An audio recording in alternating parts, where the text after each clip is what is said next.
Funsies. Let's start her up. Make sure Rumble starts, because that's been a pain in the ass recently. Hello, I am Joe. How's it going? Welcome, welcome. We are going to play today, not on the world that we've been in, but a copy of that world that I made a couple weeks ago, after a couple streams ago, that I've been playing forward, right? This is kind of like the world that I've been playing in the evenings after dinner. And so it's way, way further along in terms of like the progress towards Mega Farm status. But it's also the one that I've used in testing, balance, tweaking, other recipes, just kind of working it forward. But the thing that is much further along that I didn't want to have to redo are the fields. The fields, as you can see, we have just this little itty bitty patch of grass to repaint over here. And again, this problem does not exist on the one that you can download right now. I fixed this right after the first stream. But in order to plow and mow all of these fields, I had to create... If I can interrupt a sec, I don't see the other channel. You don't see the other channel? What do you mean? Yep. The green site. It's up. Green app. Oh, now it is. Yeah, I'm seeing myself. I let it loop 2 times before. Oh, okay. Yeah. It's weird. Yeah, and now that that's going, I can probably pause it. I just let the YouTube one spin its wheels, but so these fields, like when I mowed, so this 3x3 field over here, this is 60%. The size of this field is 60% of a base game map. That's how big that field is. It is unbelievably big. Well, when I created the course play thing to mow it, that took, roughly 10 minutes of just me sitting here, right? And then once I got it mowed, which mowing this first, which you don't have to do, but it's free stuff, like it's free money basically. So mowing it took around 2 hours just to mow it. Once that was done, I plowed a border going around that gave me this, basically the rough size of the field, and then I regenerated the course using that field, which had nice edges and all of that. And then that course took about 15 minutes to generate, and I did 3 plows. And then plowing it took another couple hours. And then before I was able to do any of that, I had to go around this edge and cut the trees around this edge, and that took like 3 hours. So just to get this field, this one field, just to get that ready for planting, took an entire stream's worth of time. Just this one field.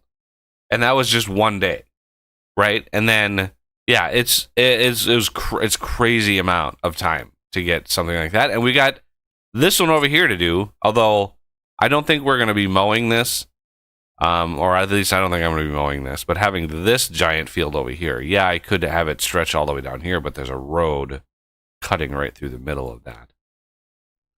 But, yeah, it's January. It's time to sell some methane. I have been building and over months and months and months building methane. We're actually full. Got 100 million in here. But it took a lot of silage. And more than a little slurry. Oh yeah, that's the other thing I've got in this world is we've got more animals.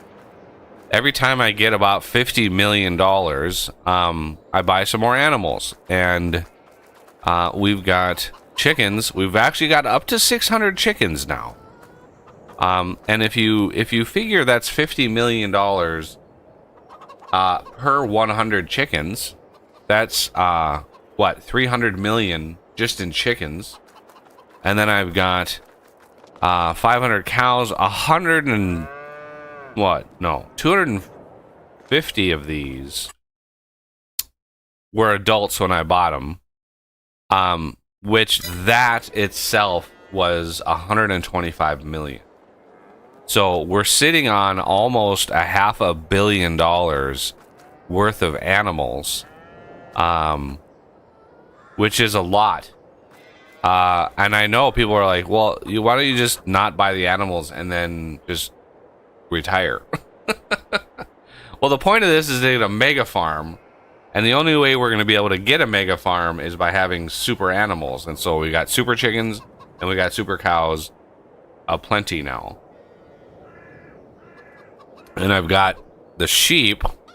And this pen is full.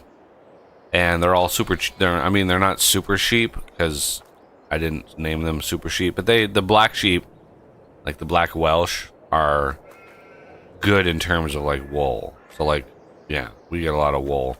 I don't really need this anymore. This was kind of a bridge for money. I do need to give them some more food though. They are...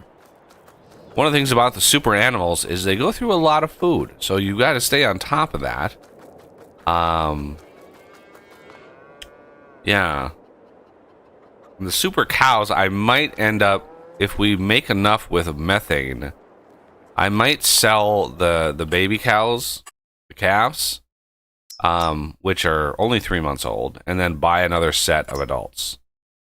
Because adults give way more milk than everything else. So the point is the product. If you want the product that they make, then that's good. They're not actually worth... the super animals, you can't buy them young and then sell them for 500,000, right? You can buy them for 500. But if you buy like a super calf at 100,000 and it grows up, it does not sell for 500,000. These are not built for making a profit off of them. Because they will, when you go to sell them, they'll only sell for like 5,000. So yeah. They're not made to like grow an animal farm. They're made specifically to give me all the things like eggs. So eggs were the big one. If we go into kind of what's new and different with the mega farm here, I mean, it's very close to what you're used to. There is a new mod added, and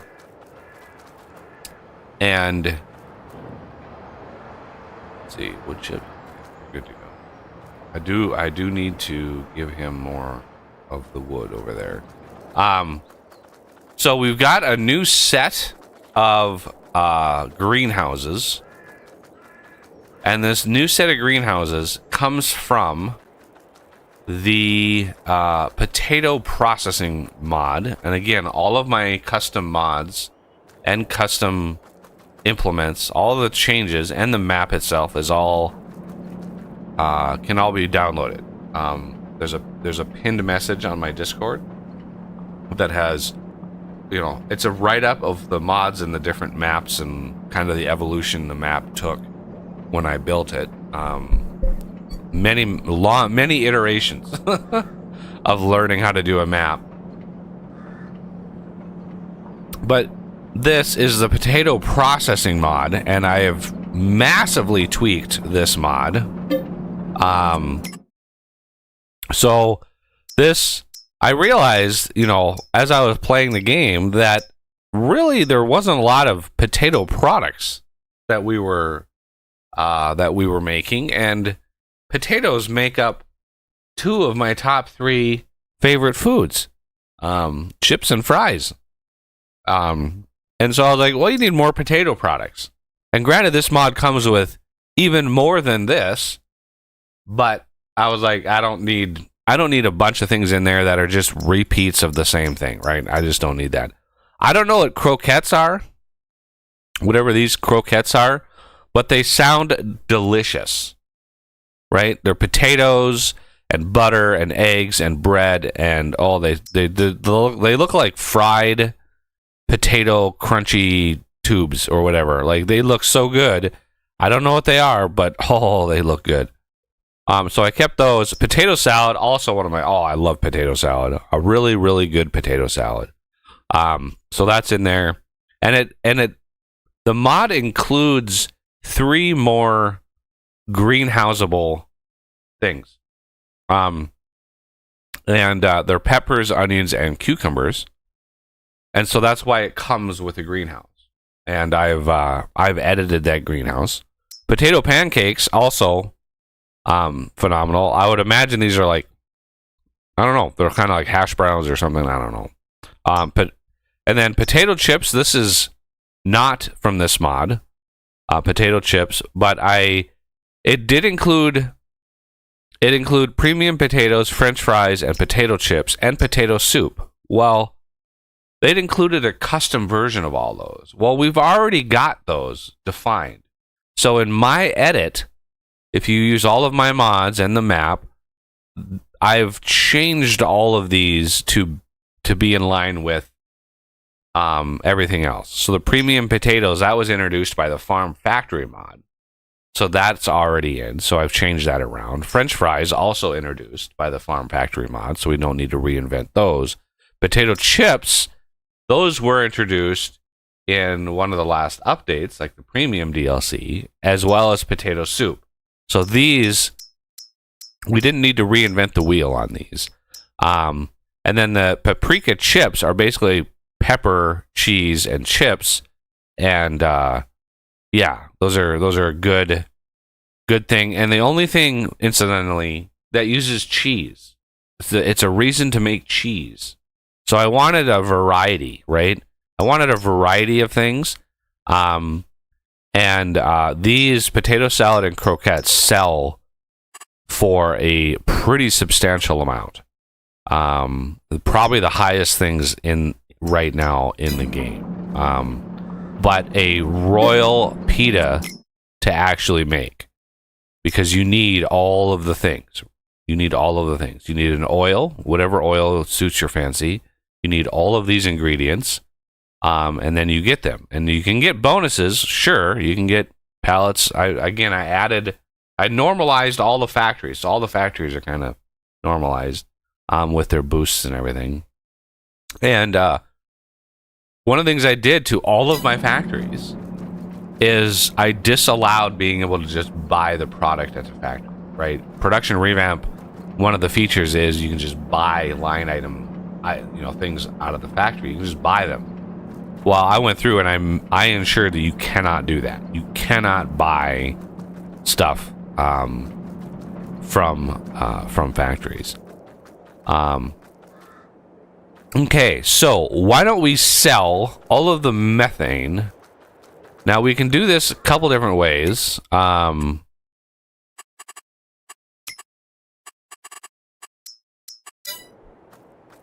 We can either sell it manually, like get the truck, deliver it, and sell it piece by piece by piece, or we can set the thing to sell all in one shot. Because methane right now, what I'm not sure of is where it's going to sell the methane. Because right now, the methane station is by far the best deal. And we're going to get about 85 million-ish from this methane. So basically, it just entails driving this back and forth at 10 million a piece. You just got to do 10 trips.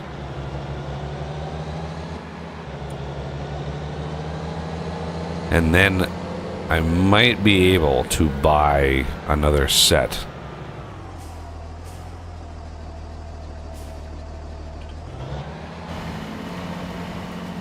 of super cows, which would be, or chickens. I can get some chickens too.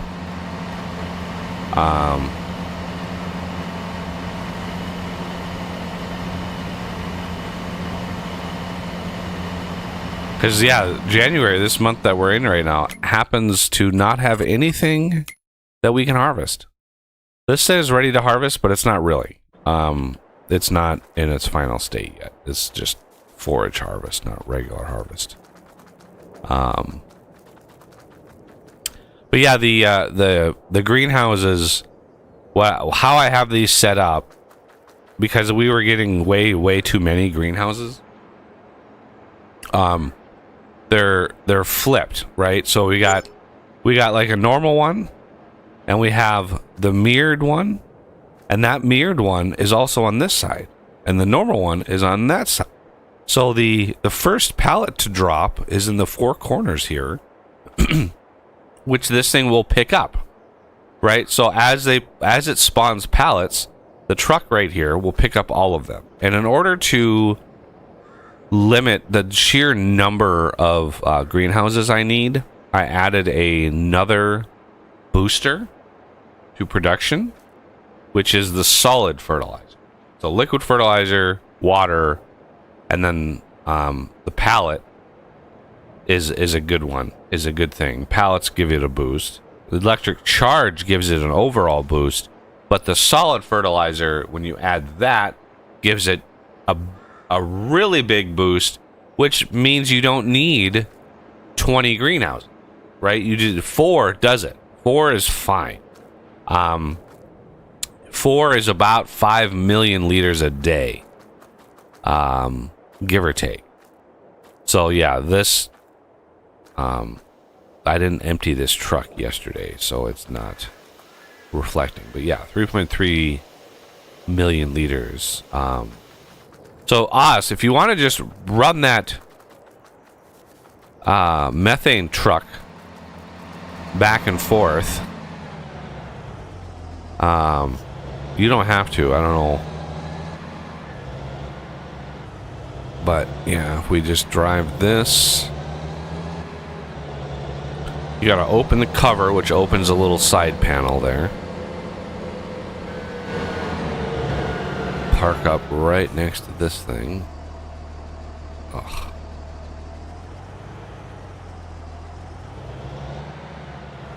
And then R. And fill that up with another 10 million.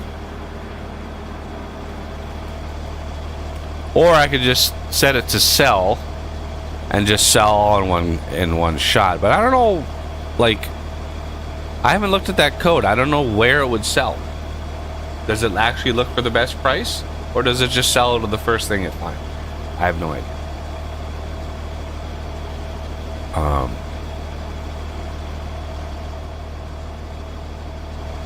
I don't even know if Oz was there.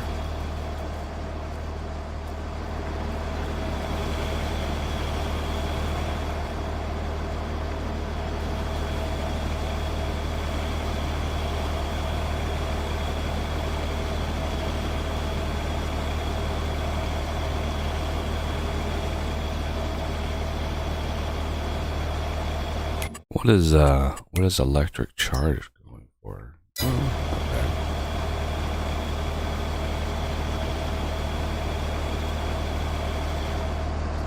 Wow.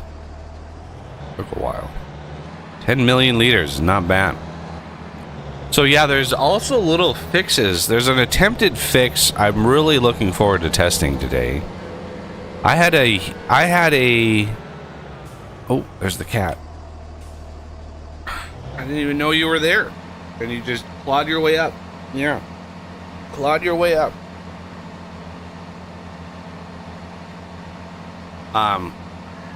There was a really weird bug with the root harvester, the Colossus root harvester that I ran into. And it was inexplicable. I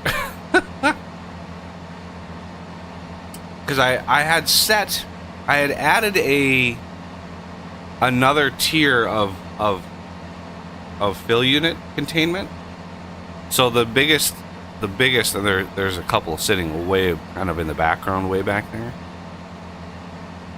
$8.5 million. It's not bad. And we just happen to have great demand on the best month of the year to sell methane. So that's interesting timing.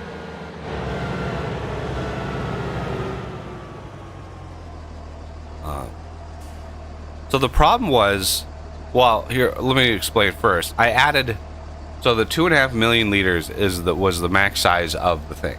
Okay.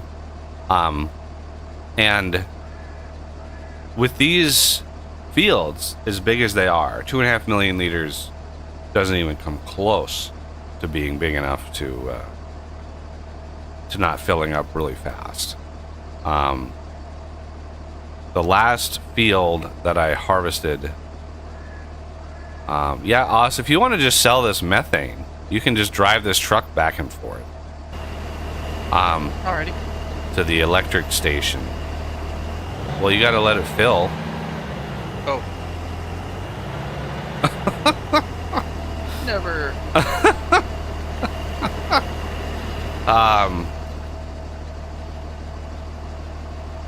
What was I saying? Oh yeah. So, like the last field of corn I harvested, I got 46 million liters of corn.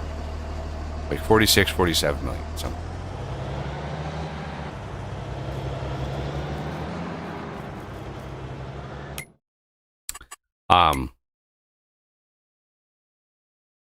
Is that right behind here where you were? Yeah, right by the bees. Okay.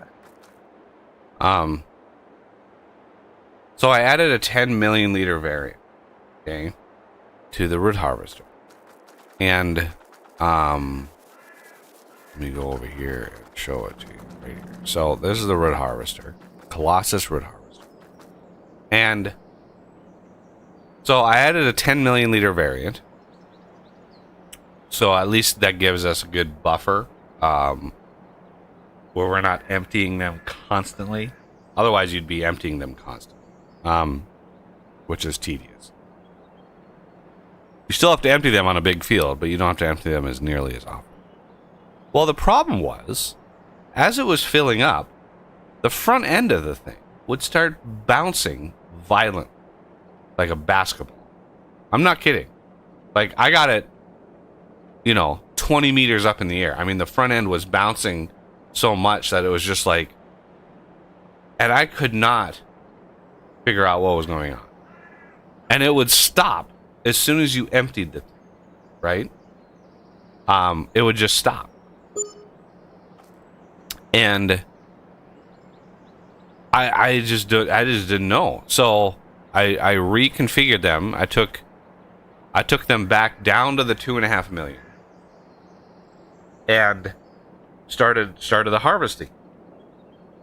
Well, by the time they get really close to that 2.5 million, they would start bouncing. And I just didn't, like, I could not figure out. So I'm anxious to try them again. I'm anxious to. I made a change, and the change is the very definition of a minimal change. But given my luck with this game and modding, it would not surprise me if the change was actually good.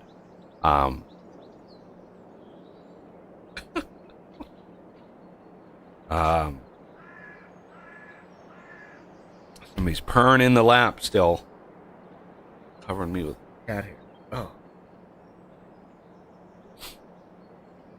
55 million. I can buy some more chickens, or should I wait for the cows? I don't know. I do want to set this to. I want to sell some electric charge, and I am definitely going to sell this directly.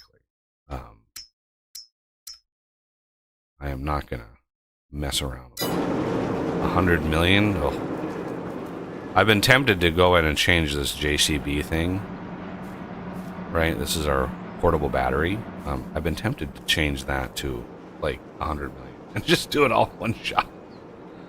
But yeah, the change that I made, I noticed because it went away when you emptied the root harvester, right?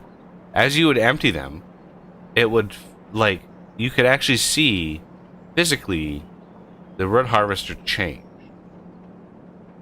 And now you also have to understand that my Colossus harvesters, the regular harvester is here, right? These, I also have the same capacity edit. They also go up to 10 million. And they don't suffer from the problem. They will fill up with 10 million liters and not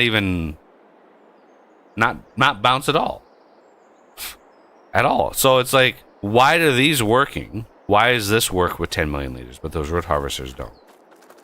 So I knew it had to do with the capacity in some way, shape, or something about them holding that amount of material, right? But it shouldn't have, because there's a tag that says update mass equals false, where the thing, you know, as they fill up, they don't actually change how heavy they are. Now, if you don't have that, and you have 10 million liters of something, it, you know, it is updating the mass, which is a problem. And the harvesters had it, and the root harvesters had it, but the M was not capitalized. Update mass equals false, but that M was not capitalized, like everywhere else I've ever seen it. So it was like I said, a minimal edit. Literally capitalizing that M on the update mass for the fill unit, and we'll see if the problem persists. I did a quick test with the debug tools, and it seems to have worked. But the main thing that told me that might be what it was is when it was doing the really bad bouncy. It was mostly because the front end, the harvester itself, was bouncing really, really bad. And I don't know why that would be. But as soon as I would empty it, it would like raise up as if it was embedded into the ground. So what I think was happening was the mass was updating.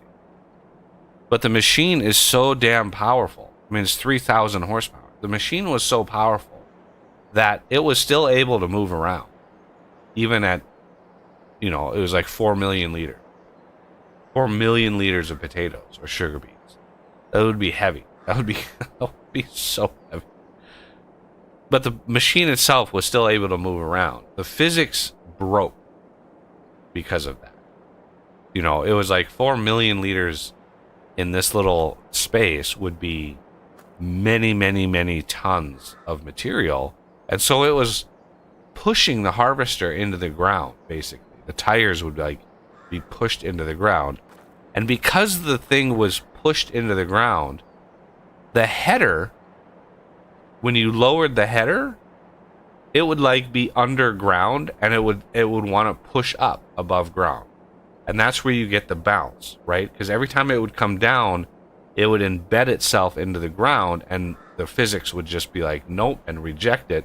And that's where you get that bounce. And then it would go away as soon as it was done, right? As soon as it was emptied, now it's at equilibrium again. It's not bouncing. Because it was updating the mass.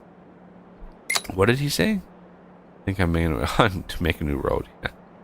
I did hear that the new version of the game, you will be able to make new roads in the game. Like legit AI drivable roads. So oh, handy. Yeah.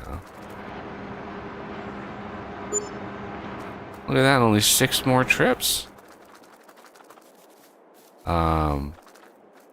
Be funny to do that in real life and be like, oh man, this is tedious. I'm only making $8.5 million every trip. Like, no, I'd be happy to drive back and forth for that shit. Yeah.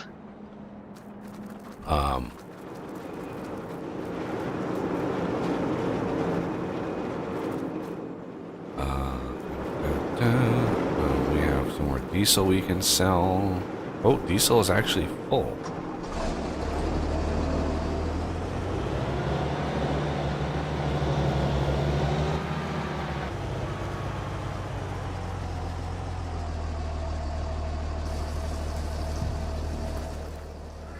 I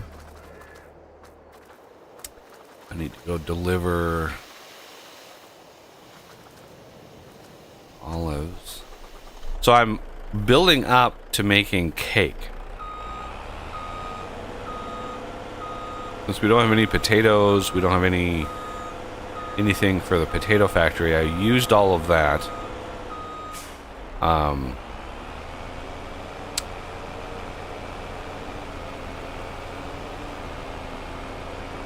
I used all of that to basically pay for getting this far. Because believe it or not, I had 1 month. It was like not last month, but like the previous month when I slept to progress time. It was $10 million in production costs, in just that one sleep. So the more of these productions you have running, the more expensive it is to keep it running. So just be acutely aware that even though you might have like what we have, $93 million in the bank, that is not how much money you have. Because production-wise, it can add up fast. Since this is a different map, do I have the permissions I need? Oh, good question. I've been getting by so far, but... There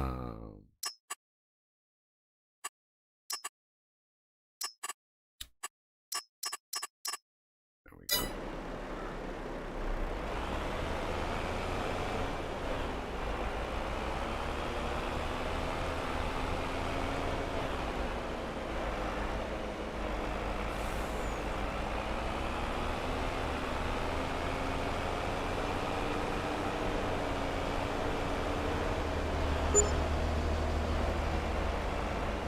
Oh, I forgot to see how much the diesel got us.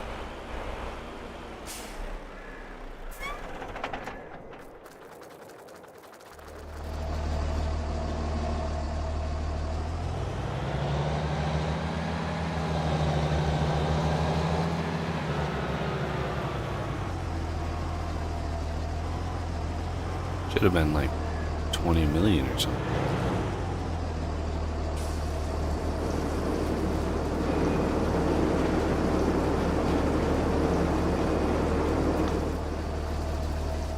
A little bit more, and we'll be able to buy another set of super cows.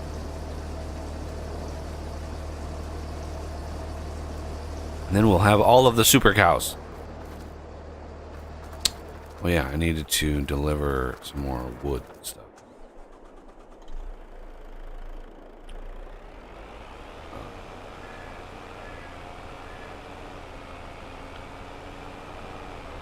You notice the cotton harvesters there. I did a cotton harvest last night, and in this bottom field, this is like our smallest field right here. This bottom field, and I did a cotton harvest, and I got out of that field just shy of 10 million liters of cotton, and that was almost 200 bales. Well, it took so goddamn long to drive the truck to grab all those bales, because I literally had to crisscross the field many times to pick up all those bales. And by the end, I was getting really annoyed. Because it was like, even though the bales are a different size, they were 50,000 liters. Because of how that cotton harvester works, like I kind of took inspiration from the quick bale mod, because the quick bale mod actually it uses custom bales that are bigger, which is how it's able to actually do what it does. And I wanted to do what it does, and so the Cotton Express 5000, which is what that mod is, uses a different bale size. Well, it also allows you to harvest much wider, because I borrow the Colossus Harvester, the new Colossus Harvester way of doing things.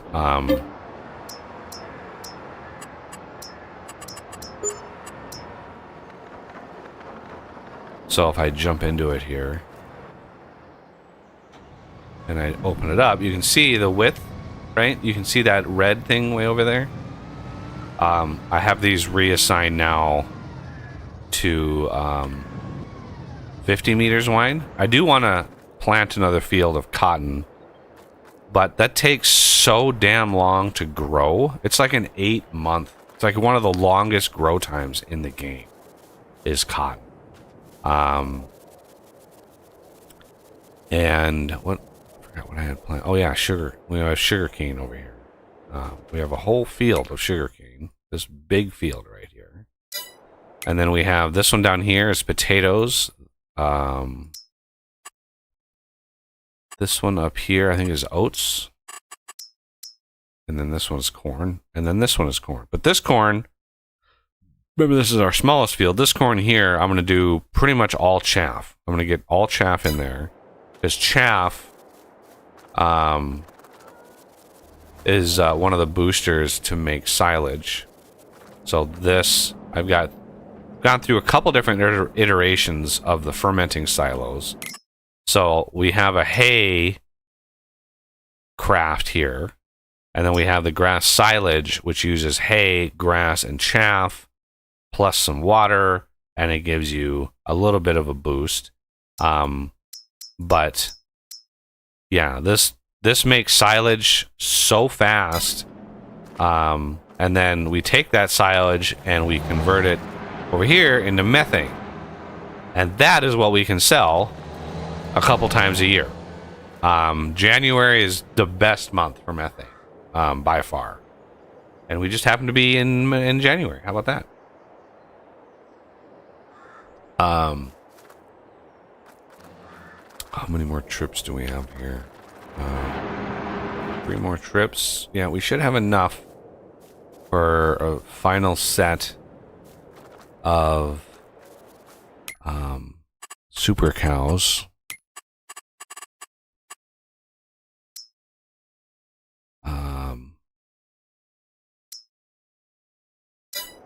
How many do you buy per set? Well, I try to have it some multiple of how many animals fit in the barn. So there's 500 cows can be in that barn. So it's, you know, it's some even derivative of that. And the first set I bought was half, 250. 250 super cows is 125 million for 250 of those. Okay. And so that was exactly half. And so buying the other half, even though they've since given birth to calves, I can sell those calves for little to nothing and then buy another set of adults. Because the calves, I mean, it takes 18 months for them to even become adults. And that's a lot of months. Like, every month in this game, depending on if you have a harvest or not, if you have a harvest, a single month can take 3 or 4 hours to go to the next month. And you keep doing that. I mean, it's many, many, many hours to get the calf to an adult. It's just not... It's a weird time scale. When the farm grows a certain amount every month, and you're kind of waiting for that, the animals kind of throw a wrench into that a little bit. But the chickens, however, are super fast. Like, their reproduction is like 2 months. And even the chicks are ready to hatch pretty fast.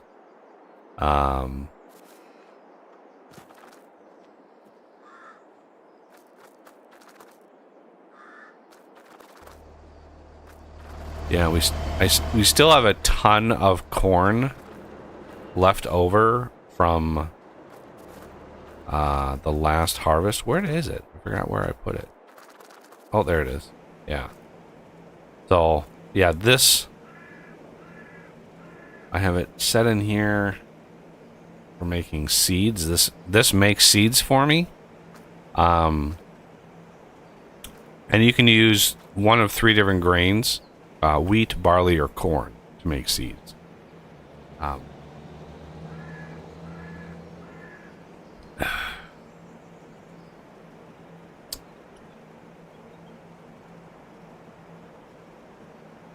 And it also makes my TMR, which I want to keep topped up, because cows will use... That full barn of cows will use like 250,000 food a day. So if you don't have a lot of TMR saved up, it adds up fast. Milk, fine. How many? Tempted just to sell the wool or the sheep and get rid of that, but ooh, there's 125 million. Glorious. Okay, let's go in here. And we go calf, select. We're gonna go down to 50. Sell.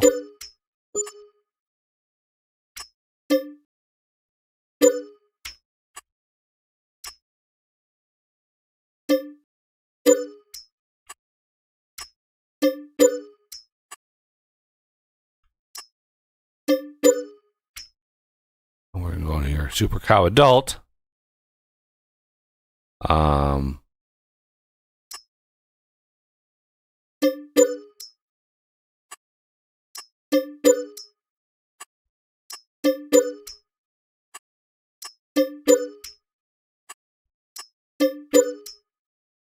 There we go. 500 out of 500. All adults ready to rock and roll. And that only took all of our money. Like all of the money. Oh, we're still net gained for the month. 125 million, you can see here. 150 million last month. This was all chickens. That was 3 batches of chickens I bought. $150 million.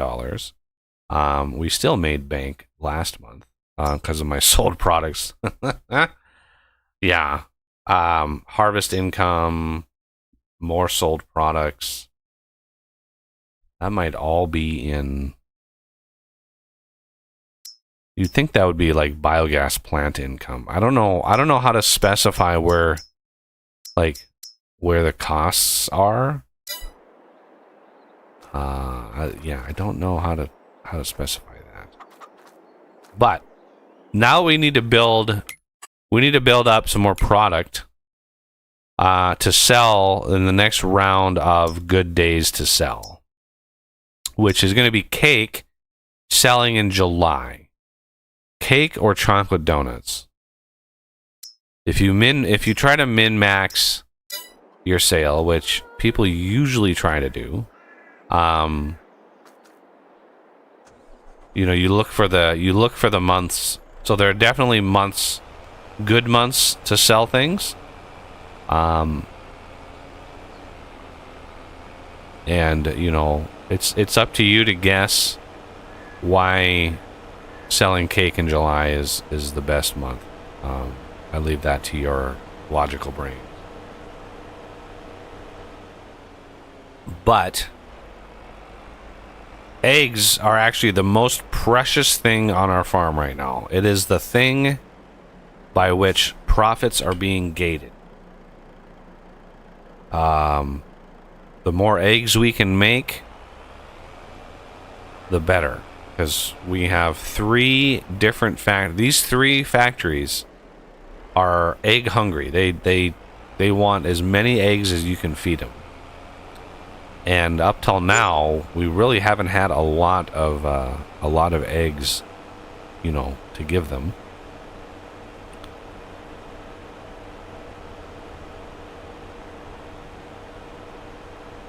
But with my purchase last month of a few hundred, or it was 3 purchases, would be 300. Yeah, 300 chickens.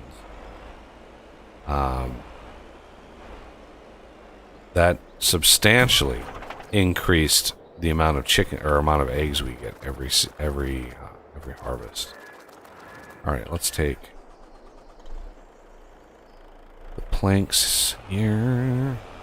One of the reasons I'm using this wood again is if we expand to the west, there's that plot of land that I've already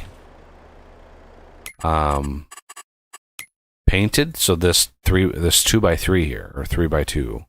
So this little area down here is almost ready. We've got a few little blips of grass to paint, and yes, as tedious as it is, you definitely want to get those. Not that if you download the map now, that problem does not exist. I fixed that problem. So yeah, it's annoying. It's super annoying.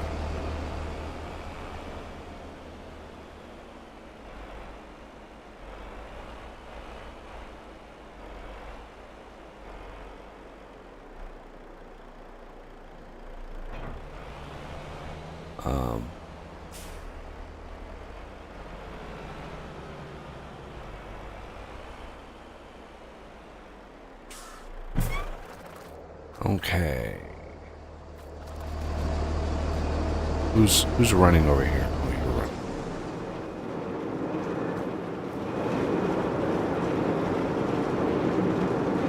running. So when the hour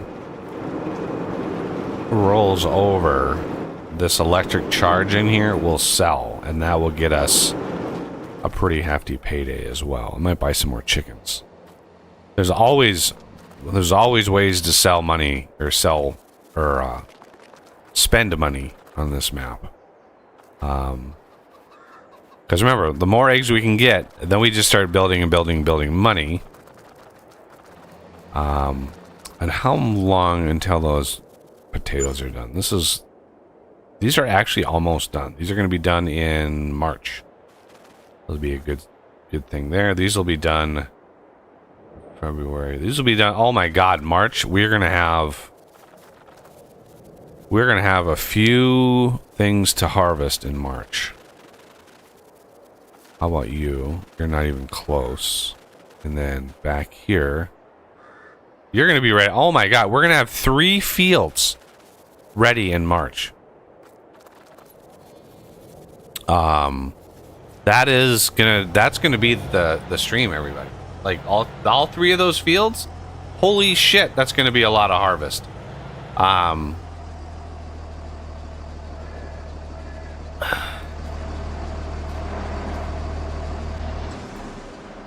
leave that there because we'll probably have another haul near the end of the month. Drop this back in. Look at that. This thing has been sitting full almost for a year.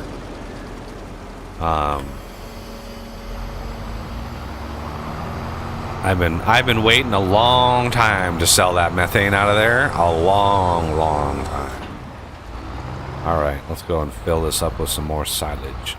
Come on. The snow is making it hard to navigate.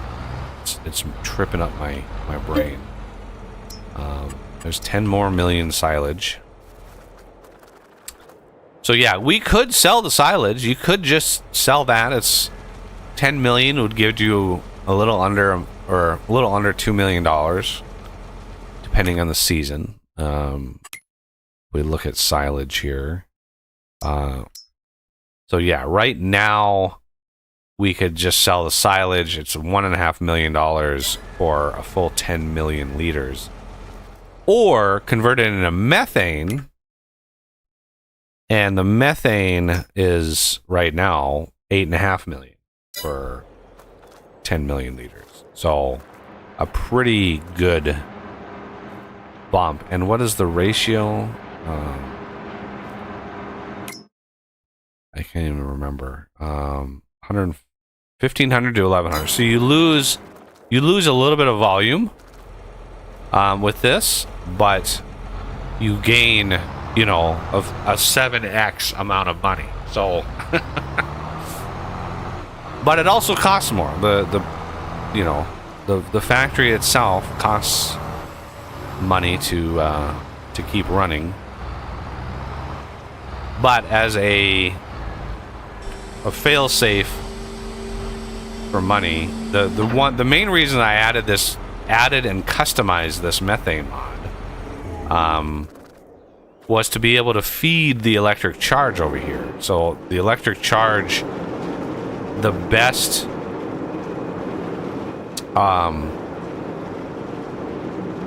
the best power electric charge generation option is the methane to electric charge is the bestest.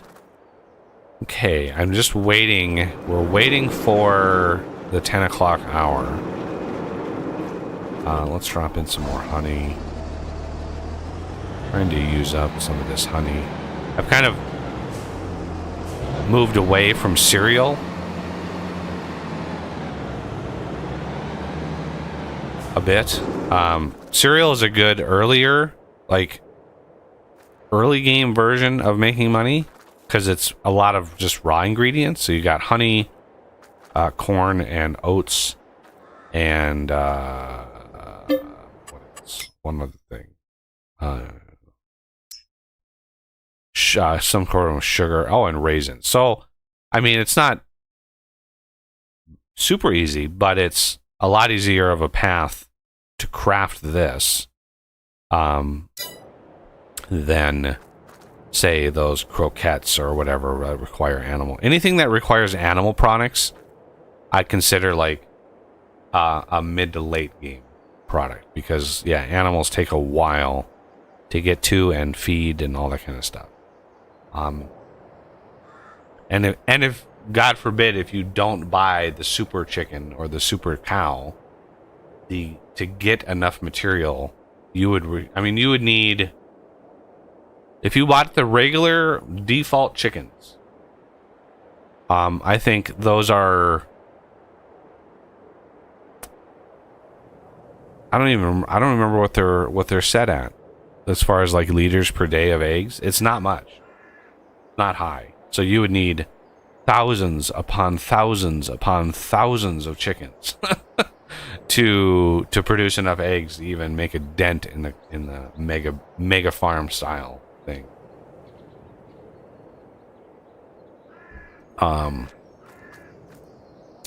Okay. And then clothing, I rebalanced some things last night. Clothing, I bumped up the value of a bit on certain months. So this graph is no longer accurate. Yeah. So clothes now, I think August and December are the months that you want to sell clothing. Because in my feeble little mind, August is like back to school month. So clothes are, that's when, kids are building their wardrobe for the next year. They want to look cool, right? So clothing is going to be bumped in August, and then December for Christmas time, the holidays, for gifts and stuff. Because what kid does not want to get socks and stuff as presents? True. Now I'm at the age where I love getting clothes. It's like new socks. All right.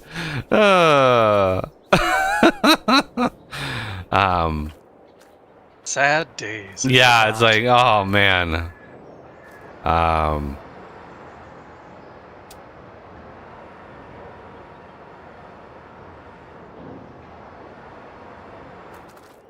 Yeah, I emptied out this logging. I have 2 logging vehicles. This one over here, there's the logs in there, or the wood in there. I've been feeding. Ooh, that reminds me, I should feed it some more.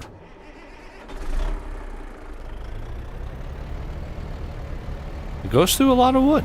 I could probably increase the storage, but there's only one craft in this whole building that uses wood, and it's not a lot. You have enough to be able to like sleep, and then it won't run out. Like, it'll run out of shingles before it'll run out of wood. Maybe. I don't know. And then this one has the other type of semi on it. See, that's the, what is that, Mac? So that semi is different from, like, these that we've been using for the trailers, because this has a max speed of 96, where those have a max speed of 55. So, if we're taking that truck to the borders of the map, being able to go 96 is way better, because it's, you know, gets you there faster, obviously. I've already bought the sugarcane harvesters for the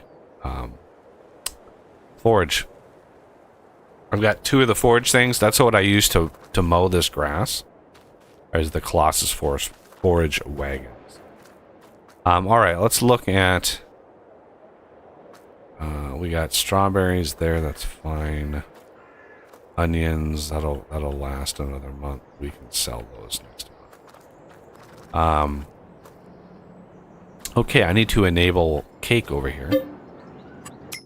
I believe we have eggs now, and I've pretty much filled everything else. So yeah, let's start making cake.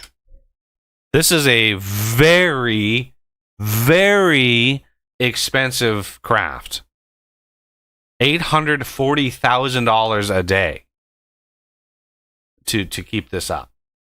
And then it's multiplied with the electric charge, right? So that is $1.6 million a day to keep this up. So yeah, you cannot willy-nilly have that craft going. Just arbitrarily, like, oh, like, let's just get this craft. Like, if you don't have a decent amount of money in the bank, do not enable those crafts, which is another way of gating the crafts themselves. Let's unload this butter.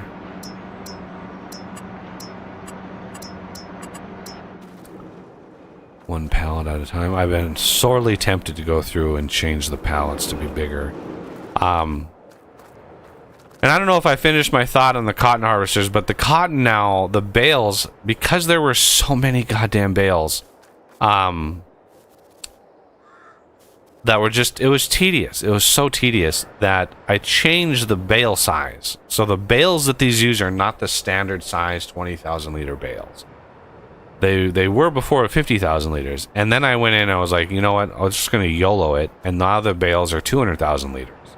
And you can still use this cotton harvester for like base game cotton, because you can unload unfinished bales.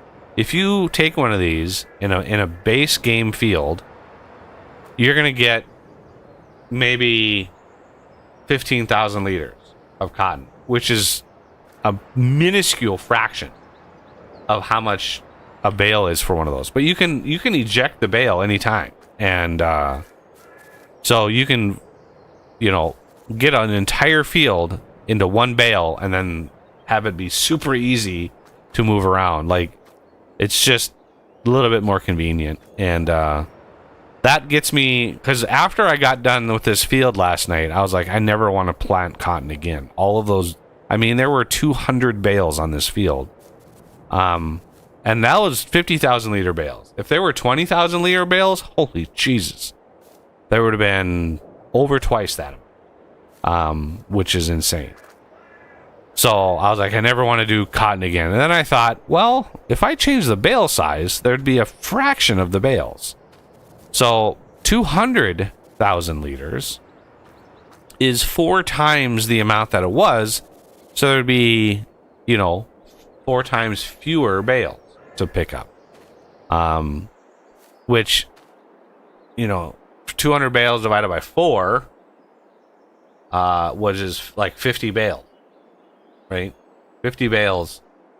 I can pick up 50 bales. I have a truck that picks them up. I don't have to pick them up with a trailer. I have a truck. I can pick up all 50 bales in the single trailer. So on my customized cotton trailer there, You just drive, you drive across them and pop, you just pick them all up. It's beautiful. All right, we are just about ready to sell the electric charge that's in there. Any moment.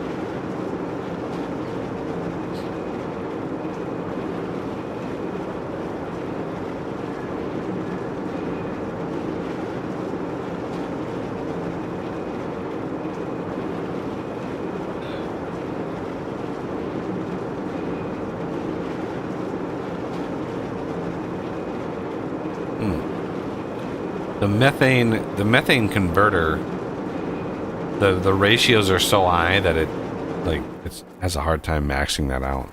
That's the problem with having the craft make like 50,000 per tick. A single tick is quite a lot. And one of the other things I finally gave up is I'm now moving metal automatically. I'm distributing that automatically, so I don't have to use up a trailer for metal. And then the gray trailer that I was using for metal is now for wool. So this is the gray top. The gray top trailer is now for wool. Because I was just like, I just had a trailer of metal sitting here, and like every couple months I would dump some more, and I'm like, why am I using a trailer for that? It's like the lowest throughput item on the map. Like, I just don't go through a lot of metal. It's the only craft that uses it. So just distribute that automatically, and I don't have to worry about it anymore. You can distribute automatically everything if you wanted to, but the cost of that would add up. It actually charges you some amount to move that stuff. Yep, which cuts directly into your profits, so you probably want to do it for either the tedious stuff or the stuff that brings you in a good amount of profit. Yeah. Or you do in such large amounts, like this electric charge. When this sells it's literally like 30 seconds from now. When this sells, whoo, I mean, that's 100 million electric charge. That is, imagine doing that with that JCB. That's 1 million at a time. That's 100 trips with that damn thing. I don't want to do 100 trips with that damn thing. So having it all dump in one shot, there it was. Right? We just got how much money in that one that one tick? I think I'll try to see if I can find out. You just have to fast forward when we hit 10 o'clock or rewind. So it went from 19 million to 53 million. Yeah. It's a decent return. And if I left that on, I made this mistake last night in my testing. If I leave that on sell, this is kind of a short circuit, a short circuity cheat. If I left that on sell, because we can, with the methane in there, we can create so much. We can create so much electric charge that, yeah, if I left that on sell and then we slept to tomorrow, we would have $200-300 million in the bank. Like, it's obscene how much money that thing can generate. So it's kind of a cheat leaving that on and then sleeping. You know, if you get extremely desperate for money, that is one thing you can do, but I don't. Oh my god, I'm walking too fast. So we can come in here and go distributing.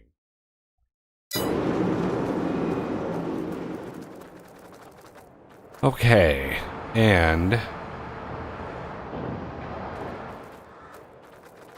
I think one of the reasons why I'm chewing through some more wood and trying to use up some of the wood is we need to go and clear out the west border, and that's going to be a lot of wood. There's going to be a lot of wood to do the just these two here, and then maybe possibly to do the corner, the north. What is that? Northwest corner. Not that we really need to, but anyway.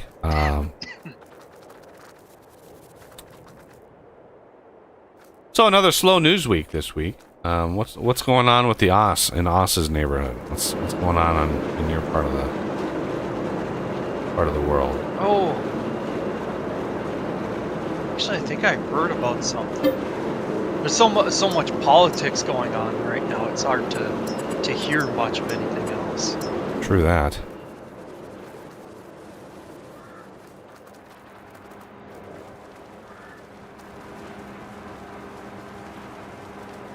Nothing really in real life news as far as public news ever.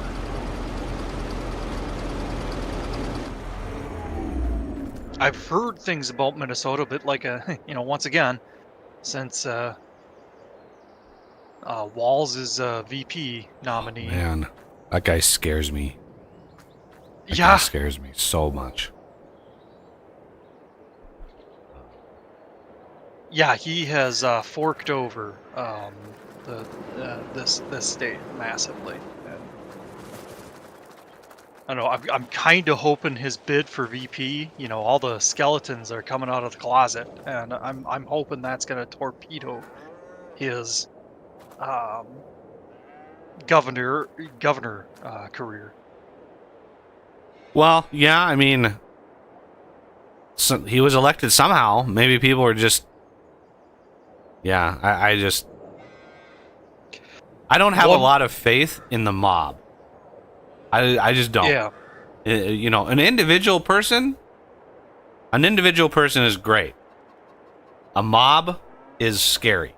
It's frightening. So because the phenomenon, I mean, I heard about the phenomenon called groupthink. We're talking 30 years ago. I learned about that in psychology class in high school. Right? And so this is a phenomenon that's been known for a very, very, very long time of the mob mentality.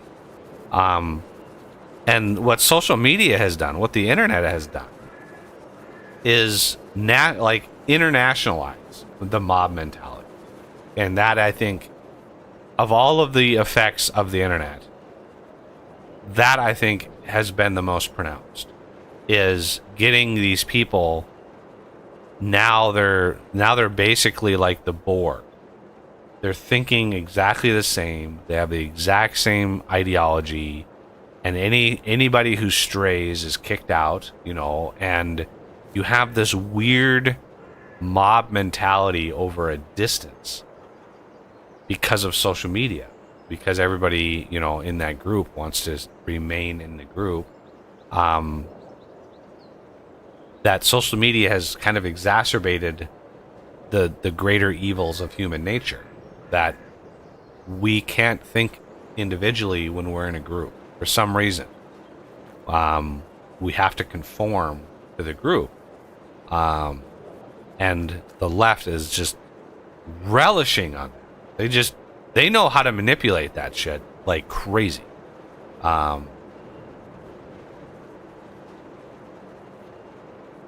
Yep. Yeah, what I've learned in the last couple of years is the people who accuse the loudest, the people who point and say that person is blah blah blah, are themselves the culprits. In the psychological world, it's called projection. You project all of your shit onto somebody else, and then you say, "Hey, they're doing this." Think of the Democrats pointing at Trump and saying he's a threat to the democracy, while at the same time subverting democracy. Right? They installed a candidate. They took away the primarily elected candidate. They made him resign, right? And then they installed somebody who nobody ever voted for. And then this person got on the stage and said Trump is threatening our democracy. It is a gaslight projection of the highest order. And then that the fact that people are falling for it in this mob mentality, in this group think, en masse. There's millions of people who have fallen for this. It's fascinating to me. And I think it's a direct result of the internet. I think it's a direct result of social media. That sort of mentality. Good or bad, I think it's a direct result. It allows people to communicate. It allows families to stay together and communicate across distances. But it also allows some of the craziest ideas and shit to get a following. It's fascinating. It's absolutely. I'm continually fascinated by human beings. We are the most fascinating species on the planet. The most complex behavior, the most irrational, self-destructive species on the planet. Except for perhaps yeast. I think yeast might be the most self-destructive organization or organism on the planet. Yeast will literally divide, multiply, and expand until it dies, until it kills itself.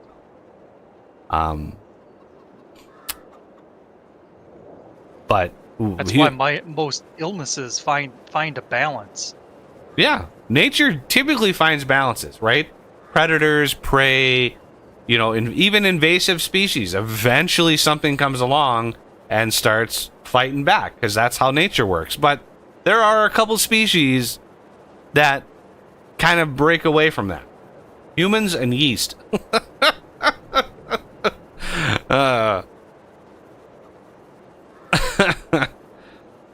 And yeah, Joe, I think all of us are kind of in that boat where we have. Oh man, yeah. Or more. My dad, my mom and my stepdad, conservative, really, really rational, aware of reality. My dad, however, the exact opposite. My dad is a pure socialist. Like, pure socialist. And, it's funny when you think about his career, because he spent his entire career in the education system earning a government check. And so in his mind, right, daddy government provided, his entire career. Both him and his wife, his ex-wife, or my stepmom passed a few years ago. But, they were teachers. He was a counselor and she was a teacher. They literally made their living off of getting government paycheck. Eventually he became a PhD and worked at a university, a government-sponsored university, a state university. So for him to be a socialist it makes sense that he would have these attitudes, but at the same time, the guy has his PhD. He should be smart enough to realize how insanely stupid that is. How it doesn't work. It never works. And especially as a psychologist, somebody who understands the way the mind works, should know. My dad personifies the saying, "Doctor, heal thyself." For him to become if you met my dad and you got to know him, your main thought would be, wow, that guy's got some issues. It makes sense that he's a counselor. Because it's like, it makes sense that, the household he grew up in was crazy. He has 5 sisters, all of whom are relatively crazy. And the funny part is, he thinks he alone got out of the house without going crazy. He alone thinks that he's the normal one. And it's like, no, dude, you're just as crazy as all your sisters. You just don't know it. But yeah. Oh. Yeah, this didn't seem to load quite right. You're looking at me. Oh. No. Maybe you weren't. I wasn't. How much cake do we have? Oh, we've got 10 million cake already. How many eggs did that use? Oh wow, we've got some serious. We're gonna have some serious cake, everybody.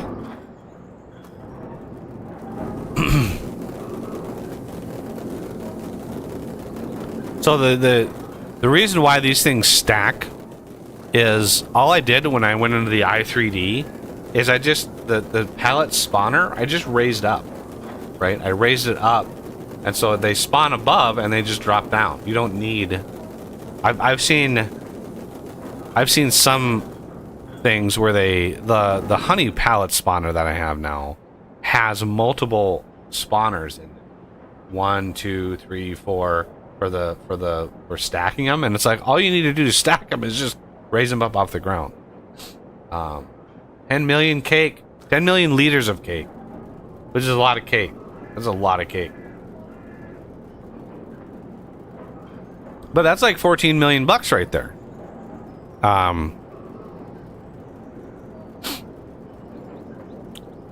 That's going to take a hot minute to unload, but we got to keep an eye on flour, butter, sugar, milk, strawberries, and chocolate. So yeah, this is why cake is like a late game moneymaker, is because of all of the, you know, it's got eggs and butter and milk. So that's 3 different animal products.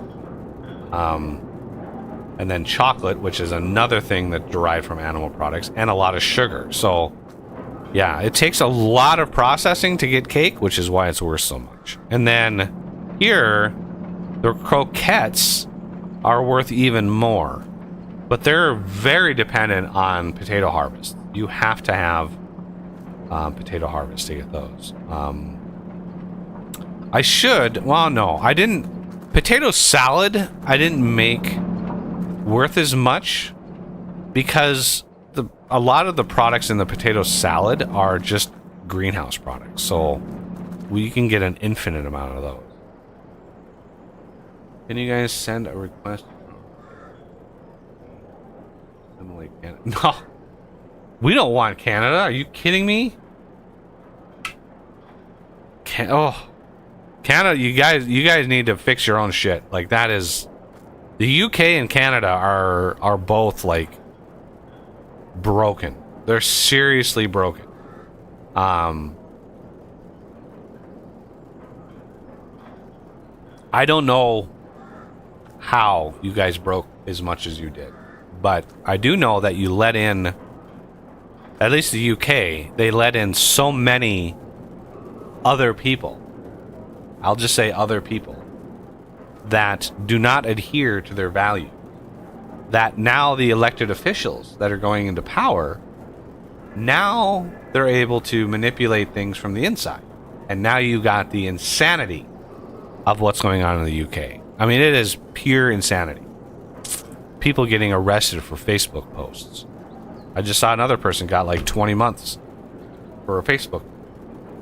Because how dare they criticize all the illegal immigrants in the country? How dare they? 20 months. Can you imagine sitting in a prison cell and you're surrounded by murderers, you know, other really horrible people, and somebody asking you, what are you in for? Because I'm sure that's a common it's a commonality of everybody in there, so it's common to ask. And so, what are you in for? And if you look at him and say, I made a Facebook post. Like, people would be like, well, what was the post? And you're like, well, I criticized the immigration policies. And it's like, how long you, sir? Like, people, I'm sure people inside are just laughing. They're just like, what is this person doing time for? It's so stupid. And similarly in Canada. I mean, Canada's Trudeau. How has Trudeau not been booted out? How has this guy not been booted out already? Like, this doesn't make any sense. Kick that guy's ass to the curb and get somebody in there that actually knows what the fuck they're doing. I don't understand. Get him out of office. Vote of no confidence. There are ways. Vote of no confidence. Like, if nobody in the political system has the will to do it, then you need to elect You need to install different people. And if anybody who complains, oh, there's nobody good, we don't have anybody good that can run. Well, then run yourself. That's my example. Run yourself. And if you're not interested in running, well, that means there's a huge population that's also not interested in running. And that's why you get the people who are in office that are in office, because those are the people who want power.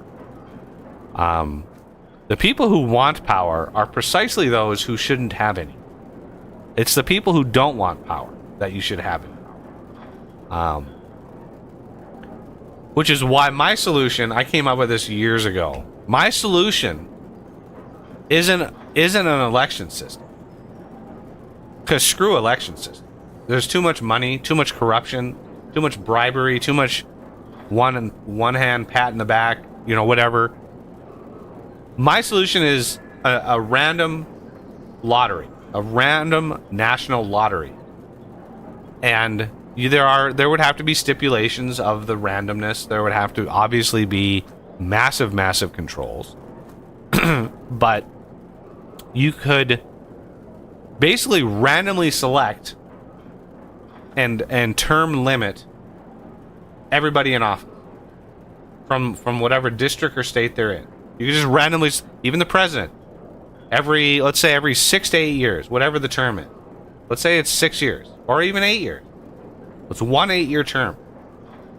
You're randomly selected to be president. And then you're serving a randomly selected Congress and a Senate.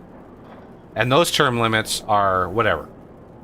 Now, the randomness of it would mean one term, one set, you would have a farmer. You would have a guy who grew up on a farm, who's working a farm, who is frustrated that he can't be working a farm, that he has to be a president, right?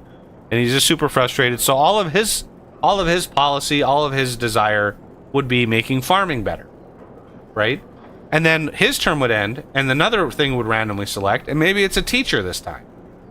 A teacher gets randomly selected, and boom, now suddenly all the attitude, all the attention is on teaching, right? And then the teacher goes, and the next term is a businessman, an entrepreneur, and boom, now he's big business. Now he is treaties and organizations, right? And if you ever got anybody in power that was really bad, right? You had anybody in power who was really bad, then you could have a vote of no confidence.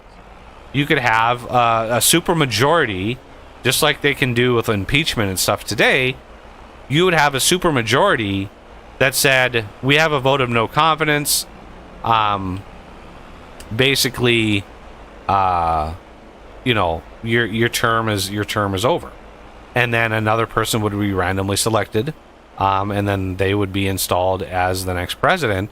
And there you go. You're now basically taking a random subset of people from the entire country and installing them into power, whether they want it or not. You can't refuse. It's a call to serve. You cannot refuse. And if you mess up royally, then you get kicked out. Or if, there would have to be certain rules, of course, but I think that, it would eliminate, for one, it would eliminate all money from campaigning entirely, because there would be no reason to campaign. It's all randomly selected.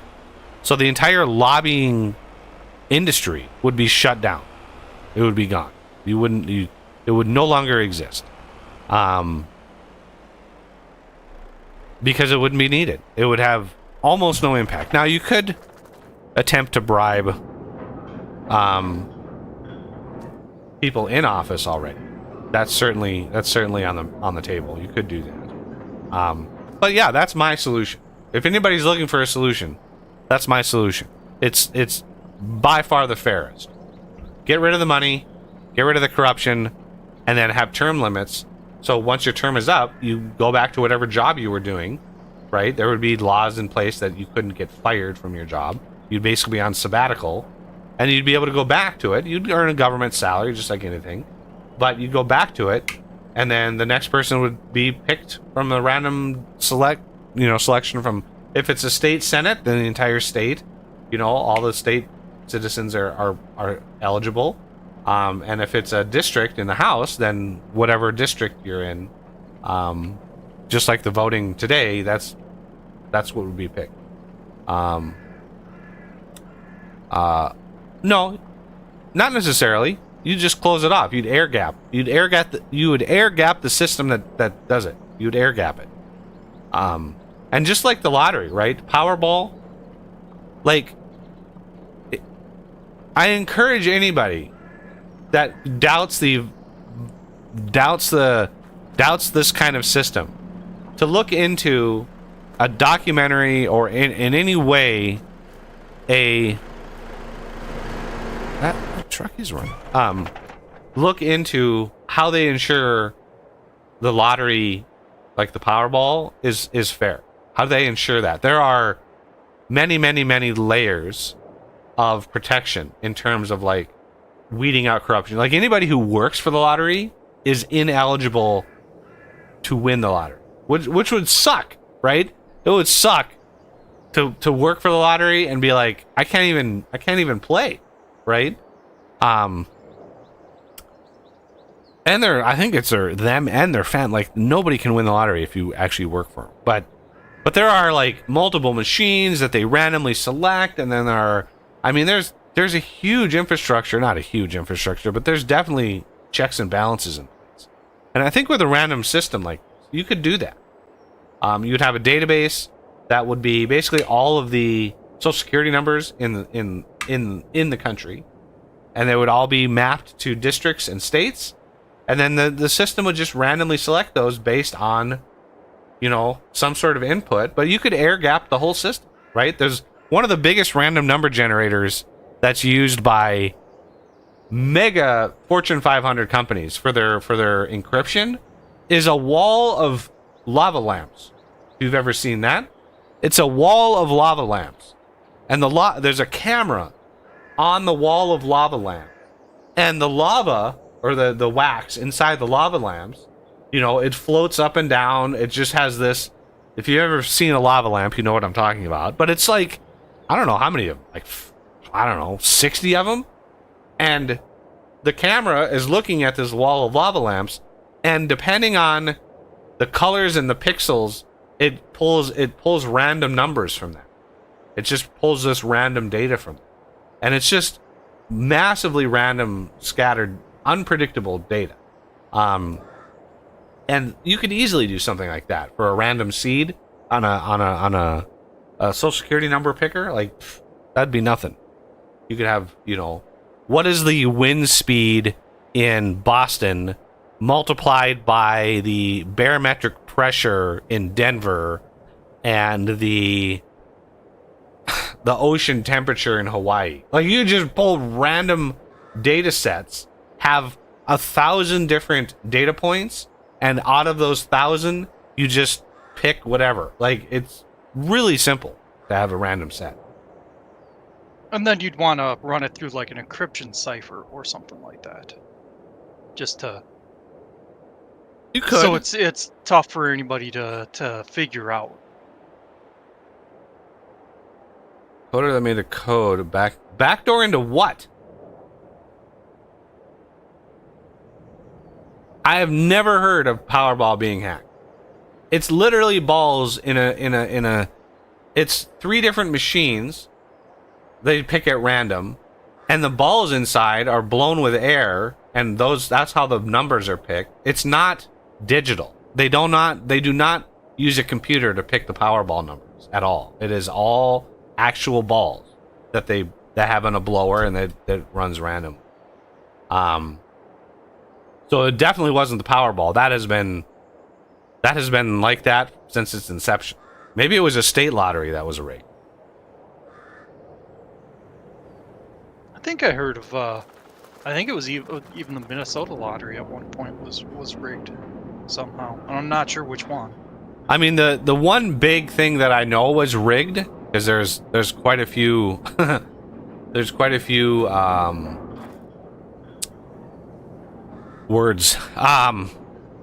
there's been a big documentary on it. Was the McDonald's monopoly with the years back in the 90s. The McDonald's Monopoly games were all rigged because the guy, there was one, this was their major flaw, there was one guy that was in charge of distributing the winning tickets, right? One guy was in charge of distributing these, and he immediately sought out a way to rig the system and make money for himself. So he matched himself up with a gangster, literally a mob guy, right? A mob guy, and the mob guy would pay him like $5,000 or whatever for these winning tickets, and then the mob guy would distribute them to friends and family. That was the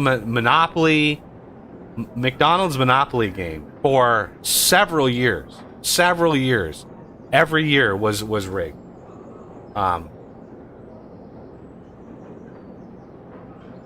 Cloudflare? Crazy. But yeah. And I remember playing that back in the day, like all the advertising and all the stuff. It was like play them like, and getting the pieces, getting the fries and peeling the pieces off and all of that. And the whole goddamn thing was rigged. I remember that, and I was like, that's why they haven't, since that came out, they haven't played it again, because it was like everybody lost faith in it. Obviously, it was like nobody wanted to play that anymore. This has almost got another truckload of cake. Yeah, we produce cake pretty fast. I think the next batch of eggs is going to go back into the croquettes here. We're going to have... I mean, who wouldn't want cake that was sitting in a trailer outside in the sun for like 5 months? I mean, I'm sure the cake would be fine. I'm sure. I'm sure it would be fine. I do like to look at some good cake. I mean, I'm sure it wouldn't be like mostly flies at that point.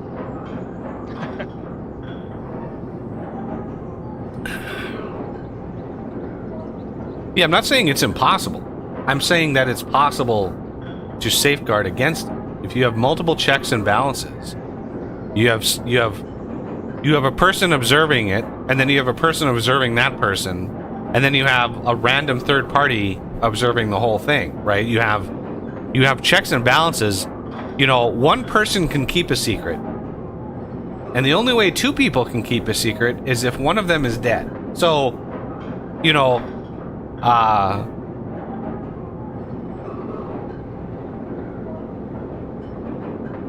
what? It's gonna... Oh. I need to spawn two pallets. I should have made the maxed, right? So the size is 10 million and 2,000. I should have made that 4. When I went in and changed all these, I should have made that 4 because of the level of production, it stops if it can't do another heartbeat, and it just stops. So we're gonna go cake, and then one more set. And I do want to fast forward time, but I didn't think we were gonna get that much cake. That was a lot of cake. I started strawberries back up.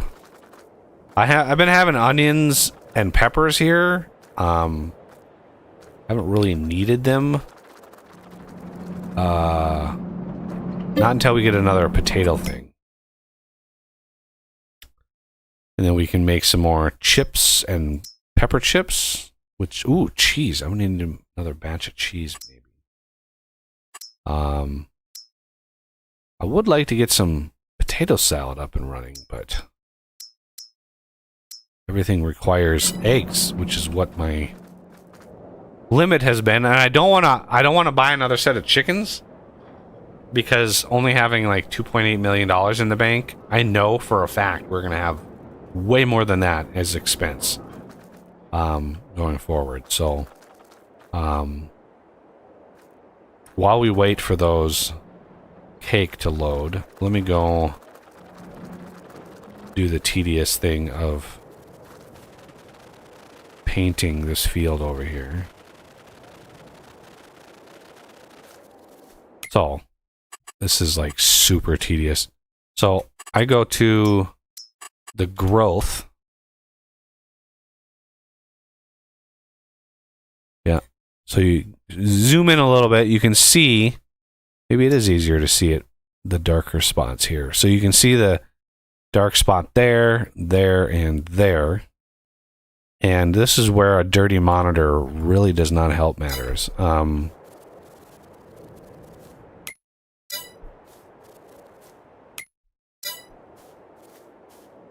didn't know the cake had an actual 3D object. Yep. Well, most things do. I just had to override them because of things and stuff. Yeah, I assume like the armoires, they wouldn't look right if they were on a pallet. No, they are a 3D object. They are on a pallet. But the pallet, the name of the pallet, because armoires were added with an expansion pack, all of the pallet information is locked behind the encrypted DLC file. That's right, okay. I hate... Okay, yeah.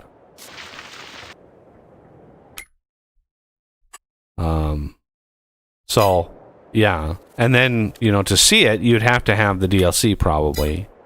You know, and I didn't know, as far as multiplayer goes, I don't know what would happen. Yeah, this is why this is tedious, getting these last... I tried doing it like... Try to like go back and find them like this, but especially when it's snowing, it's damn near impossible. Okay, so go back over here. Luckily, I can run like the wind.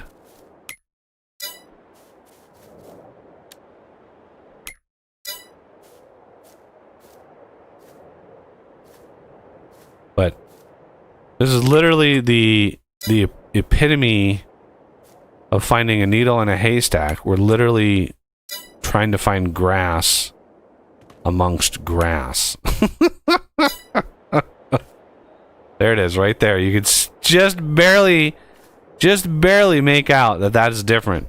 And yes, you may not have to do this. But it is annoying when you come back and you're plowing and you have these little random tufts of grass still in your plowed land, because yeah, for some reason the plows don't reset this grass.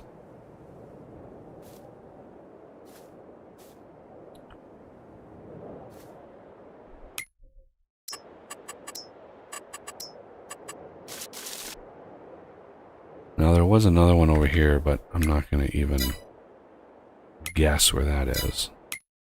But something to do while we wait for the cake to...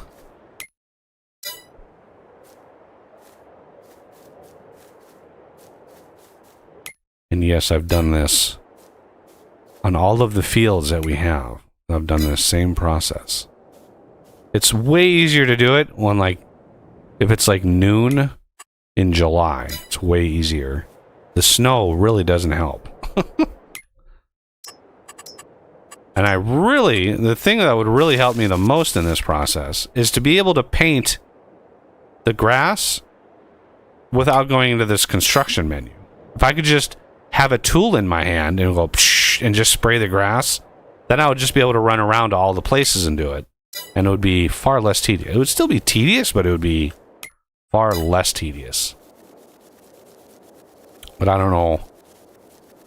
I don't know any of the developers, nor my channel big enough to actually gain any sort of attention from them. But there were definitely things on my wish list for the next version of the game, and I haven't really seen anybody ask questions related to that. Okay, one more tuft left, and that's... Mr. Buggy, I don't know if you've paid attention to chat last couple minutes. That heart icon that appears, you can actually remove that now. Remove it? Yep. Why would I want to hit remove the it? 3 dots, and then click reactions. It's a toggle. You can just toggle it off. But why would I want to remove it? Well, if you want to read chat. Oh. I can usually discern what somebody is saying. Usually. There's been a couple times, though, where something important's covered up, and it's like, what's they trying to say? Hmm.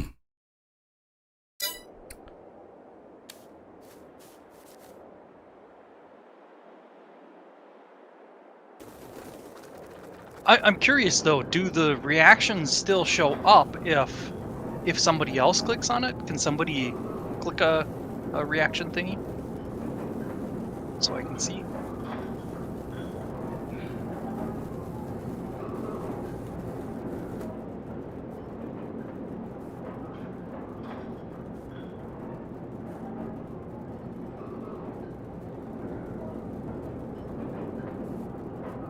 I can click on it. Alrighty. There you go. Floaty hearts. No idea what that does as far as the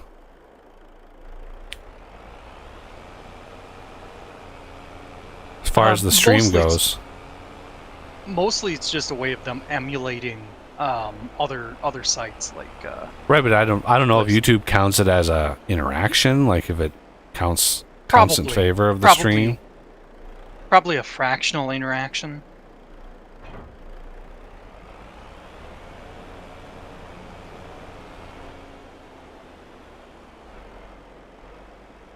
Okay, so yeah, people said they spammed it, and I didn't see anything pop up. So I did. Apparently, if you want to see them, you have to have that enabled. Mm. Huh. It's unfortunate that there's not a way to move it. I know I could edit the HTML, but that would be involved, and you'd have to do it every time you refresh. But that is something I've done on sites that annoy me.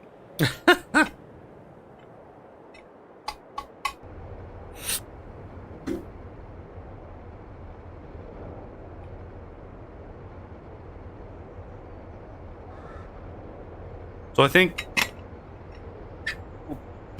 may play this again next week. Round out the month of August, and then go on to something new for September. Kind of where I'm thinking right now. Would it be time for Vanilla Factorio, or are we gonna wait till Mr. Death is around? Nah, we're not gonna wait for Vanilla. Yeah, Vanilla Factorio doesn't need to wait for Renegade to be around. Because it's gonna be what, late October, mid-October for the Factorio expansion? It's gonna be late October for that. Rubber band. I'm gonna watch the cake drop again. Yeah, cake probably be delivered again. That's right. We need a semi-trailer. Oh no! Yeah, for some reason I think we've hit like a critical mass. We need to drop some more sugar in here, and definitely some more flour, which I have trailers for over here. There's flour. I know we have another sugar trailer, or another 10 million sugar available. What we're low on. So longboards, yeah. These two trailers can be emptied into the carpenter. I need to drop off some wood.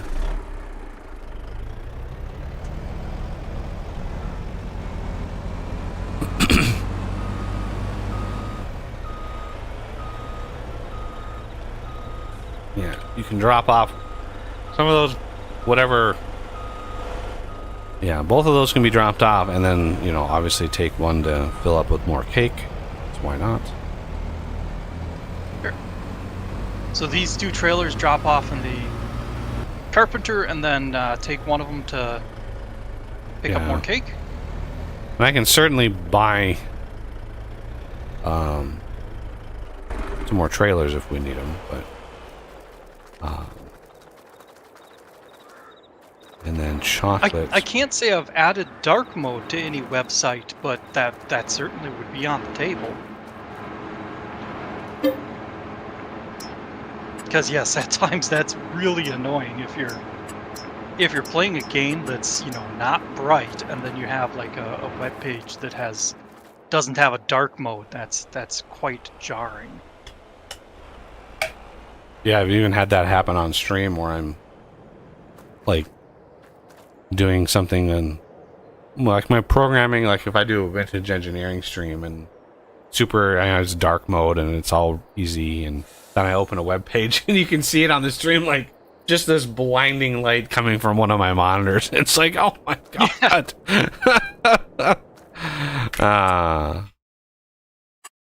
All right, so I think we can now harvest this grass. Yes, ready to harvest.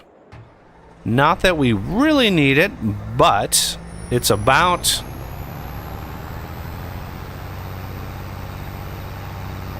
it's roughly 22 million liters of grass.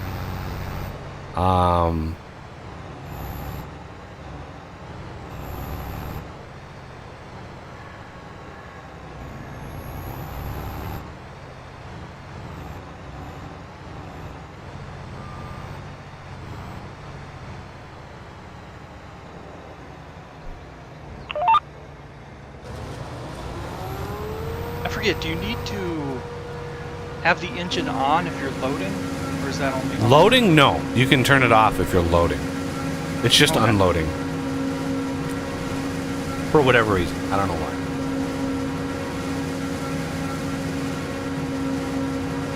Makes a little bit of sense. I mean, unloading, many of the vehicles, you know, use motors to unload. Not these trailers per se, but it's probably one of those all or nothing kind of thing. And the regular pallet trailers, like the flatbed trailers, you just drive over something and it pulls the pallets in. Or at least how the game does it is the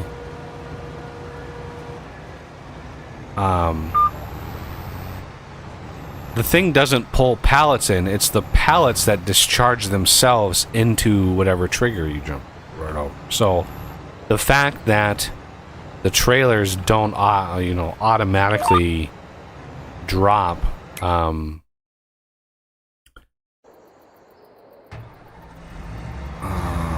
think I have to go to the other side.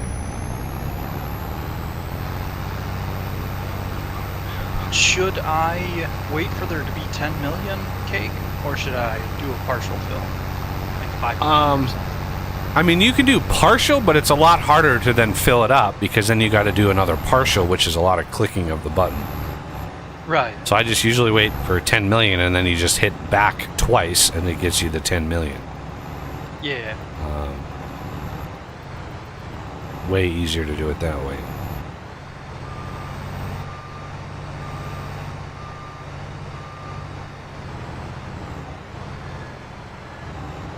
Oh, come on. Get lined up, stupid thing.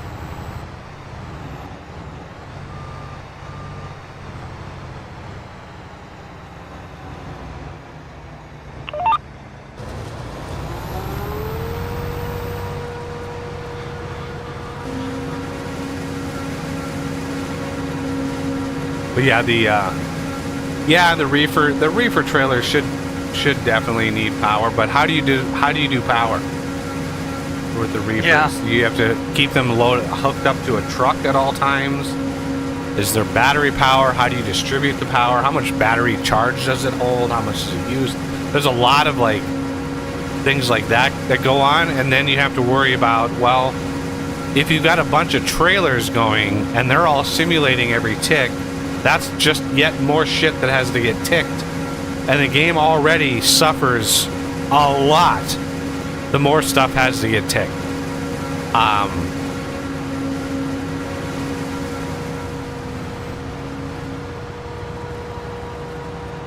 282 is the amount that I got out of that. So we come around here, get her lined up again. Hire that one. Oh my god. Every time. This is 282, almost, it's the exact same amount, which is a good sign. We hire that one. Should I put anything... Oh, sorry. What? Should I put anything in this second trailer? Or should I park it somewhere? We're eventually going to need it. We can make, we can just keep making cake until we just, like, we have more sugar, more flour, more strawberries, more chocolate, more eggs. Like, we can just keep feeding that thing. Make as much cake as we possibly can before July. And then just make bank. Yeah, I basically... This map, or this save, this version of the save is, like, right at near the end game. I've put a lot of time into this to get this progressed as far as we are. Alright, when this gets done, we're going to need to fertilize it. Alright, that's more butter ready to go.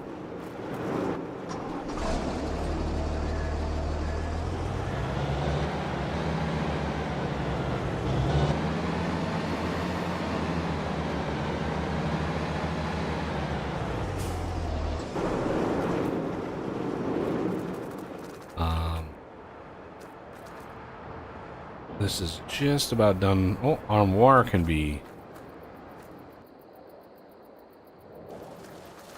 loaded and sold. Yeah, the armoire can be loaded and sold. Prefab wall will be loaded but not sold because that's another later in the season. Let's say July, I think, is the best month. The prefab wall, the way I distributed the price on the prefab wall, I figure like construction season, right? That's your high point for your prefab wall. Armoire, however, very little fluctuation in that price because it doesn't really matter when you sell those, I'm sure. Hydroponics farm sim. Well, we have that. We have greenhouses. And they're not fun because it's just you could literally grow anything in a greenhouse. Like I could have corn in, I could have soybeans, I could have wheat, whatever you want. You can edit the greenhouse to. You don't even need who needs farmland when you can just place a bunch of these down.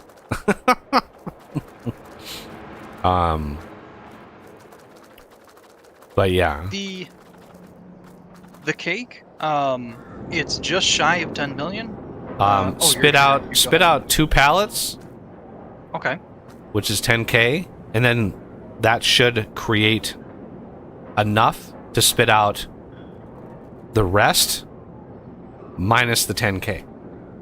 So it's 9990 is what you want to spit out. Yeah, there's 10K in there. Oh, okay. I didn't see any of the numbers change, so I wasn't sure. Okay, now it's changed. Maybe there's a yeah, it just had to sync. They had to send you a packet. All right, so then spawn 1998 of them. No, 1990. 1990? Oh. Yeah, it's 10,000 less than 10 million. So you take 10 million. The reason you spawn the first 2 pallets is because the craft. If I would have set the fucking total to be 10 million and 4,000, then you would have at least 10 million in there. It'd be like 10 million and 1,000. Like you'd have, it's just that remainder that I did that with the sawmill. I made that update, but I didn't think because I would have had to gone through every single one of my factories and done that exact same little change, and I just didn't want to do that. So yeah, I was talking 1998 pallets. Oh, pallet? No, whatever. I don't even know how many pallets it is. Because it's 5K on a pallet, so yeah, 1990 liters. See, do we have another trailer I can sell the armoires for, or should I use this? There's a trailer at the thing ready for the armoires.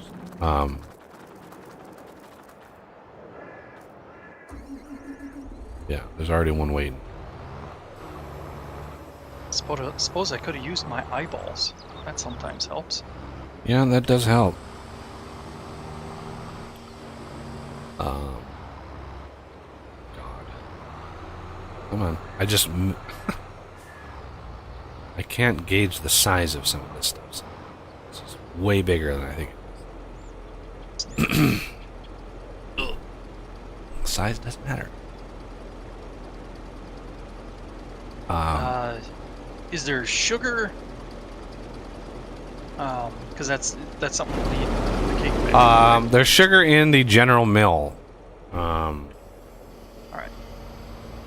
That we have to load up. There is a trailer right next to the potato harvester or the potato factory that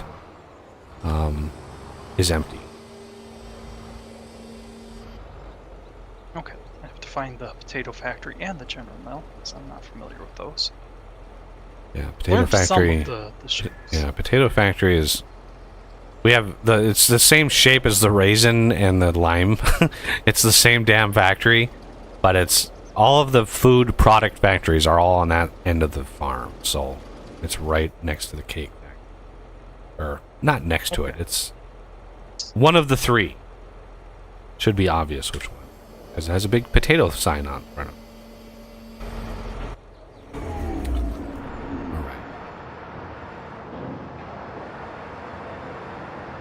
Now, Fine.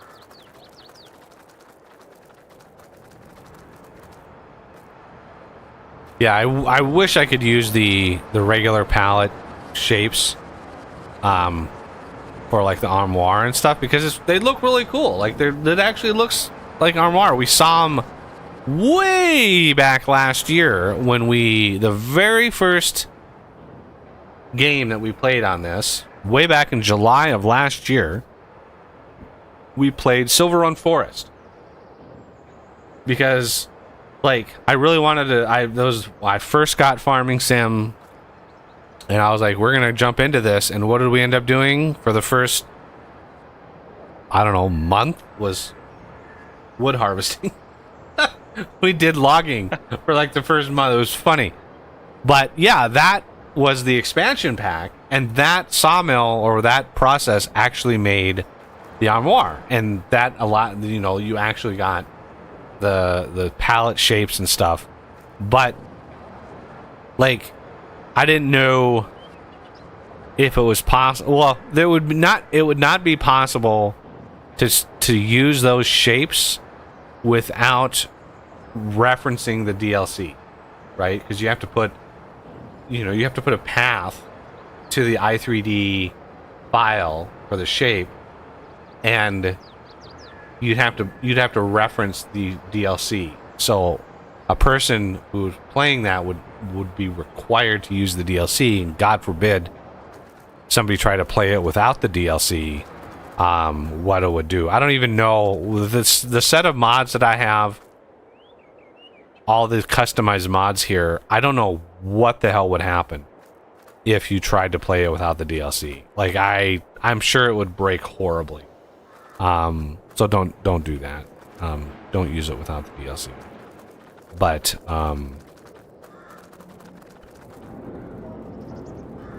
yeah, probably going to need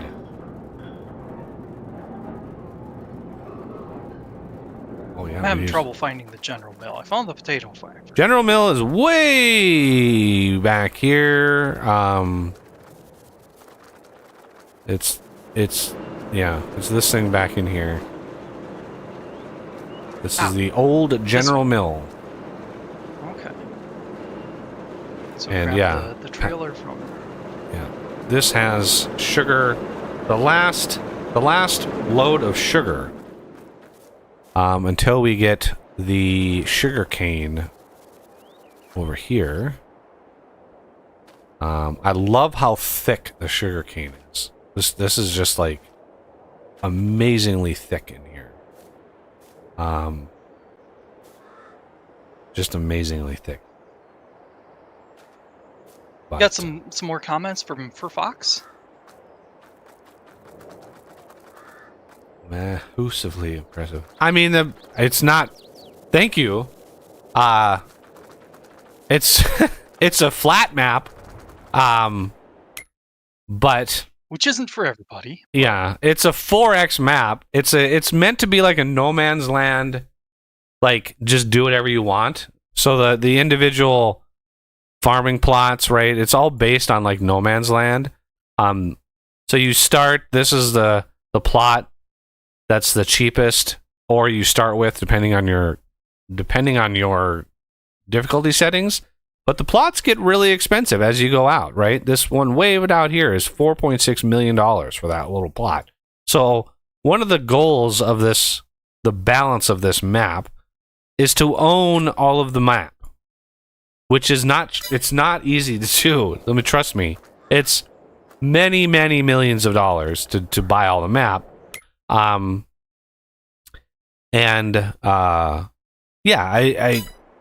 all balanced. This particular instance of the map, there is one that's more in line with base game values, like harvest yields and stuff. But the Prairie Farms Mega, 4X Mega version, which is what we're playing on, has a complete rebalance. And all of my factories, all of my productions, everything is now balanced around this type of or this map. All my values. So all my harvest yields, all that stuff are rebalanced. And then I've got custom trees. These are the big Bertha trees. These are plantable. Obviously, we've got a row here. This is what's left of the 120 that we planted before. But each one of these trees is 1.5 million liters of wood. Right? So everything, as far as the prices go, everything is super cheap, right? If you want to sell barley, it's $23 per 1,000 liters. It's not worth selling raw materials. The thing about this map, if you want to play it, the downloads are on my Discord. They're pinned message on my Discord. You can download the map and all of my mods. All of that stuff I've made available to download for everybody. But if you want to play the map and all of the mods, I encourage it. But just know that you're gonna need all of the set of things that I have. You're gonna need the Colossus harvesters the specific. Everything is customized versions of mods that I did not make. So like I just took somebody's mod and I tweaked it, right? These trailers from 82 Studios, I think at most they hold 1 million liters, I think. And I made a 10 million liter option. I made a cotton version and I made a wood version, right? So you can load logs right into that. You don't have to, if you drive this, and this holds 20 million, by the way, so does the cotton. The cotton and this hold 20 million liters. You can just drive alongside of a log that you've cut down and it'll pull it right into here. And then I made that work. That logging truck works with the sawmill that I have, right? So everything, all of my mods are all integrated and all kind of copacetic with one another. So the thing that encourages is you need a tremendous amount of money to progress and to get forward, because I also included a super variant of a couple different animals. So we go to here, we have super chickens. Oh, look at that. We have some super chicks now. Nice. So super chickens, $500,000 for a single super chicken. But they are super chickens. They produce a lot of eggs. In 1 month, they'll produce, if this thing is full of mature super chickens, you're gonna get well over 1 million liters, probably more like 2.5 million liters of eggs a day. The same with super cows. Now that we have a full complement of super cows, you can see the milk down there. We have 9.8 million liters of milk in the 1 month that we just slept. Right? So, it's a lot. The super animals are great, but to get this many 500 cows, 500 super cows, mature super cows, is $250 million.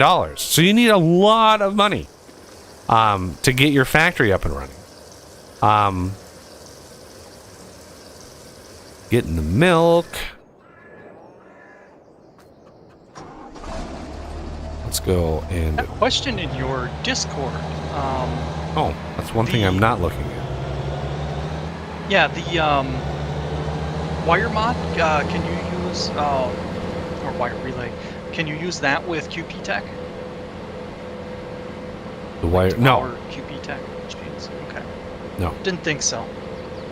QP Tech, the mod is not integrated into QP Tech. It's going to replace QP Tech. Yeah. Quentin is not interested in maintaining that mod anymore. The code base is just, it's a mess. It's an absolute mess. And so, you know, when we had our discussion, it was sort of, God, those autosaves are so jarring. Every damn time I open the menu, it's like, Yeah. the words, I was saying words. UP Tech is, and I don't know if that person is watching or watching any of the streams, but once like the LV tier is done, once we're through pretty much all of it, Quentin is basically going to do a transfer mod or a transfer update to UP Tech, where you'll be able to craft like some of his machines directly into my machine, and it'll be a bridge for server owners to be able to transfer the mod, because QP Tech is going to be depreciated, and so I am integrating as much as I can of his like intermediates and a lot of his functionality, a lot of his a lot of the stuff that his mod is doing. I knew I was going to have to cover myself, and so yeah, the QP Tech is no longer going to be a thing going forward in future versions of the game. He's just simply not wanting to keep that. And trust me, I've looked at the code. I have the source code. Trust me when I say you do not want him to keep that mod going.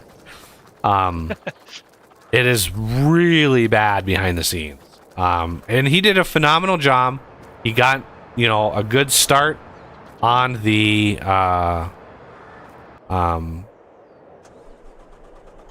tech side of things. I played through QP Tech a couple different times. Even put out some supplementary mods, the tech mold mod that I did, was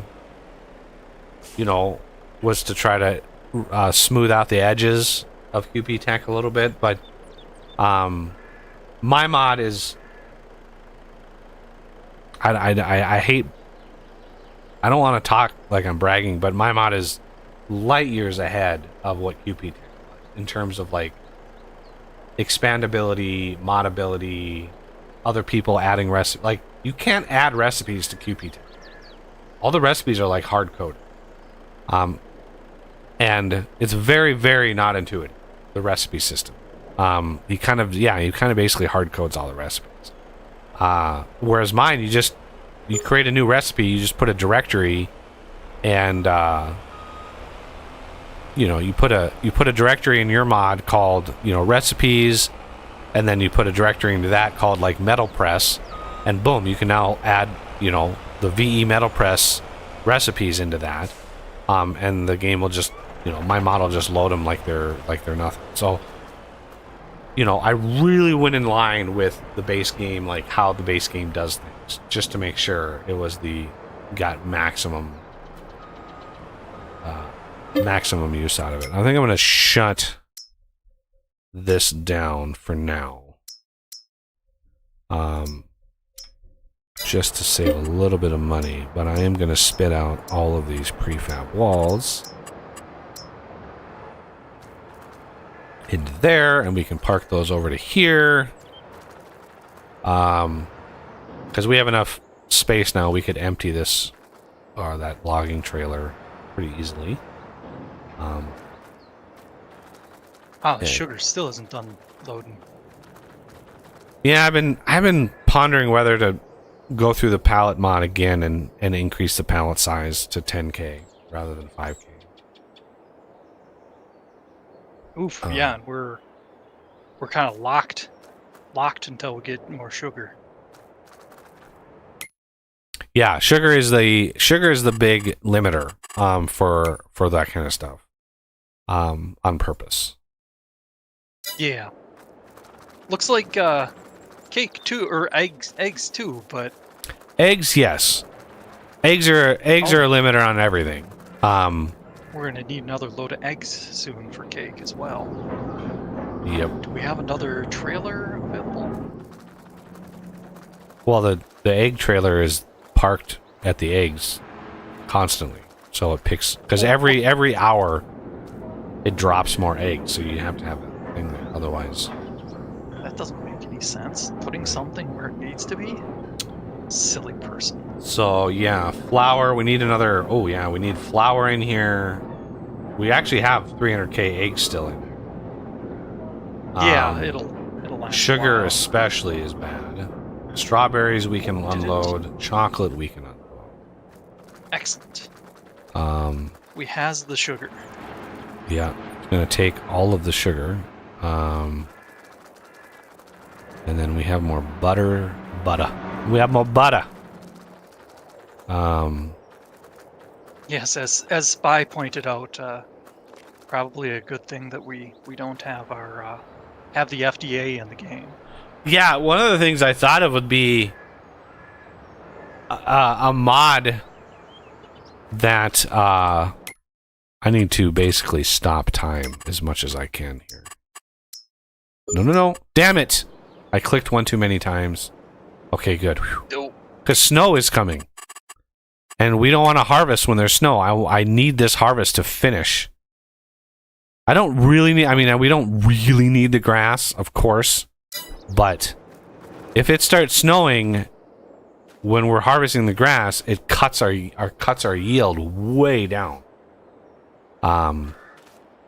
So, yeah, I really like this to finish. What are we at right now? 6.8, 6.9 million. And this has probably got the same amount, right? So, and they're going 35. They're not going max speed, because if you go max speed, it tends to skip material. Because the work area of the header on this is not wide enough, right? You'd have to have the work area be really, really wide to go very fast. Because when you have little hitches, ooh, this is actually almost empty. That's crazy. When you have little hitches,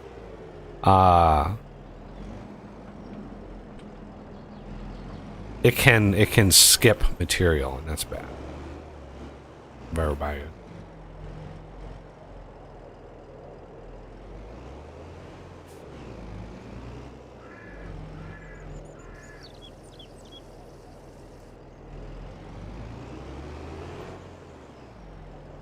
haven't had to fill one of these in a so while. I'll load up some flour now.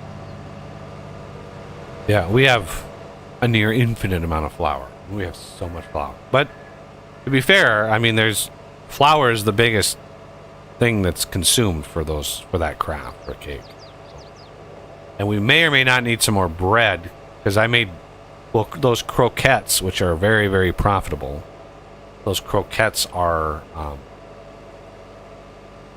require bread. So I actually for the first time had to make some bread.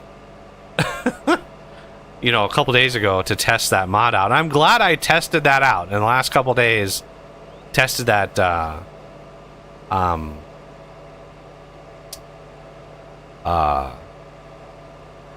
words. I tested that potato because a lot of the pallets were broken. And oh god, Oz, there was, you have no idea. I was like yelling at my computer the other day. As one does. As one does, especially modders. Modders tend to do that a lot more. But so I got that I got that potato harvesting mod updated. I got the greenhouse. I got all of that stuff working. And got it into the game and started testing it. Where I'm trying to work on 5 things. And so Jesus. I got the greenhouses built in the map, and I started producing the onions and the peppers and the cucumbers. Actually, this needs to be over here. And the trailers wouldn't load, and I was like, oh crap! And so I had to go to that TLX trailer mod, and because for some reason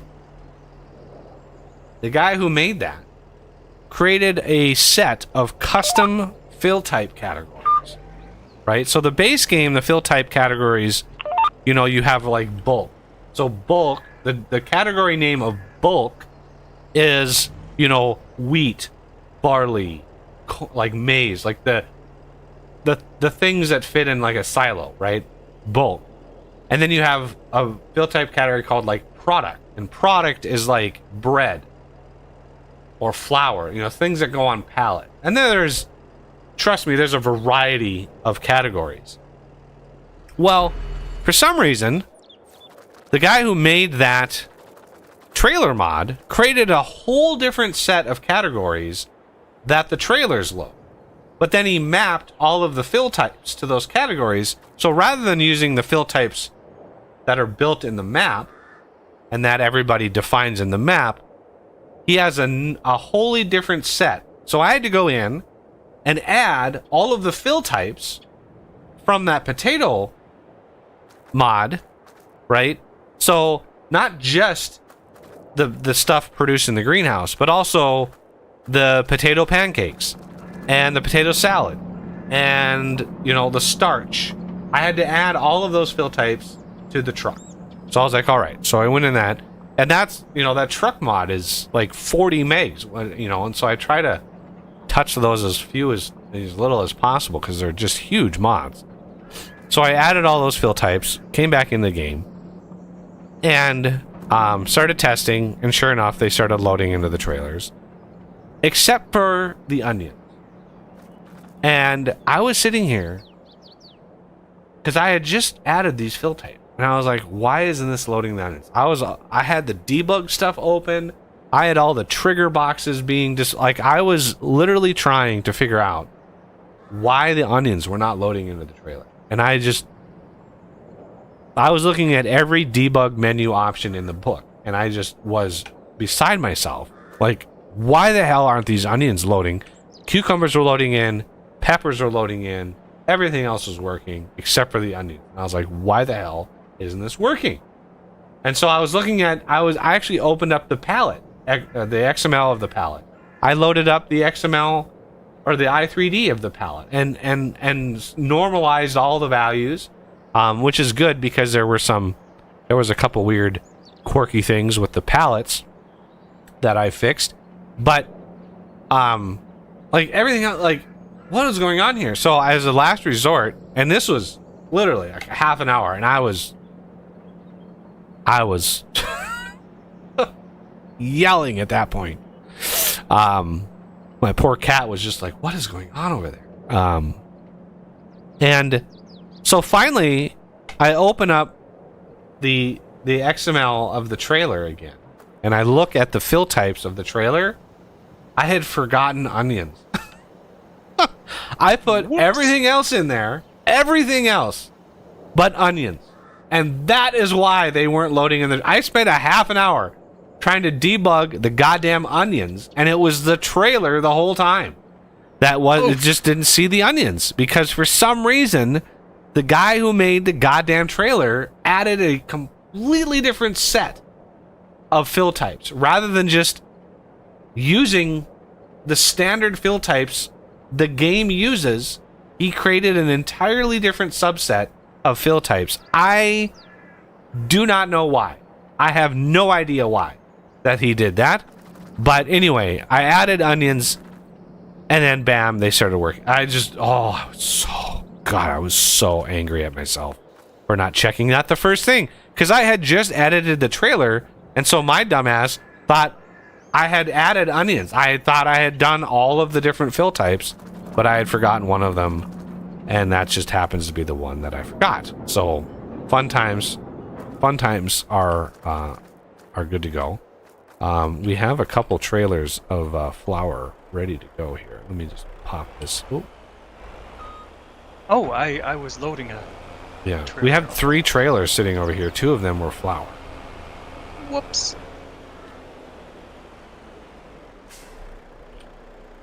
So yeah, that was my moment this week of just pure frustration, and it ended up being just my own fault, which I hate. I don't like when I can't blame anybody else.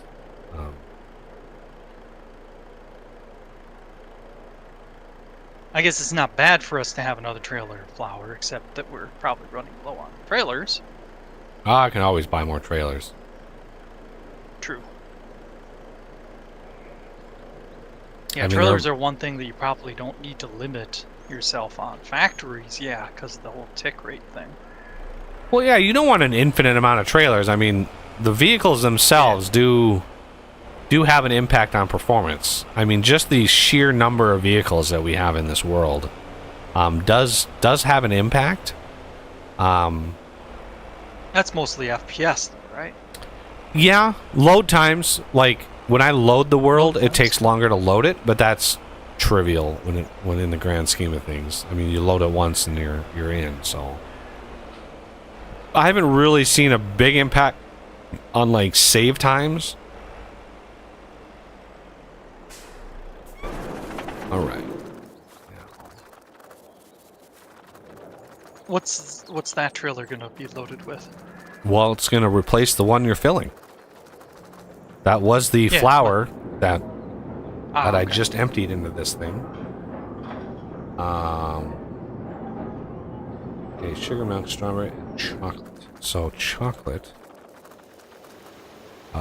We have another trailer full of chocolate ready to go. And we're probably going to have another one. So, yeah, we're going to get so much. So much. Yeah. It's basically like for every load like of strawberries and chocolate, you get like 4 trailers worth of cake. It's a pretty decent return.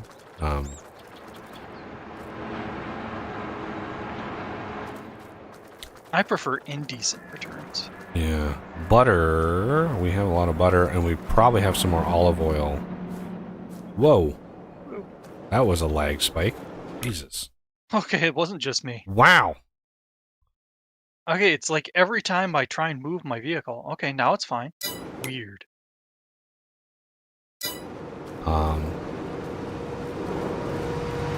Oh, we're gonna get close to finishing. Where have you been parking the flower trailers? Well, there's a couple trailers up by the mowers out there. That's where the trailers are. Right next to the bakery. All right.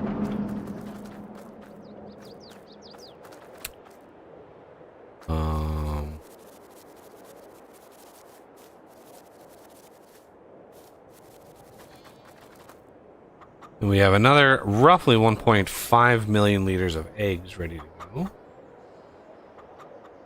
But I don't know if we should put these. Oh yeah, let's put them in the bakery. Why not? And the next load can go into the potato factory.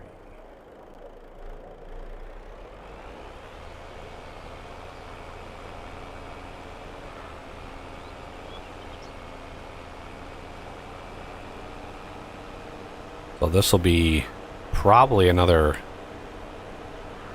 4 trailers worth of cake and eggs.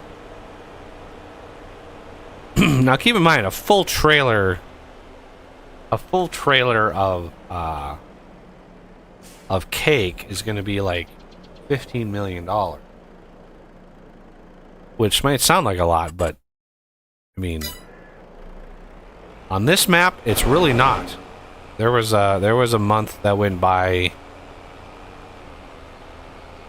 in this game for me, and in one sleep was $10 million. In one sleep. Cost, I assume you mean. Yeah, in cost. I was 10 million. It was 10 millions less when I woke up.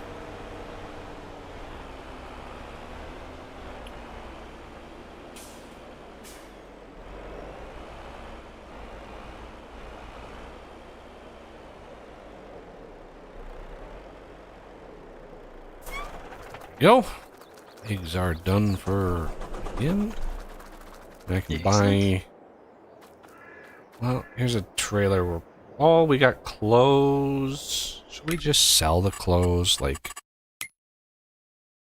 where are the clothes at? Oh, by the way, you said that snow is coming. On my screen, it's actually already snowing. Really? Yep. Yeah, it's not on mine. It's still you're coming. the host, so it's. Yeah. Should I load anything up into this trailer right now? Is there what's in there at 10 million? Oh my god, I forgot to load the clothes. I was gonna sell the clothes. Olive oil is the only one.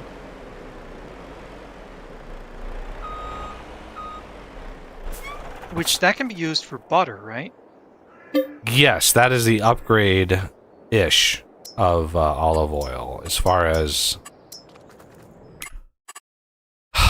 olive oil itself is fairly valuable. Olives are not, right? Olives are really easy to come by. We can get millions a month of olives, an infinite amount of olives from greenhouses, which is why I made those so cheap. But you have to pay money to make them into olive oil, but you get a decent amount. I mean, a full truckload of olive oil would be about 8 million right now. In June, it would be roughly $1 million for a full 10 million. Which isn't, I mean, not the best, but then butter, right?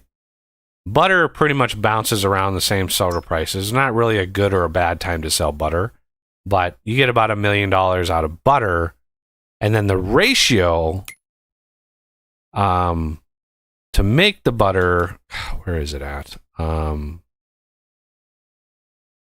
it is, here or here. Yeah, it's about 1-to-1. So the olives to olive oil, and then olive oil to butter. So you get, a little bit of money from butter. But butter is just the gateway drug to cake and to all the other things, because butter is used in cake and it's used in the croquettes here, croquettes are by far the best, right? Because right now, a full truckload of croquettes, $32 million. So these are the bestest of the bestest in January and February. Like,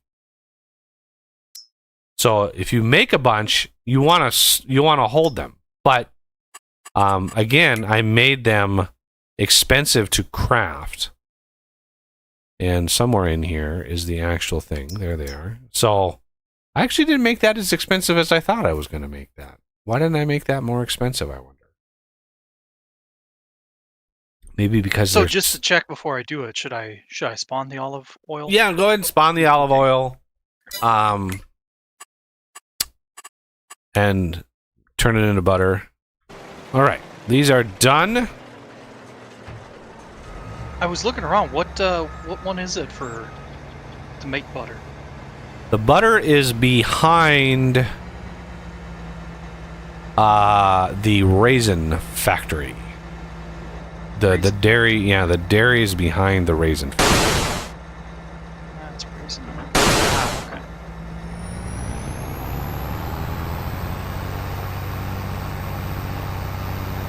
So yeah, 11.2 million grass in each one of these. So 22.6 million grass, which is pretty damn good.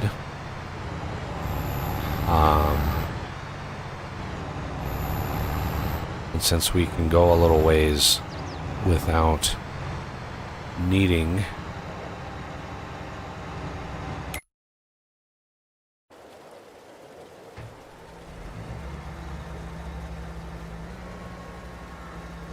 Is this the arm? Oh, prefab wall. Should I sell those or are we stockpiling those? Is it full? We're stockpiling those till July.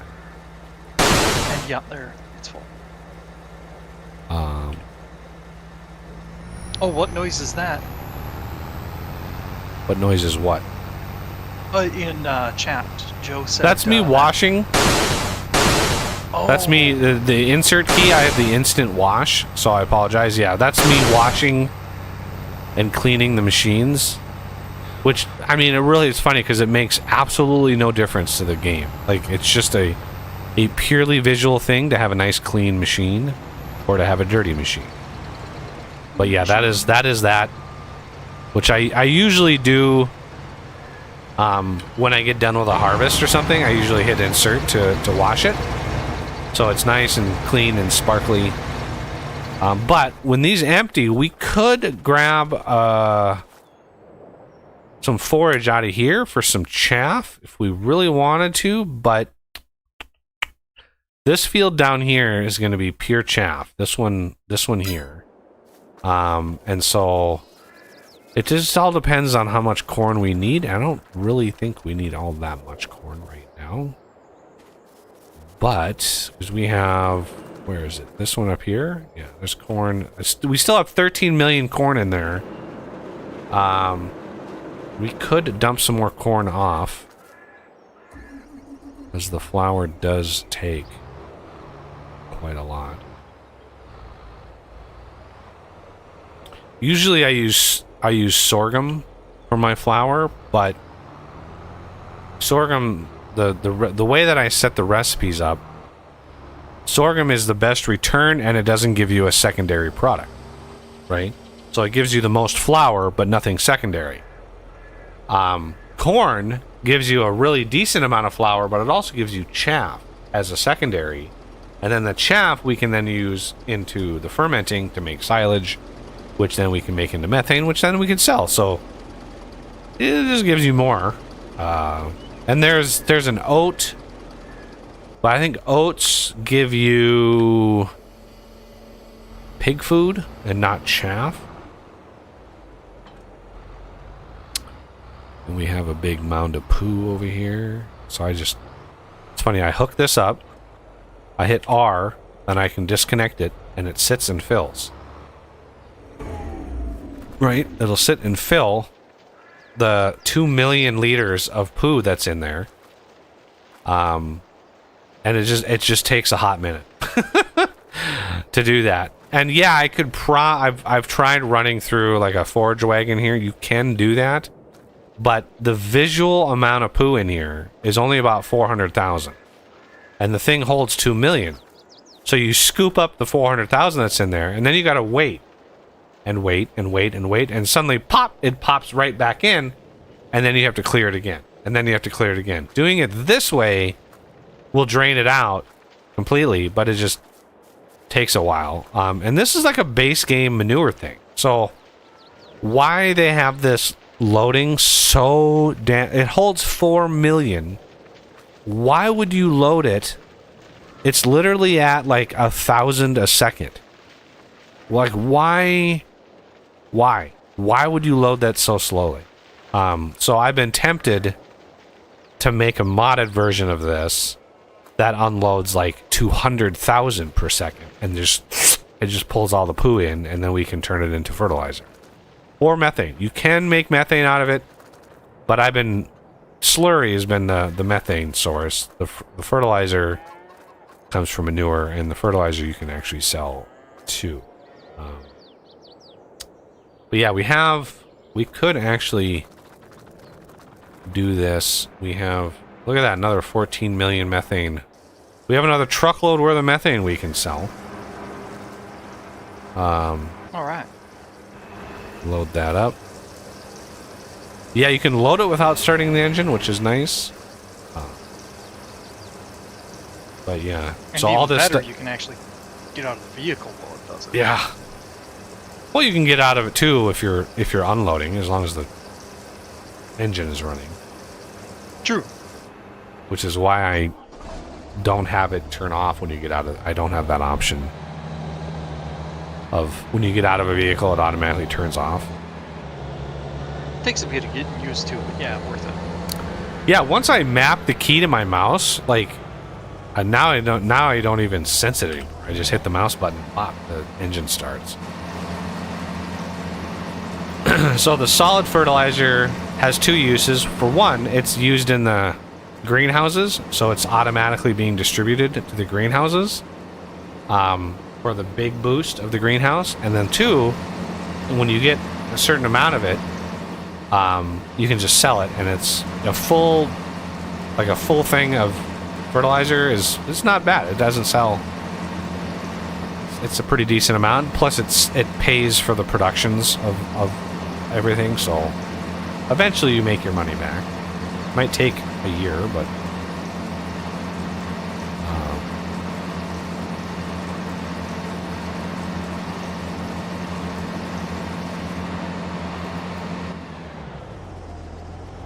now I can go pick up some slurry.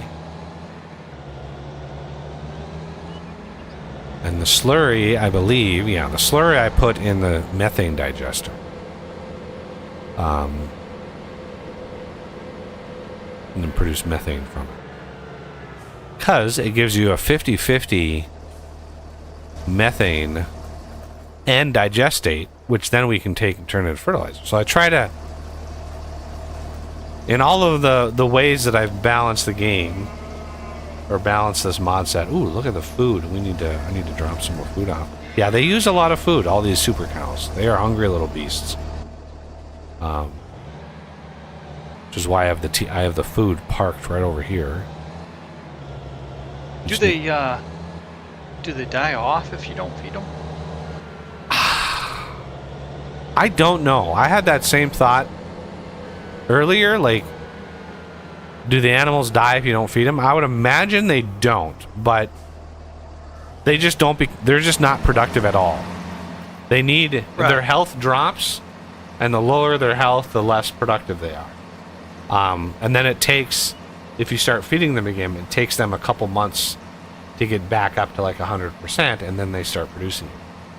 So yeah, I think it's just based on like how much production they have. Yeah. The olive oil is done. You can deliver that to the dairy. You've found the dairy.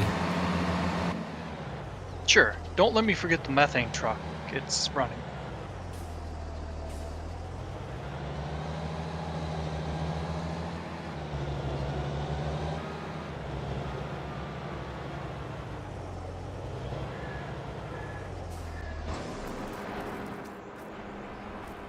Alright, this should finish off that silage, which is...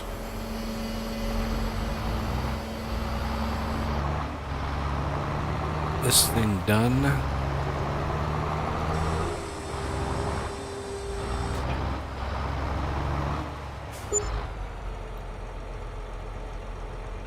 Yeah, that reminds me. Did you play Oxygen Not Included when they had added natural gas? I don't remember. Yeah, Okay. I think the last thing that I played that they had just like added the geysers. Technically, I've always had steam. Geysers, kind of, but yeah, they changed the way they run.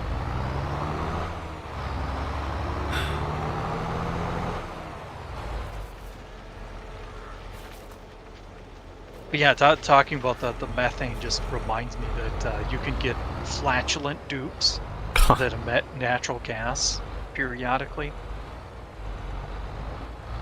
And you got to filter that from the atmosphere. And... Yup. The worst part about it is that it affects crops. And for me, the most disruptive thing is that I use vacuum a lot. And even if they're in an atmo suit, it leaks out and it ruins your vacuum.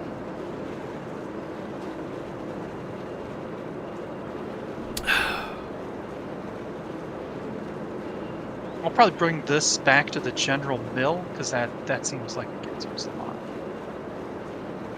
Bring what back? Then I gotta remember the methane truck. Yeah, looks like the one at what is that farm factory? That one's full. All right. We have prefab wall, cake, cake, cake, and then over here we have another prefab wall.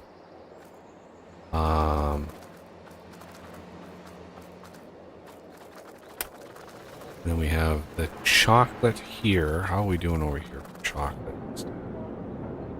Strawberries and chocolate. Good thing I enabled strawberries again.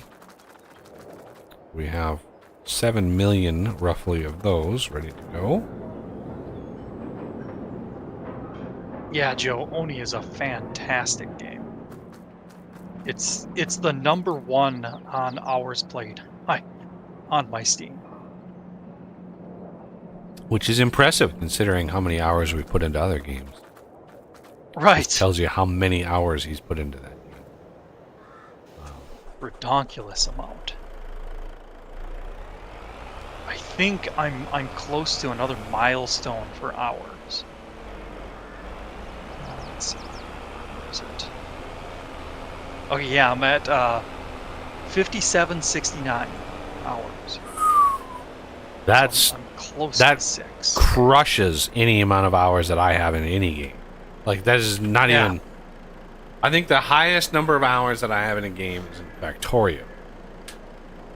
It's either Factorio or Fortress Craft. I think Factorio overtook Fortress Craft, because I think you've talked about this before. Yeah, because Factorio... There were times in the past, and that doesn't even account for the time that I played it before it was even on Steam, because I started playing it before it was on Steam, and I had many, like when I first started covering it, I started the channel with Factorio. The very first series that I started posting on my channel was Factorio, and back then that was not on Steam.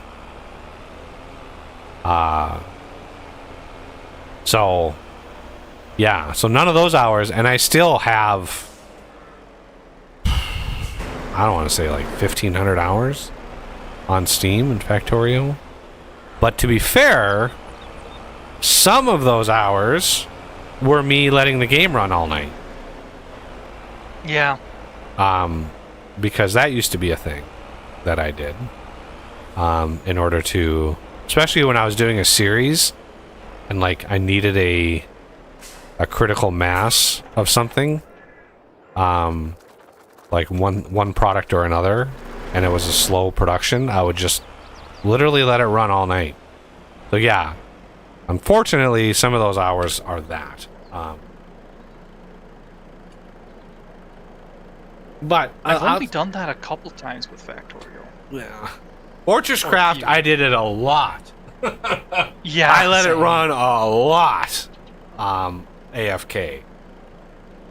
Which is one of the reasons why I sort of developed the theory that if a game, if it's an active option, if you find yourself in a game where you seriously consider just letting it run AFK, then it's fundamentally not properly balanced as a game,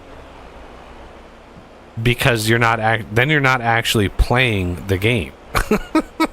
And the whole point of a game is for you to play the game. And if you walk away from your computer and you allow just the game to run, then it's improperly balanced. And I'll die on that hill as an opinion, because yeah, I think it's ridiculous that some games like basically force you to do that. Like, you have to do that. Yeah, if you're kind of forced to do it, there's something wrong. If it's one of those things where it's like, well, I know I could, accelerate this along, but I just don't feel like it right now, and have the option of leaving it run, that's... The butter, we want to just park over here by the flour and the olive oil. Like, we want at least a trailer load of butter in reserve, because it takes a hot minute for that to be made. Oh yeah, I need to start the damn... Oh, there's the autosave. We need to get the fertilization going.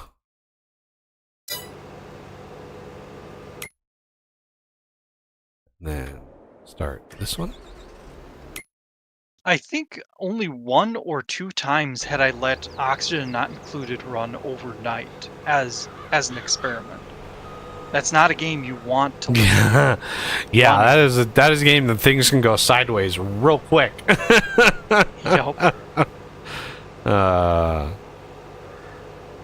Even on some of my, well set up bases, there's the 2000 cycle problems that spring up every now and then. Yeah, and then it's one of those games that the problems can cascade.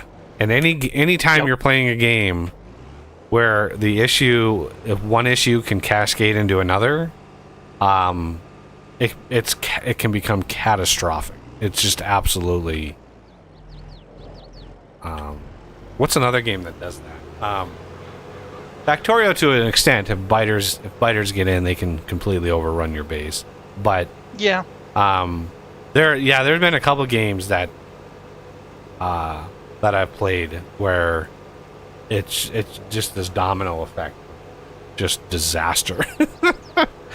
Where you load it, you let it run. Maybe you go and you eat supper. Like, you're like, I can let this sit, for an hour, and you go eat supper. You come back and it's just like, it's like, oh shit, what happened? There's some city builders that do that. Like, you run low on food, people start dying, workforce goes down, no more food gets produced, more people start dying. You come back and there's 5 people in a village. It's like, what the hell? There were 20,000 people here.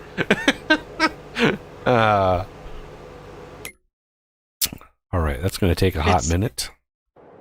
It's those cascading problems that bug me when you in city builders. Oh, that's full. What is that? That is chocolate.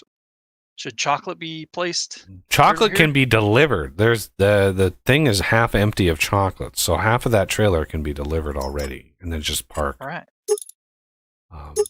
Park it. Whoa. Bit of jitteriness. Yeah, I'm buying some more trailers, so be prepared for. Ah, okay.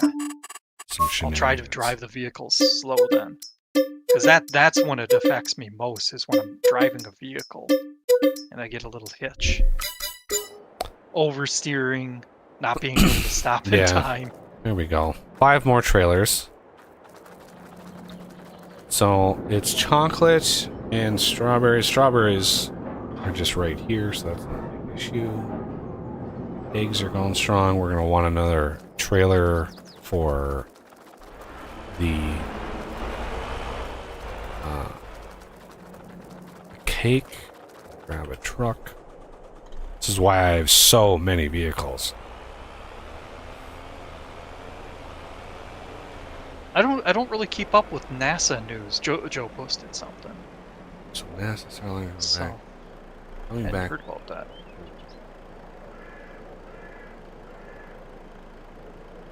That's not a NASA. That's Boeing.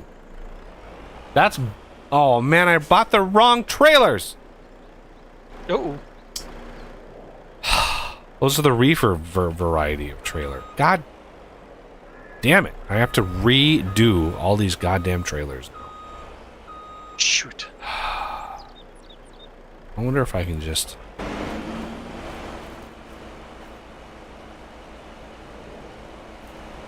Oh, is that what that all those jokes I've seen about Boeing and aiming?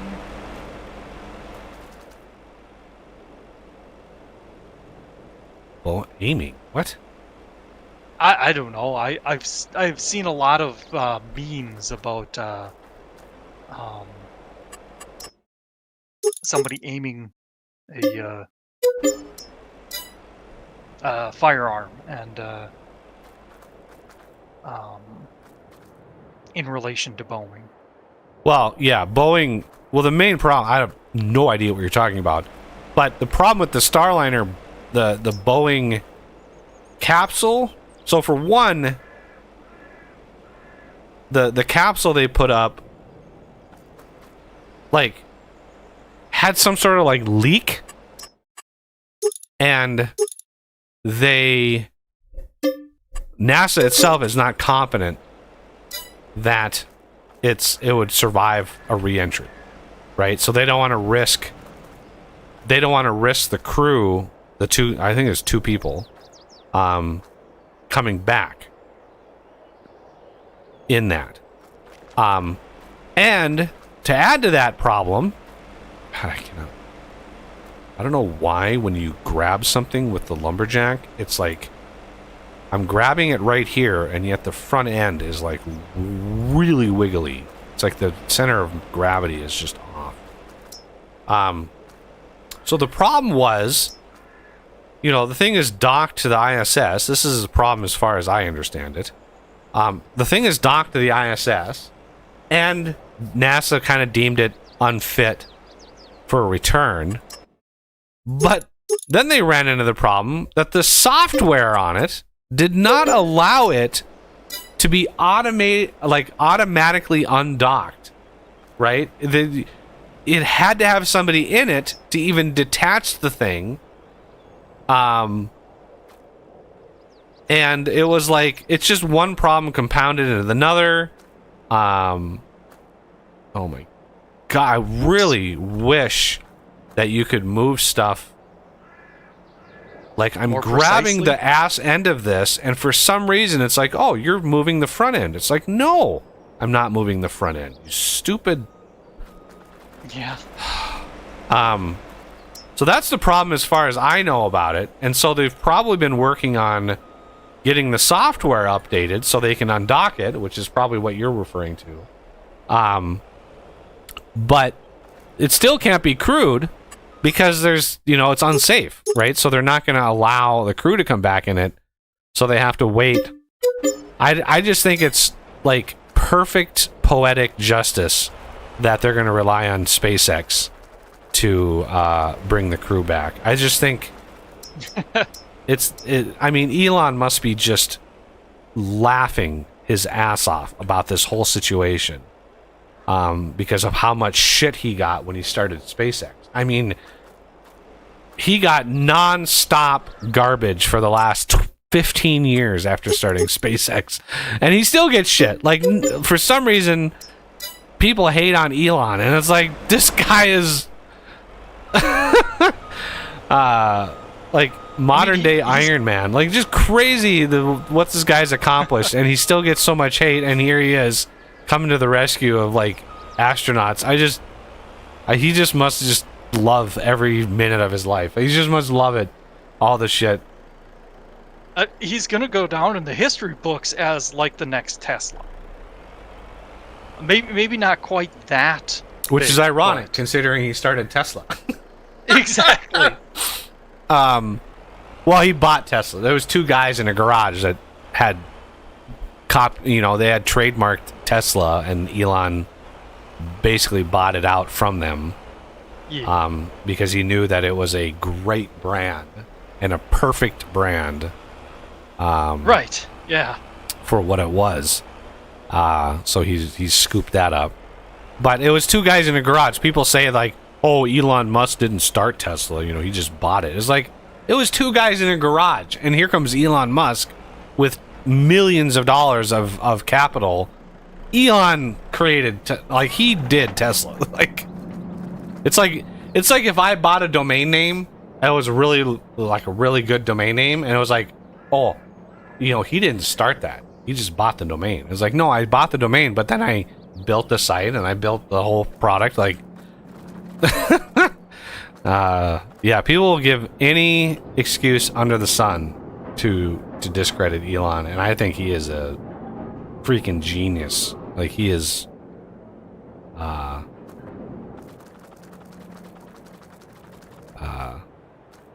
your vintage engineering channel is getting a little bit of chatter. Is there a level of detail for models? I assume this is in relation to the pipes mod. A LOD? So, yeah. The game doesn't really, as far as I know, doesn't. I think it like automatically does LODs. I don't remember ever seeing a LOD system. I mean, it's a voxel-based tessellated architecture. It's not conducive to LOD. You're not going to simplify the blocks, depending on how far away you are. I mean, I don't think that's a thing in vintage or vintage story. I think there's a little bit of it. There's probably something with the textures. The textures could be LODed, but the shapes. How do you LOD a shape? Right? The shape is the shape is the shape, and that shape doesn't change, right? Like, think of the cathedral far away.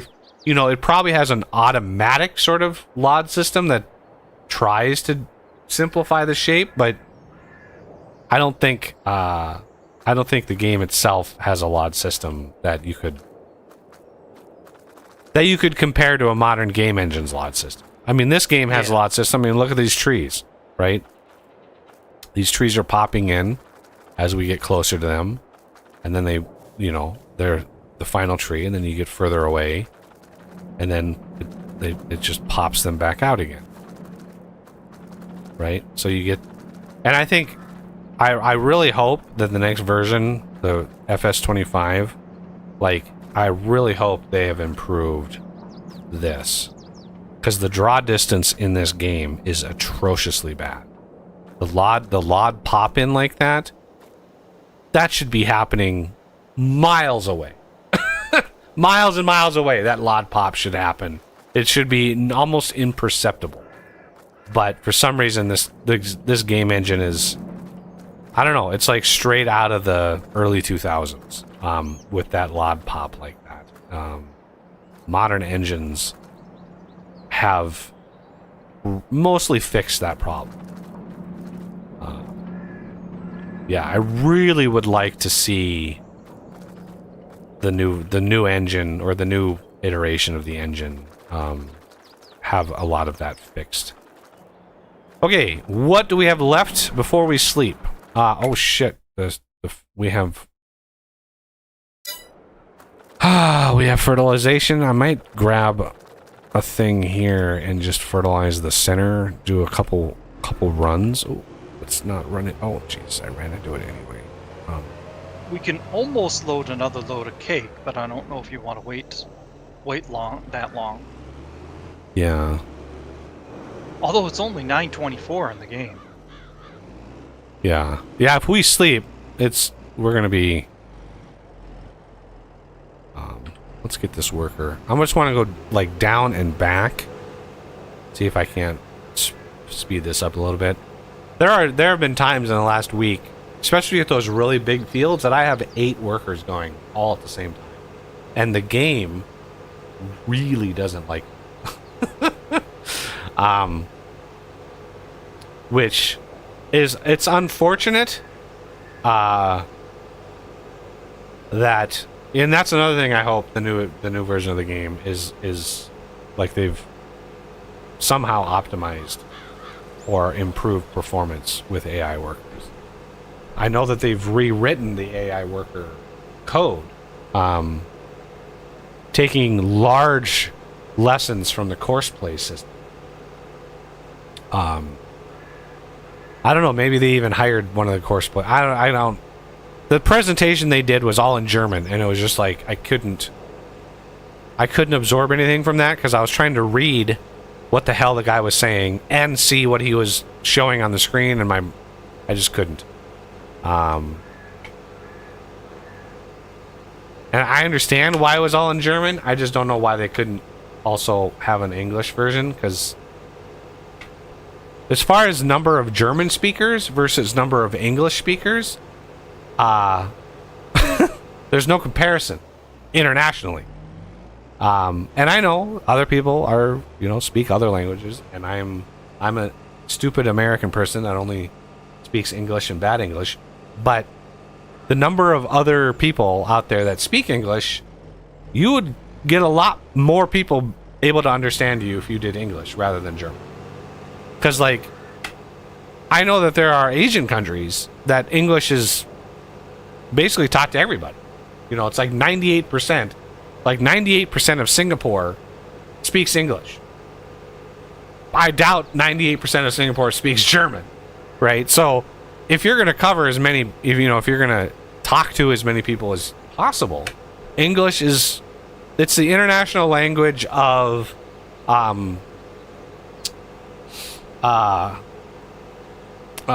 air traffic control.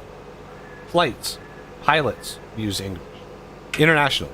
If you're a pilot and you're flying into Malaysia, they will speak to you in English and direct your flight. It's international language.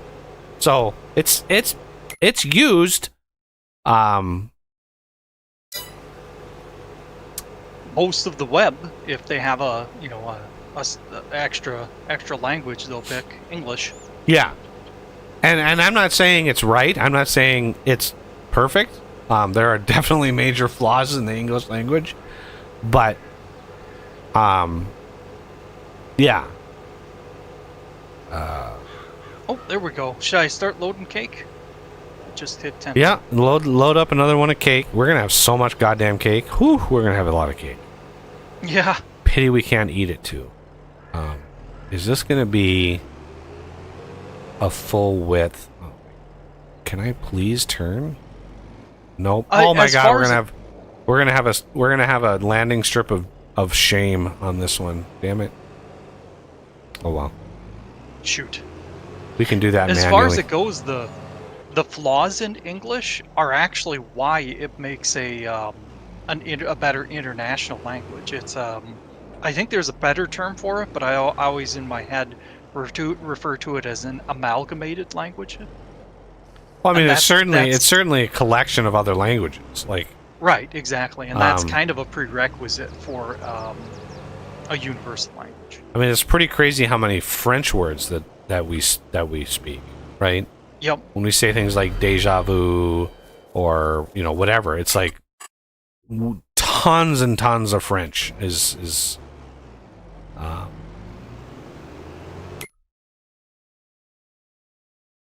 Oh. And one of the humorous things is when we say "pardon my French" when we swear. Yeah. Because most swear words are French origin. Yeah, they really know how to swear in French. It's really great. They have the greatest swear word. So this one's coming back. This one's going up, and when this one's at the top, we can turn them around and come back and do that landing strip of shame.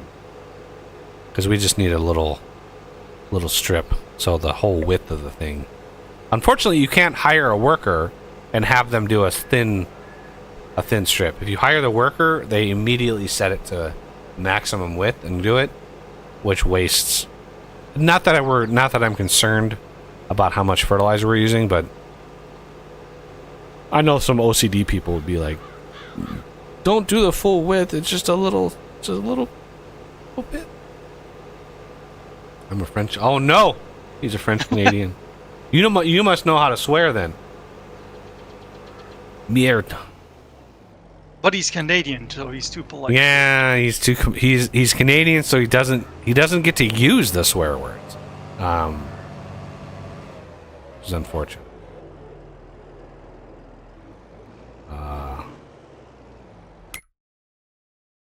All right, so this one we want. Speaking of amalgamated languages, that reminds me of Japanese is another one kind of like that, and it's funny how many English words there are in it, or close to, because of the difference in speaking, or like they don't have a sound for L. That's one of the reasons why Japanese speaking, or native Japanese people have trouble with the letter L. Yeah, well, what's interesting when you study like deep history, it's interesting to see the world in that vein, that lens, because a lot of stuff makes sense. Yeah. When you study that. So when I talk deep history, I'm talking like coming out of Africa 100,000 years ago. The populations that were coming out and how they spread slowly across, we're talking many, many generations spreading out of Africa. And when you hit like India, you start getting language. If you look at like Indian language, you start getting very interesting looking characters. And as you go further, you get into China, and obviously everybody knows the pictographic language of China. But that language goes back so long that it has changed very little in thousands of years.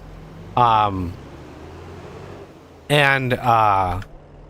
then you get the derivatives of that. And now, a Japanese person would never admit that their language is a derivative of Chinese, but you have Korean and Japanese, which are evolutions of Chinese, and they have their own style that developed over a period of thousands of years, and into their own unique sort of look and feel. But it's just really interesting when you see that, how that development took place, right? Because you imagine like heartland China being populated first. You're like the river valleys, the farmland, like any traveling band is going to be settling in that area, and then going up into the Korean Peninsula, and that's where the North American population comes from. But then eventually hitting the sea, and then maybe seeing land, or maybe seeing birds fly. Like something told them, hey, there's land out there. And believe it or not, Japan is not off the coast of China, it's off the coast of Korea. So you go further out there and it's like, oh, we're going to continue on, and then populating Japan, which itself was very isolationist for many, many generations. And so kind of developed its own thing. And really fast. I love studying deep time. Anything involving like prehistoric, human populations and how they moved, how they developed. Just really fascinating, the history of humanity and how we've developed and spread over eons. Is that 4 million? Wow. I mean, even America has diverged many of the aspects of English. Oh yeah, there's. And, I don't even want to get into like Creole and Cajun and oh my god. There are areas of this country where you would not be able to understand people talking. Like the dialects have gotten so insane. I mean, even just the core of the English language. Well, the English has gotten dumbed down since the age of the internet. Because I just got through all 7 books of Isaac Asimov's Foundation series. I read all 7 books. Took me about a month. And his first 3 books, the original trilogy, which was actually published as a set of short stories in magazines back in the 30s, they read so much different than any modern text. The English language that he used in that original trilogy, I think y'all just have to experience it, because it is so different than what we are used to in the modern age.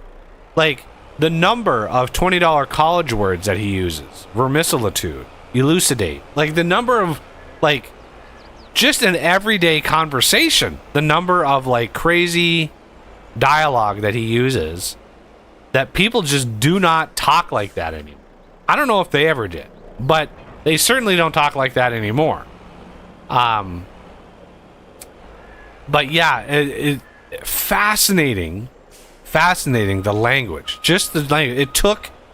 It actually took longer to read those books, those first 3 trilogy, the first original trilogy, than it was to read the next 2, which are longer books.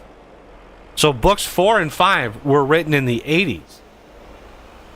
Much later than the original trilogy. And they were far faster reads because the rhythm of the language was so different. And that we're talking not even that many years, and that was a drastic difference. An absolutely drastic difference. Okay, I think now...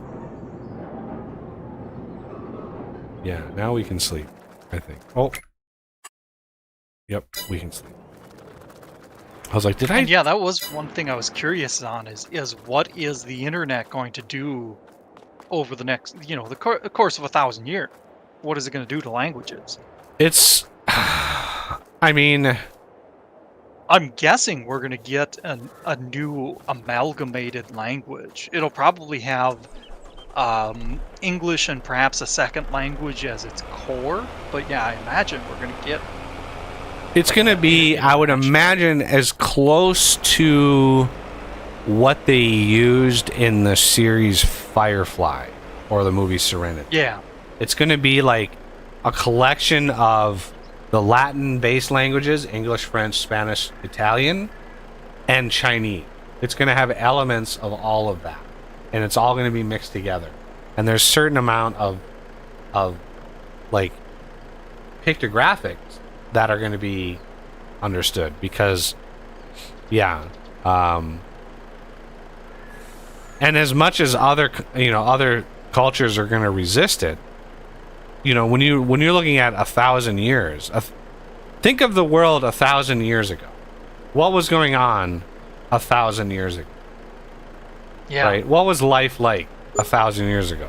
It's impossible to perceive how insane 1,000 years is into the future, because like stuff has been changing and evolving so fast that we can't compare 1,000 years ago to 1,000 years from now.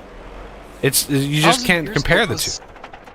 Was that getting close to the Dark Ages? I don't remember. Yeah, when that was basically the start of the Middle Ages. 1,000 years ago was about 1000 AD, was the final last. It was right after the last gasp of the Roman Empire, right? When Constantinople fell, it was just the last like gas. It was the very start of the Middle Ages, which was a 400-year, 300-year, very, very dark time. 1,000 to about 1,300. Very, very dark time. And it's very hard for us, we Americans, and I imagine Canadians, Mexicans, etc., to conceptualize 1,000 years ago, because we're disconnected from any culture that existed then. Yeah. Except, of course, Native Americans. I mean, yeah, 1,000 years. It's life 1,000 years ago. You know, you get a little sense of that if your power ever goes out. Because I recently had a power outage a couple weeks ago, and the power was out for 11 hours. And I was, you know, it went out at roughly 6, I know exactly, it was 6:22, power went out one evening. It was right after I ate dinner. Yeah, right after, actually, I don't want these. These need to be put back. So right after I ate dinner, I was just finishing watching whatever show I was watching for dinner, and power goes out. And I ended up going to bed at like 8 o'clock that night because the sun was setting. It got dark, pitch black in my apartment. I needed my phone as a light to get to my bed to even go to bed. And power didn't come back on until 5:20 in the morning. The power finally clicks back on, and it woke me up. And I ended up, because I went to bed so early, I ended up getting up. You know, and was like, well, let's start our day. The sun's up. So I got a tiny little minuscule glimpse of what life would be like without electricity. And it's boring as fuck. It is extremely boring. There is nothing to do if the power goes out. Nothing works. Nothing, like, there's nothing to do. So in the worst case scenario, and for society, the power goes out, and that erases 90% of our lifestyle. Almost 95% of our lifestyle.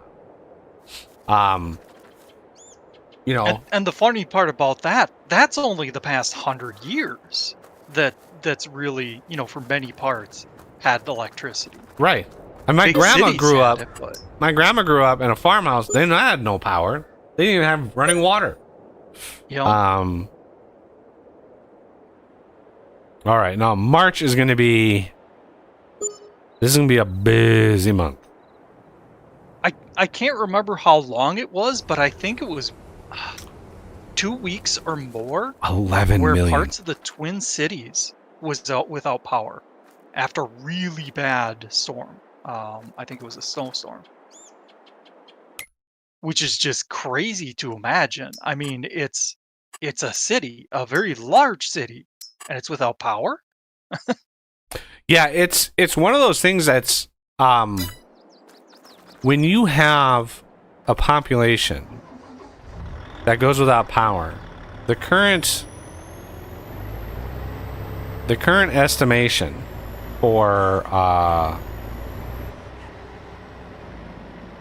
like how long stuff lasts is 3 days. 3 days it takes for all of society to completely collapse. Yeah, 3 days, the grocery stores are empty. Your food starts going bad. You know, in the fridge, after 3 days, everything in the fridge is gone. Like, you can't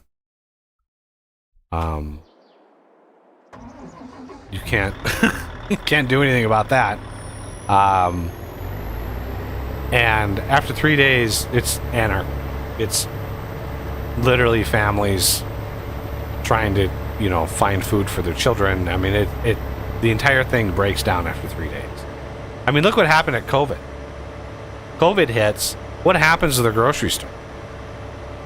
I mean, what happens to... I mean, look at how fast toilet paper disappeared. People, that's the panic that introduced. Like, it's literally like the flu, and people are buying hundreds of rolls of toilet paper.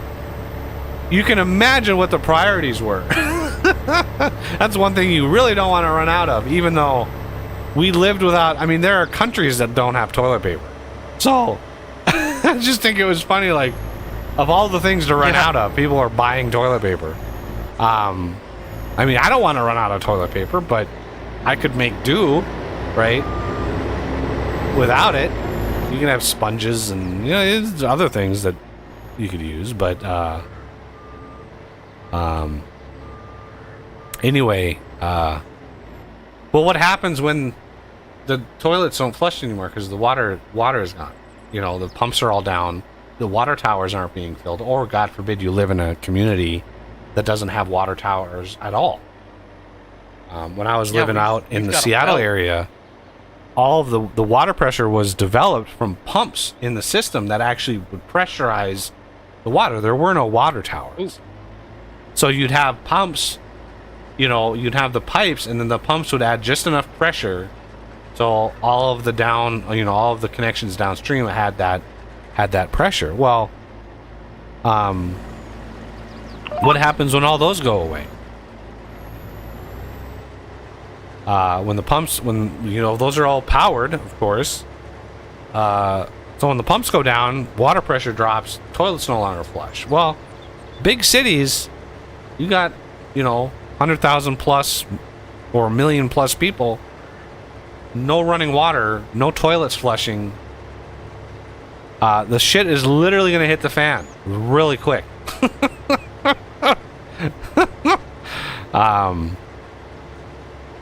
And God forbid it's winter.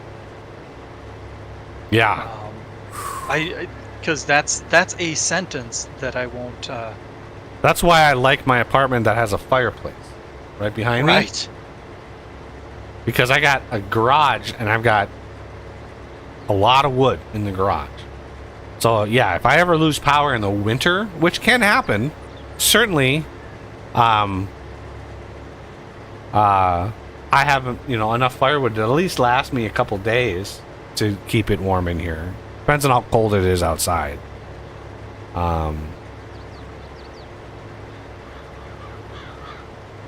But yeah, I heard that every year there's losses as a result of power outages. Oh, sure. And I mean, we really don't have that many power outages compared to what it could be. Usually it's elderly. They are far more vulnerable to changes in temperature. And the very young, but they often are very protected. Well, at least we hope so. Yeah.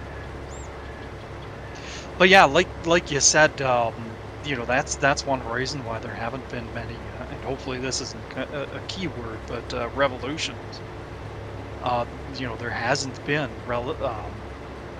relative to history many revolutions because most of the populations are not necessarily well fed, but have access to food.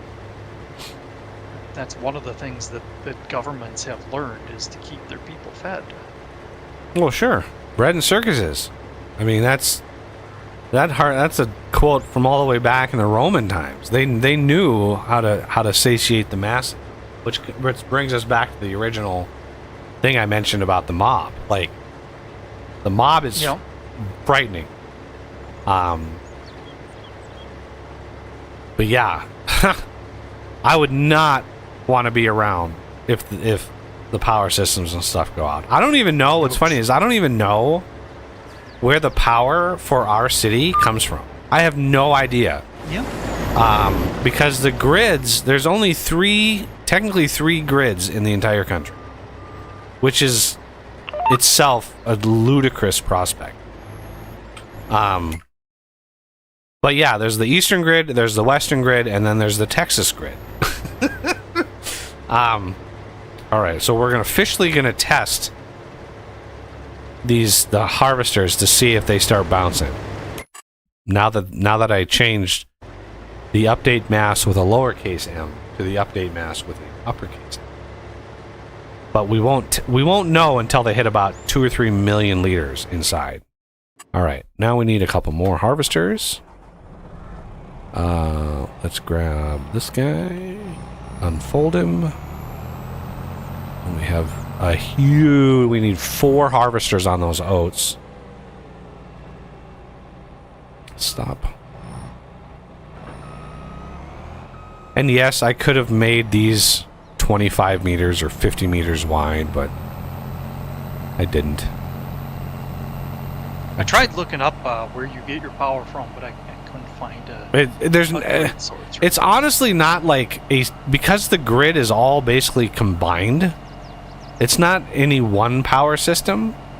Right. But I know that, you know, it's being redirected from somewhere, because I know there's south of us there's a giant power station, and it's coal based, and it's just running all year long.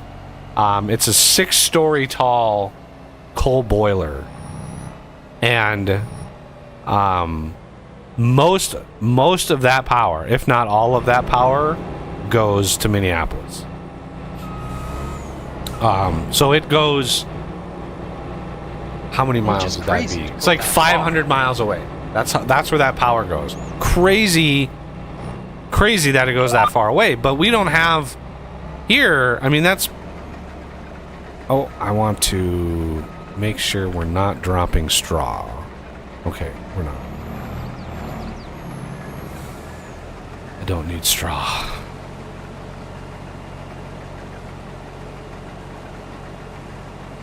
Should I load raisins? No, I've just been letting those sit. Okay. Because I'm not making any more grapes. So if we do more, which we can do more cereal now that I'm getting some oats. So this oat harvest, I can put some of those in to make cereal. So that'll use some raisins. The raisins are not used in such large amounts that it's important. But power is definitely the one thing that our society is built on. Everything else can kind of... Everything else is tweaked. You know, even oil-based stuff. Like you can have farm equipment that's batteries. You know, you can put batteries in a tractor, right? Elon Musk has proven that you can put batteries in a semi-truck and have that work, right? It's possible to do that. So, you know, I'm not discounting the fact that it's possible. But power is one of those, like, we don't have an alternative if we run out of power. All right, so this headlands is done. Oh, I didn't know that. Joe posted something. 1,500. Wow, 1,500 miles long. I'm actually surprised it's that short. I mean, don't get me wrong, it'd be silly to have one even that long, but... I mean, that's me to Seattle. Yep. That is a long ways away. Yeah. That's a crazy long transmission line. Like, why would you need that? Why not do it closer? At least, if it's coal-based, just train in the coal so it's close. I mean, just the amount of power you lose. 1,500 mile long. Unless you're, like, delivering crazy power to, like, the Arctic Circle in northern Alaska or Canada. Then I can understand it, but... Yeah, it's crazy because of how much power you lose. That's one thing a lot of people don't acknowledge, especially when we're talking about, you know, solar and wind, because they don't exist everywhere. I mean, not in great quantities.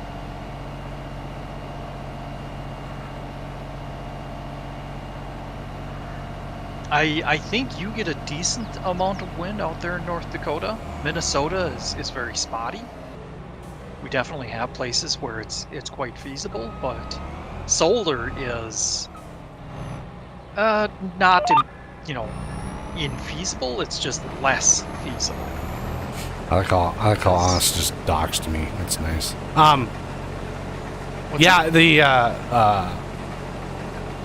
solar, I mean, wind, yeah, we have a lot of wind. There's certainly a lot of wind gens around here, but of course, wind is... I didn't dox you. I'm talking North Dakota. Yeah. Well, yeah, I know. The wind problem is, too much wind is a problem. Not enough wind is a problem. And then the maintenance, right? You have to keep them greased. Yeah, I mean, they require those big turbines on the big power boxes on the top. They require, a certain amount of maintenance, greasing, and they go bad. A gearbox goes out, the whole thing gets torn up, and they're a pain in the ass to maintain because they're so high up off the ground. You need a huge crane to even get stuff up and down. So they are very, very costly as a source of power. And I think that, and then the blades themselves, I've seen pictures of like the graveyards for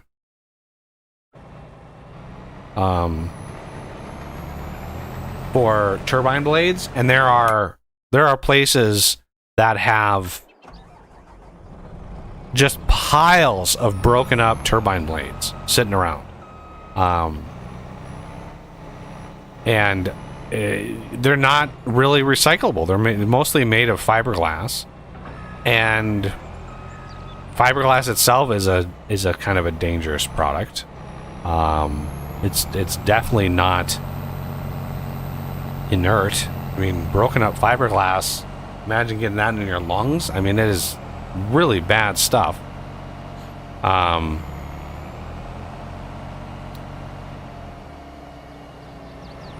I've heard one thing that they've done with fiberglass is turn it into a burnable fuel, which is humorous. Yeah, but yeah. I mean, it would be ironic to burn a bunch of wind generators, like blades, because your whole point is to try to get sustainable. The whole point is like green energy, and if you're burning them, it's like, okay, well, all right, it's just ironic, I think.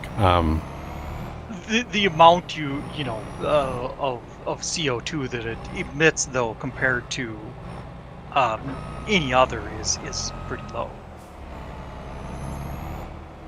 I think there's more overhead for just the production of solar panels, if I understand correctly.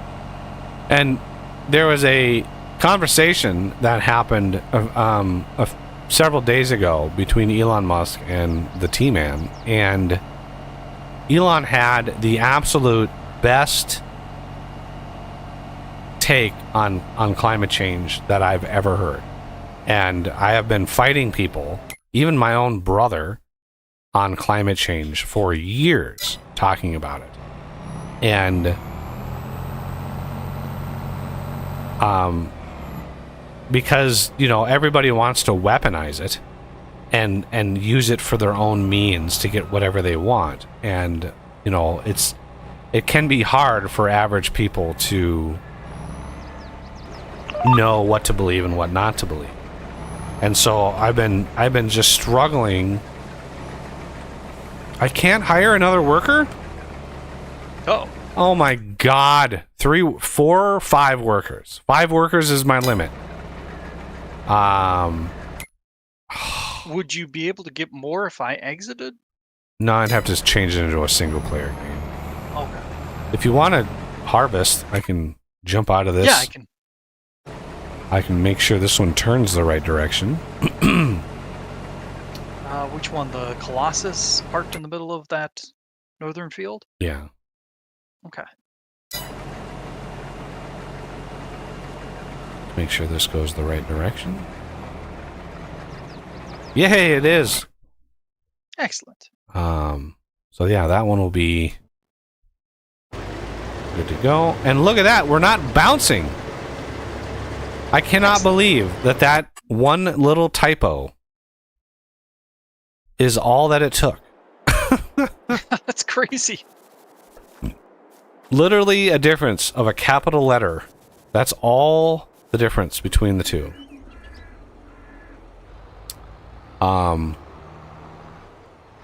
Astounding difference. And yeah, the like you were talking about, the weaponization of climate change. That's something that's bugged me a lot, and that's actually one of those things that makes it hard for people to get behind, because they see people abusing it, so they wonder, well, okay, how much of it's real then? Right. And Elon, I mean, his take on it was so brilliant. He's like, absolutely don't stop drilling. Absolutely don't stop burning fossil fuels. Like, we need to use these things to get us into a greener future. So in the short term, yes, don't stop using these. It's ludicrous to think society can just overnight stop using the very energy that we use to build our society. But he said we have to be very, very careful when it comes to how much CO2 is in the atmosphere, because at 1,000 parts per million, and we're at about, what are we at now? 430-ish? We're going up about 2 to 3 a year. 2 to 3 parts per million a year. And at 1,000 parts per million CO2, which doesn't sound like a lot, but it becomes hard to breathe at 1,000 parts per million. And we're about halfway there. And we've accelerated it.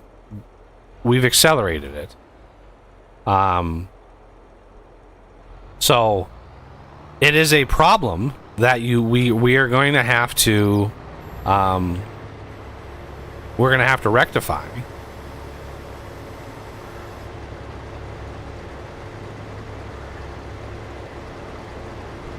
Another thing we have to stop letting our politicians do is promoting green energy by shipping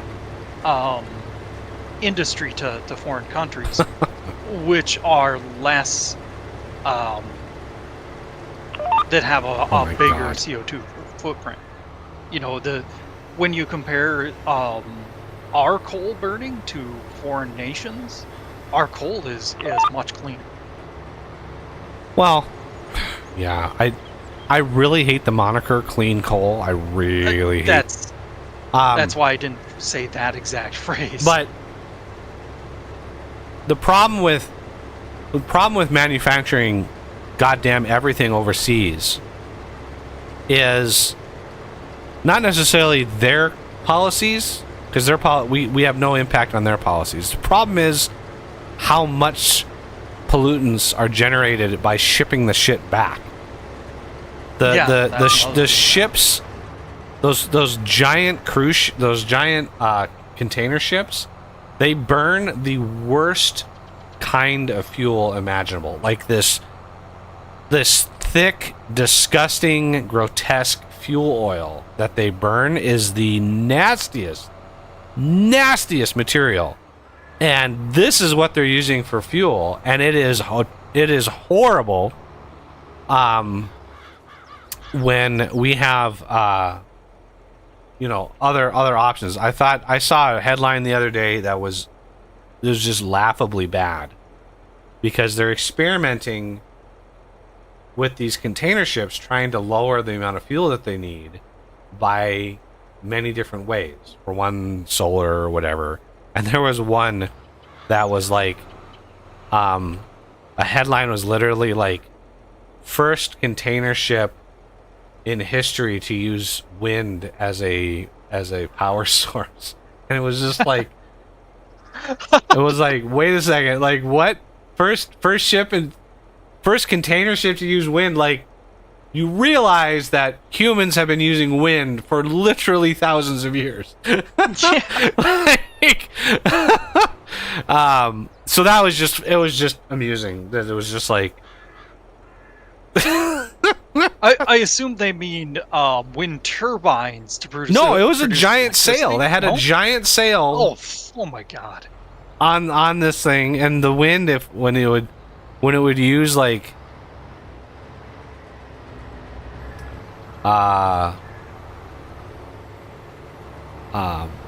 when it would be at sea and the winds were favorable, it would unfurl one of these. God damn, I can never get the speed right.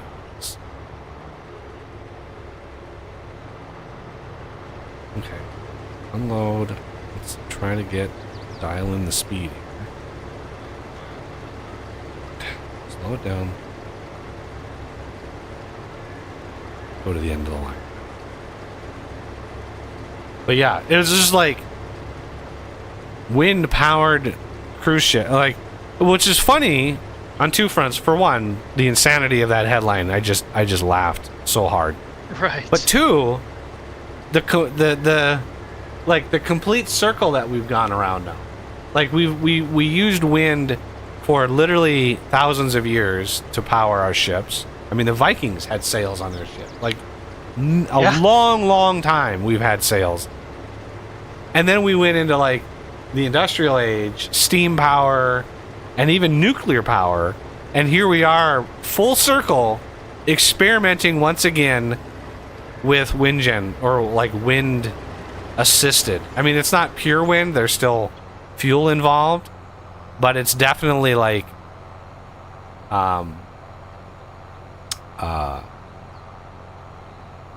like they're able to burn a lot less fuel by harnessing the wind, and it's only when they're going across certain channels, again, you know, with the wind, because if the wind is blowing against you, obviously you can't do it. But and yeah, if you hit a doldrum, well, yeah, if you hit, you know, what is it called?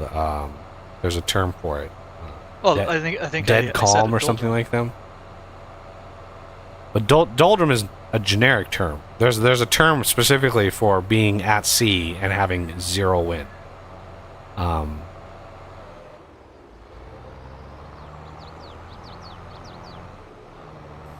Isn't the doldrum like a region, like where the jet streams are typically inactive? That's more what I meant. Is that, yeah, you know, you have to set your routes so that you avoid those, or, you know, build enough momentum and have enough fuel to get through them. But yeah, if you're talking about the general term, that I can't remember. But yeah, you're right. There's like a specific term for dead. Oh, dang it. Calm sea or something.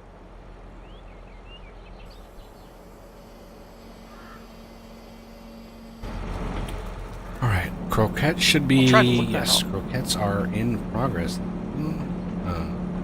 We have a little bit more eggs.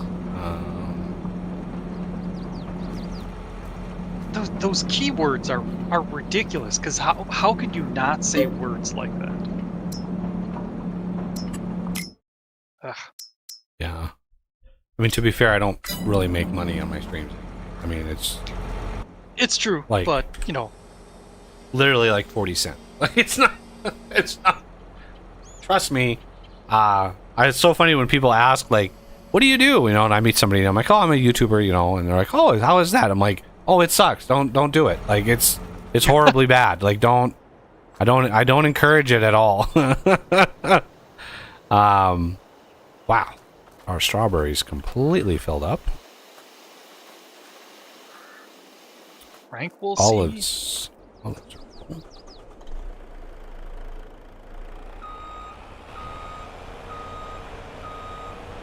Yeah, I think it's like dead calm or something like that.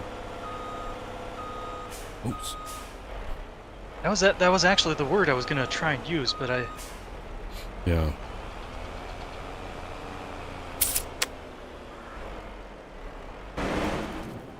Glass sea? I hadn't heard that one. Smooth sea. Smooth sea is the number one synonym for calm sea. Of course, you know, probably talking oceans, not seas, but it's kind of funny how the language has confused those two. Sea and ocean.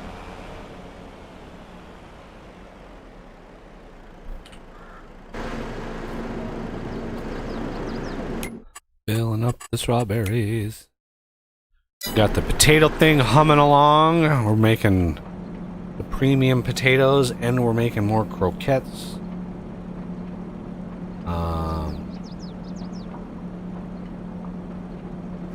That's going to be a pretty pricey amount of shenanigans. But we should get, God, another 30 million liters off of that field. All right, now this. Let's fill up the rest of this and then go sell it.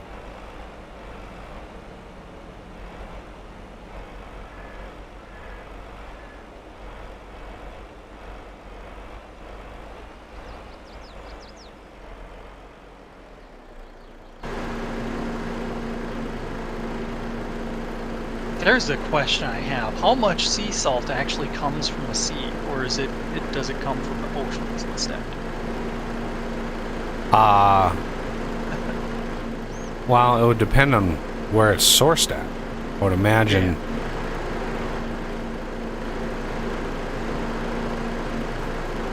I would imagine sea salt has to come from the sea, of course, but beyond that, I mean, my mom loves her Himalayan salt. Yeah. Which is like pink for some reason. So that's, you know, old sea.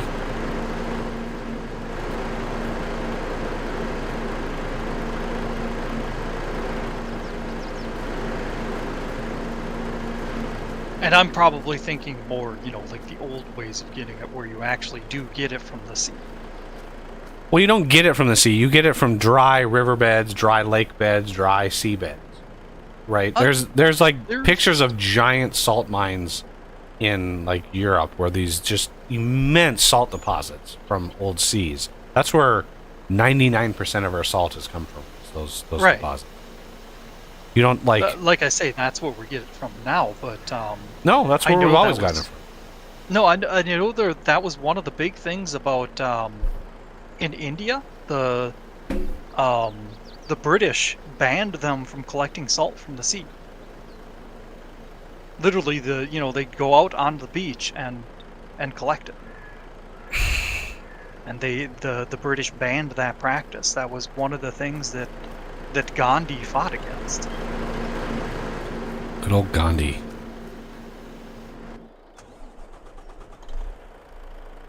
Yup.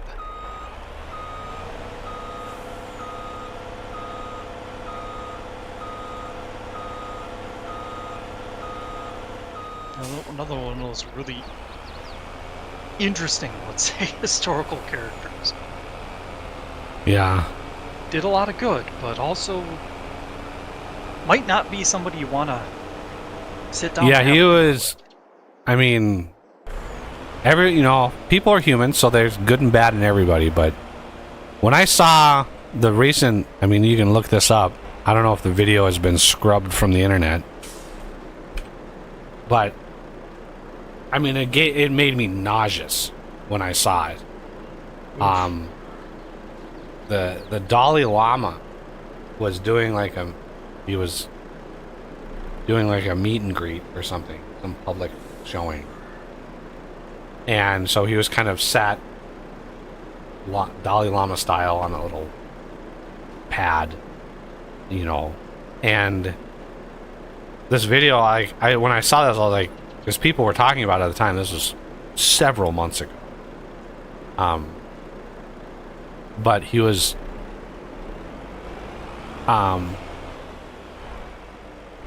like meeting people, and this like little kid comes up there, like probably 8-9-year-old boy, and the Dalai Lama tells him to start sucking on his tongue, and he sticks his tongue out, and it's like, I just saw it and I went, what was that? Wow. Like, in front of a crowd of people, he's doing this. And I'm like, you've got to be kidding me. Like, you have got to be kidding me. He did not just do that. And I mean, the average parent, nay father in the U.S., would have beaten the crap out of the Dalai Lama at that moment. They would have rushed him and then just beaten the crap out of him. Like, that is, I don't care who that is. That's insane to me that he would be that confident to do that in front of a crowd of people. And on video. Like, it's outrageously bad. So I saw that and I went, no. And sure enough, I watched it. I was like, it made me nauseous. I was like, you got to be kidding me. And so when I hear things about like historical figures, because there have been, like, that's what kind of made me think of it, is the Gandhi thing. Gandhi, like, there are definitely whispers of shit like that when it comes to Gandhi. Like crazy with family members. Yeah, crazy shit. And so people are like, no way. And it's like, no, I would believe it. I would believe it. But yeah, I mean, crazy things like that you see, and you're just like, how is that possible that somebody in that position would be like, just, oh man. And to be clear, you're not making a call to violence on that. No. You were saying what would have happened in many instances. Yeah. Well, here's a great example from a couple years ago. So a mall Santa was you know, being a mall Santa, what mall Santas do. Everybody, well, not everybody, but most people know what a mall Santa. So he was seeing, you know, this line of kids and doing the Soul Santa thing. And this little girl is there with her dad. And when he asks her, like, what do you want for Christmas? She said, all I want for Christmas is for my dad to stop touching me. That's what she said. Jeez. And I kid you not, the Santa gets up, goes over to the dad, and beats the shit out of the dad. Right then and there, in front of everybody. Just beats the crap out of the dad. And it's like, wow. That is the natural reaction, right? That is the reaction. And so I remember I saw that. I just, you know, I'm a very visual. I just pictured that. I just was like, all these kids, they didn't hear what the little girl said, right? All the kids saw was the Santa getting up and start beating the shit out of this guy. Like, and I just thought, wow. I bet you all of those kids were really nice for the next month.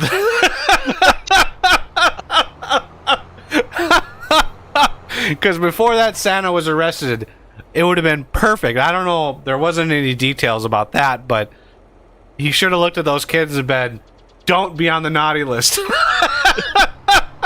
That would have been the perfect opportunity for that. Or to say he was on my naughty list. Yeah, he's on the naughty list. How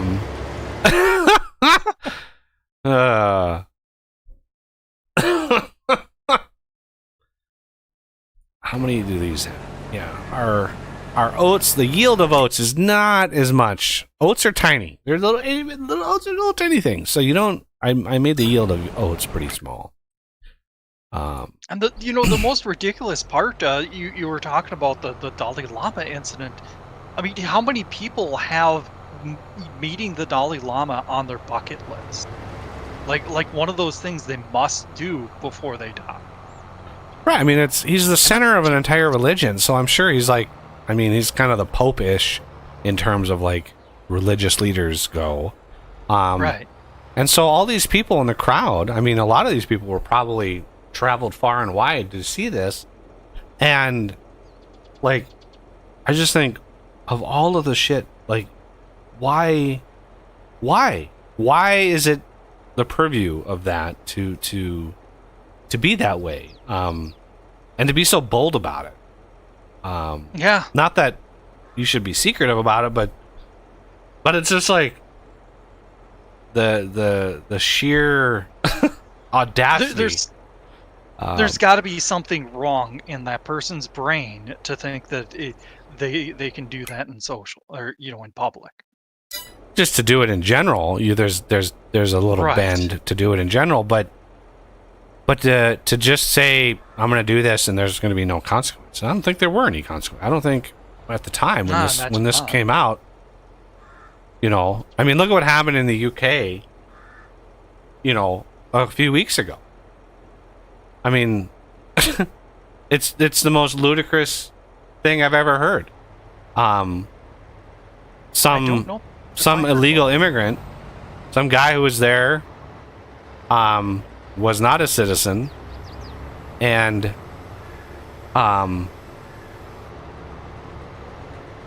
he let's say assaulted I think a 13-year-old girl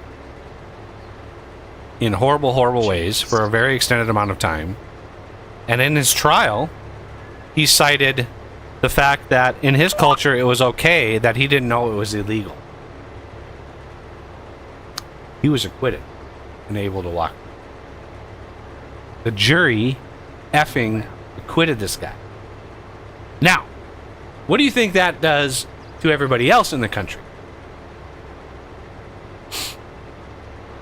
So, Yeah. when I see this kind of stuff, and I'm just like, this is going to have dramatic consequences far into the future. And sure enough, this shit is crazy. That they are putting in jail those that are posting on Facebook, but letting walk free those that actually do harm. I cannot reconcile that ideology. I cannot reconcile people who are okay with that. It makes no sense. It makes no sense. How you would be okay with that. As a jury, it'd be like, oh, it was part of his culture. I mean, imagine the jury deliberation room. If I was on that jury and people were actually deliberating that, I would look at everybody and go, y'all are sick and y'all need to Yeah. be put in jail yourself. Like, if you're actually discussing this, like, imagine this is your child that went through this. And if you're still capable of letting this guy walk free, then you should be in prison. Because that is an insane prospect. Insane. That you would let this person walk free because he didn't know. Like, Jesus. It's that's one of the things that I can't reconcile from the left. Is this willingness to let these people walk all over you and to just let them do it. I don't understand that mentality at all. In an effort to not be bigoted, they let horrible things man. occur. Like, when it comes to that, be as bigoted as you want. Yeah. Put those people away for a long time. Because they don't contribute to society anyway. You don't need them. There was a nation recently that lowered the legal age for marriage to 9. Yeah. Afghanistan. The Taliban's doing that. Oof. The Taliban is doing that. The people we left into power. Or that Biden left into power. Yeah. Legal marriage age of 9.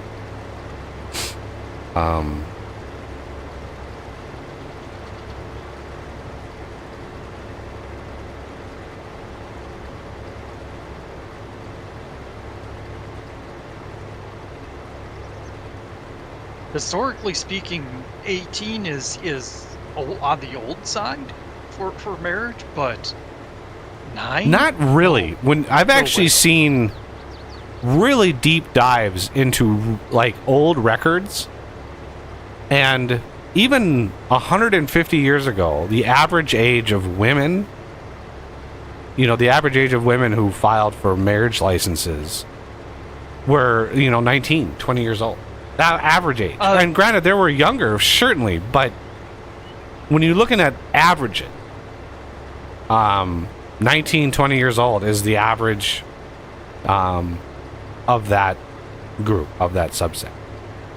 I'm talking thousands of years. I mean, you certainly can have prominent families doing arranged marriages of younger people, but typically those are political, and like a long-term betrothal. Like nothing was expected of the person until they matured.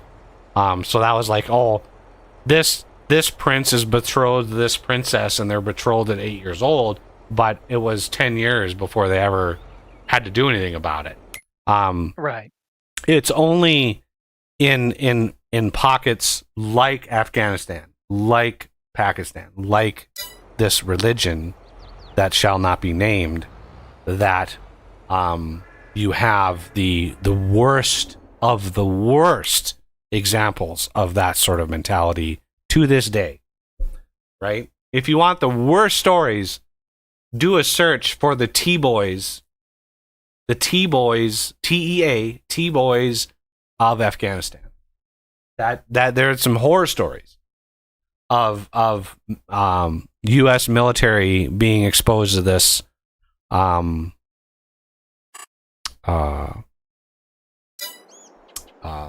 culture, and they couldn't do anything about it. But yeah, pretty horrible stories coming out of that. The instance I'm thinking of, and this is still a lot higher in age, but Romeo and Juliet, in that they reference whether Juliet was of age, and this is a conversation with her mother. Is Juliet was like has 13. she developed yet? Yeah. It was pretty common by the time girls hit puberty for them to be married off. And at that time puberty was 15. Not like today. We hit puberty a lot earlier now. Especially girls, a lot earlier. And you gotta wonder what's up. Is there we know what's up. We're exposed to? Yeah, it's the chemicals we have. A lot of them are derivatives of estrogen. So, which is one of the reasons why men in general are more feminized. There's a lot of problems. And mainly the chemicals, especially plastics and the stuff in our food. Really, really bad. Really bad. Yeah, soy is like an estrogen mimicker, I think. What it's called. Yeah. Well, just like the phthalates in plastics, and it's just bad. It's just it's just horribly bad. Everything about it, horribly, horribly bad. And as Ray pointed out, back then people would an old man is in their 30s. Yeah, and people, I mean, people did live, a long time. It wasn't common, but like somebody like Benjamin Franklin, right? This guy died in his 80s. It wasn't uncommon for somebody to live that long. It did happen, but not nearly with the frequency that does today, right? I mean, my grandma is 91, right? It's not impossible for somebody that from far back to live that long, but you have to have some pretty fundamentally phenomenal gene, right? You have to not get any form of cancer. You have to not get any form of natural diseases. You have to survive famine and plague and all this shit that happened, dysentery. Like, you have to avoid all of that shit, all of the potential proverbial landmines back in the day to be able to live that long, which is an incredibly rare thing.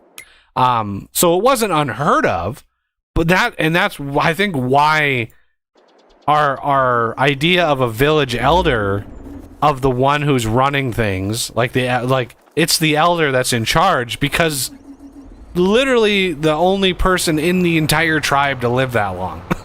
Like, you have an elder in your village that's 65. They've seen some shit. Everybody else is in their 30s and 40s, and most everybody dies in their 50s, by their 50s. You got somebody at 65, I mean, they're the ones in charge, like, by default. And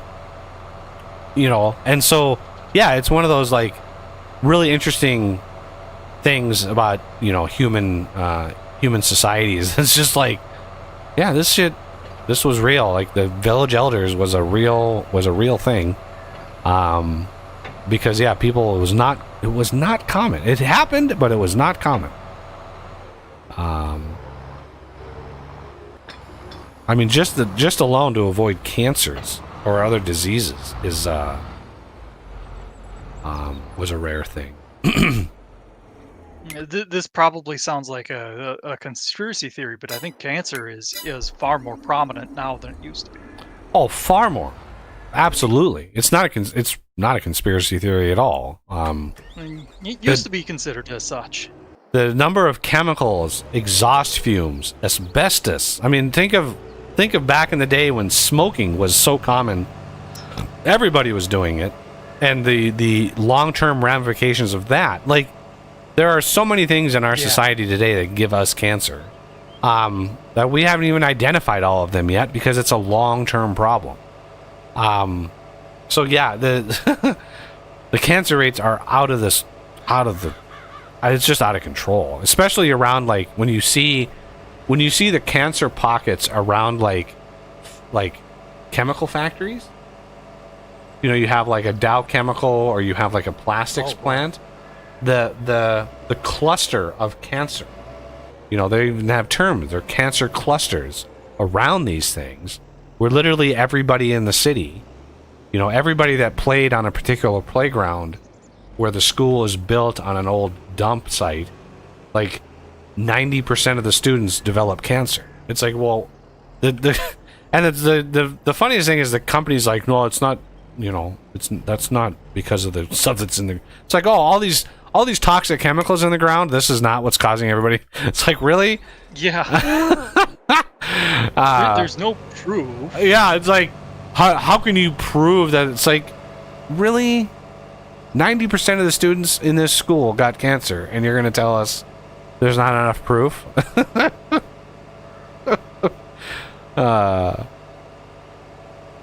You had brought up one of those, you know, what if it was such and such kind of things, and I can't remember, what was that one? You have to be more specific. You said that there was something really commonplace, and you were like, it kind of occurred to you, what if this was the cause of something? Oh man, that's the best I can do. I can't remember the specifics. I'll try, but and one of those popped into my head. You know, what if the very clothes we wear have some kind of consequence? I mean, it could. The dyes and chemicals.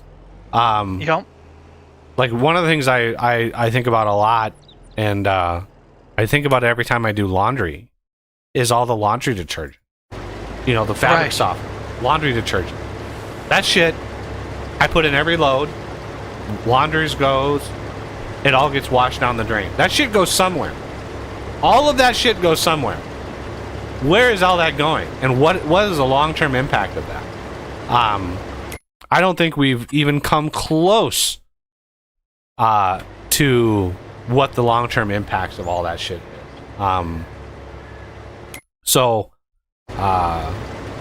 Yeah. We've got a message for moderation. Should I let that one through?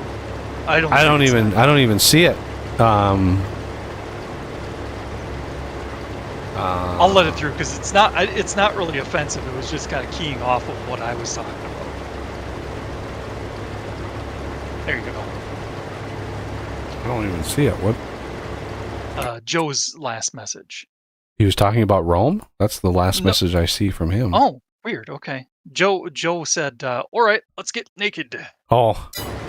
Yeah, I mean, clothing, modern medicine. I mean, if you want to really get scared, look at some of the reports of how many drugs, and I mean like prescription drugs, are in our water supply and in our basically in the environment, like in the river system. It's unbelievable how much of that stuff is in the environment. Excessive amounts of chemicals, of drugs are in the basically in the environment. And that's going to have some massive consequences, because I mean, if you look at it, things like antidepressants are good for people who are depressed, but for people who aren't, that's not good. Yeah, and it's in the food web now, right? It's in the food supply, because the little creatures live off that. The bigger creatures eat the little creatures, and then the bigger creatures eat those creatures, and eventually you get up to the food that we eat. So that all of those chemicals are in the environment, which in turn reintroduces them to the food supply, and then all of the animals are now affected by it. And what impacts, evolutionarily speaking, what impacts does that have on the entire world? I don't think we're even close to studying the full ramifications of that yet. And look at that, we don't have any bounciness. I cannot believe that was the solution. It's just a typo. Oh. Just a single uppercase letter. It's all that it was changed. Yeah, at this point, the front end of this would be bouncing like a basketball down the road. It would just be, I mean, literally the whole machine would be bouncing up and down. Crazy. So yeah, I'm very glad. And those the stuff in the water and stuff, what's going to happen to the life forms? Are they going to start adapting to those and creating extra byproducts as a result? And yeah, like you said, we have no idea what this is going to do. Yeah, the ramifications are, and I think a large part of society doesn't even want to know. It's like, it's best just to live in our ignorance, right? Ignorance is bliss. Pharmaceutical companies definitely don't want you to. But the fact that you pee out the vast majority of the drugs that you take in, right? Your body does not, especially if you take it on a routine basis, like the amount that your body basically excretes is astounding. How much money you're basically flushing down the toilet. I think about that every time every morning I take vitamin C and vitamin D, right? I take 2 multivitamins every morning. And then every other day I take a zinc and then I also have some potassium that I take, but I'm not going to continue the potassium because that's stupid. It's only a 2%. It's 2% pill, and I'm not going to take that anymore. But the C and the D that I take is like, the C is 1,000 milligrams of vitamin C, and the D is like 250% of your daily value. Well, your body will use what it needs at that particular moment, but it doesn't store away vitamin D. It uses whatever it can, and then the rest is flushed.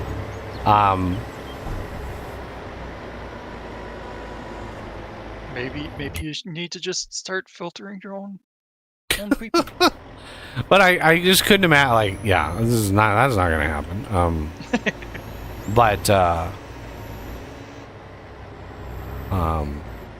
But yeah, the number of medications and supplements and all that kind of stuff that are in our sewage system and process, and there's not really a way to take it out. You can't really filter vitamin C out of the water, right? So it's in the system, and the same thing is true for a lot of the chemicals in our medication.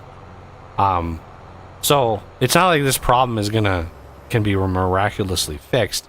It is, however, a huge problem. It's poisoning our environment by a lot. We got about, 30 million liters of potatoes out of that harvest. It's pretty good. Pretty good. Go get wagon for the oats. Get close to being done with that, and then we need to go and harvest the corn. I have a couple more. Trying to keep my eyes on the harvesters up here. No, they should be fine. Oats, the yield of oats is not very high. I mean, it's high, but it's not It's not like potatoes. Potatoes were... I meant them running into each other. Oh, right, okay. And Ray says that we do store some vitamin D, but not C. I'd have to look it up to verify. I thought we actually stored some, like a very minute amount of C, but yeah, once again, I can't back that up. I need to do lime on this one again. Darn it. Didn't anticipate lime. I am pondering... No one anticipates lime. Disabling rock. Because this field is going to have to be collected, this field is going to have to be collected, and this field is going to have to be collected. All stone. So maybe after we collect all of this stone, I'll just disable it. Because I don't have currently a good, like, modded, super wide stone collector. I really tried to get a version that that was awesome, but...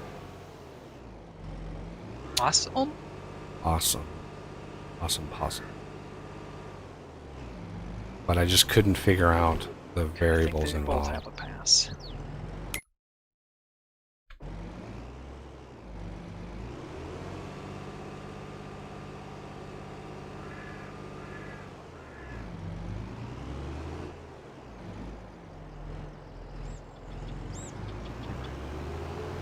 Fertilizer's going. We are going to need...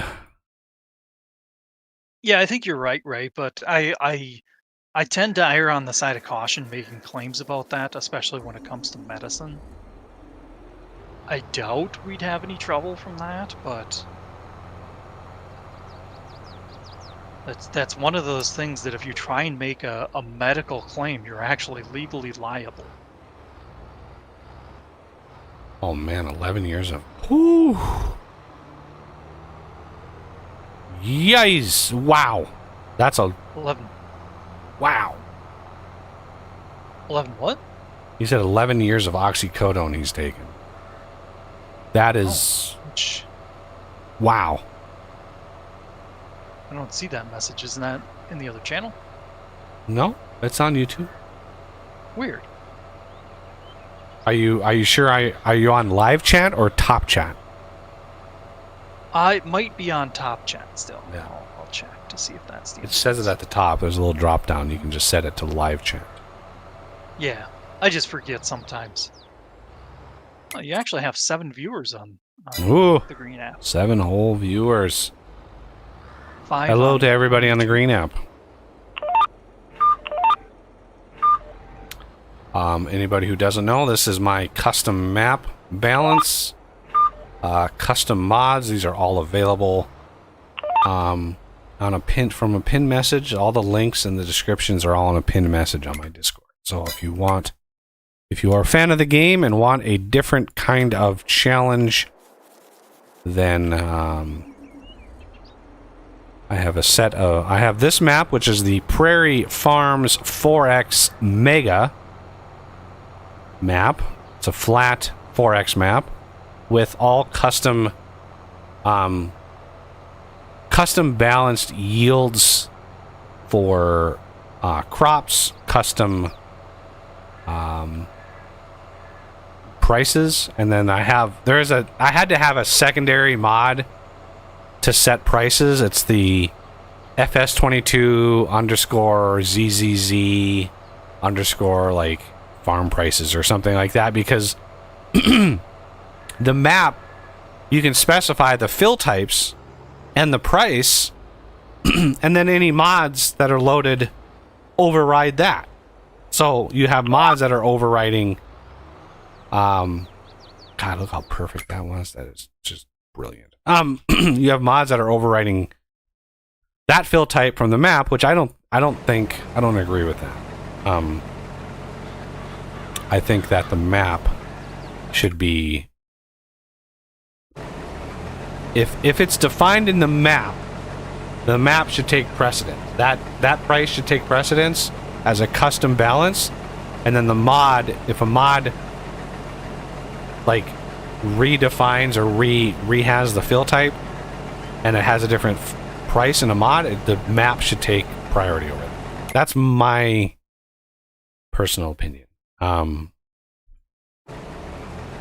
I rebalanced all the prices and stuff, and then I would load it, and then it was all wrong, and I was like, what?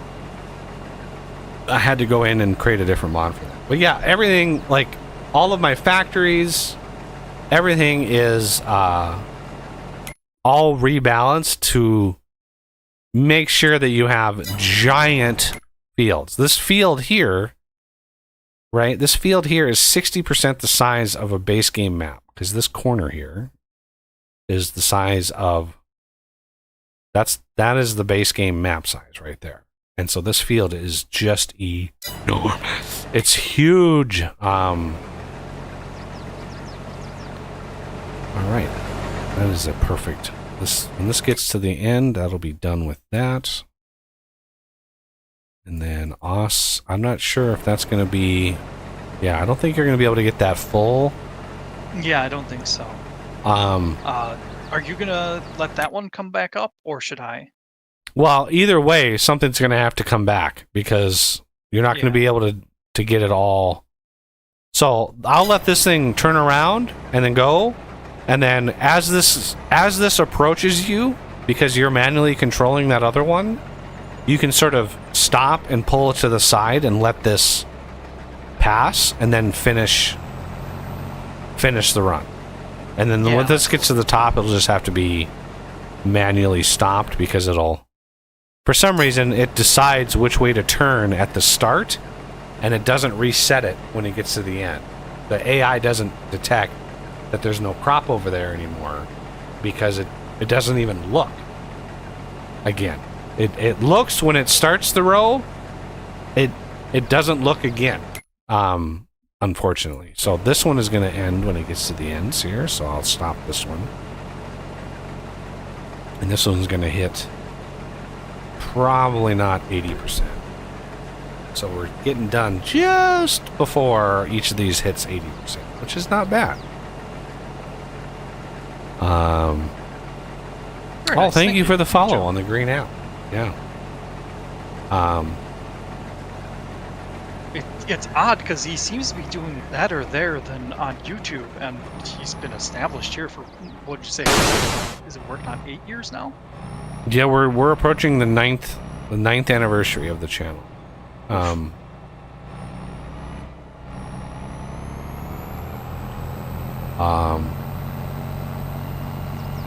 But yeah, I don't think there's a lot of people on the green app that cover this game.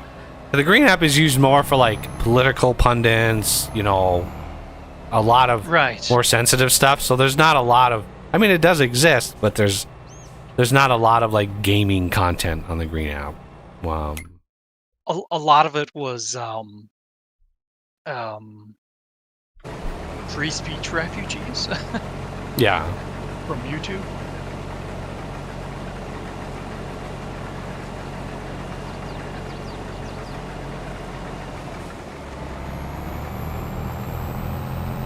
And then here's the wash again. I don't know how to make that quieter.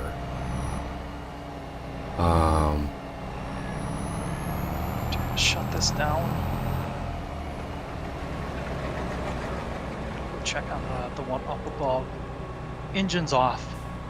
Okay, yeah, the other one's turning around now. Confused. It's so confused.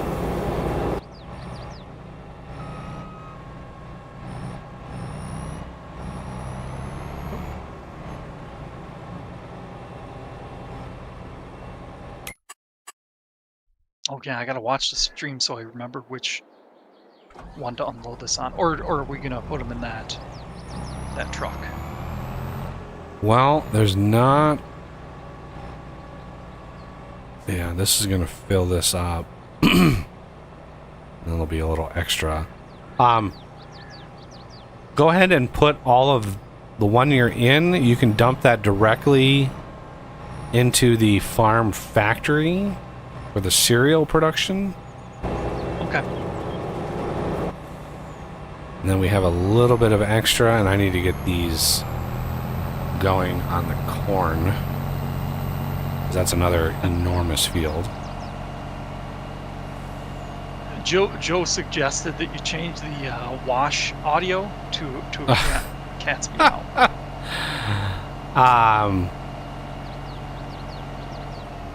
I could, yeah, I could probably do that.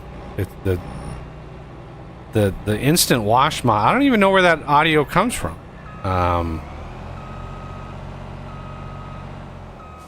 Yeah, if it's not If it's like just zipped up in a well, the instant wash package. mod is a mod. It's a zipped mod. But I don't know if it references. Does it reference a base game sound? Because I don't know of any other sound in the base game that uses that. But yeah, I could find some meow somewhere. Couldn't do it with my cat because she doesn't really meow in the like stereotypical sense. She kind of cries like a baby. She just like, yeah. Later, Ray. things to do. Well, have fun. Have a great Saturday.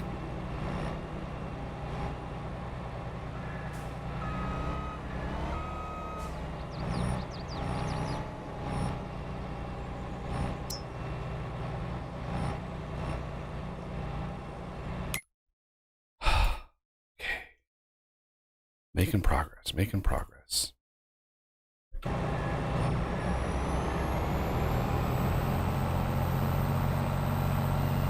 Yeah, I imagine it's doable. It's Oh, just actually getting it done. That's the question. What method? How much work is it? Yeah, if it's just referencing a file, right? Because the instant wash, I'm sure, has reference to Oh, nope, don't.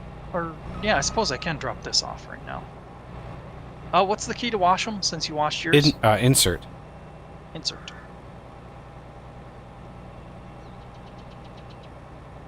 All the straws. About one of the only things that you'd have to worry about is if there's like a checksum or something for the file.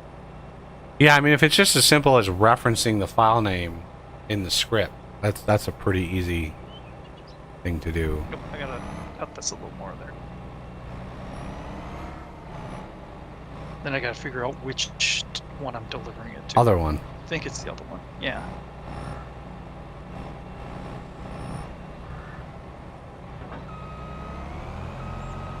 The one that's turned too much. Dead ahead here? Yep. Okay. And you have a question, a vintage engineering question.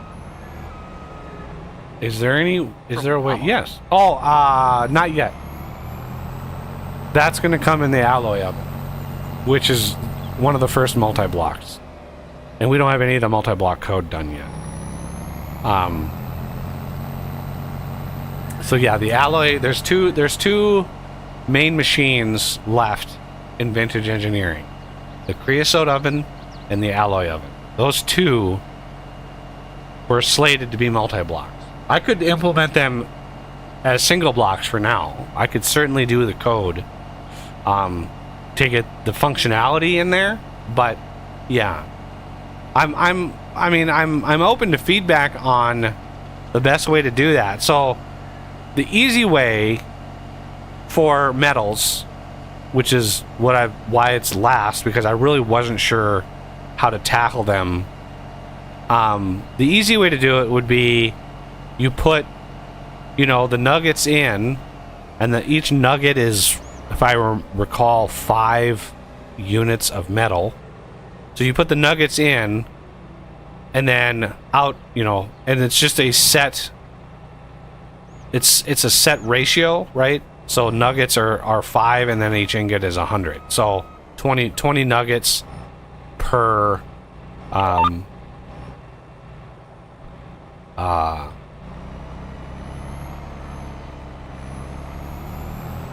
20 nuggets per ingot, and then so you just easy math.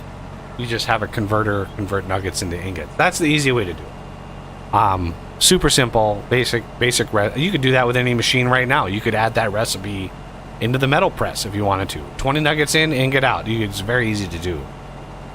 Or the more complicated way is sort of like derived from, if anybody remembers Fortress Craft, the Frozen Factory expansion, the tier 5 ingots from that, you'd have the blast furnace, and then that would feed into the casting machine, and that's where your ingots would come from. So that is sort of the alternate way of doing it that I've thought of.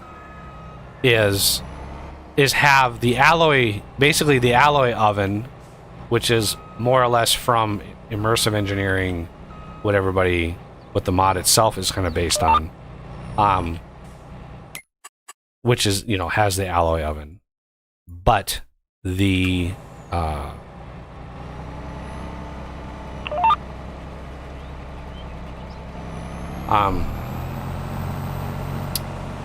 having a separate machine that's basically like the casting basin that you have to basically pipe in the metal from the alloy oven. Like the alloy oven is the thing that creates the metal, and then you would basically move it. I could introduce a new type of pipe, like an expensive brand of pipe, that would feed into the casting basin, and that would spit out the, right, every 100 units of metal would spit out another ingot.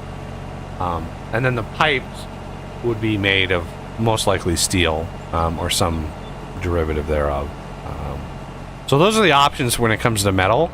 I don't want it to be necessarily easy to implement, but once it is implemented, I want it to be convenient to use that, right? Because making steel in the base game is a very lengthy process, and I would like to require players to use steel to get to the alloy oven and to make more steel, right? And I'm going to try to balance it so you need at least 2 batches of steel to make the machine to get you more steel, right? You're going to need to at least go through it twice, or build 2 of them, 2 of the furnaces, to get you the steel. To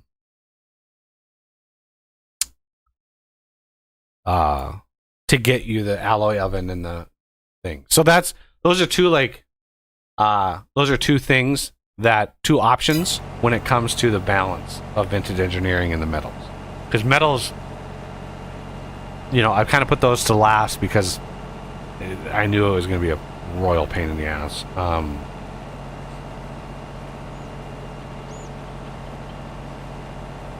Got a sec for questions? Sure. Where are we parking the harvesters? And where should I put the rest of the yokes?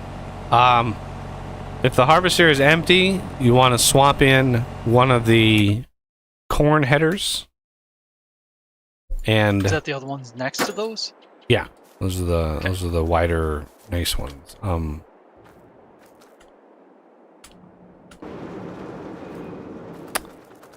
then where to drop off? Should it be this bulk storage thing? Bulk storage thing. There's still oats in there? How much? Put those in the grain mill. So that's the big thing that you're next to, way over there with the big tower on run. Like, you have the farm factory, which is right here, and then the old grain mill, which is over there. Okay, the general mill? General mill. Okay.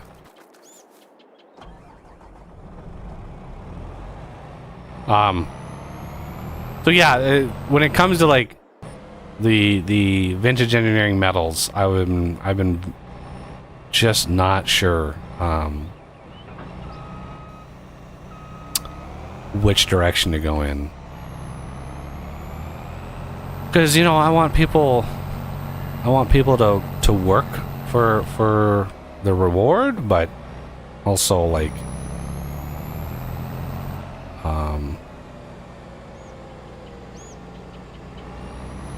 I think for now you might want to introduce a single block machine.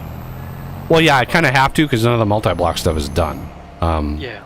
I was really hoping Blue would have pushed that out by now, but he got really busy at work, so Yeah. I can't really call his boss and be like, hey, I need this guy, give him some time off. Because I'm sure he could punch that multi-block system out in a week, and that would take me another 3 months. Like, it is not going to be a simple system, because we're basically recoding the entire multi-block. Because the base game multi-block system is not going to work for us.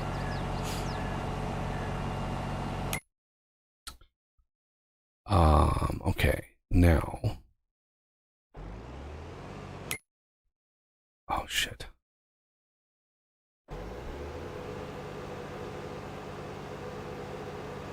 These are going to collide.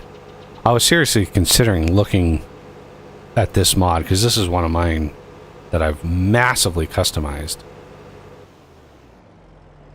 Should I set? I'll run this one manual.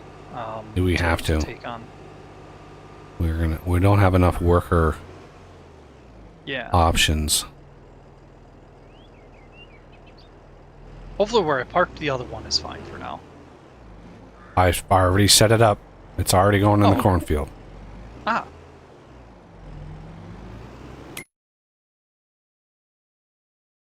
So go to what's almost to the end. I would say go to the right side of that path. And then I'm going to make sure the other harvester It's going the right way. goes the right way.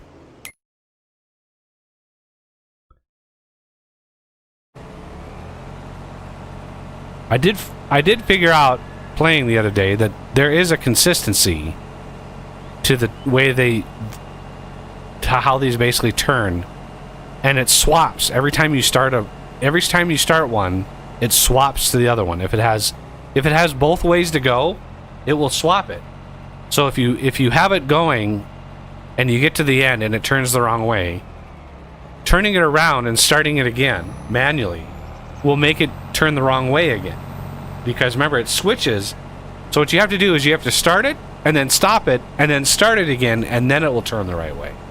So that was a interesting little lesson that I learned there. Okay, come out here. Actually, don't fold this up. I needed that field done.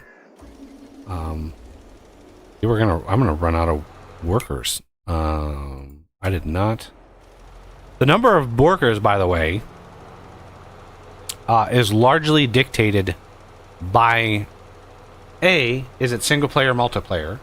Obviously, multiplayer, you have less workers available, but also derived from when you set up your server, you can select the speed of your connection, and that will dictate also how many workers you can have in a multiplayer game. The slower your connection, the fewer workers, because I would imagine it takes quite a lot of network packets to sync everything up. So yeah, but I've got this thing set to be the biggest, mostest. I think I've set it LAN. It's set to LAN because that was the best option.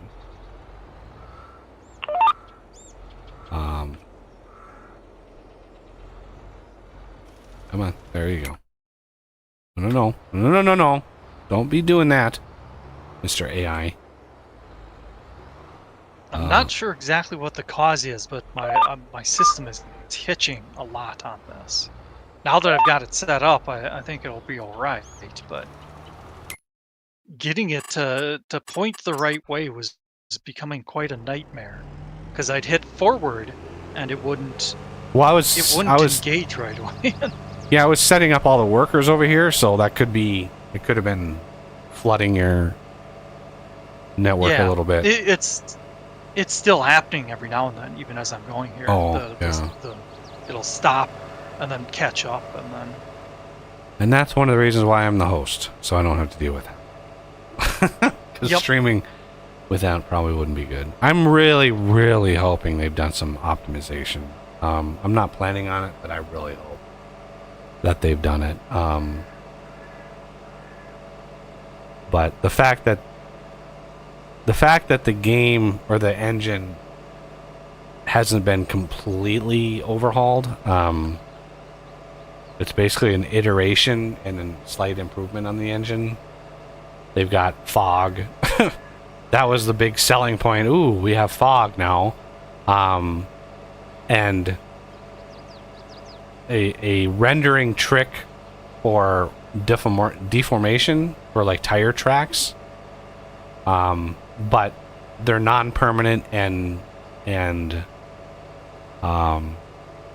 they don't really impact the actual ground. It's just a rendering trick where you basically create a height map based on a normal map texture, and so the tire tracks, when they go through, you can displace, basically called a displacement map. It's accurately named. But yeah, it's kind of a rendering trick. It's not. I was hoping when I saw it's not removing the. Yeah, it's not actually affecting the terrain, right? It looks like it is, but you can plow over it, and it just erases the deformation. Just like tire tracks right now. And I doubt I have enough. Yeah, I can't do another worker. It's like putting a decal on there. Very pretty decal, but it's still it's a decal that has a little bit of rendering stuff and displacement. It's actually taking and displacing the vertices on the ground a little bit. But I was really hoping when they announced, like, when I heard like terrain deformation in the new engine, I was like, oh my god, did they finally like embrace like the mining FS mining community? But no. Nothing of the sort at all. So unfortunately, and then the rendering tricks, I don't know how far they've gotten. So there's like a laundry list that's not very long, but a list of like things I really wish that they would do. But I mean, this is the only thing the company does. So, if all of their effort is into this game, you would think that they would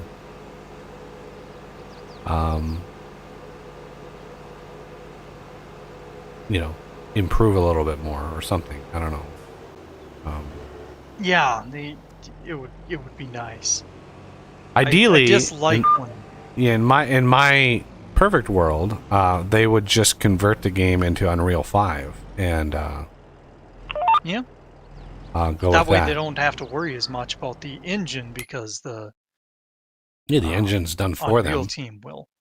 They have to share a little bit of revenue, but yeah, it's like, how much money are they spending to iterate and maintain the engine that they built? Like, how much have they spent? Right. Versus taking the Unreal Engine and using all of its features and all of its abilities, and not worrying about maintaining the engine and compatibility and all that kind of stuff, and then rewriting the all of the stuff, all the subsystems to be optimized behind the scene. That's my number one thing about this game, is the Lua subsystem is horribly inefficient. The fact that I can have 8 AI workers on fields and I get 20 FPS. Like, my FPS bombs when I have a bunch of AI workers. And the AI workers, it's they're not complex. You know, the AI workers are like, which node am I on? Which node am I driving to? Like, it's minimal calculations, but it's all done reading, you know, all the maps, right? The information that I'm driving on, the maps that I'm using, those are all like textures, and Lua is trying to interface with a whole lot of memory, and so you're reading and writing like maps. It's just not ideal, not optimal at all.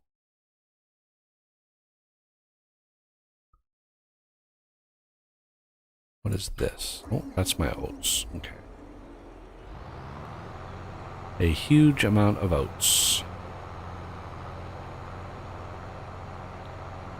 We're gonna be able to pop out the cereal like crazy. Although I'm less tempted to make cereal. It's not as big of a moneymaker as if we turn this into flour and make like cake. Way more money. God, stop wiggle waggling.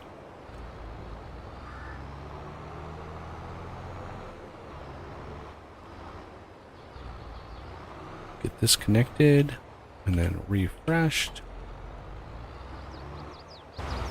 This will just sit. Another 2 minutes. Wow. Okay.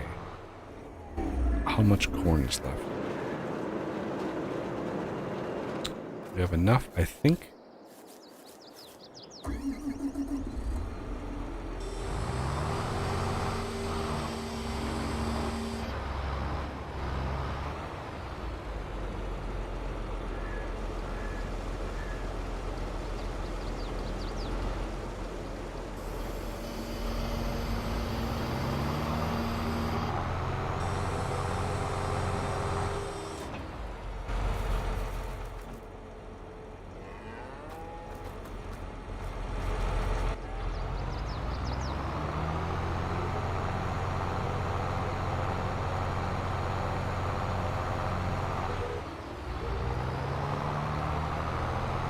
How are we doing as far as containment goes?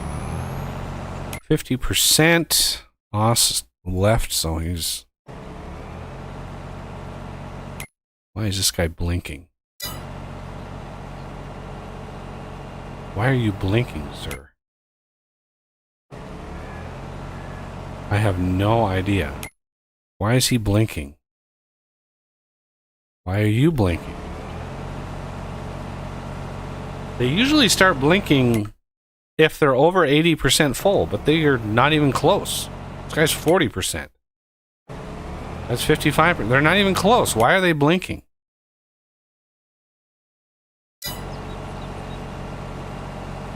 I don't understand.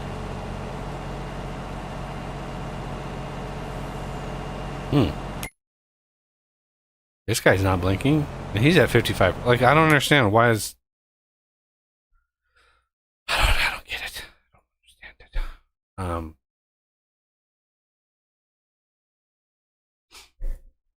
Yeah, once this harvest is in,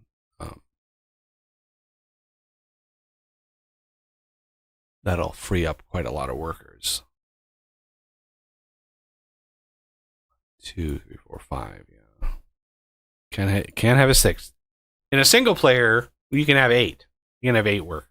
If I had this single player, and I routinely have that many. Like when you have this, I'll have these 2 fertilizing it, and I'll start a fertilizer in the middle, 2 of them. Get those. That's 4 workers. And then when they're done, then I'll start the plows or lime. If I have to do lime again, then I can do that.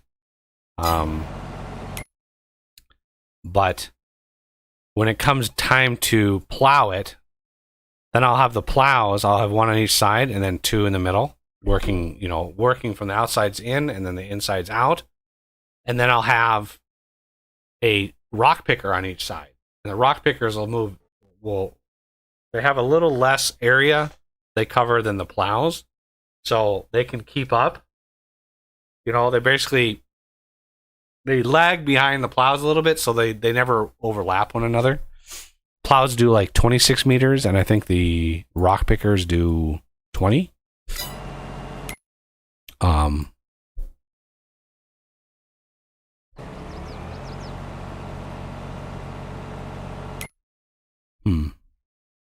I think we should plant this with potatoes. We had a decent potato harvest come in, but what was in this? Chocolate.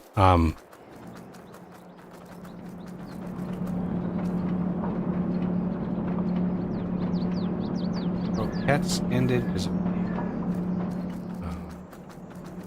oh, that's not... There's no tractor on that. Yeah, we'll let that process premium potatoes for a while. The thing about potatoes, when you plant potatoes, you use a huge amount of seed, like crazy. I even have these DB120s modded to hold 400,000 seeds, and if I put 2 of them on this field, I would probably definitely have to refill them, because it's just crazy amount of seed that you use.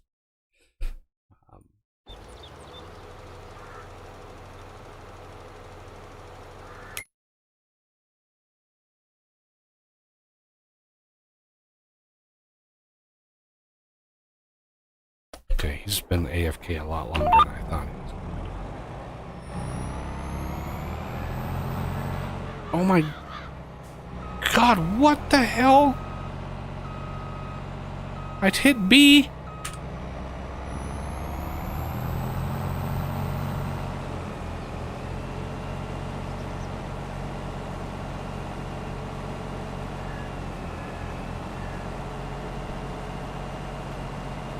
You gotta slow it down, or it gets the wiggles when you go too fast. You could turn off the VCA, you can turn off the vehicle control, and just fly down the field. But you know, you can, you know, if you get off a little bit, even a degree, your line is gonna be it's not gonna be pretty, because if you're going 50 miles an hour down the field, it's easy to just kind of skew off, and now you gotta it's bad. So it's best just to kind of slow and steady, you know, tortoise in the hare kind of thing. I'm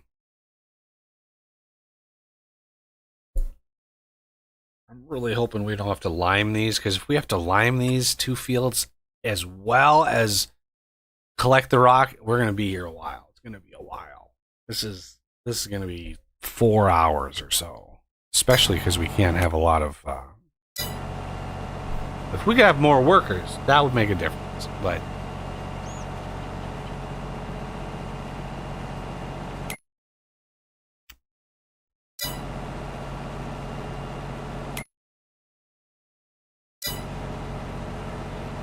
these are some big fields. Big fields.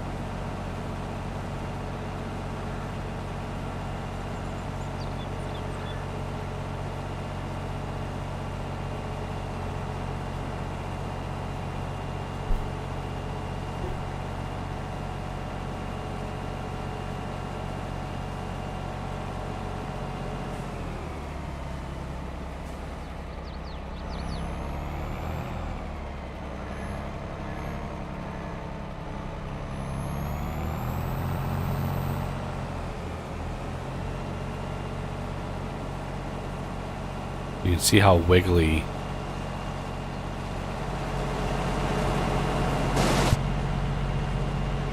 You can see the wheel. It's really wiggly.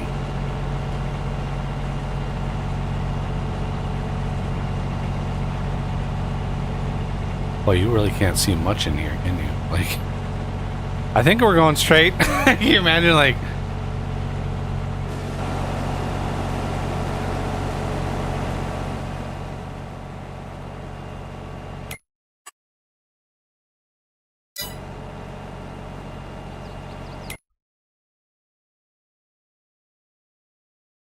yeah, I really wish I knew why these were blinking.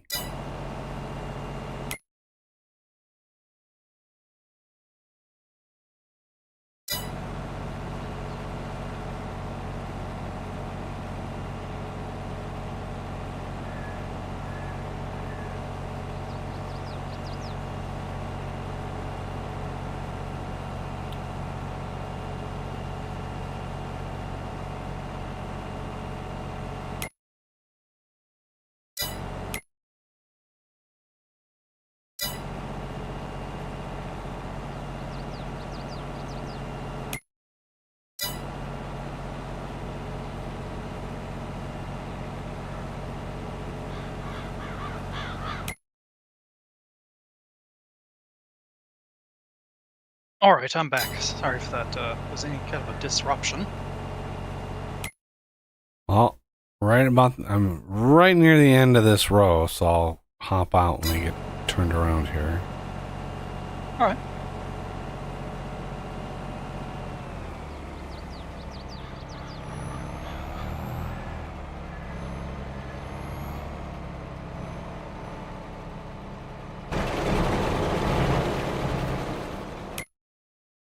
Doesn't want me to...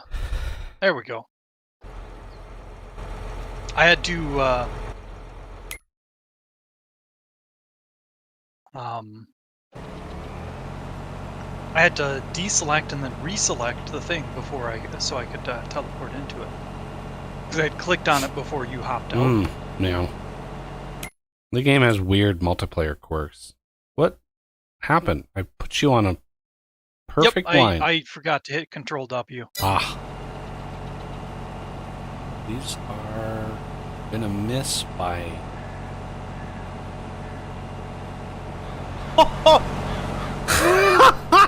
You cannot get any better than that. That was perfect pass. Nice. I mean, they literally missed by maybe a couple inches.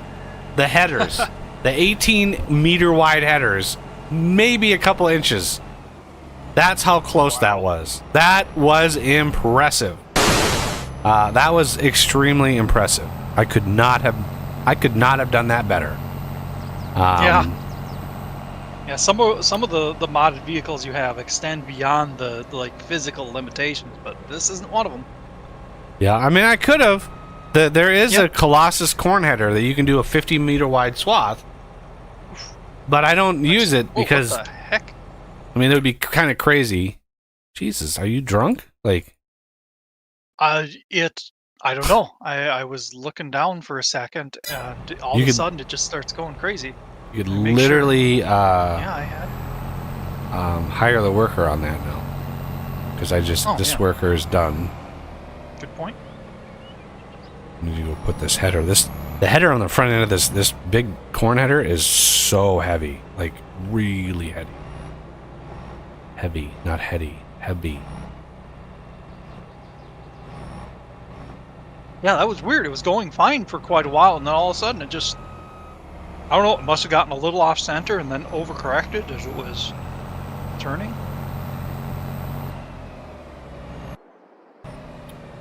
At these speeds, those little mistakes can really rack up. You can't go very fast. A lot of the wiggle badness happens. If you're going too fast, and like VCA or even a worker, if it starts wiggling, if the back end starts wiggling, it can't correct that. You have to go slow enough, which is why all my cruise controls are all set, because while the harvester can actually harvest at like 50, you would have to do it manually. You could not use VCA or you could not use a worker to harvest that fast, because it's just the shutters, the weird shuttering happens, and it can't recover. The driving can't recover. We need to integrate like Tesla's FSD into FarmingSim. Like the AI trained automated driving would be glorious to have in here.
There's a weird dead zone right where that grass is, and I honestly have no idea why. I think it's a base game bug with maps. I think there's literally a spot in a coordinate on a map that the game just will not render any sound. And because trust me, I've gone up and down this map. There's not a random weird trigger out. There's just not. I have no idea why there's this weird dead zone out here when it comes to machines. I have no idea. Right? There's not even footsteps.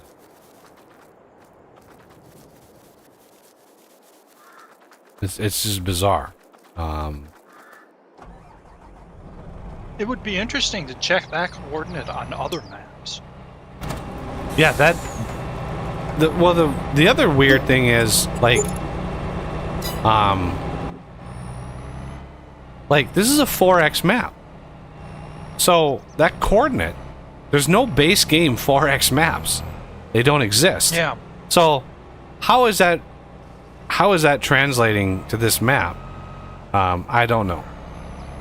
So I'm sure there's probably something in some XML file somewhere that's defining a indoor area or I mean it's something, but I have no idea what it may where it is. The way that the back end of this game is they've sort of been like, is it full? It is full. Okay. Yeah.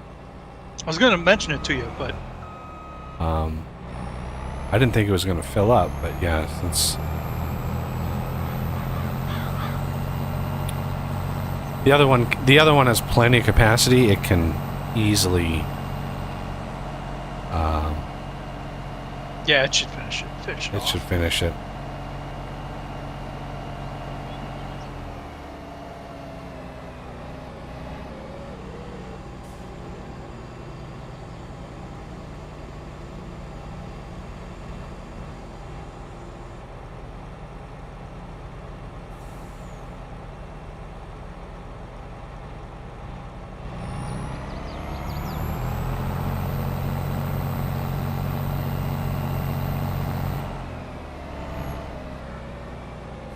Where do I want to go with this?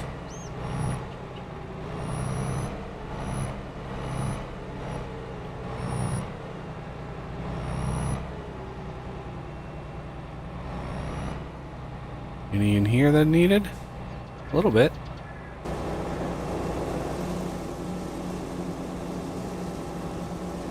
Making cereal.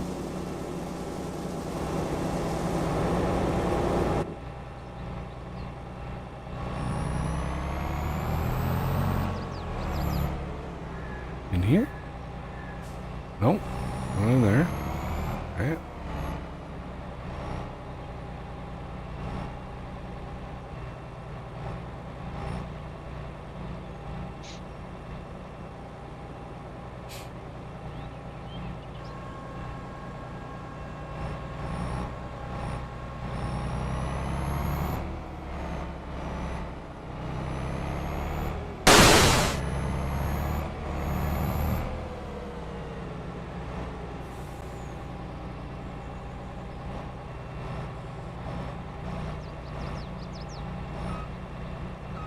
No, I want to hit Q, not B. There we go.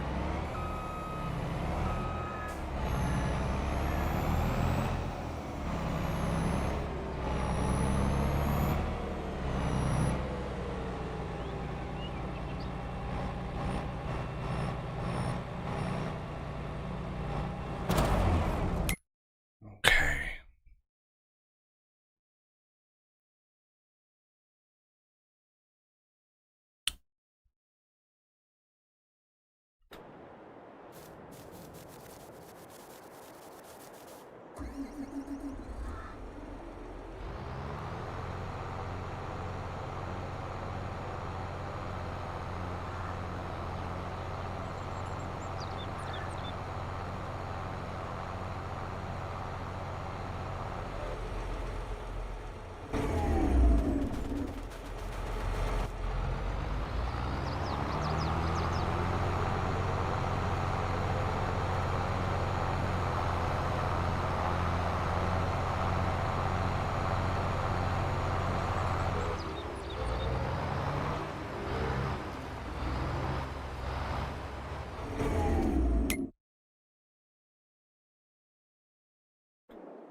Yep. Damn. Fuck.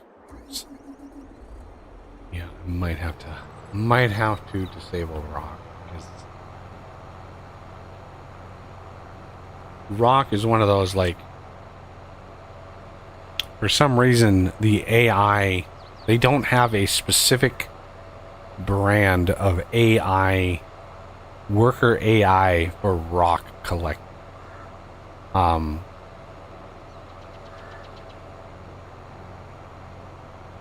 Which is catastrophic for the size of your fields. Yeah, and it's like, and the fact that, like, the base game, you know, the rock picker we have, which is a 20-meter wide rock picker, is not common. That is a very modded thing. Not standard. The widest, like, realistic rock picker that exists for the game is the Scorpio. Come on, this one here at 9.5 meters wide. So this one, right? This one is 5.5 meters. This one's 9.5 meters. I don't even know if this one exists in the real world. It's definitely one of these, only extended. So I don't know if it exists, if Elho, like, I don't even know if this model exists. But if it does, 9.5 meters, that's the biggest in the base game. One of these fields, you could have 5 of those running in course play, and it still wouldn't even come close to being, like, it would take hours and hours and hours. So yeah, the rock is kind of a problem.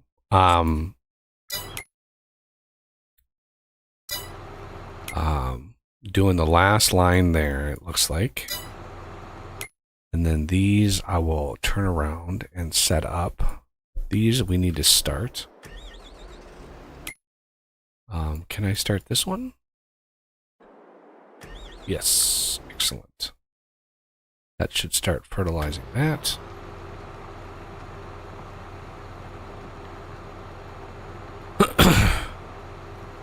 So yeah, when I first started modding and making the maps, the only way to get a lot of lime was to get stone, right? Stone to lime is a very common recipe. And so, you know, using the lime that I do on these fields, I go through a lot of it.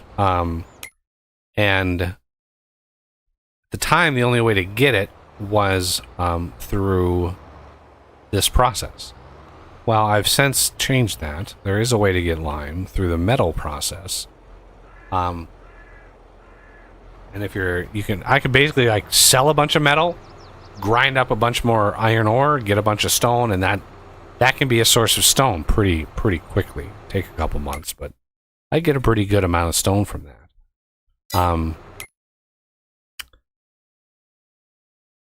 But yeah, you can dump into this vehicle I've parked right next to you. Want to grab the little bits that are left here? You can see the blue on the map is mist. Well, yeah, okay, maybe not. I thought the one area that I saw was the single lone cornstalk. Oh, so lonely. But what you about want me to nab him? Hey, what about me? No. Okay. But you just passed some. I mean, you could have grabbed Oh, those. there You they are. literally literally drove right through them. They didn't render until I was already turned. Oh, just okay. But yes, that's pretty ridiculous. Come on, turn on. Come on. All right. Fertilizer's going there. I could do one in the middle, but There we go. yeah, one in the middle, and then Oz could run one. Oz is, I'm just treating him like a worker now. That's fine. Where's the other? That stuff's easier for me to do in comparison anyway. Because I don't know all the production chains by heart. No. Oh, What's up? barely missed it. Barely missed a collision. Okay, let's go out here.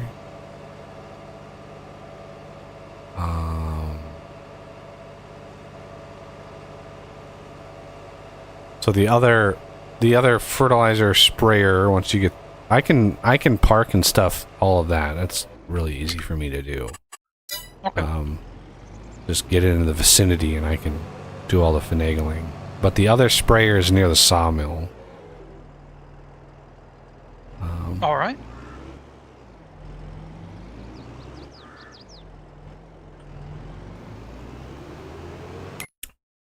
This field's big enough, it would take a long time. And the other one, I wish I could do two more, because then I could start the stone picker down here, but alas, we don't have that ability.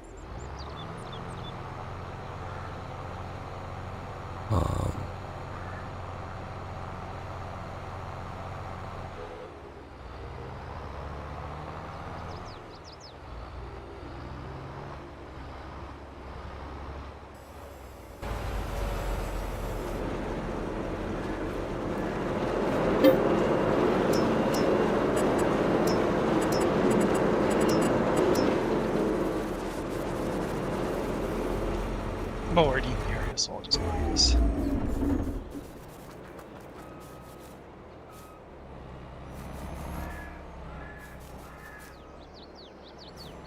Alrighty, now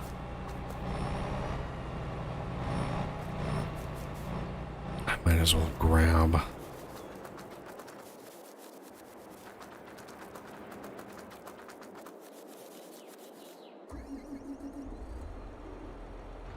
Yeah, and I searched for a possible mod that would tweak the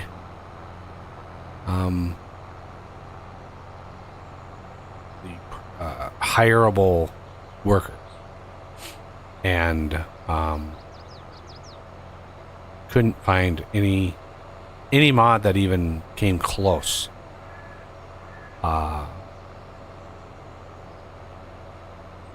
So I think that is one of the things that they've redacted from the SDK script system is that. And usually I can find, because there have been people that have definitely kind of cracked open the files of the game. That much is obvious. Because like one of the mods that we have allows you to control when you're painting textures, you can paint in a straight line. So it restricts, when you hold shift, it restricts the mouse to paint in a straight line. And phenomenal mod. I mean, making roads, oh my god, it made making the sort of the navigation around this map like so much easier. But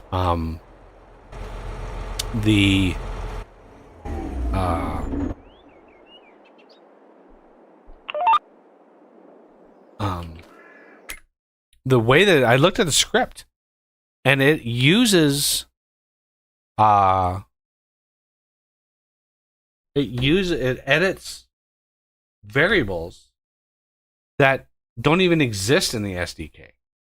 Like the construction brush object. Like there's nothing in the SDK that references that. So the only way to make that mod is to know what you're doing. Like you know what these objects are. You can edit the functions, but you have to know what you're doing.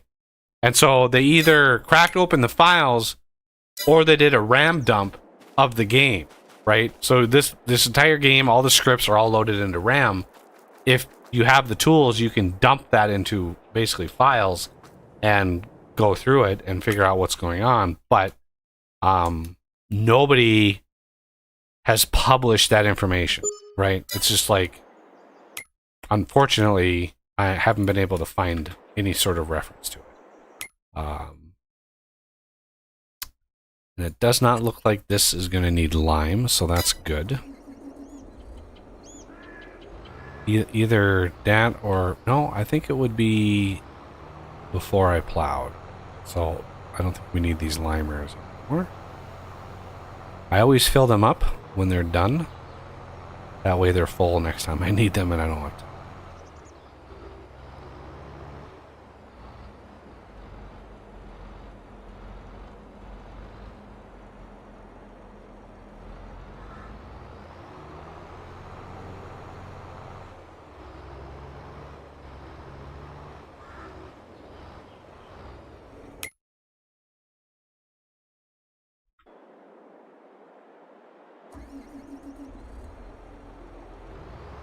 Yeah, it used roughly 500,000 liters of lime to lime that field. To lime that one above is... Man, it's so much. It's a lot. Which is why we have a serious amount of capacity. Unfortunately, I haven't been able to find a way of editing on a map scale the cost of selling something versus buying it. So let's say I wanted to make lime, when you go to it to purchase it, make lime expensive, right? Make it worth, you know, like $1.50 per 1,000 liters. But to then sell it and have a different price and say, no, if you're going to sell the lime, it's going to be like not $1.50 per 1,000 liters, but like 50 cents or 25 cents. So it's not worth buying and then selling.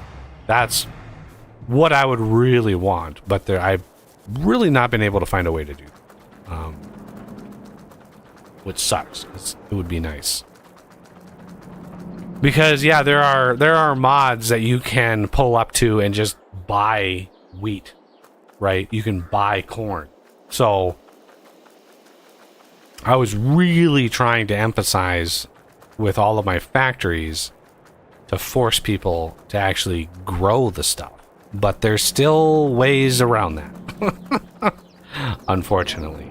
Hey, there's some more cake. Cake for everyone! What do we... Flour. There's hay. I don't really have much. Now that I've fixed those root harvesters, though, what we should do in this field over here is sugar beets. Oh my god.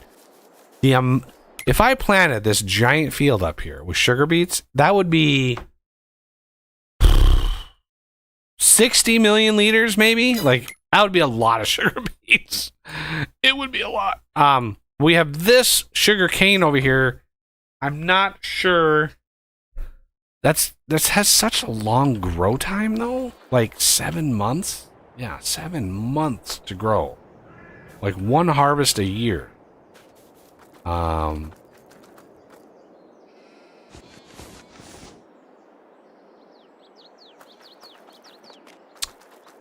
Yeah, I'm not sure. Ooh, 1.6 million liters of eggs. You chickens are just popping them out.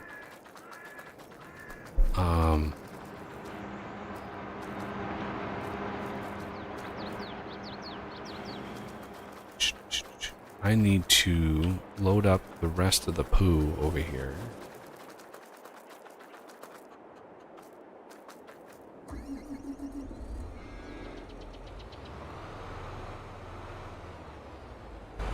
Ah, Q and then R. There we go. Load up the rest of this.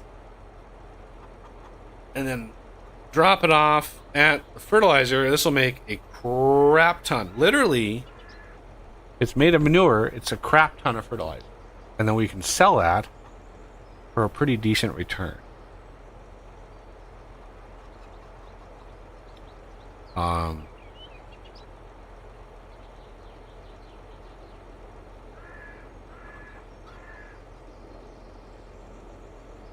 Yeah, when it comes to like FS25, like getting back to the wish list, oh, I really wish they would have figured out a way to allow like terrain editing in game, like if you have a paver, right, to actually change what the surface is and make it like a road paved surface. I think. Oh, not that. That's not the building.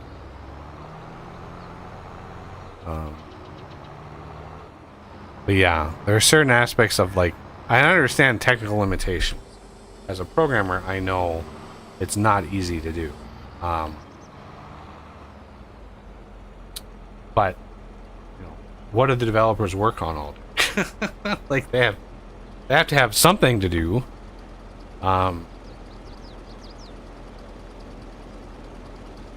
Nice. Why does she wait until stream days to let him go?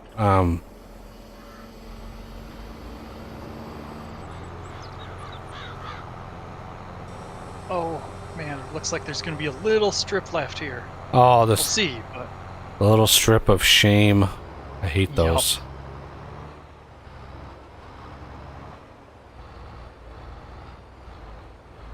shame stripping.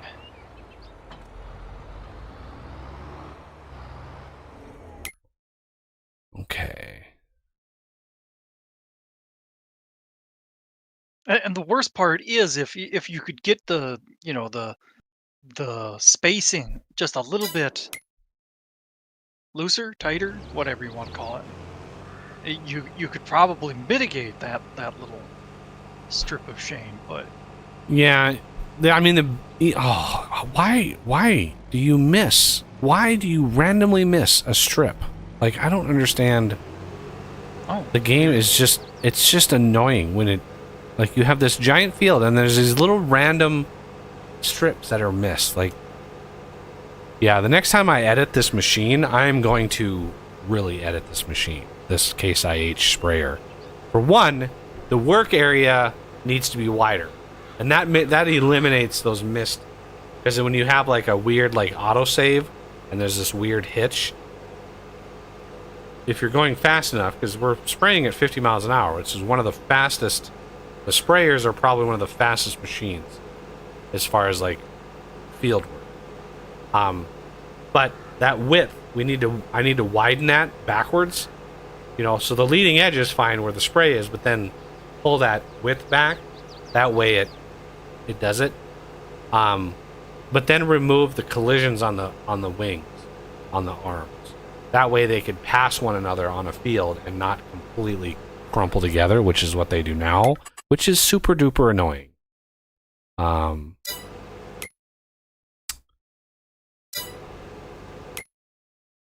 okay, there is a strip of shame, but it's not a small one. It's a little more Okay. generous than I thought it was going to be.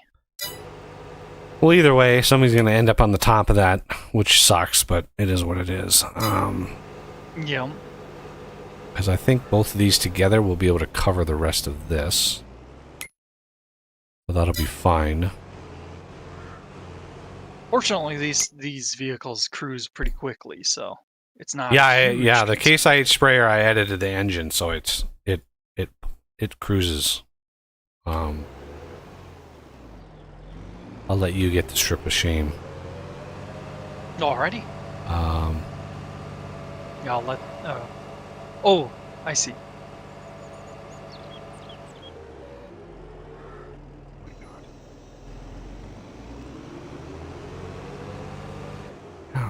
what?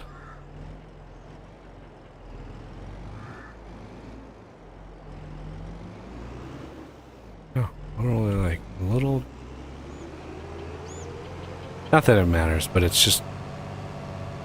I must have a little OCD in me or something. 'Cause it does bother me when you have those little pieces missed like that. It's like, come on, you have the whole field. It's all perfect and well done, and then you miss like something obvious. That's just painful.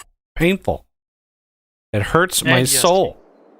You do have a little bit of OCD in you. Definitely not the severe cases, but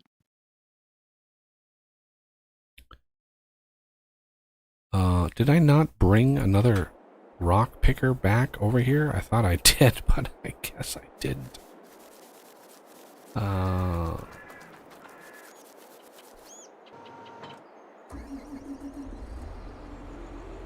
wait, that's not even different. What the?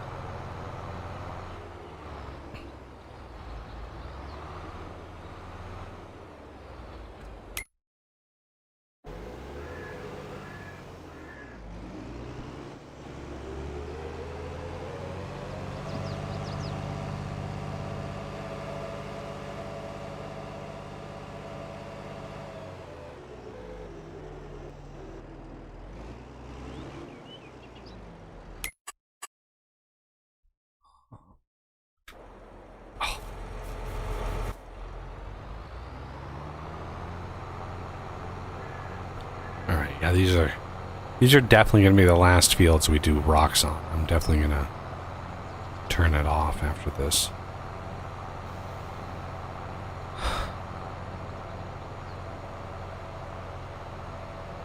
Oh, this is...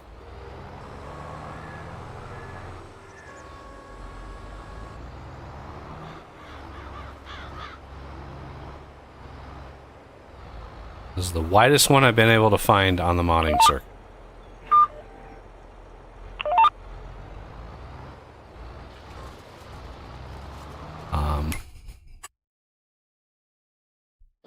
And it's pretty crazy, but Yeah, 20 meters is... And I tried to make one that allowed you to do like a 50-meter wide swath. But I struggled and struggled, and what problem I was having with it was not the rock picking thing. It was the animation, lowering it down, because I was trying to convert like a forage wagon. It was the TARDIS loader wagon. I was trying to convert into a stone picker, but the way that the animations are done, it's there's no consistency to it. So the picker, literally, there's a picker tag in the XML for the forage wagon, and there's a tag inside of that is like something akin to like starts unfolded, and it depends on which direction your i3D, your actual model, is the model default folded or unfolded? Most models look like this. If you load the i3D of this sprayer, this is what it looks like, unfolded, right? So the default value is unfolded, but when you fold it, that's playing the animation of folding it, but that's the... Oh, anyway, so there's not a tag when it comes to like the stone picker specialization. There's not a version of that tag for that start folded or whatever. So you have to, first of all, you have to know what the hell you're doing. And when it comes to the XML in this game, it is a landmine of shit. Oh, you could have stayed up north, because we have to go to the very top of this field, way over here. I should have told you that before you drove all the way down. But yeah, we have to go way up to the top of this field, because I do one spray headland that allows them to turn around without hitting the trees. yeah. But yeah, I tried and tried. I was getting so frustrated because it just was not... It was unfolding. I would literally be able to hit X to unfold it, which would just drop the picker, right? So it was unfolded, and yet when I hit B to turn it on, it said you need to unfold it in order to turn it on. And I was like, the UI literally says it's unfolded, and yet when I hit the key, it's like, oh, you need to unfold it. And oh my god, I was going out of my mind trying to get it to work. And I eventually just like threw my hands up in the air and said it just won. It won the round. I was not able to get it to work. Is it this center field that we're working on, or the next one over? It's the one we harvested. Okay. But yeah, your machine will be probably in the middle somewhere. All right. Because Should I don't park have it for now and then? Yeah, I only have enough. Well, actually, shit. Yeah, we just gonna have to wait on this field. We have so few workers that,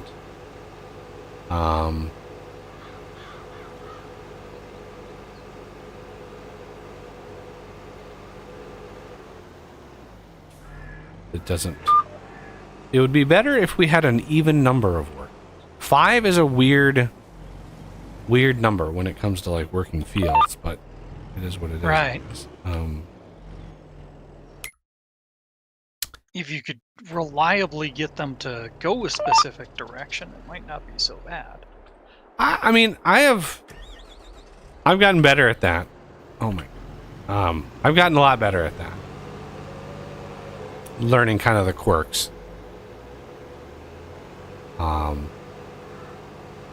But every time you hire a worker, if it's in the middle of a field, every time you hire one, it swaps the direction it gets to at the end. So you just, once you know that, once you know which direction, that was the mulching mistake right there. That's what that was. Once you get to the end and you see which direction it goes, you kind of can track that in your brain, but we'll wait to do the rest of this field.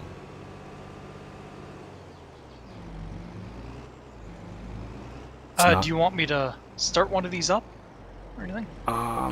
No. We need to focus like on one field at a time. We don't have enough workers to just blanket all of these, but right. If you want to grab the other sprayer and move up there, it doesn't have to be at the top. It could be at the bottom. But since you don't know your line, you could just spray a center line all the way down from the top there. That way you have whatever direction and spray it all the way to the bottom, right? Turn it around some direction and then grab the other sprayer and put on the other side and just park them, right? Sort of like I did with the ones that I did is I got them ready. So as soon as we have the workers, we can jump in and start it. But we have a lot of work to do on these other fields first. Here it is. And the plows, like, okay, I guess I'll do the spray down the middle.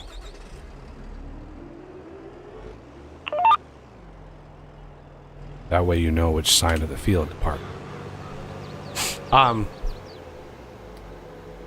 The plows, what's really funny is I have scoured many FS22 modding sites, and several of them were like super shady, like really not ones that you want to really trust. And looking for a plow that doesn't break physics but is bigger, right? So that the plow that we have is technically, I think in the game they call it a subsoiler. So it's not really what you would think of as a plow. It's like a subsoiler that they made into a plow. But the wingspan on that, the width of that is like 26 point something meters. I have not been able to find a plow that actually is bigger than that doesn't completely break physics. Like it has a wingspan that doesn't have anything there, right? It actually has like this, like a 36-meter wide sprayer, the wingspan actually looks like it goes that, right? It doesn't. I could mod this to cover 50 meters if I wanted to, right? It's something that you can do. So I try not to have too many things that break like that. The harvesters that I have,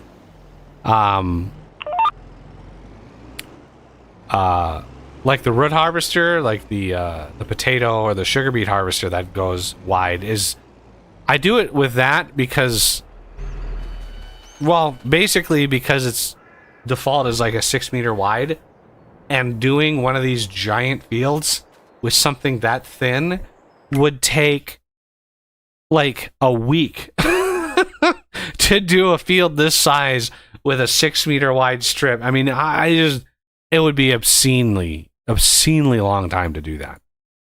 Which is, I'm not interested. I'm not interested in doing that. All right, so we need to get this here. I think is another plow. So should I start spraying? No, we don't have enough workers. I don't want to have an off-kilter asymmetric field. Yeah. Half sprayed, half not sprayed. Like, it's just... Almost forgot to shut that thing down. We can do some prep of other things and stuff. We should have another tractor and plow somewhere in the farm. Tractor should be easier to find, but I don't know where that other plow is. We have a 4th plow somewhere. It's hooked up to this harvester, or to the tractor that I just looked out there. I grabbed a vehicle and I'm like, yeah, that's a tractor. It might be it. And there it is. Oh. Nice. Okay, so go up. I'm parking this on this field here. Go up to the northeast corner and park it to the side, so we do one headland. Northeast or northwest? Northwest, yeah. Kitty corner. So the northwest corner. I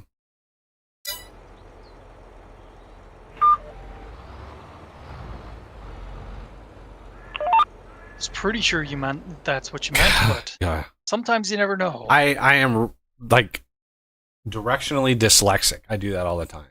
I had a friend of mine years ago tell me I do it all the time. I had no idea. I did that. I usually catch myself, because I like pause and make sure, but sometimes I make sure the wrong way. I was right initially, and I do it all. It's amazing. Once he pointed it out to me, I would catch myself all the time. I would just all the time. I would be like, God, I really do this. Like, I don't know why I do this. It's so weird. I think we're gonna go cotton on this lure. I think that, even though cotton is an excessively long grow time.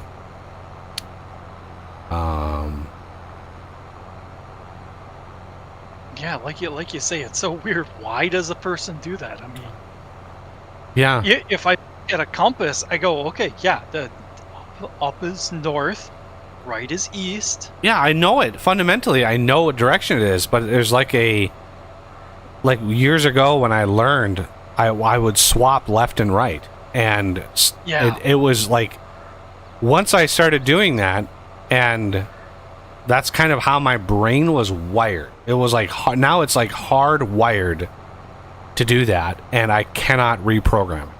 Right? It's like it's built into the chip. I can't do it, and as hard as I try to kind of ensure that I don't, I still do it all the time.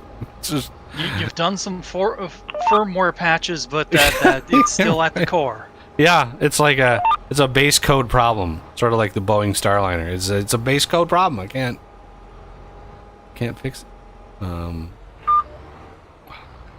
Should I try and find one of those cedars as well? Well, they're all parked in the same spot. Yeah. Yeah, one of these is gonna go on the bottom. like I said, we're going to have to do this. These you might want to avoid, because as far as triggering your brain, trying to navigate one of these giant-ass DB120s hurts my brain. So Yeah. trying to orient one of these things is like a royal pain in the ass. Should I bring it down to the southwest corner of that field? Because I can at least get it down there. yes. Okay, these plows are almost done. The rock picker is going to take a hot minute. So I think this field up here, we're definitely going to do sugar beets. I want to do sugar beets. I want to have a insane amount of sugar beets. For no reason. You want enough sugar to rot an entire country's teeth out. Yeah. Diabetes for everyone. Yay.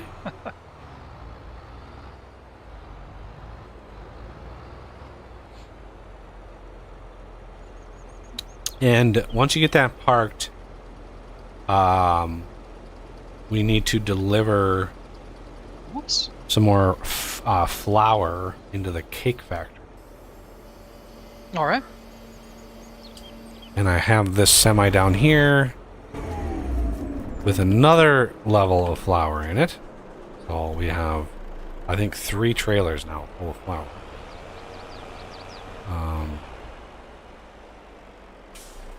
But we are low on sugar. I can, if I really wanted, if we're really desperate for sugar, I can load some honey into this thing and get sugar that way, but that is a very expensive process. And it consumes vast amounts of honey, so you need to leave the trailer or tractor in order for me to, there it is. Sorry, I was going to teleport to another one, but yeah.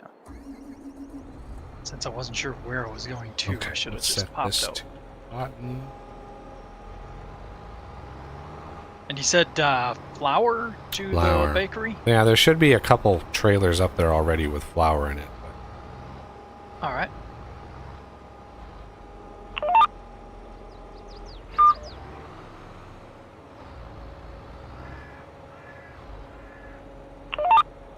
Yeah, there we go. Nice.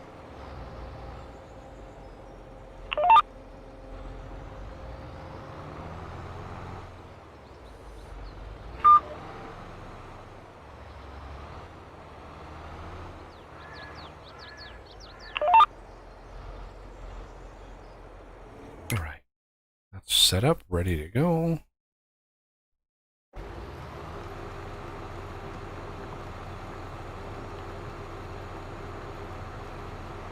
Now, what are the odds that's going to get done in one shot? I think that's just a little too wide.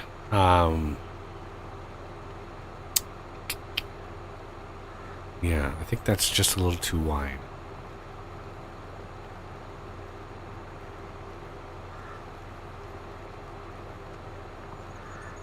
We'll see here. That's another strip of shame. Fortunately, it's hard to avoid in these big fields. Oh! I mean, it's so close that I think the rounding error alone will be able to do it. Let me ensure. We're gonna just fire this worker and swing this guy around and see if we can't go so close. Okay, let's see.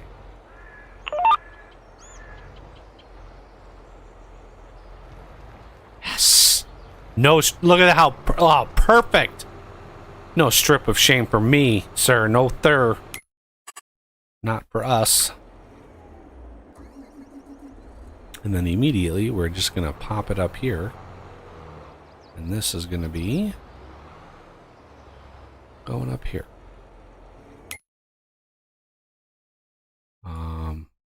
Should I leave this trailer parked here? Because it's not going to empty all of it, I don't think. Oh, maybe it will. It should. Yeah. Ah, excellent. But you can drive it all the way back to the mill. Yeah, get it ready for another load of. Yeah, get it ready for another load. Giggity. Oh,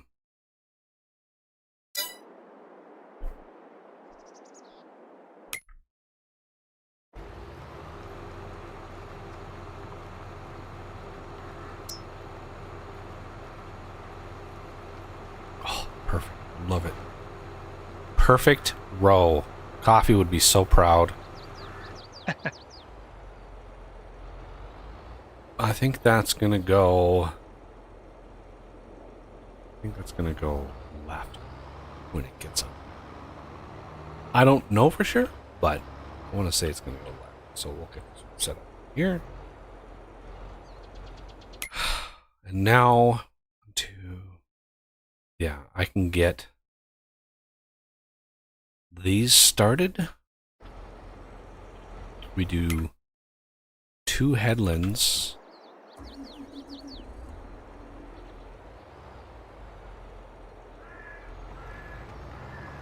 So it goes down and back. Gives us nice amounts of space at the top for turning around. Yeah. Now we're going to be severely limited by the stone pickers.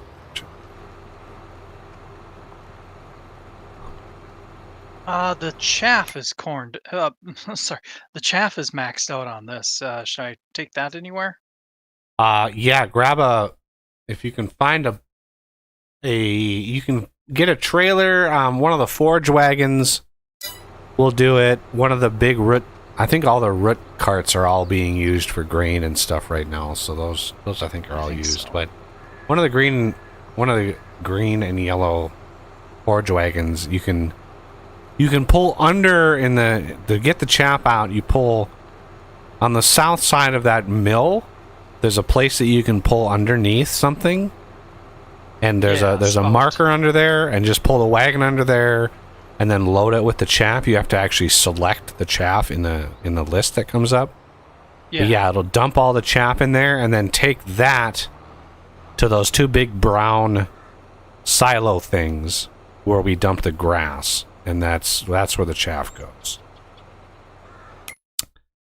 Where the methane comes out? No. The 2 big brown silos next to one another. Right behind the lime. Yeah, right next to you. Yeah. There's actually a one of these root carts available. Oh, yeah, you can use that.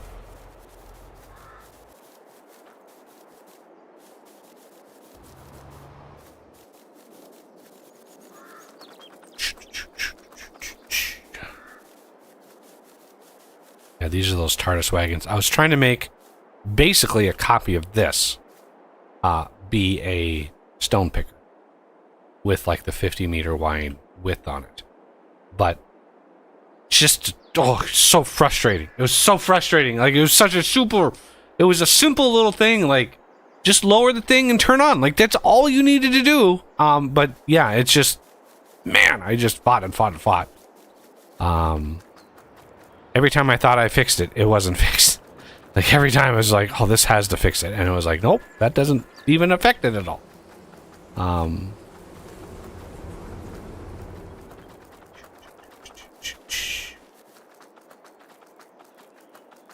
Let's go check on the cake factory and see. I know the cake truck is done, so we can load up another trailer of that. But how are we doing in terms of production? We are good. We need no, we're actually good on all the things. Sugar is getting a little low, but that's to be expected.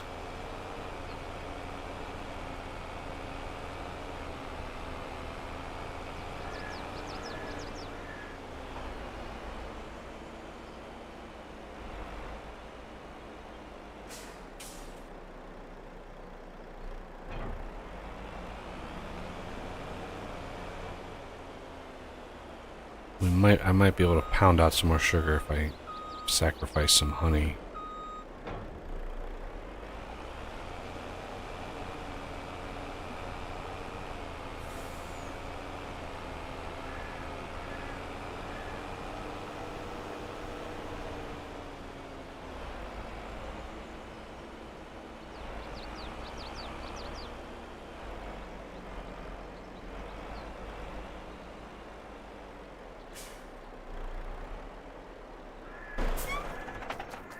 I need to... I wonder if chaff chafes. Chaff? What is chaff chafes? Oh, Jesus, I completely forgot about these. So apparently we do 3 or 4 of these now. Oops. Let's actually get these pointed the right direction.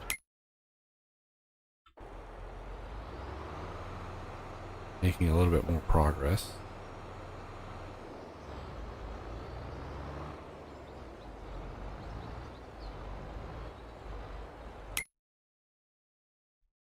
The only thing when you have one set up against an area that has a field next to it, the only thing you need to make sure is when it gets to the end of the field, when it turns around, that it doesn't go the other direction. Because I've had that happen. And it's disastrous because it will literally overwrite. So I've had it happen with plows, and most definitely had to happen with those DB120 because those planters are so wide.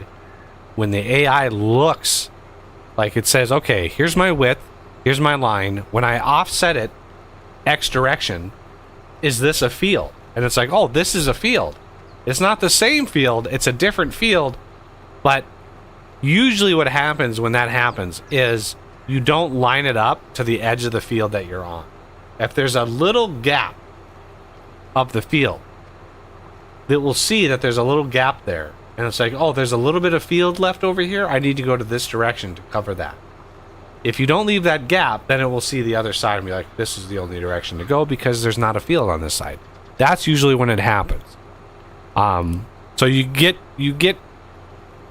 kind of obsessive over lining these things up and ensuring they follow where they're supposed to follow. But it can go awry, so... And it usually only happens when you don't pay attention. When you're paying attention to it, it usually never happens. It's when you set it and leave and forget about it and you come back later and it's like it's, you know, the planters overrun half of your other field. It's like, oh, yeah.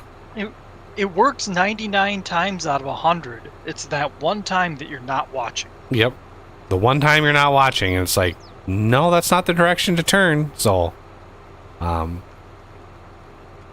and it really is bad if you don't leave enough space in between the fields, which is something I've learned over the last year, is to leave, you know, usually I'm obsessive about, I want to harvest every iota of a field, right? I want to harvest everything. And, it's simply not realistic, you know, even if you look at modern farms, they don't harvest everything. So,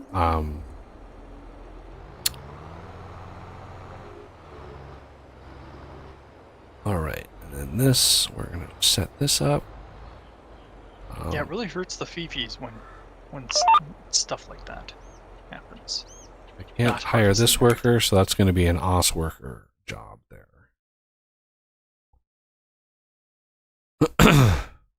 Yeah, the reality of farming can sometimes be disturbing to someone like you or I who tries to complete everything.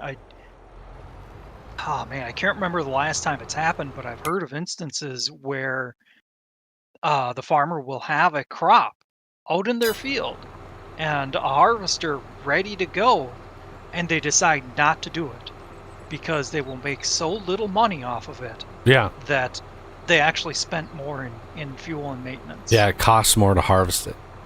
Yep. Yeah, that's the life of the modern farmer. Yep. Especially in certain markets. Yeah. And then you get the problem of subsidies, farm subsidies, and that's a problem that just exacerbates the issue. Yeah. Because one of the most subsidized crops in this country is corn, and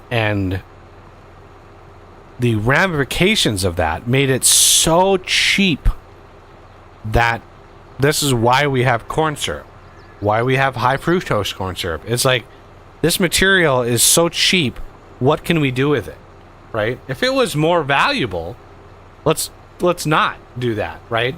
But it's so cheap. It's one of the problems is, corn is subsidized so much. All right, I am thinking this guy is going to turn the wrong way.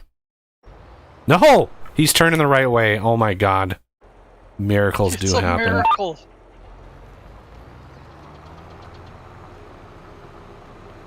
If you are ready, Yeah, I was actually just going to ask you if it was... I'll let you jump in here. Sure. Okay. Click on the Jima thing. There we go. Oh, Okay, that's looks gonna like be, it's still down. Good. that's gonna be a big field. That's gonna be whew, so much.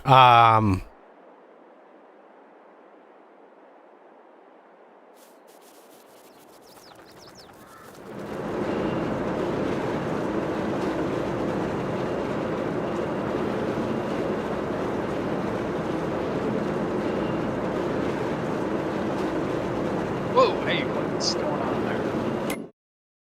Started getting wiggly wobbly. Yeah, if you're having wiggle problems, that means you're going too fast. And a client, I would imagine, because they'll default to how fast? 36. So if you're cruising along in a straight line and suddenly it starts wiggling, I mean, the only recourse you have is to slow it down, which is weird because the workers are fine with it. Yeah. So I think it's just a client thing. Yep, would make sense. Little positional discrepancy or something like that between server and it could be client. syncing, yeah. The server is like assuming, the little itty bitty changes to your angle and stuff as it's going. Yeah, I'll turn the These rocks. This rock seems to be way more dense than it was when I first harvested. Like I'm used to rock looking like this little circle right here. That's what I'm used to. So this rock looking like this is way denser than I'm used to seeing. Like the fact that we've already pulled 230,000 liters of stone. And remember, the stone is vanilla. I was unable to edit the stone at all. I was not able to do it. I tried, but whenever I would try to edit the stone, whether that be the density of the stone or how much it was worth, like each little nug on the ground, right? Each little nub of stone, when it's red, it's worth 15. When it's yellow, it's worth 5, and then 10, and then 15. AFK a lot. Nice name. Thanks for poking on Rumble. Welcome to the channel. This is a custom map with a custom balance and all custom mods. So if you see something that's not normal, then that's why. It's a completely custom set, which you can download if you wanted access to it. There's a pinned message on my Discord that has all the URL to my Google Drive that has all my customized mods. I basically customized all the factory mods or factory buildings that we have here. Well, that was a weird pause. That was a hitch. Jesus, that was a pause. But yeah, all the factories, all these factories are all customized. The fact that we have 10 million liters of raisins in there should tell you. Because when I do a mega farm, my idea of a mega farm is different, I think, than other people's idea of a mega farm.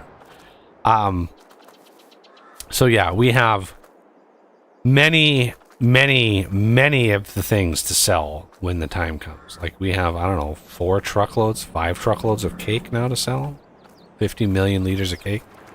So I've customized all the prices. I've customized all of the yields. I've customized all of the factories. Using the production revamp mod. So all of the recipes are like revamped, right? You get bonuses, you get electric charge for a bonus. Like everything has been balanced around certain concepts, and yeah, it definitely like what you're looking at now is a world that's, I don't even know, like 50 hours, 60 hours at this point, maybe even 70. So we're way into the save. Right? The money that we're making right now is way deep into the game. So when you start this map, trust me, it takes a while to get up to this point. It is not straightforward. It's not easy. While with a capital H. Yes, a while. I just found it funny the way you pronounced it, kind of like Stewie on Oh yeah. Family Guy. Cool whip. Cool whip. What?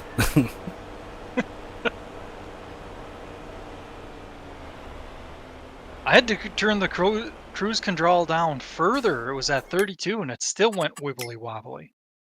Yeah. We're pushing it pretty good today.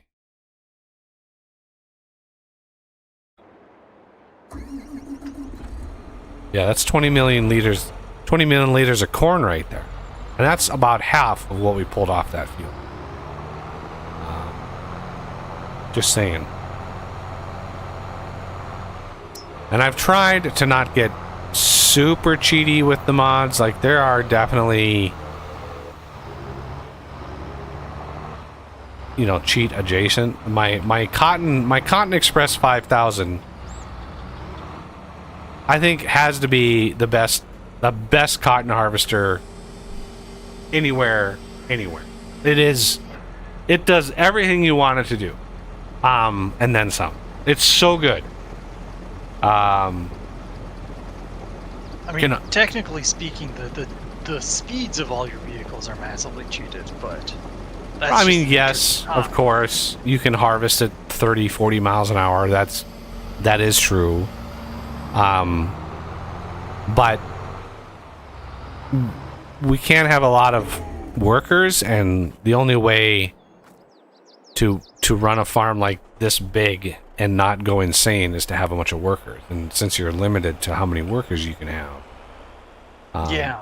But you could certainly do like a multiplayer. Like if you had a multiplayer server, you could do quite a lot on a multiplayer server.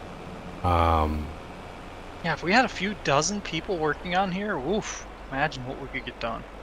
Yeah, I don't know if the game would be able to handle that. I don't know. Like, what are the kind of servers that other people have experienced? Like, because when I hire 8 workers on a single player game, when I hire 8 workers, the performance of the game drops by over 50%.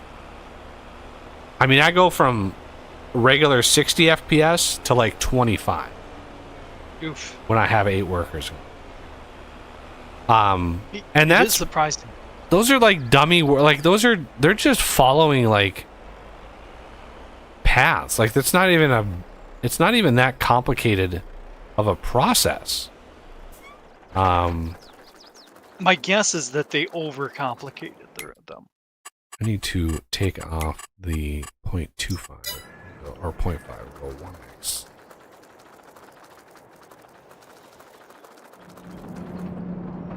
What do we run?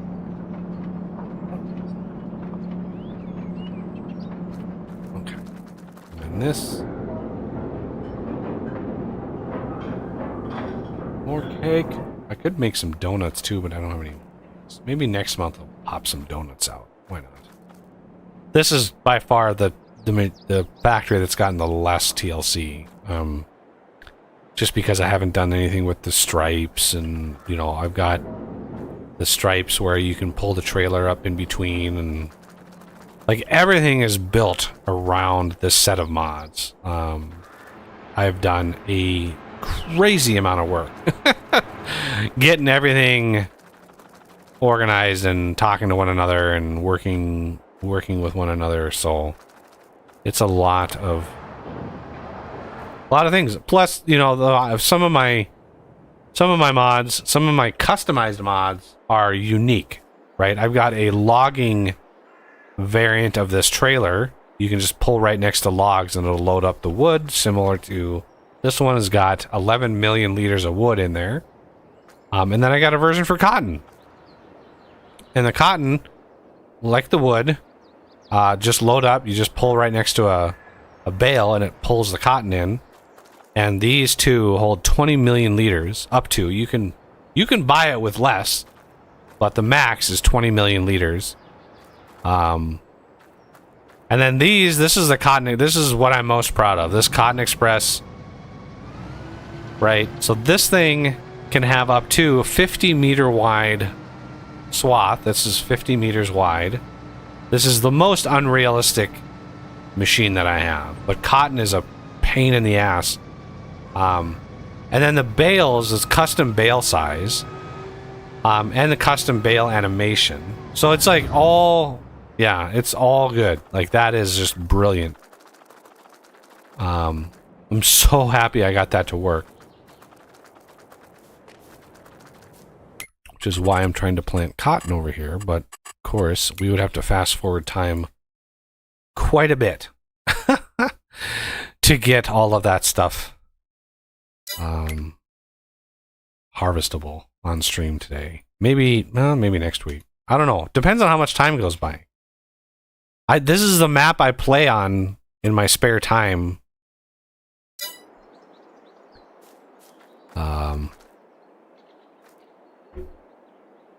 I developed a really nasty habit when I sit and watch TV, which is usually YouTube at this point in time, unless there's a streaming service that has something on it that I want to see. But if I eat dinner and I sit and watch TV, I tend to graze. I tend to eat. And that's a bad habit I developed alongside my dad, who kind of taught me that habit many, many years ago. I mean, 30 years ago. And so, in order to prevent myself from doing that, I, sit and eat dinner, finish what I'm watching, and then come and play FarmingSim. And that's, if I'm actively doing this, there's always something to do on farming. Like, there is always something to do here. So I stay very, very busy. Just tooling stuff around, especially when I'm alone. Like, there's so much stuff to truck around.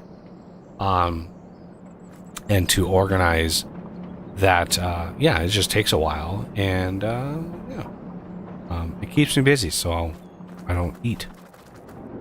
Which is ironic, because I'm making a bunch of food, and... Oh, God, it's getting warm in here. Turn on the AC.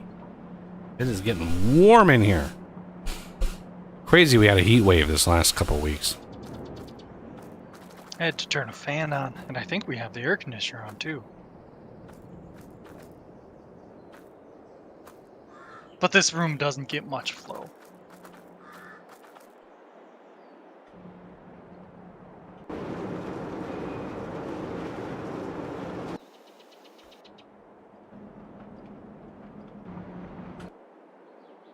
I'd love to know what order. When you hit tab, like what order it gives you the vehicles, I have no idea. Oh, the other thing, so the Colossus Harvester mod, I also customized. So there's a version of my the Colossus Harvester mod. A lot of little changes here and there. Even a couple bug fixes that they had in theirs. But this one here, this is a lifesaver. So the Colossus root cart is available if you go to purchase. It's in, I think, auger wagons. Yeah, the Colossus root cart. So I made a version of this. For one, I added capacity up to 20 million liters, right? So 20 million liters is the max. But there's a version of it that you can select in the configuration that will cut sugar beets when you unload it. So you can load it full of sugar beet, right? 20 million liters of sugar beet. And then when you go to unload it, it actually unloads cut sugar beets, which, holy Jesus, does that save some time. And I know there's a couple weird vanilla ways to do it, but they're limited by speed. You can only do X amount per second, right?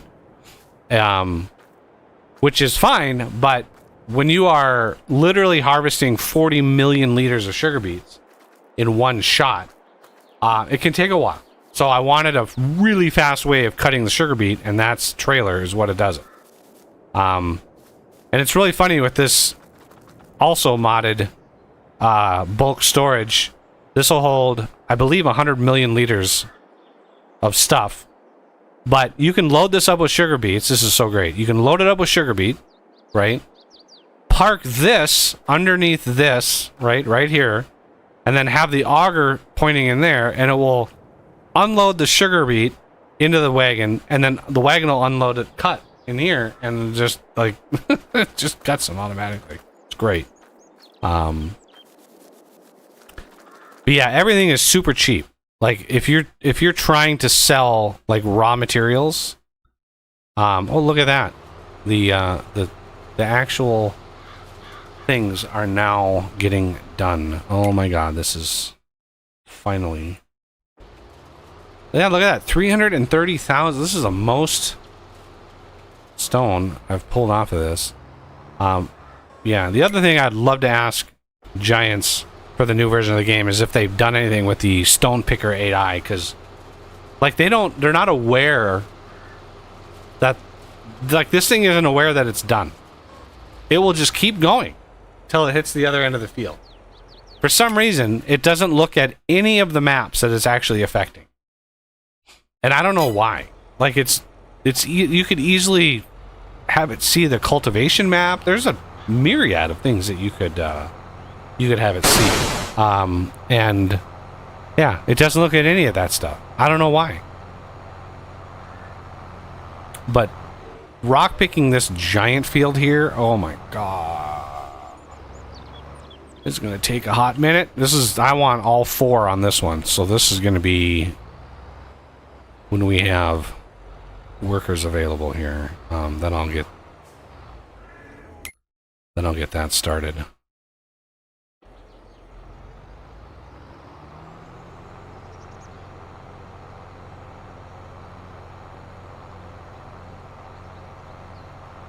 But yeah, having an AI strategy script for stone pickers that uses, you could use like the cultivation field. Like there's a couple different maps that you could access to see whether or not you're done.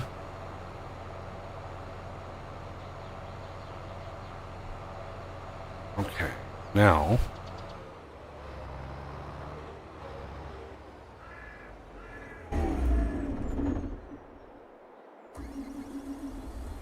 okay. This needs to go across.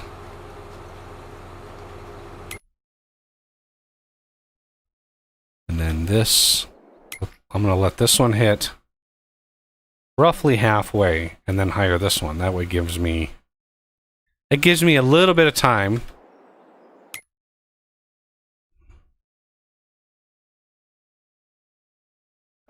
Looks like there's a couple more passes on the west side of this one. Yep, I'm keeping an eye on it.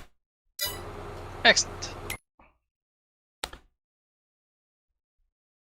I probably should have known, but supposing both of us looking at it isn't necessarily a bad thing either.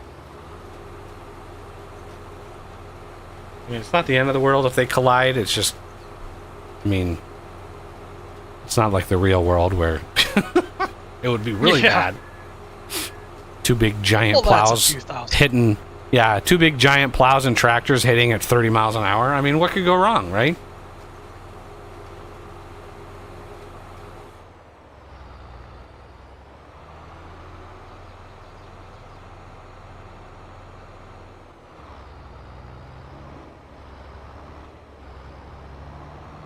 Oh, Farming can be dangerous. I think my grandfather on my father's side died. Well, I think he was plowing a field. Tractor flipped or something, and oof. well, I heard a famous story my family told about farming. Yeah, because I'm in a lot of farming in my family tree. But I remember a story from years ago about a farmer, and this was way back in the day. Like, this was when, tractors were just, chairs on top of engines. But there was an old farmer on his tractor pulling a baler. Imagine 70 years ago, 80 years ago. Just cruising along, and he fell asleep, and he fell backwards off of his tractor. Now, you don't have any of the safety features of modern equipment. The tractor didn't stop right away, and the baler didn't stop, and he fell off the back of his tractor. Well, they discovered this because his wife, he didn't come home for dinner that night. And his wife was like, what? Like, I don't know where he is. So they went out looking. And they were out in the field. Like, they found his tractor just idling in the field, just stopped. And they're like, what is going on? And they came across the bale that the baler had spit out, and it was red. The guy was wrapped in the bale. He was integrated into the bale. But yeah, that was a story I heard many, many years ago of, just a farming. And we had, not even like 20 years ago, maybe 25 years ago, there was a national story about a kid who was like 19 on the farm, and he got his clothing caught in an auger. Ooh. And it pulled both of his arms off. Just that fast. Just pop. Both of his arms just right off. And he goes into the house. Remember, he has no arms. He goes into the house, dials 911 with a pencil on the phone, says, I need some help. And then he goes in and he lays in the bathtub. He lays in the bathtub. And when he's asked, the ambulance arrives, picks him up. His arms, they pick up his arms. They actually reattach his arms. Wow. And they asked him, like, why did you go into the bathtub? His answer? I didn't want to mess up my mom's carpet. Yeah. But yeah, he survived. I think they reattach his arms, and he has a limited use of them, but yeah, he's that's modern medicine right there. That is crazy. But yeah, that happened on a farm, and it's literally that fast. When you're around like a PTO, like the back, like if you zoom into the back of these, right, way in here, does this have it? Yeah, see that nub that sticks out right there? So that's a PTO, power takeoff. That thing is spinning on a tractor. That thing is spinning. I don't know how many RPM that thing goes, but 2,500, and it doesn't care what it hits, what it's attached. It will spin anything. So, modern, farming machinery doesn't give two shits. It will kill you fast, and it doesn't even blink. It is an incredibly dangerous job that you need to respect. Otherwise, it will take you out. It's gonna be a strip of shame on those. Oh man, those two. So I let it go, but one of us will have to intercede and fold the harvester or move it off to the side. Alrighty. I'm almost at the end of this I'm line. on it. I'll finish this and I'll... Oh, you've got it. Okay. Yeah, again, this is the widest plow I've been able to find. There's nothing, not even like fancy, crazy, futuristic thing. Like it's just this is the widest plow I've been able to find.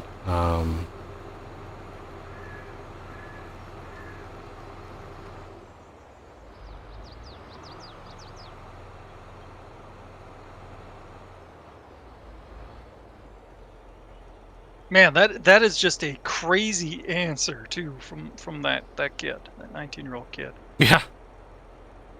It's like, wait, you potentially lost your arms and you're worried about a carpet. Yeah.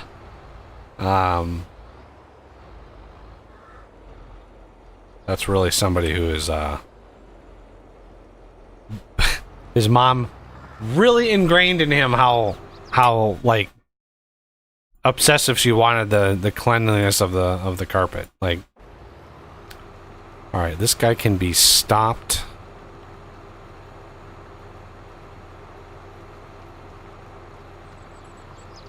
Yeah, this is great. This is the first time I've ever had 3 fields all finish all in the same month.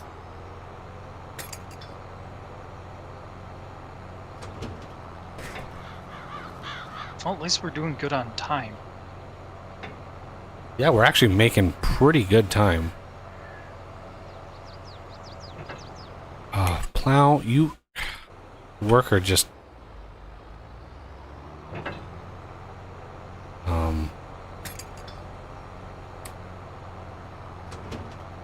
As I've gotten older, it's you know, more of a respect, but I've never understood how people can disrespect farmers, just in general. I don't know if you've been exposed to that, but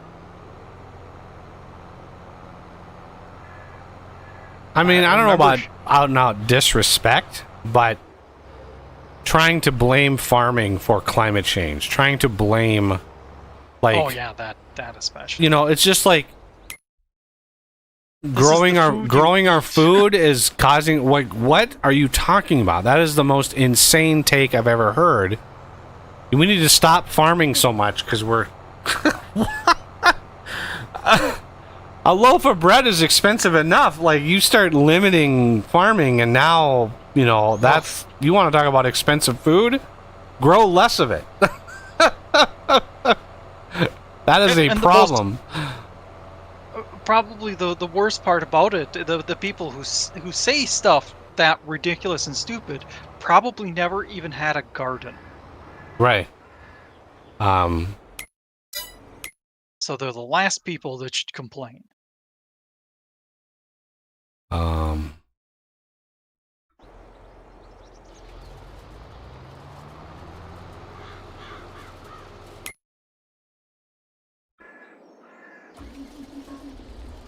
And mostly what I'm talking about disrespecting them is you know, high school stuff and things like that. Oh no, see, I knew a lot of like 4-H kids and stuff in high school. I guess in this area, it's most kids come from farming families. At least when I was going through school. Now, you know, maybe Yeah. a little different, but yeah, a lot of kids came from farming families. And most of the guys who worked on farms, you did not want to F with. Oh no, Those guys would mess up your world real quick. So you did not screw with those guys. Yeah, that was ill advised.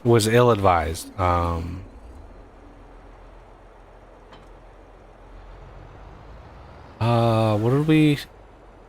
I said that was going to be sugar beets, right? Okay, this can stay.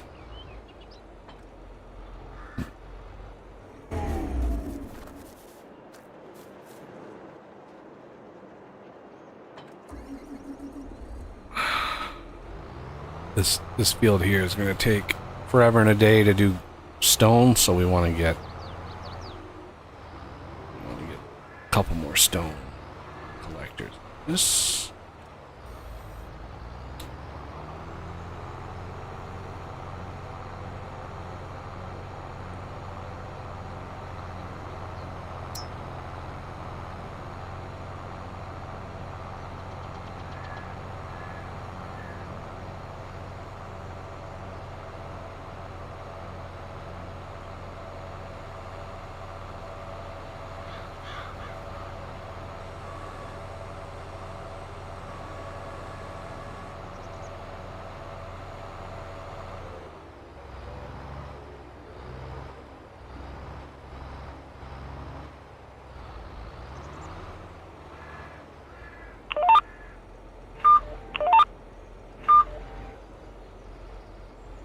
Yeah, the only instance I can think of offhand about making fun of farmers, and this one I don't know, a little arguable perhaps, but there was like a high school sporting event where one of the teams was from a heavy farming area, and the opposing team came out with you know all farmer hats.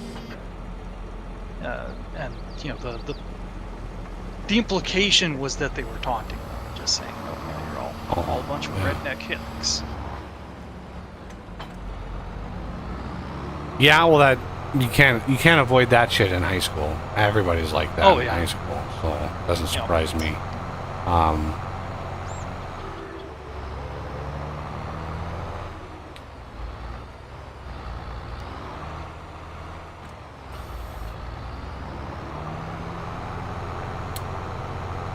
Okay.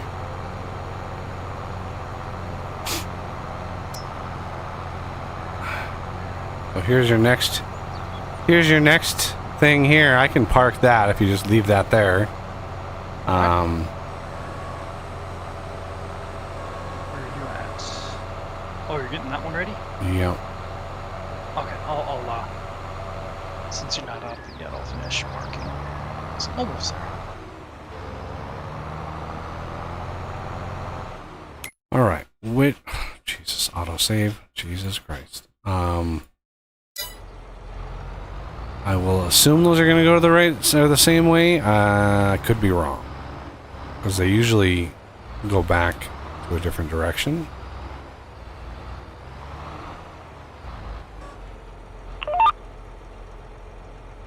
There we go.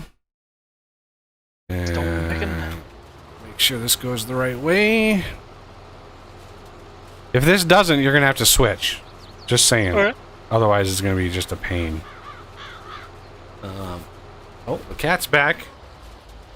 Yeah. Oh, she's going the right way. Good, good, good. Okay. Excellent.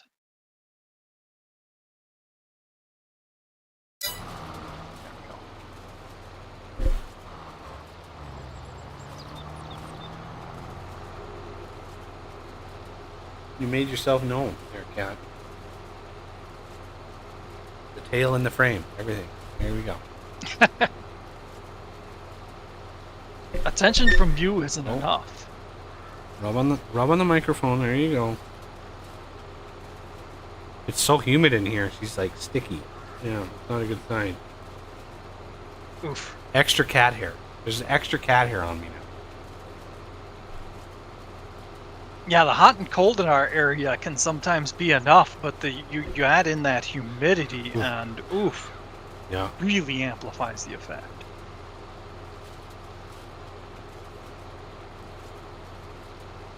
Desertous regions and high altitude are they do have some extreme temperatures, but you really don't feel it because there's either less air or less water.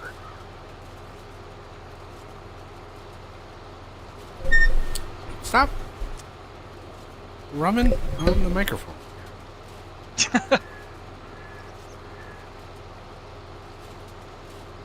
I can feel rather than hear the purrs at this point.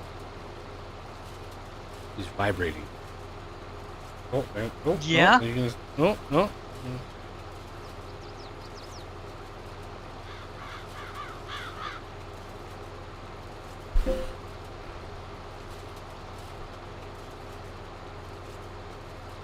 Right. Let's see.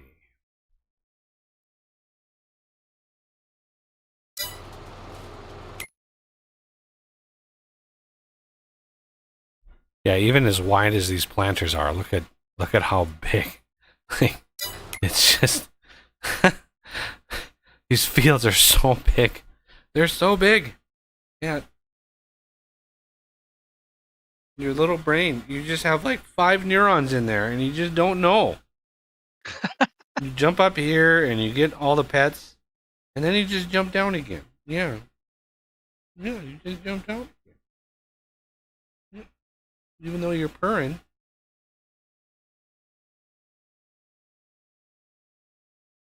So I got that new air conditioner, like, what, 2 weeks ago? What, last week or 2 weeks ago? And, because the one in my bedroom was, it's nearly brand new. It's only like 2 years old. But I got it, it was cheap. And I should have known. Should know by now.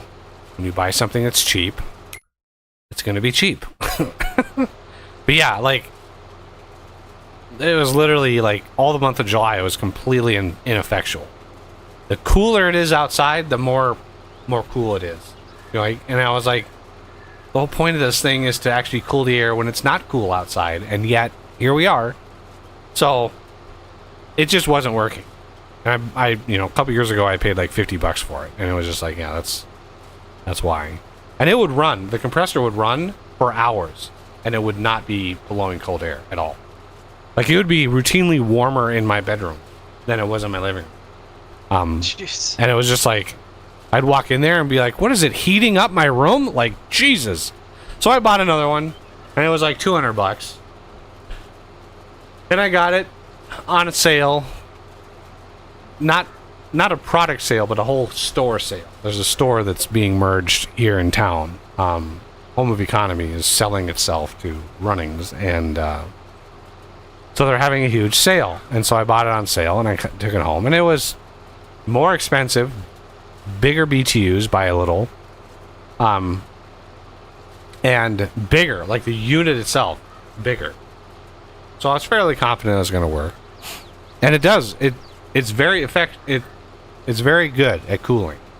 The problem is, it makes a fuck ton of weird noises, like weird noises, right? Like when imagine, if you will, being in your youth again, being a kid again, and putting a playing card in your bicycle spokes. When the fan starts up, like when it first starts, anytime the fan starts, because it shuts itself off when it's not running, when the fan starts, that's the sound it makes. The weird sound, like a playing card in the spokes. And it does it, and then it goes away. The compressor kicks on, it cools, compressor goes off, the fan stays on for another couple minutes, and then the fan shuts off, and the fan shuts off, and then at a certain RPM, that sound comes back, and then it fades away into nothing, and then it's quiet again. And that process, remember, that's in my bedroom. And that process, when I first got it, was driving me insane. And to this day, I've had it now a week. The cat hates, like, that thing will start up and the cat will just be like gone, even though she's like all comfy and half asleep in my lap on the bed. That she's just like, she can't handle it. She's not used to it yet. And I'm just thinking, like, why the hell would you make a product that literally does this? I remember when I read the owner's manual, because yes, I did read the owner's manual. There's literally a section in there about the noise that it makes. And I remember reading this and went, why the hell does this have a section about the noises this thing makes? Well, now I know why it has a section about the noises it makes, because it makes a lot of weird ass noises. Weird noises. Dicker. Like, why would you, as a designer, a product, a factory, why would you engineer this thing to do this and not figure out maybe ways around or ways of not having it make those noises? Like, what, usually if with something like that, I can imagine, I'm not a hardcore engineer, but I can kind of tell, even if a car is making a weird noise, you can kind of be like, That could be a belt that's loose. It could be, you know, something clanking. You know, it could be this. The sounds this thing makes, I am at a total loss as to what is making these sounds. Like, the fan starts up and makes that sound. I'm like, it sounds like the blades of the fan are hitting something. But then it goes away once they're at RPM. So what is making that sound that then doesn't make it after it's sped up? Like, what is it about this thing? So I don't know. But if someone were to ask me, I think the brand is like Perfect Air, and Air has an E, which is weird. But if somebody were to ask me, do you recommend this brand? My first question would be, where are you putting it? If you're putting it in a living room, then it's great. It works great. If you're putting it in a bedroom, especially like a kid's bedroom, 100% not the way to go. Because those sounds, I mean, it's just really distracting. And I've even pondered like going out and getting some earplugs. Because it's loud. When it's 2 a.m. and there's no other sound ever anywhere, and that thing kicks on and it's like char, char, char, char. It's just like making it weird. I'm like, holy shit, that thing is distracting. It's really distracting. Freaks the cat out like mad. That's like the equivalent of having a massage chair that shocks you periodically. It's just like, why would you engineer something that makes this much noise? Like, why would you do that? The compressor itself is super quiet. Like, compared to the one that replaced, that old one I had, God, that compressor was so loud. And it ran constantly because it just was inept. It just, I don't know. But this one, the compressor is nice and quiet, but it's so, you know, there's a big element of FML in this where I can't find a product that actually is good, that meets my needs, that doesn't have a downside. Like, everything that I've tried in my life in the last 10 years, there's been a compromise. There's been something that it's like just good enough, but there's shit about it that's like, God damn it. So I know there probably exists out there a brand or model of air conditioner that is super awesome. You know, GE, I think, makes one that's like this great heat pump. This very low profile window. It's like a saddle over the window. So the window is like, you can close the window like almost all the way. But that thing is like $1,000. Right? So, Ouch. You know, I know that there are brands or models out there that would probably meet all of the things, but I can't afford that shit. So it's like everything I do is like, oh, there's this and there's this and there's this. It's like, oh man.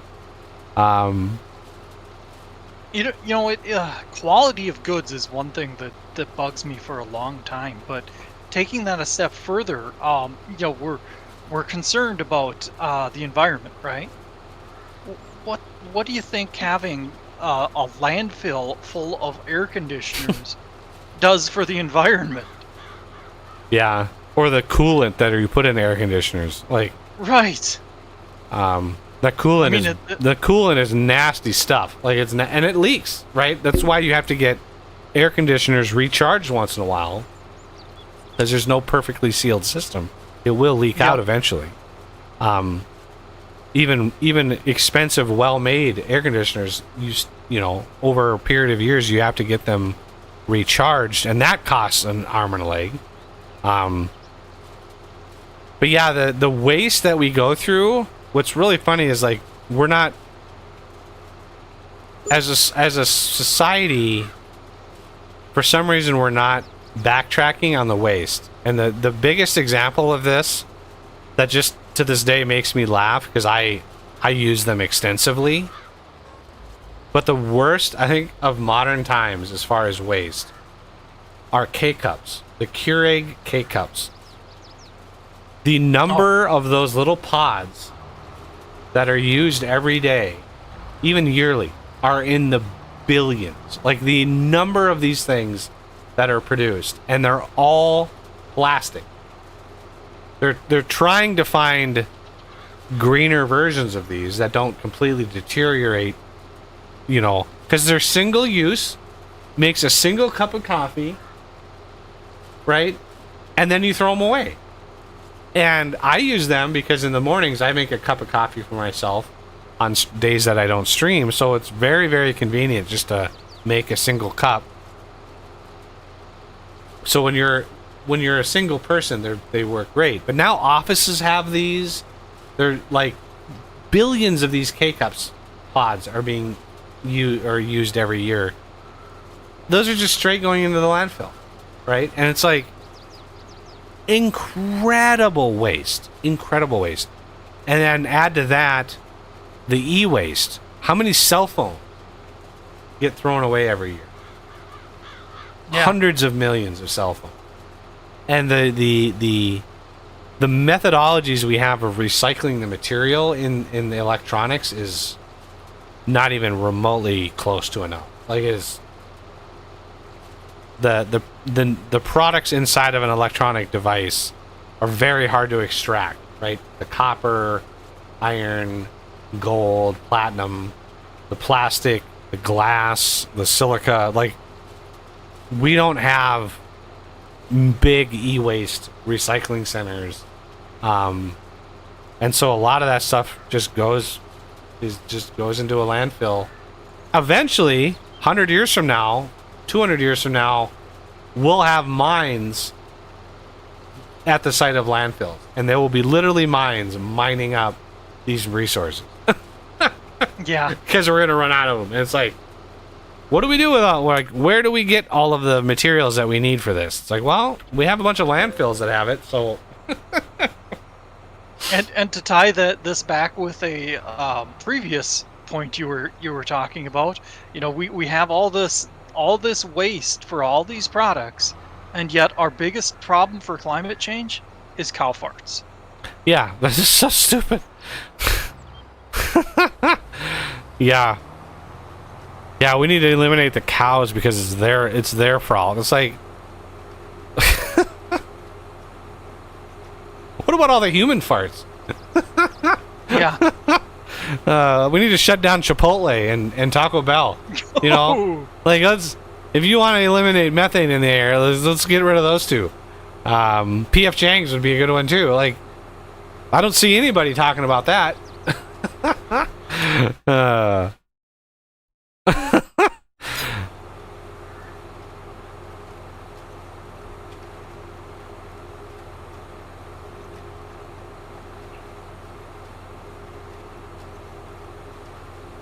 Yeah, I really wished there was a good resource for finding quality goods.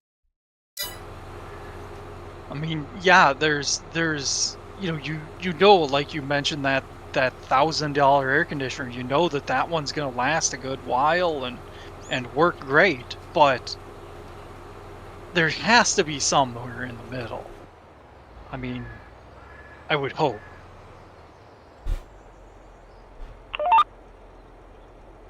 Oh, because yeah, I mean, if you were to spend, let's say, $300 or $400, that would definitely pay for itself if it lasted, you know, 3-4 times as long as, you know, a $100 one.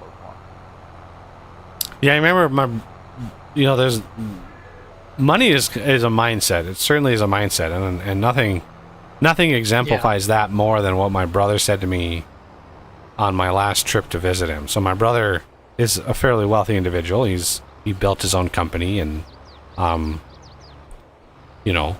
worked. I mean, he worked his ass off. It's not like he was given it. He worked his ass off. He deserves it. But it made him a millionaire, and so he has this attitude towards money that is just fascinating to me. Because it's so unlike mine. It's so unlike mine because I don't have any money, and So I was visiting him once, and he had this. I remember one morning, we were making breakfast, and I was making. I got some bread, and I put it in the toaster. I put the toast on. I recognized like this toaster was. It was unique, and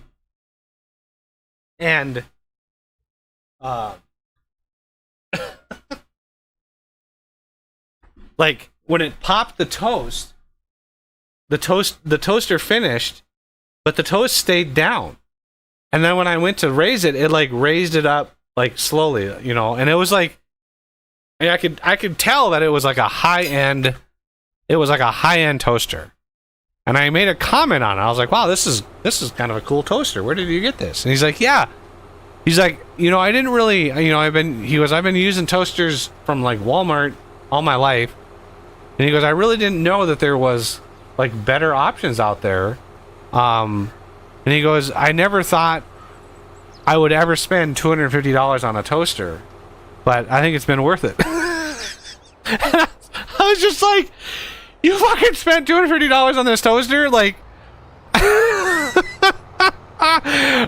my brain just was like, "What just happened? Like, how is that possible?" But you know, it is what it is. Like, yeah. So there's always, what's funny when he got the success that he did, he's like, there's always something beyond that you want, right? There's always a goal that you're looking at. Even, you know, he even knew he worked in the executive team for a company, and the CEO at the time, or the CEO of the company, was an ex-hedge fund manager whose net worth was like 300 million, right? Crazy mindset. And my brother asked him, he's like, "You have 300, like, you have enough to live on for the rest of your life.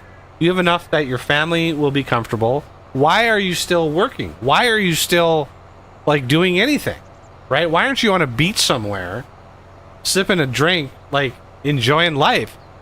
And the guy said, "Well, I want to be a billionaire." And he's like, "I want a nice big yacht. I want, you know." And so he, even somebody who's, you know, worth an insane amount of money that we can't even, you know, most of us can't even fathom, there's always another goal, right? There's always that next goal. It's just a really, really interesting mindset. I find that fascinating. But anyway, I just thought that was really, it was just really interesting.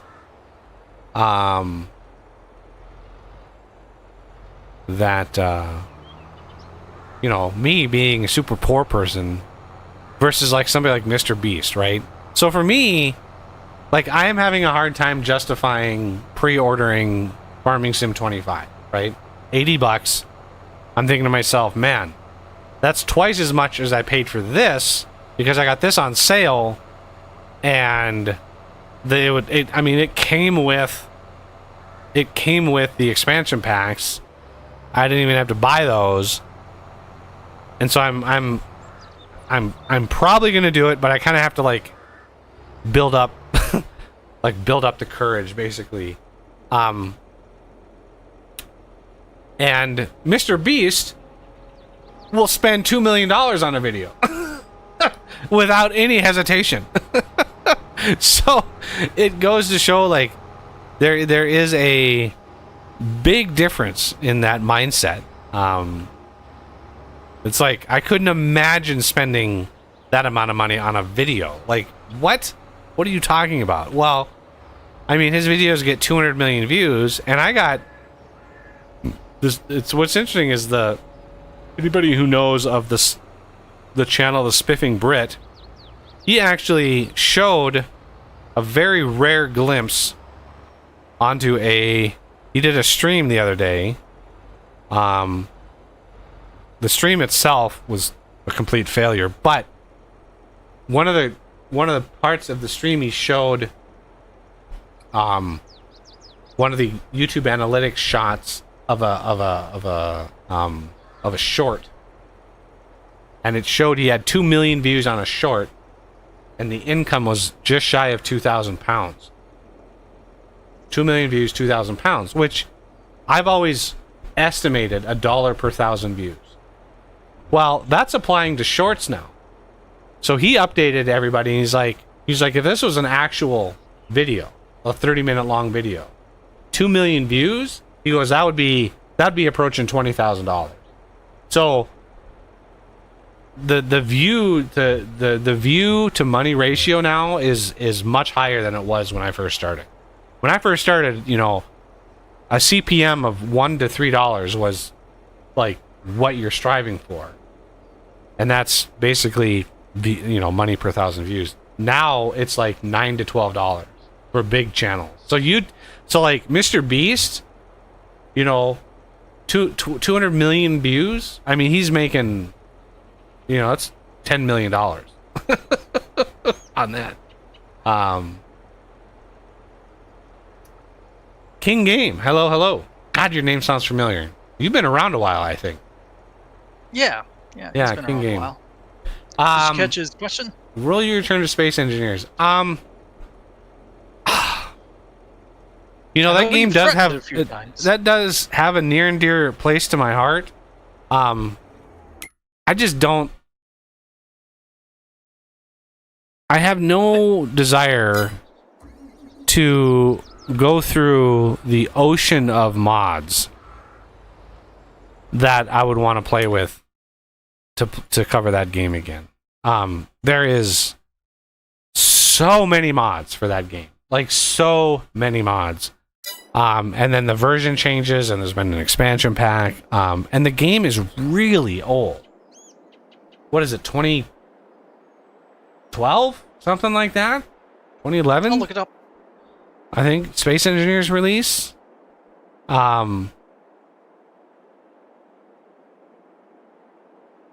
But there's certain parts of that game that I love, but there's not a lot to do once you're kind of set, right? Once you have a ship and you've got a decent tech, you got a decent base. There's like, that's it. You're basically done.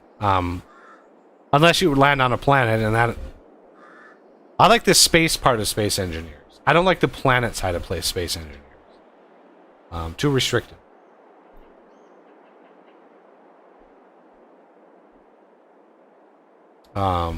Make someone do it for you. Wow. make someone us. I'm gonna make you it go through 400,000 mods and no, I don't make anybody do anything. I think he more meant have somebody volunteer for you. I asked in the members only channel and on stream, what mods should we look at to do the Vanilla Plus Factorio series next month? We're gonna do a Vanilla Plus playthrough in preparation for the Factorio expansion, and get a reset of our knowledge of vanilla. And not a single person has responded like, hey, definitely have long reach, definitely have Bob's adjustable inserters. Those are the two that I want. Those are my two, right? Those are the two that I can't live without. Everything else is up for grabs. And I'm even okay with like a rampant. I'm okay. Vanilla Plus to me doesn't mean like it has to be vanilla. It has to be very, very close to vanilla, right? So you can't have Bob's Metals. That's not vanilla. I chimed in with, I'm fine with just that, but I'm kind of a minimalist when it comes I know. to that stuff. You're a blasphemer. No mods at all. Yes. Like, no. You get put in the corner with a dunce cap, and when you suggest that kind of shit. Well, yeah, but I get that treatment anyway. It is the Os Corner. I mean, we named it after you. Exactly. But because it's basically the same set of mods that I want to carry over when we play the expansion pack, right? The Space Age expansion. And while some of them will probably, if you know, we can't really do rampant, so some of the mods would definitely have to be, you know, complete, like really recoded. But some of them will be simple enough. We'll be able to get away with it. I'm sure Bob's inserters will be pretty minimal.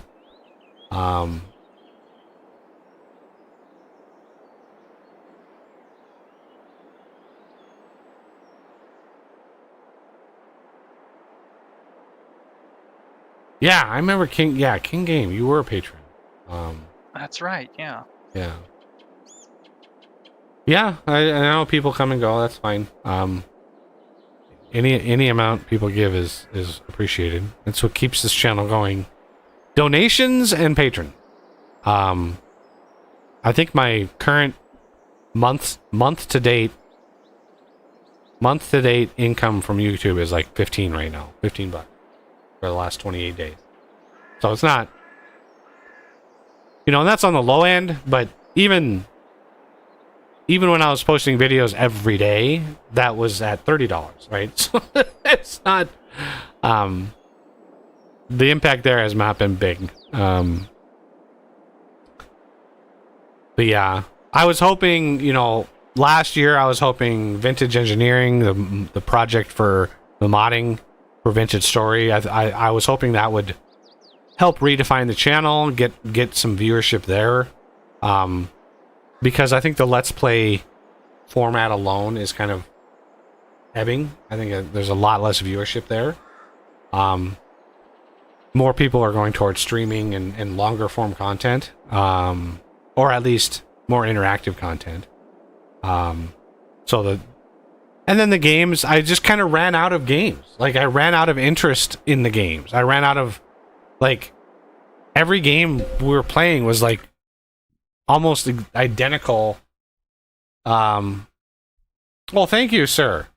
You didn't have to do that. Very much appreciated. Very generous individual there. And apparently another Canadian. Look at that. I guess I'm big in Canada. Glorious. So yeah, thank you, sir, for that gift. You know, and I started playing FarmingSim last July, thinking maybe get a few people interested in this. That hasn't really caught on very much. I did a ton of modding, all my customized mods, customized maps that you literally cannot find anywhere else but my channel. There are some functionalities that I have that you cannot get anywhere else. But you know, it is what it is. Oh, we're so close to being able to plant this field.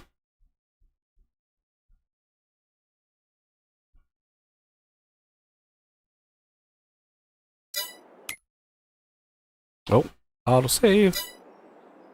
So yeah, I'm going headlong into Vintage Engineering still. That is a project I refuse to give up. It's kind of a personal challenge for myself, but also I want to encourage that community because the game is just that good. It's so good.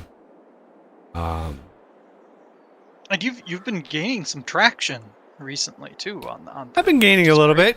Yeah, now that the mod is, you know, more visible, more playable.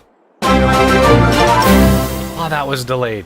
That was serious. Wow, that was delayed. Oh boy. Yeah, but now that it's more playable and like it has more features that people are looking for. I mean, literally the last public version I put out had the pipes in it, and somebody commented like, I was just about to quit playing this game because it was annoying to have to move stuff around. Like, and here they are. Like, the pipe system is right there. But yeah, like FarmingSim, I don't know what it is about this game that I love, but I love just sitting and farming. I don't know why. It's just relaxing. I don't have to really think about anything. I don't have to think about ratios, production cycles. I can just dump a load of wheat into something, and then like I can just sit on a tractor and let the tractor go up and down the field. Like for me, it's just very relaxing. Yeah.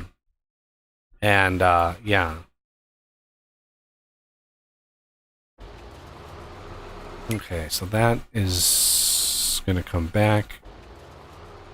This one is done. Look at that. Perfect Very row. nice. Collided a little bit, but fortunately these don't have collisions. Yeah, the wings don't have collisions on them. So this one, worker D will come back down and finish that off.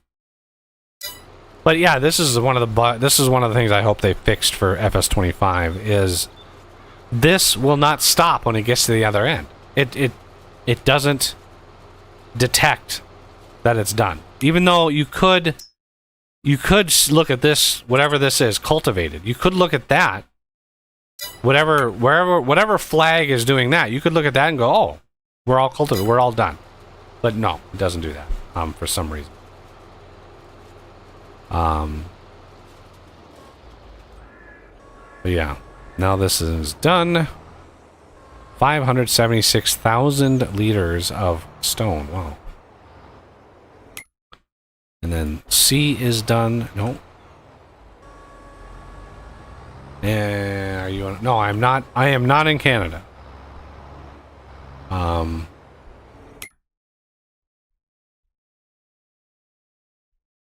Almost sounded aggressive the way you said that. I'm sure. No, I'm not. I'm nothing against Canada. Yep. And I didn't think so, but I thought I'd point it out so that... Cat? Really? Again? What? What is it? Huh? Your nose is cold. What does that mean? What does a cold nose mean?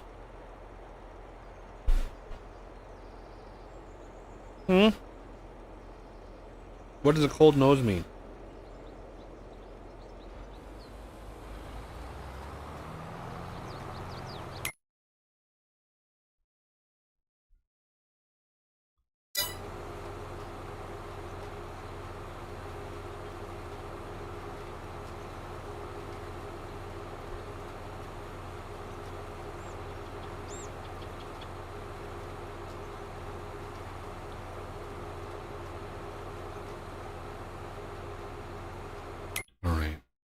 Make sure this is set right. Should I drop off the stone and then? You don't have to drop off the stone. It's not vital, but we are going to need to move that over. Get those at least near in place for that other last field. Okay. When we get down to that.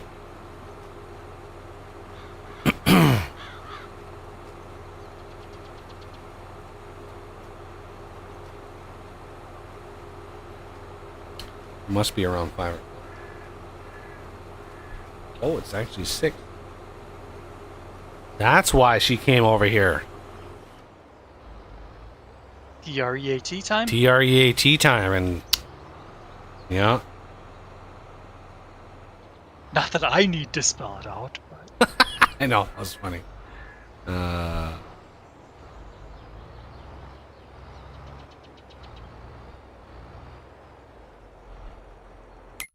That's ready. Hey, worker D, you're done, sir.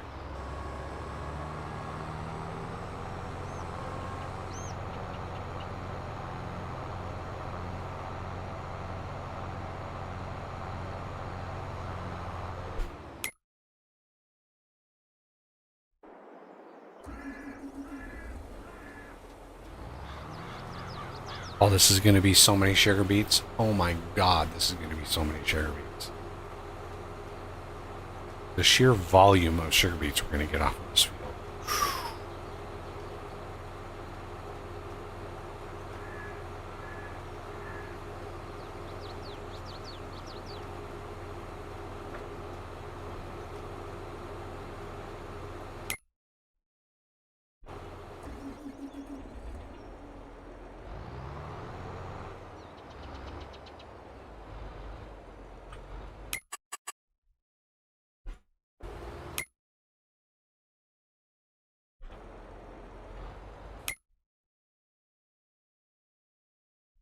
So that the planter going up the middle of the field is that worker I. You need to make sure that turns left when it hits the top. Okay. I'll keep an eye on it.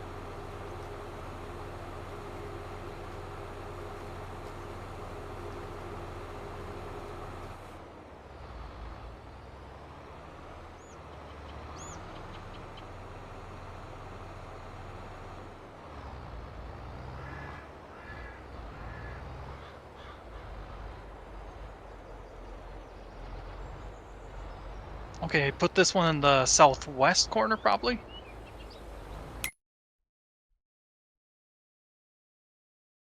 The one in the middle of the field. Oh, yeah, the rock picker. At this point it doesn't matter. We're a ways from needing them right now. Okay. So I'm not going to concern myself.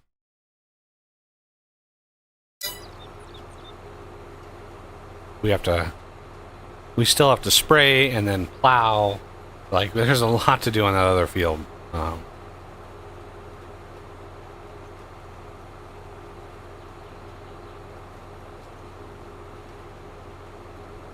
I'll do a ride along. Which direction did you say? Just to make sure I got it right. It needs to turn left. Turn left. Okay.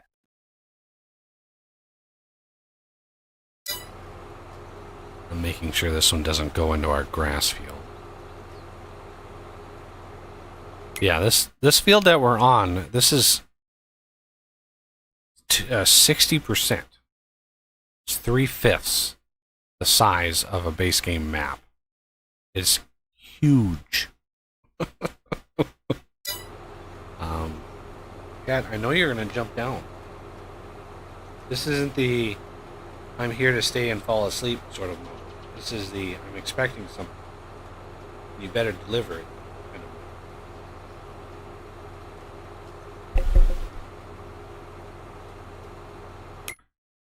moment. Nope, this is right. Nope, So I you went the wrong way.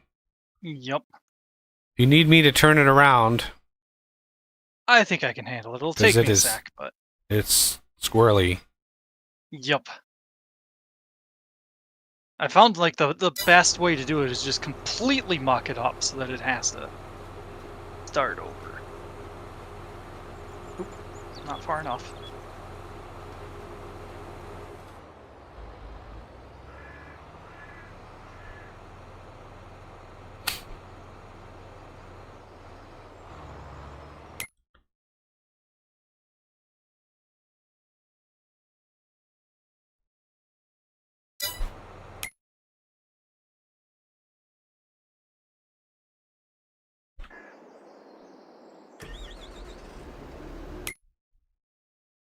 Oh, just a micrometer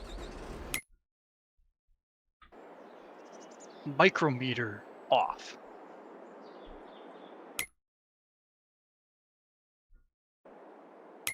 Okay, there we go. That's close enough. Now, if I hire it, damn hitching. It should go the right direction going forward, right? Yes. Okay. Turn on and engage. Make it so. There we go. Alright, any other tasks you need me on?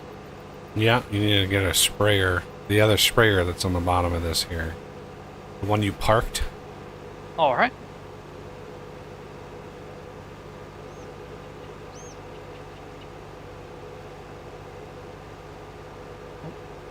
Engine on first. There we go. Okay, that must be... There's on my screen, there's two little lines that aren't fertilized, but it must be a display glitch.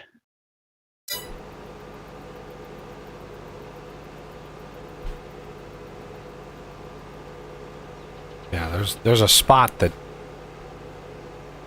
I accidentally mulched, and that will not.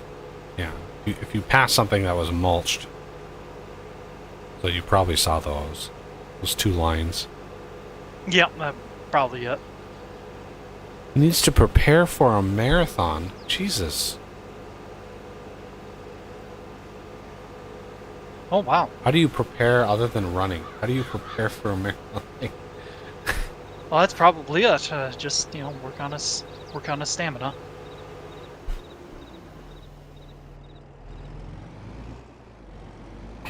Unless today is the day, perhaps. Either way, good luck.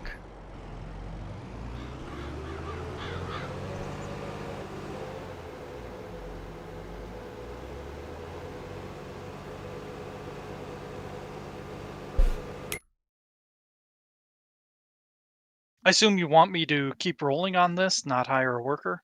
We can't. We're maxed on workers, Okay. which is why I'm in this one. Yep. Figured as much, but...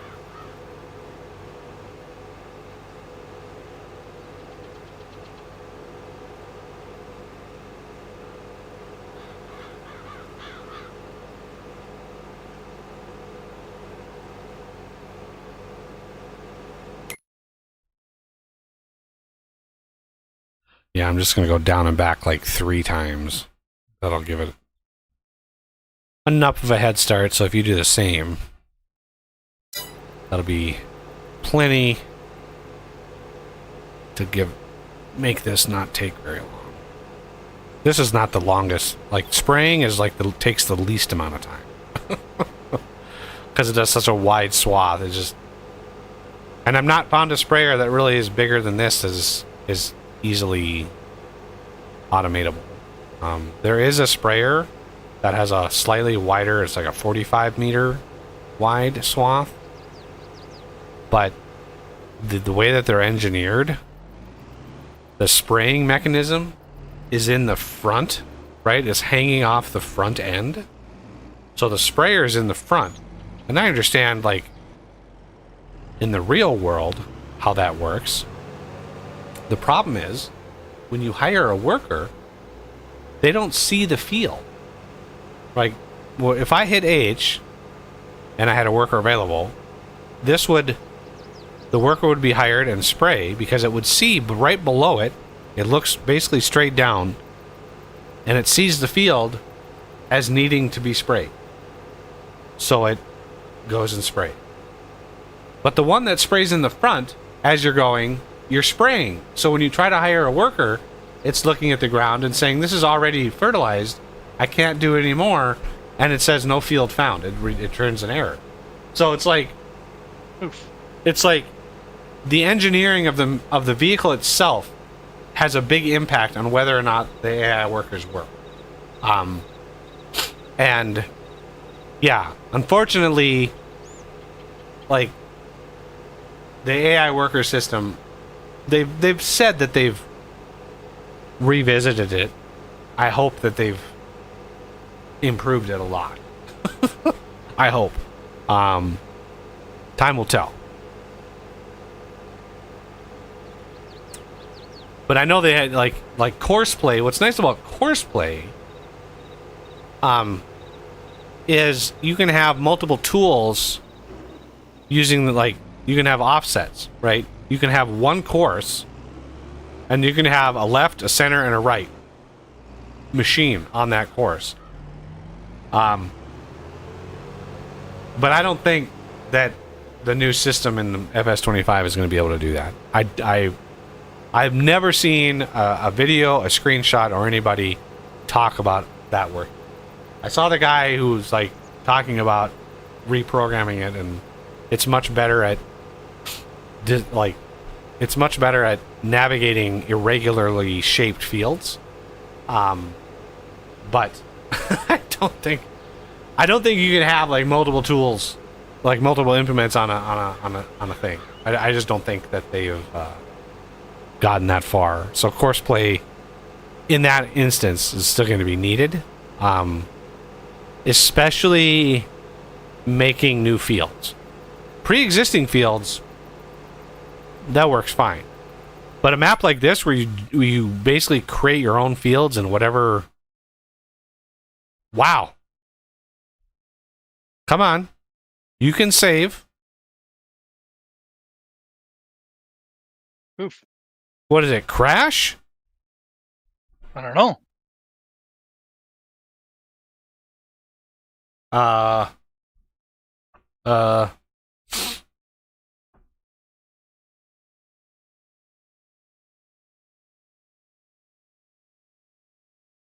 goddamn autosave. Like, really? This? Autosaving is what's going to end it? Ouch. Oh, did it recover? I think it did. Woohoo! Jesus. You running out of hard drive space, maybe? No, not even. Okay. Not even close. I will, however, look at the log file after I'm done with this run, because this is my third trip, so... Yeah. So Space Engineers, you asked when it, or well, you were. Yeah, I saw that it's 2013 and EA.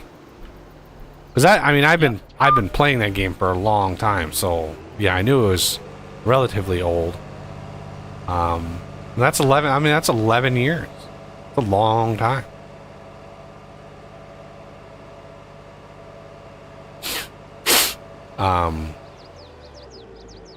Whoa. Maybe what you could do is just find a like a mod pack or something for that. Oh, looks like we're gonna need one more pass each for this. Yeah, Or I just even two. that's yeah. I do whatever you want. I'm not concerned. We have infinite fertilizer, so I'm not concerned about Yeah, letting it run. more just time. I need to use the bathroom. I'm gonna Efficiency. be right back. I'm gonna use the bathroom. All right. I'll sing the Doom song while you're gone.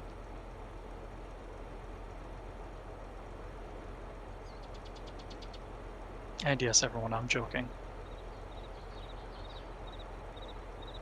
Oh, another hitch? Maybe? I don't know.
Very nice. Folded my sprayer because there would have been a minor collision, but yeah, no strip of shame, just a minor overlap. Nice. Yeah.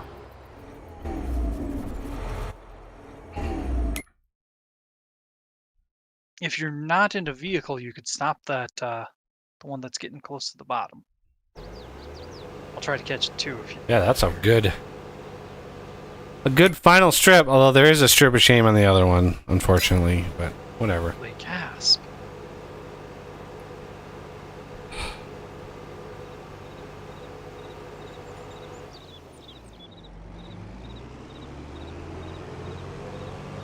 Well, it's better than having two strips of shame, because then you know that you could get it in one go, and it wouldn't be as bad.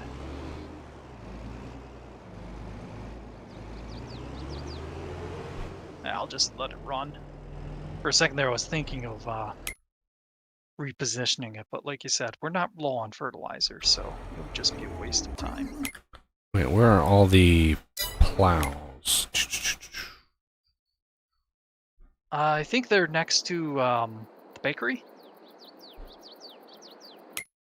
Yeah, that little lot there. The Aha! westmost. Yes. And then there's 2 in position up here. Oh, these are on too. They're all running. What? I know I turned mine off. That's weird. There's three plows in a row all running. It's probably me that did that. Not that they really don't use that much fuel. Plus fuel is infinite too, but they don't use that much fuel when they're sitting idling, so it's not too big of a deal. Yeah.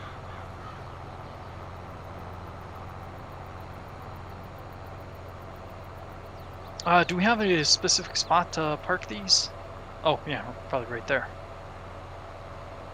Just up ahead.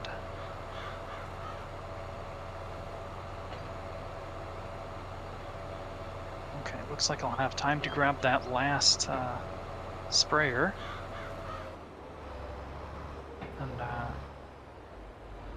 bring that one down here as well.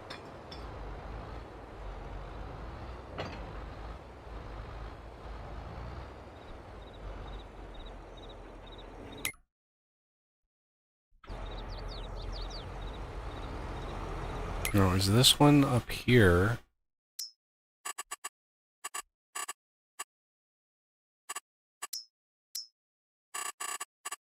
Oh.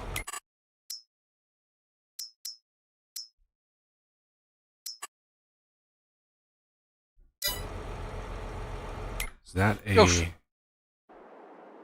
I saw that single solitary corn. I know. Sock. So alone. Don't leave me. What did I do to upset you? Too bad you can't just take your character over there and just grab it. Right? You should have a little scythe, like a little sickle hook, and just be like, just grab it. Yeah.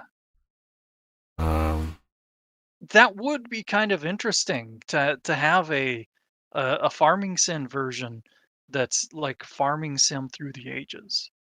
well, there's definitely mods that allow you to do that. 100%. Yeah. There are whole like scythes, like, and it's not like realistic. It's basically treating it like you're holding a lawnmower, so you can take a scythe after like grass and just do like manually.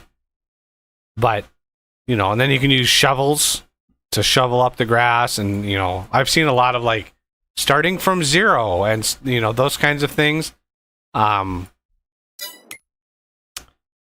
And it's like, okay, well, that's fine, but it's sort of superficial. Yeah, it's starting from zero, but it's, you know, you're not really. Plus, you're selling grass, which you need. This is the funny thing about this game is, like, grass and silage is actually not worth as much as they've said in this. It's just not. And so the fact that you can start a farm and then harvest some grass, make a few $100s, buy a lawnmower, mow more grass, make some more money. Eventually you buy a tractor and a baler, and then you make silage, and then you sell a bale and you make like $2,000 a bale? Like, no way. Yeah. So Yeah, it's definitely been gamified. which, you know, to me it's fine. I'm not complaining about that. What I'm complaining about is the people who then bitch and moan about something not being realistic. And the case in point, I went on to the Courseplay GitHub. So this is where the absolute bleeding edge version of Courseplay can be found. And, you know, there's a lot of contributors to the Courseplay code base. And these guys are like expert Lua programmers. So I thought these are the guys that would be perfect to ask this. So I asked that they look into having a more elegant solution to the combine and baler problem that I had, the slowdown problem, where the machine was not slowing down fast enough or soon enough, and it wasn't able to stop. And this was most extreme with my these cotton machines, because these were harvesting super fast, and they weren't able to stop fast enough because the base game sets the capacity detection to only detect when it hits lower than 200 liters available, right? 200 liters free or less is when it starts to slow down. And that's fine for any vanilla machine. Perfectly fine. But for modded machines, that is woefully inadequate. Woefully inadequate. So I was trying to get it to work for these cotton harvesters, and I was just struggling. I could not find an exact description of the function to use to append the function that I wanted to append. I wanted to just tack on a little bit of code onto the function that already existed. I didn't want to have to overwrite it. And nothing I was doing worked. And there's no documentation on that function. Utils.prepended function. There is no documentation anywhere for that. None. And so I was like, how do you program when you don't even know how something works, right? So I was struggling with it. I looked at many different examples of other mods that use it, and there's a myriad of ways that people use that. There's no common use. And so I was just struggling with it. So I went on Courseplay and I posted an idea, a suggestion onto their code, and I said, hey, would it be possible if you were just to add a little bit chunk of code that would read these values, slow down fill level, and slow down start speed? Those two values are hard coded in the script, right? They're hard coded in the script. Would it be possible to read those values via an XML tag that way, and have them default to the default values, but if they exist in the XML, then use those values, right? And use those new values that would allow me in the mod to set those values, and all of the other like base game stuff would not be changed at all. And I thought that would be the most elegant solution, the most future-proofed solution. And to a bunch of Lua programmers who did Courseplay, for God's sakes, it would literally take 20 minutes to spit out a code, maybe even less, to spit out code that does that. The response that I got was, harvesting at 40 miles an hour is not realistic. This is absolutely not a feature we're going to do. That was the response that I got. Of all of the possible responses, in the realm of possible responses, that was not the one that I thought I was going to get from a modding team programming a system that you can hire AI workers to run your tractors. It's not realistic. We're not going to do it. I was just like, what? Like, what? Yeah. It's just, I mean, I was surprised, a little shocked, and a little pissed that they would not include, like, this is an obvious thing. You've literally written an entire system that generates courses for AI workers to play. What the fuck about that is realistic? Like, what are you talking about not realistic? So I had a slightly salty response. Not as salty. My first reaction was a lot more salty, but I held back. But the response was still a little salty. My response was something akin to, it's also unrealistic to plant every type of crop with the same seed. I was like, it's a game. Like, it's a game. This, like, what are you talking about? Literally every crop in the game is planted with seed. It's just, you just pick which seed you want. How is that realistic? How are they not bitching about that little feature? But no, it's a game. Like, there's a reason.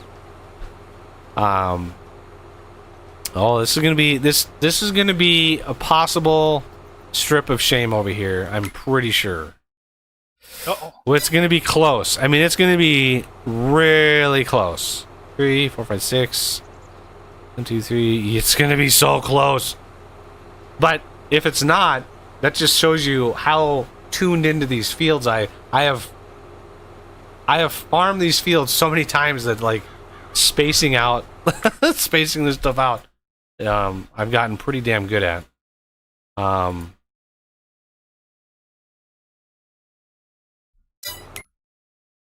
That one I'm not sure of. It's not close enough yet to final. Yeah. But this one's going to be very, very close. I think it's going to be good. Because if you look at the repeating stripes, right? We're at about 7 stripes. The weird stripes going up. And then if you look on the other side, there's about 7 over there. So we're going to be close. We're going to be close. But yeah, that response just was like, this would take, for those guys, this would literally take them 15 minutes. Like, at most. Like, they know how to do this. How is this... like, how is this complex? Doesn't make any sense to me why they would be so adamant. Like, no, this is... So one of the things about this game that I'd love to see is a little bit more control over the AIs when you, like, hire them. Right? So the problem that we have with which direction are they going to go? Right? Why not include a feature when you hit H to hire them to then be able to hit, like, D, which would set them to turn right. So you hit H and then D and then boom, they're going to turn right, or H and then A and then boom, they're going to turn left, right? Just a tiny bit of control over the AIs and a little bit of, like, making sure they're doing what they need to do without, like, getting too intrusive. Look at that width. Oh, that's beautiful. That is a beautiful sight right there. How are we doing on this side? It looks like at least one of these is probably going to have to be... Yeah, I'd probably call one of them back right now, you don't, or do you not think? It depends. If you're in the other one? No, you're not in the other one. I can get in the other one. What we can do is, when it gets to the end of the row, right now, back it up, let it back up, and then fire him now. Now? Okay, don't move, and then do your reset and set, right? Okay. Of your lane, so that'll set where your position is, and then offset it to the next one, right? Alt D, and see if it covers it. Yep, just a minor bit of overlap. So yeah, if you continue with that one. Yeah. So this one will get up, turn around, and come back, and it'll be another perfect. Oh my God, perfect. Yeah. Perfect run. How is it possible? That giant field. That's how good I am, folks. That's just how good I am. I'm sorry, but it just is what it is. All right, now we can start this guy. I can't believe we had 3 effing fields to turn over this month. Like, this is the most I've ever had to do in 1 month. Oh, this one must have been Os because he was at 27. Yep. Yeah, I really had to turn that one down. So this will go down and back. And by then, these will start finishing. So I is going to get done. Actually, it's funny. Both of those are I. No, is that J? That might be J. Yep, that's J. So I is done.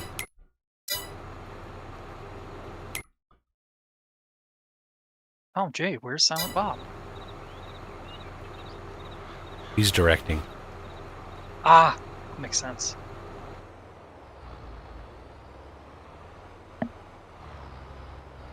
All right, these are going to go down and back.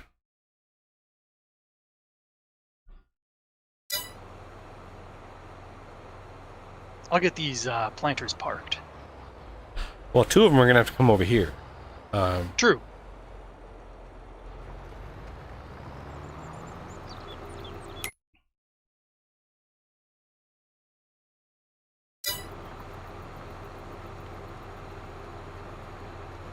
I think I'm going to fold them just for ease of Yeah. transportation. They are very unwieldy otherwise.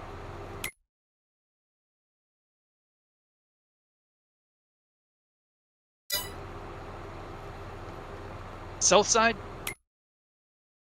I think there's one over there on that. We want to go northeast on that. Northeast. Take a hard right, go up the slope. All right.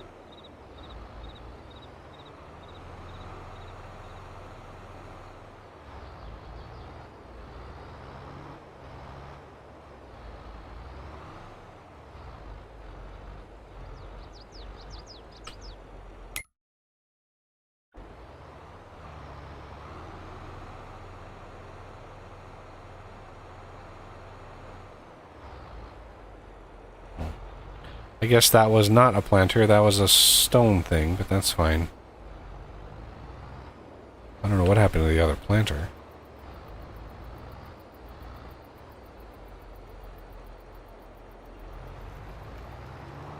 I parked one of them.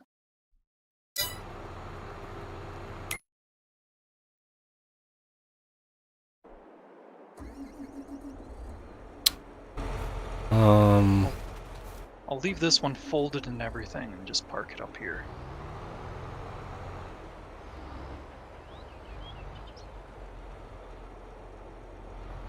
And I'll get ready to bring the other one over once it's done.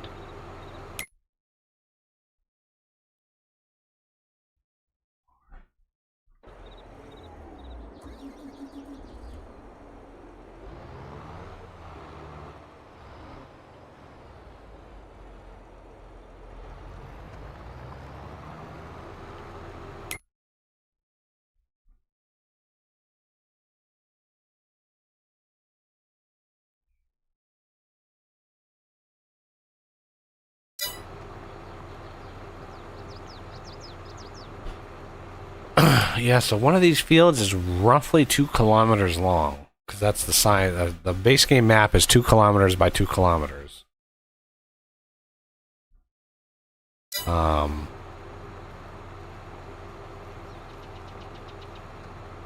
Which I think that's over a mile. So this is over a mile long field.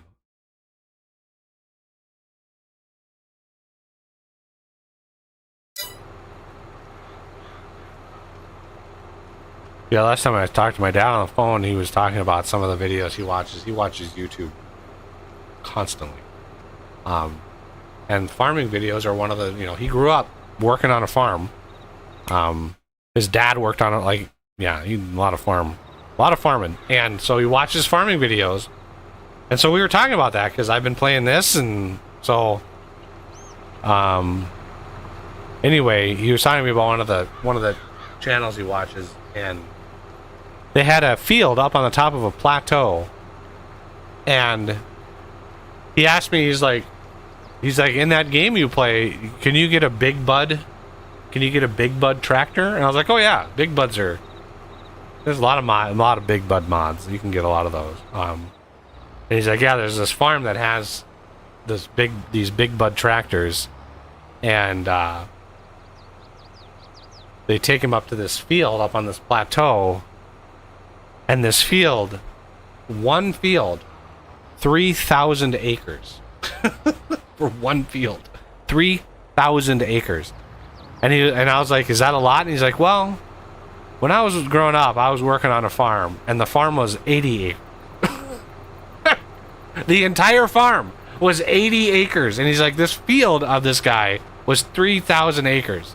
I was like, holy shit, that's That's a Yeah. big field. Like, it's crazy. So, A yeah. lot of equipment to handle something like that without a lot of people.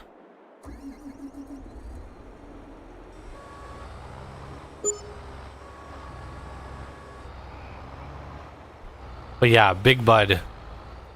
Those are like 1,100 horsepower. Those things, and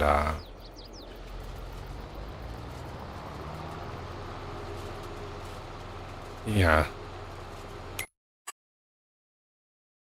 All right. So we have now. I've now tapped out the workers, so you need to get into a rock picker and start on that edge, and start working your way in. West Edge? Yes. And what Got one should in be the position. thing that we plant on this ore field? How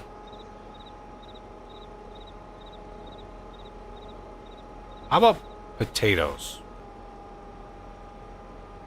I would do potatoes over here. I would need to swamp the planters out.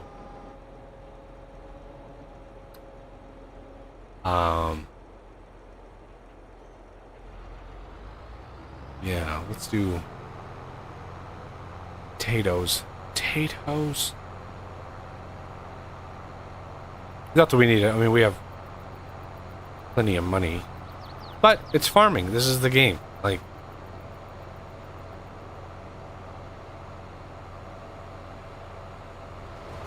yeah, we do potatoes.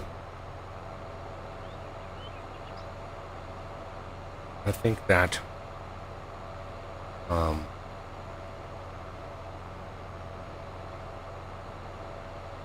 I'd need to fill up the potato planters, because holy cow, do potatoes use a lot of seed. Woo!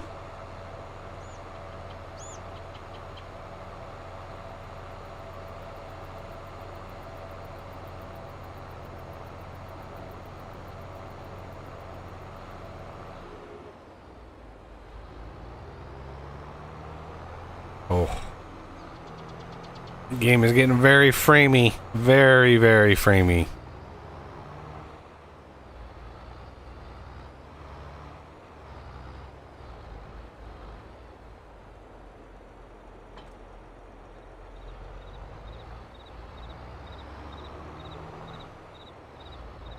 This is the Tato variant of the DB120. Again, one of mine. Yeah, my frames are getting hit pretty hard too.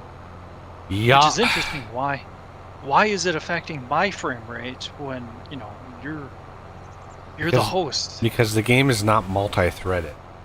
Yeah. That's the only reason. Is my frames are affecting... if my frames are affecting your frames, that's a very bad sign in terms of, like, the game engine. Because... Yeah. those should be completely mutually exclusive. But if your frames are dying because I'm having to render a bunch of stuff, like, it's a bad sign. And I was smart. Passed me, filled these up before I dropped them off, so they're full of potatoes, potato seed. So that's good. Yeah, I didn't think to do that before I brought them over.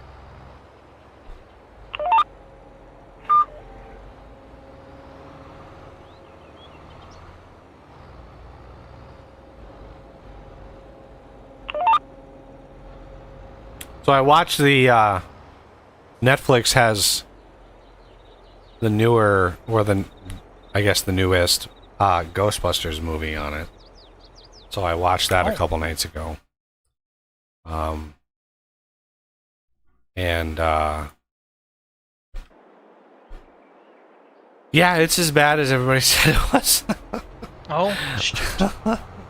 Like, the main character is like, this girl is like 15, and yeah, she literally has this like crush / love, like this obvious sort of crush on another female ghost. She's like Yeah. literally willing to die in order to like experience like time with this ghost. Like, it's so stupid. It's just full of really corny like one-liners, and it's like they were trying. Oh, I need to wash. They were just trying too hard.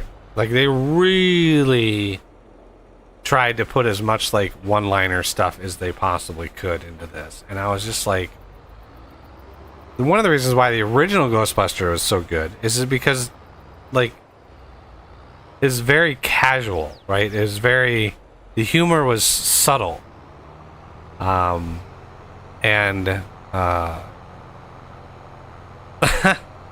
they're just trying way too hard.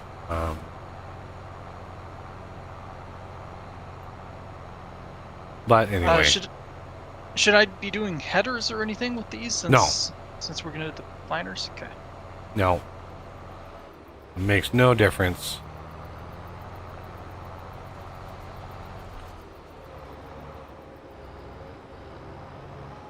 Because again, for some reason, the stone pickers don't see headlands.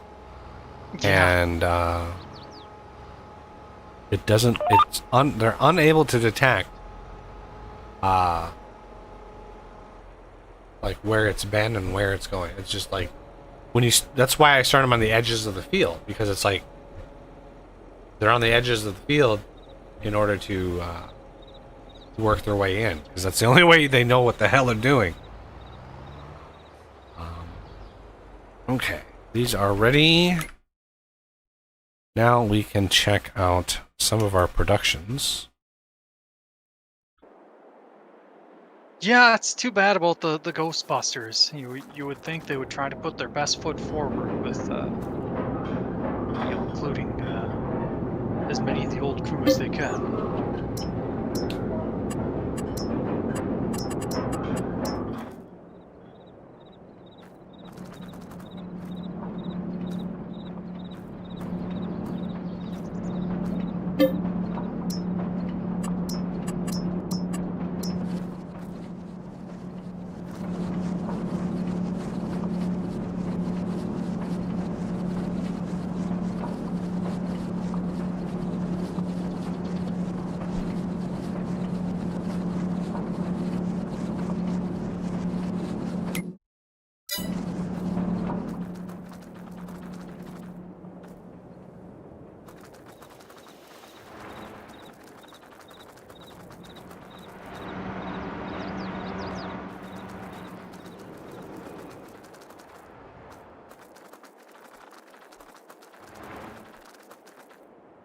This trailer full of butter out here sitting in the sun is fine, right? This is an Totally legit. this is, nothing would go wrong with a trailer full of butter, you know. Right next to the trailer full of mayonnaise. Yeah, and the one full of chocolate. Like, it's just like, oh, this is fine. It's fine. No problems. Nothing to see here. Yeah, from what I've heard, mayonnaise is one of those ingredients that you do not want to mess around with if it's left out or past its expiration.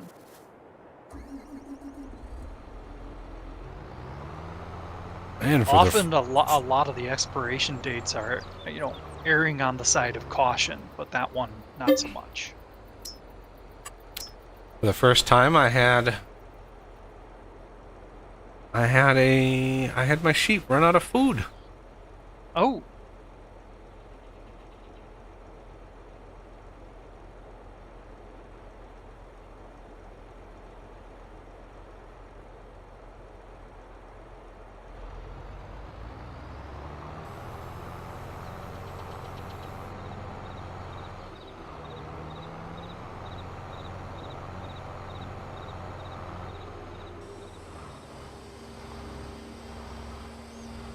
I think they're the only ones that need water too. Water looks like, well, water definitely could be refilled.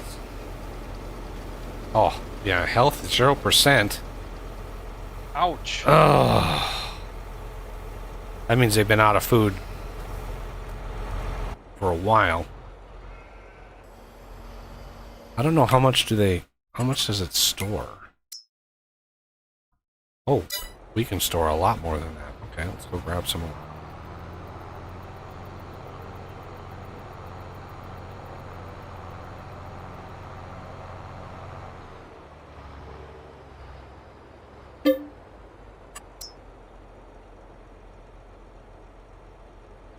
Yeah, I still need to watch the end of the 3 Body Problem too.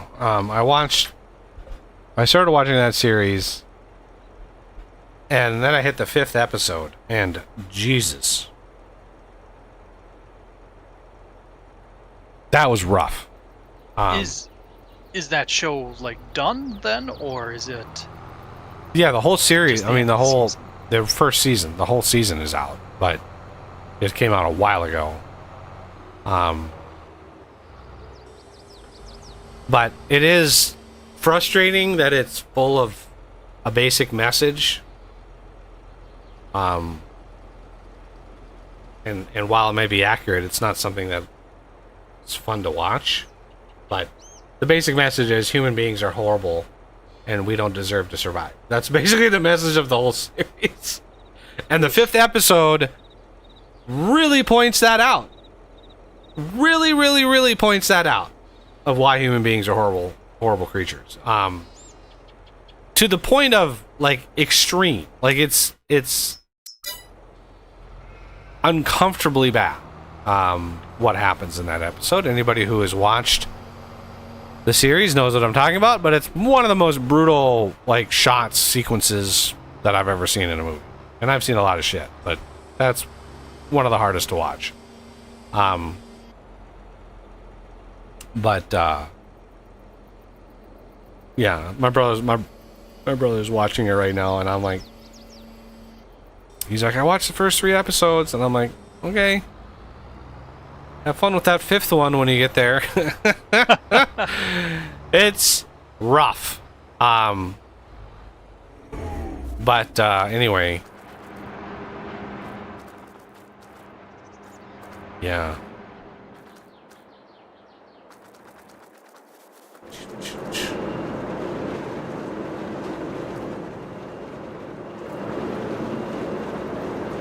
Olive oil, we can do that again.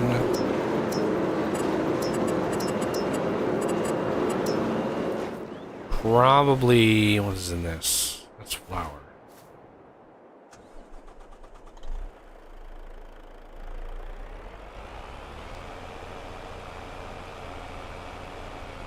Yeah, it's a bit different if I know going into a show or movie or whatever if it's gonna have like a bad ending, but typically I don't go for, movies and TV like that, because it's like, what's the point? If I wanted to watch a movie that made me feel bad, I wouldn't need to watch a movie. I'd just watch the news. Yeah. Reality's bad enough. Yeah.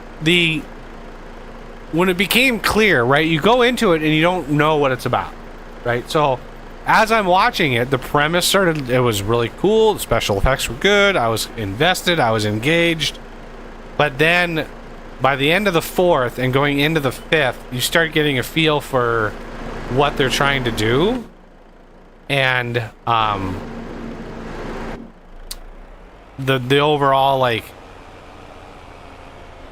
message is probably the wrong terminology there, but just like what they're trying to accomplish with the series. And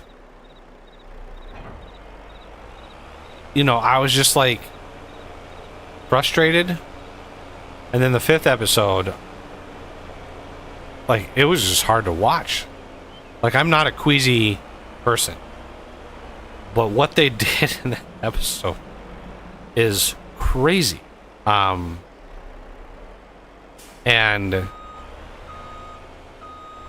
other thing is, this is the same dudes. Oh, are we almost done? Ooh, we are. Yep. You stopped one of the plows. Yep, one of the ones on the east side. Ah, right. It's Okay. parked up there in the northeast. All right. But yeah, it's rough. But yeah, it's the guys that made the Game of Thrones series, and this is what they're making after destroying Game of Thrones and pissing everybody off with that. This is the series they made. And I'm sure Netflix like did everything they could to woo these two guys because they wanted a big hit, but it's not what they wanted. Like this show is. It would actually surprise me if it got renewed or if it is able to finish out its run. It would surprise me because it's just, from what I understand, and I remember I haven't watched the last like 3 episodes, but what I understand, it's like it doesn't finish strong. It doesn't finish strong at all. And even if they do keep it going for a few seasons, they're probably going to do the exact same thing they did with Game of Thrones.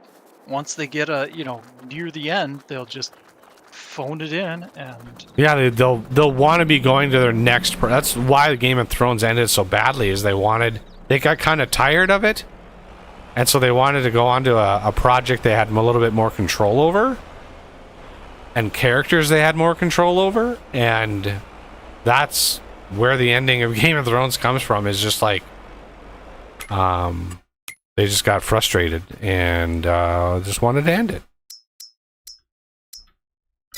I think it would have ended somewhat similarly, even if they hadn't. But I mean, it could have been better. Oh, it could have been. I've heard. Even if it ends badly, you can. I mean, I've heard a half a dozen people talk about endings they thought were going to happen, and they were better endings. And Brandon Sanderson has done lectures on this topic. You cannot, if you're writing a story, if you're telling a story, and throughout the whole thing, you are alluding to a certain thing happening, right? You are alluding to the potential of something happening, and you don't pay that off at the end, you will alienate all of your audience. If they have an expectation of X, Y, imagine the Harry Potter series, the battle against Voldemort. Imagine at the end of the Harry Potter series, Voldemort wins. Right? Or Harry dies, for God's sakes. Right? Imagine the the backlash that would have caused. You don't do that when you're trying to start or tell or sell a story. If you're hinting to a certain thing, you need to pay it off. Even though people might expect it, you can twist it a little here and there. You can tweak stuff, but you better pay that shit off because that's what people are expecting. So yeah, it's Game of Thrones. While they didn't have George finish the series, I'm sure he consulted somewhat at some point in time about things. I mean, it would surprise me if they didn't. But even if they didn't, like, to end it the way they did was so... to end it with Bran. Like, Bran is the guy who wins the Game of Thrones. This B-list character who had almost no screen time. This is the guy that wins the Game of Thrones? Like, what the hell? What? This is the worst possible outcome from that. It's so stupid. But yeah. So the 3-body problem is just like, it's hard for me to get invested in modern shows because of just the unknown. Like I tried getting in to a show on Netflix here a couple months ago, and I can't remember what it was called. Somebody out there would probably know. But it was about like an alternate history where ghosts or the spiritual realm starts bleeding into reality, and there are it's hard to not say Ghostbusters, but it's like a YA style, like they're ghost hunters, but they have to be young. They have to be like teenagers in order to be, I don't know, in order to be sensitive enough to detect them and to be able to fight them. Like, if you're an adult, you're already sort of, your heart is hardened against ghosts. Or, I don't know. There was some rationalization to it. I went along with it. You know, I have a pretty flexible sense of disbelief at this point. And I was 4 or 5 episodes into that series, and I was in. I was like, this is cool. The special effects were really good. I was believing it. It was a little cringy here and there, but I was invested, man. I was looking forward to it. And then I did a search, and even though the series had just debuted on Netflix, they had already canceled season 2. And I was like, how have you already fucking canceled season 2? Like, you can hire a worker on that now, Oz.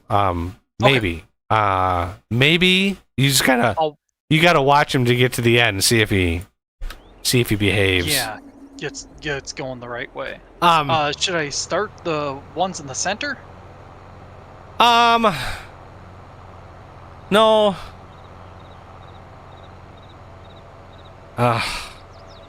No, well, maybe. I don't know. We could have at least me driving one in the center. That would cut down. You could, but you gotta offset it. You can't do right in the center, because then you're in the center, and then one side is not going to finish on time. Yeah. You gotta offset it a little bit. I think if I start right about where I am, it should be about close.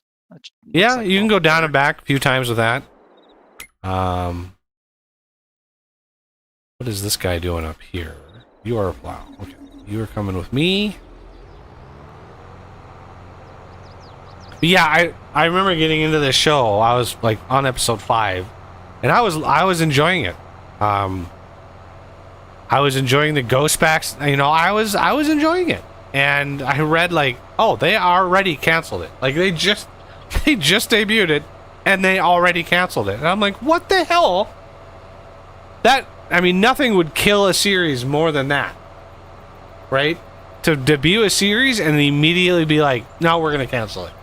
Like, why? Like, and I knew right then, like, there's no way the series is coming back, because the cast was mostly young teenagers, and they ain't going to be that young forever, right? It's, you gotta record that shit one after another after another after another in order to maintain that,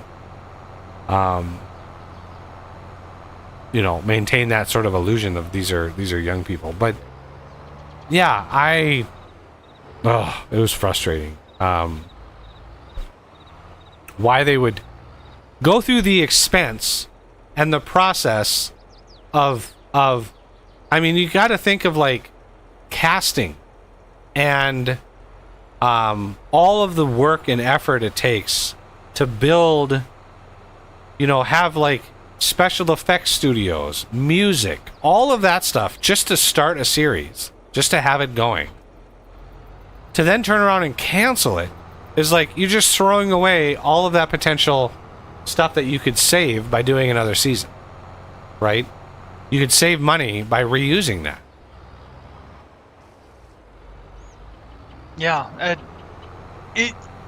it's quite often that you never know what's going to grab hold of an audience. I mean, there's things you can predict, but there's some factors that you just plain can't. Yeah, in some series, not everything has to be a fucking home run. You can have shit that has an audience but doesn't go crazy, because you also have to take into account like stuff can become like a cultural hit, right?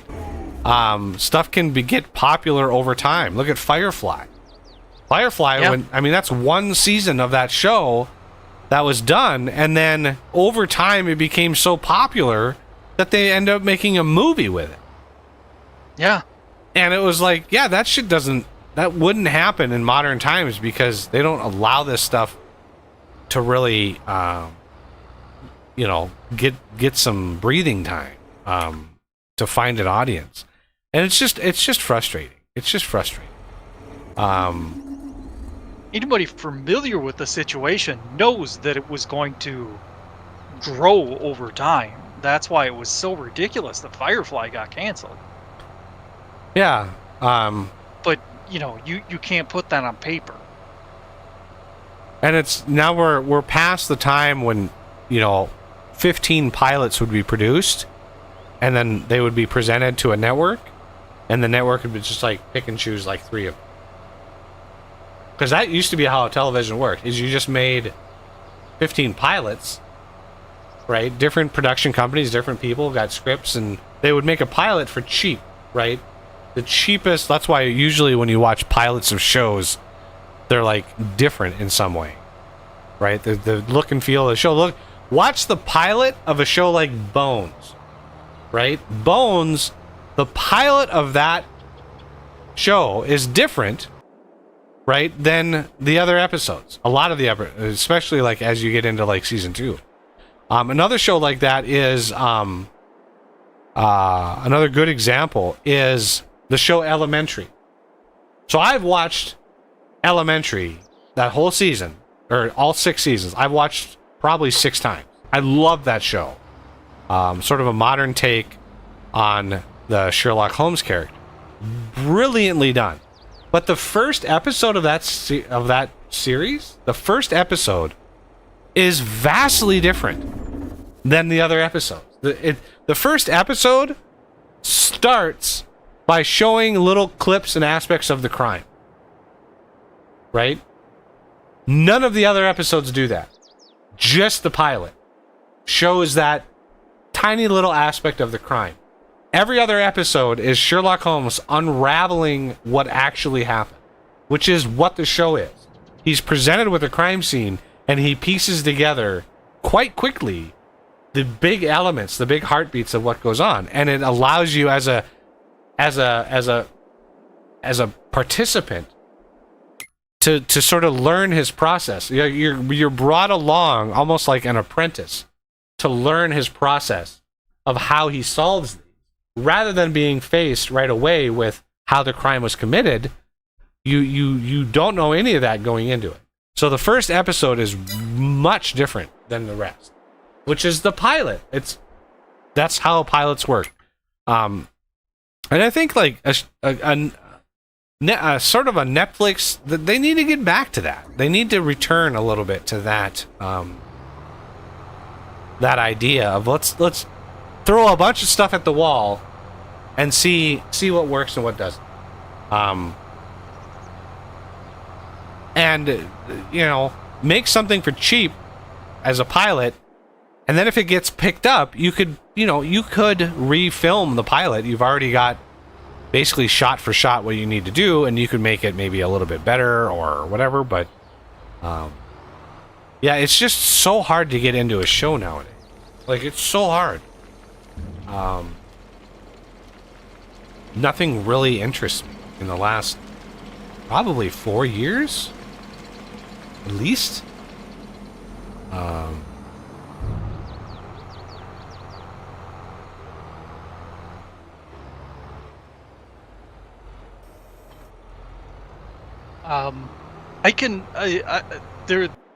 When you were talking about that, I had 2 points that I wanted to expand upon. And they're both for the same show. Let me just kind of verify here before I... Yeah, okay, so Star Trek is an excellent example of one where there was an audience out there, but they decided to cut the show short. Yeah, 3 seasons. They're like, oh, yeah, we're just going to cancel this. No one likes it. And now it's one of the largest running franchises that we have. And then, in addition to that, there was an unaired pilot to that show, where rather than being Captain Kirk, it was Captain Pike. Really? Yeah, and they revisited that in the Menagerie. That was kind of a nod to the original unaired pilot. Now, Captain Pike, was it still William Shatner? No, I think it was the actor that played Pike in the Menagerie. I don't know So if it I've ever was- seen the Menagerie. That's the one where Pike's in the wheelchair. I've really And never he can- seen the original series. I've seen a couple Okay. episodes here and there. I thought you might have seen that one because it's so iconic. Yeah, the original Pike series is- really wasn't. When I was growing up, if the original series was being syndicated somewhere, I didn't know, because I either it was late at night or I just never got into it, or it was just too cheesy. to, you know, Oh, yes. you know, it's just like, Definitely. holy shit, this is dated. This is some dated shit. Now it's almost what's the word for it? So cheesy, it's good. Yeah, it's like, it's so bad that it's like nostalgic. It's like, oh man, this is really bad, but it's still good. Now now it's like you're more invested in the story rather than the special effects, because the special effects don't exist. So now you have to be invested in the story, and the writing was very good, right? They covered a lot of good topics. I mean, even watching TNG, it's like, oh shit, you know, like, oh man, this is some dated shit, but still very, very good writing. The modern Star Treks are atrociously bad. Discovery, horribly, horribly bad. Like, bad. And then Picard, the first two. I mean, the first season was okay, but after that was like, season 2 was like really bad. But then they brought in somebody brand new. They brought in somebody else who did season 3 and knocked it out of the park. Season 3, like, almost universally, as far as review sites that I watch, almost universally, season 3 was like everybody's favorite. Like, this was getting back to the original heart of Star Trek, and just phenomenally good. And yeah, that was a fluke, right? That they allowed that to even happen. But like, Discovery was just so horribly bad. Just bad. Another instance of the bad guys becoming the good guys becoming the bad guys, and all of the bad guys being white. It's just one of those, like, so stupid. Let's make the Federation evil, and it's just same with the movies, right? I mean, look at the not the last movie, but look at the second movie, right? The leader of Starfleet, the head of Starfleet, is this warmongering, we're going to go to war with the Klingons, building the super advanced warship. Like, really? That Starfleet, that you're going to take it that direction? This is frustrating.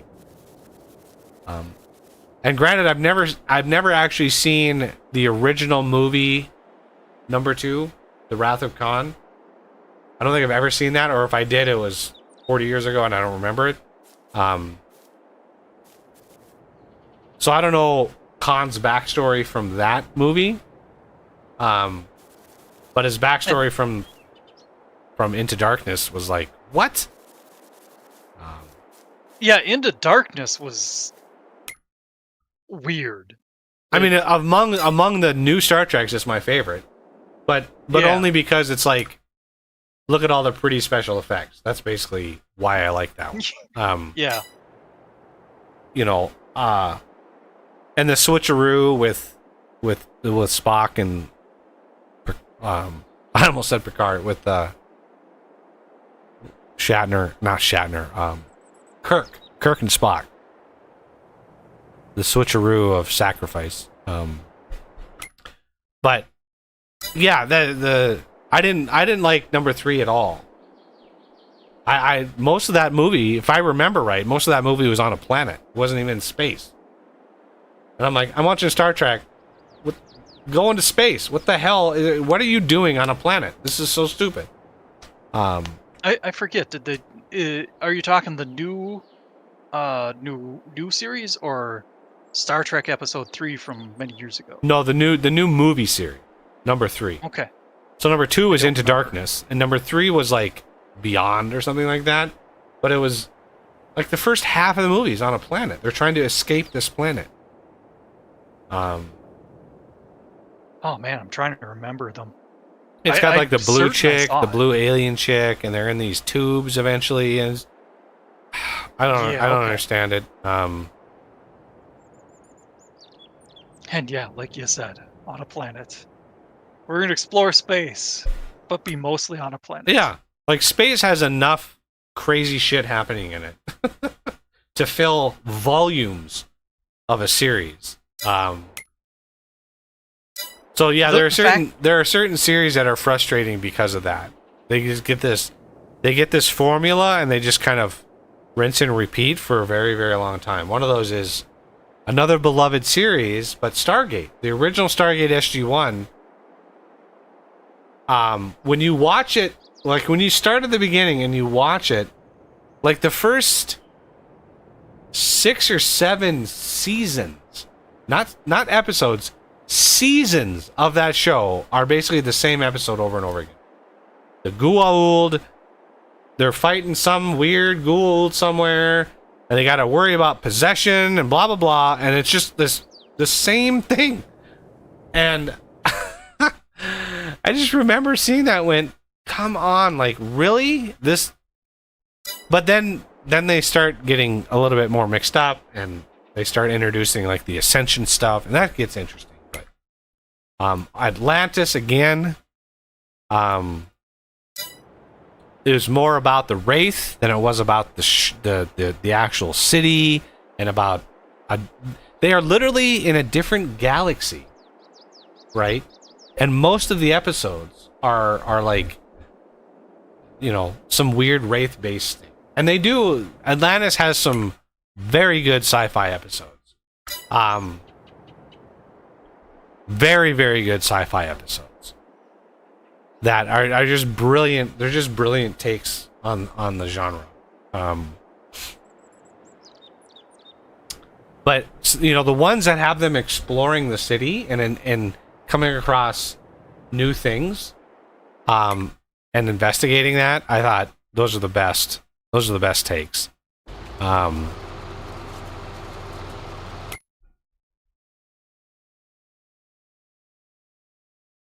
if you Yeah, want, those were awesome. once you get to the top, you can pack it up and Alright. return. This guy will go up and then down, and he'll be done. And this guy, well, when you're coming back, scrape a little bit off of this right side here, because this guy is gonna, yeah, he's gonna turn around, and I think he's gonna have a strip of shame here. It's gonna be really close. Yeah, he's gonna turn around. You want to back way up. It's gonna be really close. Oof, yeah, even further. Jeez. Yeah, it's really hard for me to see because I can just barely see the edge of it from the distance I am right now. Oh, but yeah, My favorite Stargate is, it's funny because it's most people's like most hated, but it's Stargate Universe. I love Stargate Universe. Oh, I liked that one. Man, it was so good. And it focused entirely on the ship that they were on, the reason that it was going, and the people. The tense, random set of people that were involved. And it has probably my favorite all-time episode of sci-fi in ever written. By far, by a large margin, my favorite my favorite episode.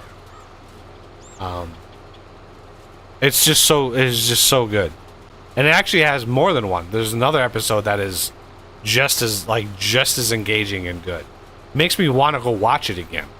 Got to figure out what streaming service has it, but I think it would be Amazon at this point because I think they bought MGM.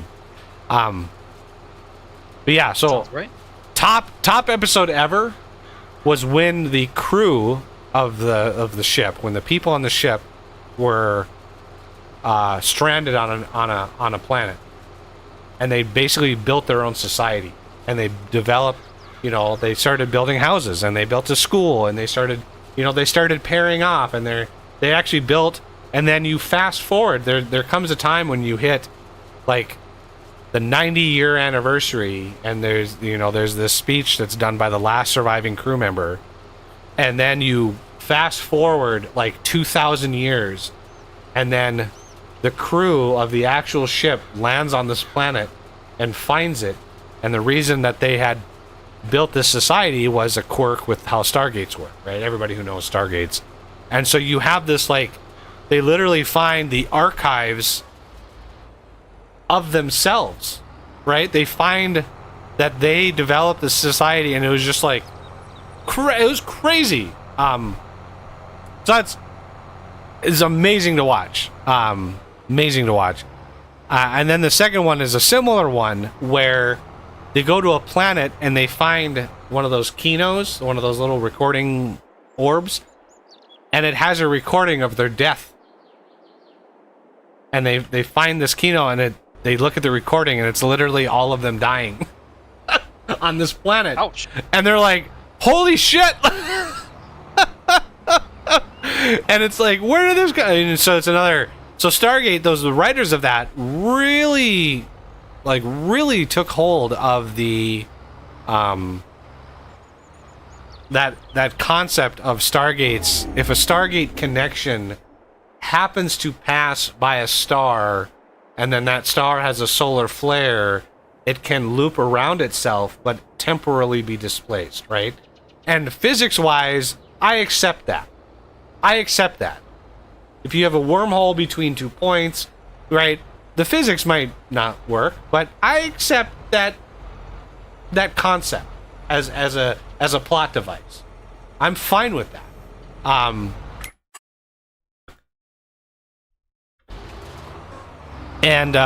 So the writers of that show really did a great job taking full advantage of that sort of plot device, and just brilliant, absolutely brilliant.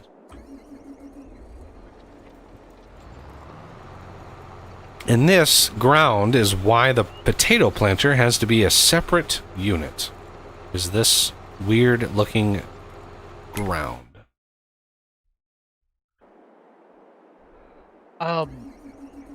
There's an episode of Deep Space Nine that you would actually like, because that had a very similar premise.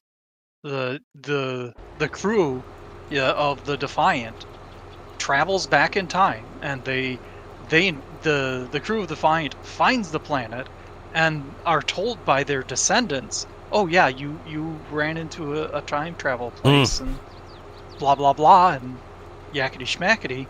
But one of the crew members die. Red shirt. I'm forgetting her name. Kira Nerys. She died in the process. And Odo finds this out. And Odo is still alive. There's two of him, because he's immortal, lives forever. But Odo finds this out. He's in love with her, so he literally erases that timeline, that all of them. Oh shit! Because he didn't want her to die.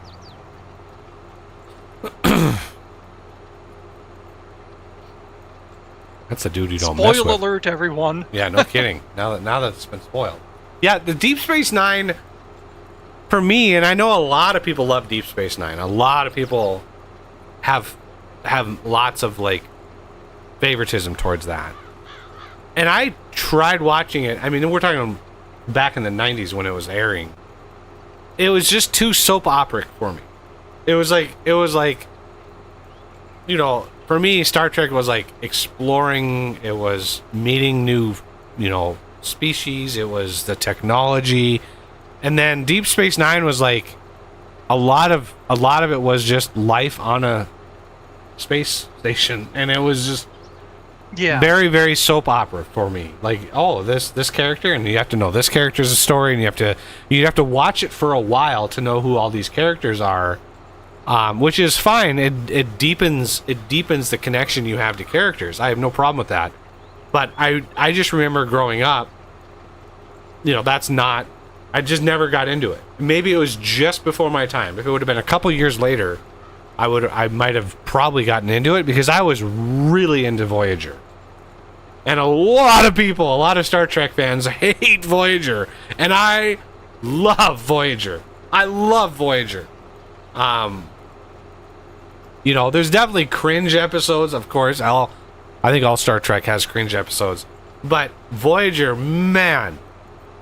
I think it's I think it's a phenomenal series. And I think it should get way more love than it does. I mean, it's literally the first Star Trek that had a female captain. Like, why isn't the left going apeshit for Voyager? Like, why aren't they singing the praises? Because it's like Kate Mulgrew knocked it out of the park. She did a great job.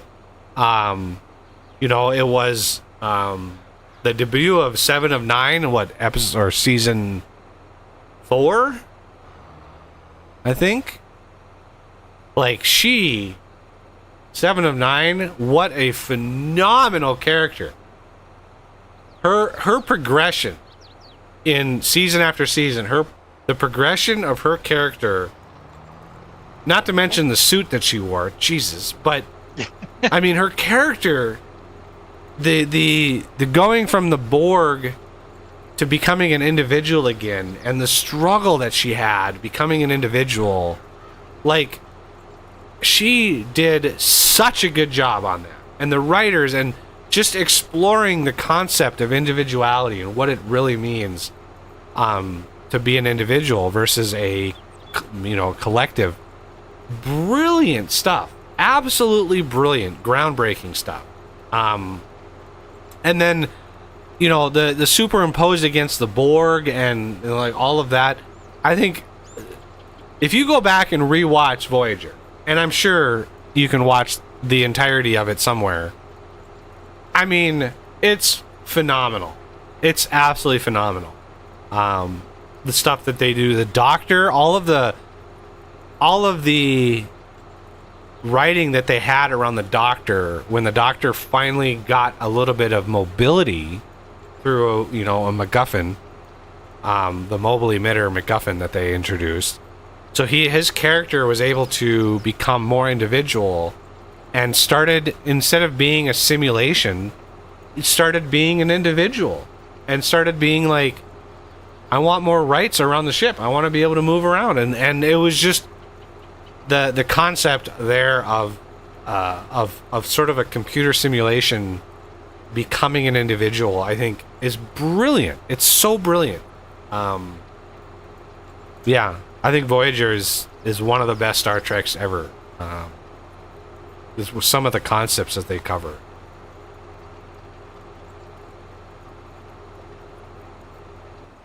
How many rows is that planter? I think it's 48. 48. If I look, planters here, 48 row. I'm gonna load up some sugar because we're out of that in the cake factory. Okay, we could probably drop some honey off in there too, to make a little bit more sugar. And let me grab. I've got the olive oil that was parked out here. Should I put that anywhere? Yeah, drop that into the butter factory. Okay, I don't think it'll accept it all, but I'll do it. And yeah, unload the butter. And if we already have a butter truck backup, you can sell the butter. Okay. We want to keep one backup truck, but yeah, two is excessive. How much do we have in here? We have 4.8 million honey, and we also have 1 million honey in here. Because yeah, the butter spreads quite nicely. I mean, it's warm enough. Imagine a nice warm butter on your toast. Butter does spread. You were talking about that Star Trek movie, and I started remembering more of it, but the fact that I couldn't remember Yeah. much of anything when you brought it up, that speaks volumes. Yeah. Because you know me, I may have a weird memory, but movies especially really stand out. Yeah. And I'm the same way. Like,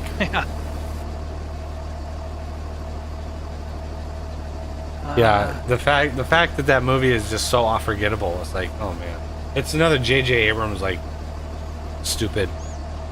Yeah. So it's so stupid. What should I do with the leftover olive oil? How much is left over? 4 million. You can sell it. 6. Sell it? Just sell it. We're gonna have another whole load of olives to like. We're not. Oof. Olives are infinite. Yep. Could maybe buy another trailer and stockpile it until the price is better, but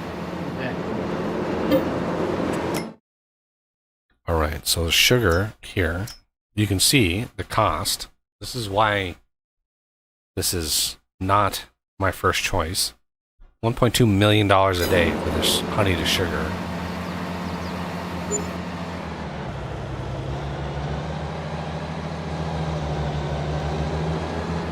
But it'll keep the cake flowing. That's good. Oh yeah, I need to deliver. Now that this is empty, I need to deliver some water to the sheep. How much should I give them? $1 million? Doesn't really matter, but I'm pretty sure it can't hold 10 million.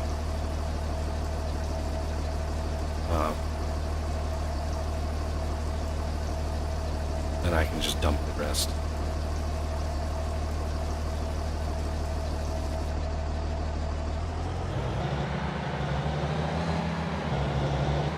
I'm sure that water's fine. Been sitting there. I mean, it's sitting there a while. just the right amount. It's like warm. That the pool like that size would be like a hot tub, and just like, oh, it's so warm. And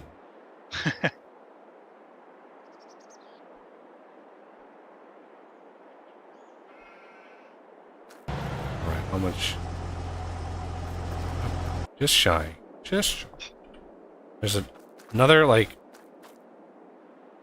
dead zone of audio right here. I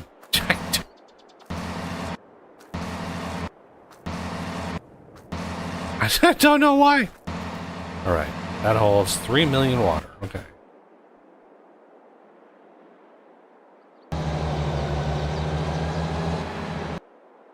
Another dead zone. Wow, there's like several of them.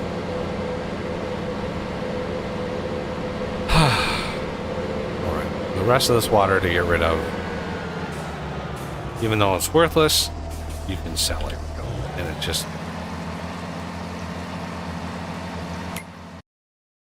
Is that costing me money to sell it? That's what it looks like. No, it's not. Oof. I was like, our money is going down. Why is our money going down?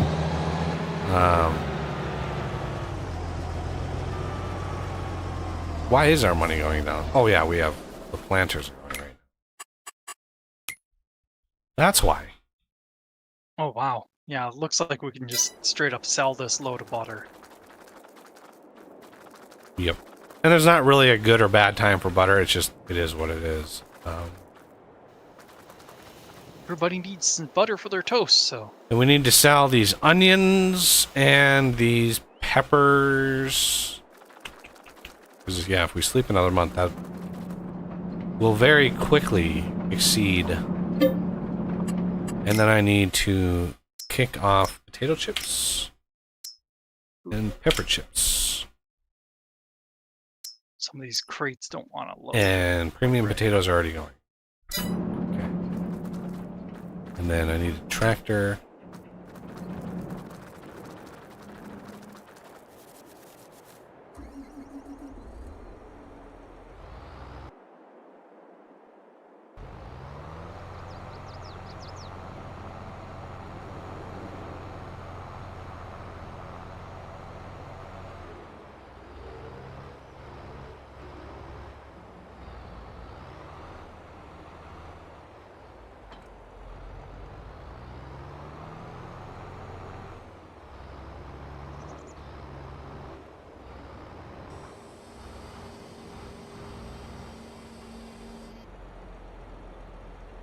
Alright, I'll just clean the mess up later.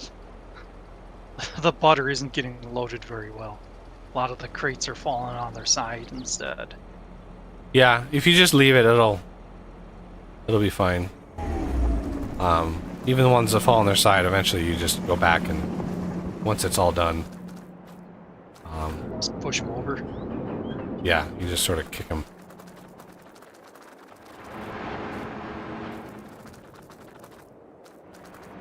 Yeah. I'm gonna grab a partial load of sugar and bring that over. Yeah, there's already a truck up there if you want to grab that one. I think that was the sugar you offloaded already. And yeah, there's a couple more million in there. It's gonna use, how much honey is it? Well, it's got a long ways to go. That's a really expensive production. I mean, yeah, we have $73 million, but whoo, it adds up. It adds up real quick. Wow,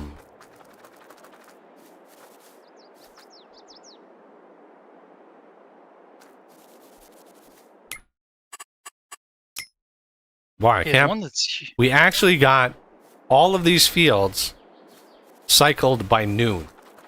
And granted, there's Jeez. quite a bit of the day that was at 0.5 speed, but that would have been, if I was alone, even with 8 workers, that would have taken 8 hours.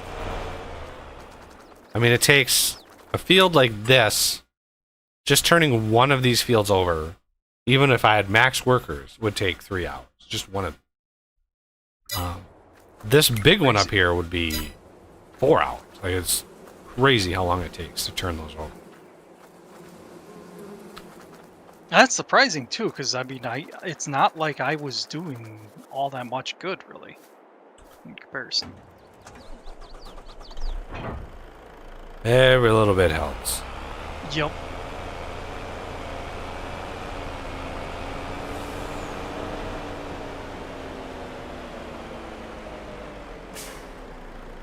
I'm a little surprised that I'm doing the job of 300 hands, though. What also helps having somebody there to help move the tractors and stuff, right? Because a lot of, since I'm only one person, staging all the tractors, like for the next step, like getting this tractor moved here, this one here, this, like getting all the tractors staged. I mean, that alone can take 20, 30 minutes for one field to get everything ready to go for the next step. So, like, every little bit helps speed that up. And once you get a rhythm for it, you know, you can do it faster and faster and faster. But yeah, I'm gonna enable this mega honey down here, and we're gonna spend some money getting some honey.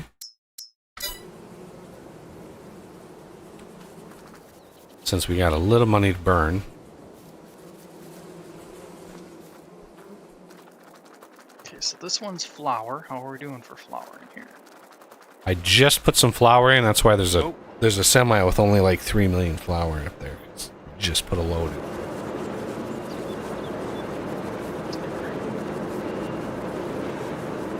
Looks like it could almost fill the rest of that now. Yeah, that's why I parked it close. Yeah. We also are going to need some eggs over in the donut factory, but there's only like 146,000 liters of eggs right there. And hello! Terra wood Tao. I'm sorry, but is that something spelled backwards, or is that probably not a language that I can speak? I apologize.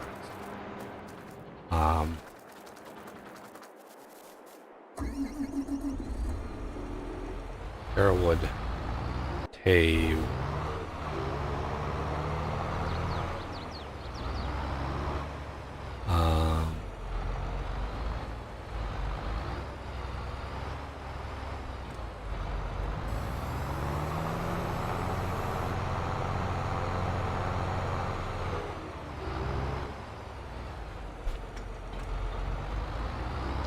Looks like I got all the sugar. For now. Yup, it's producing some more, so.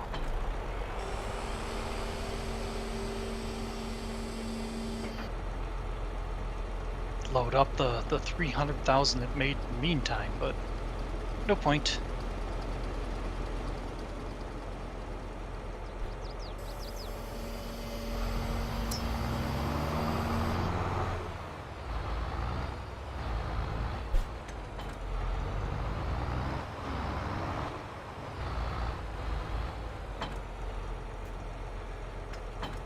Oh, silly hitching.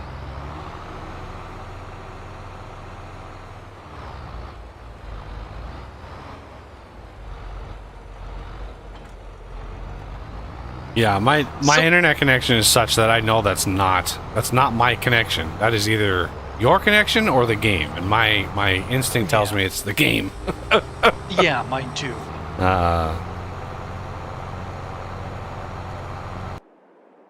There may be occasions where, there's a spike in usage because I'm not the only one here, but for how frequently it happens, it's not. I don't think that's the case. Look at that. 18 million solid fertilizer. That is glorious. How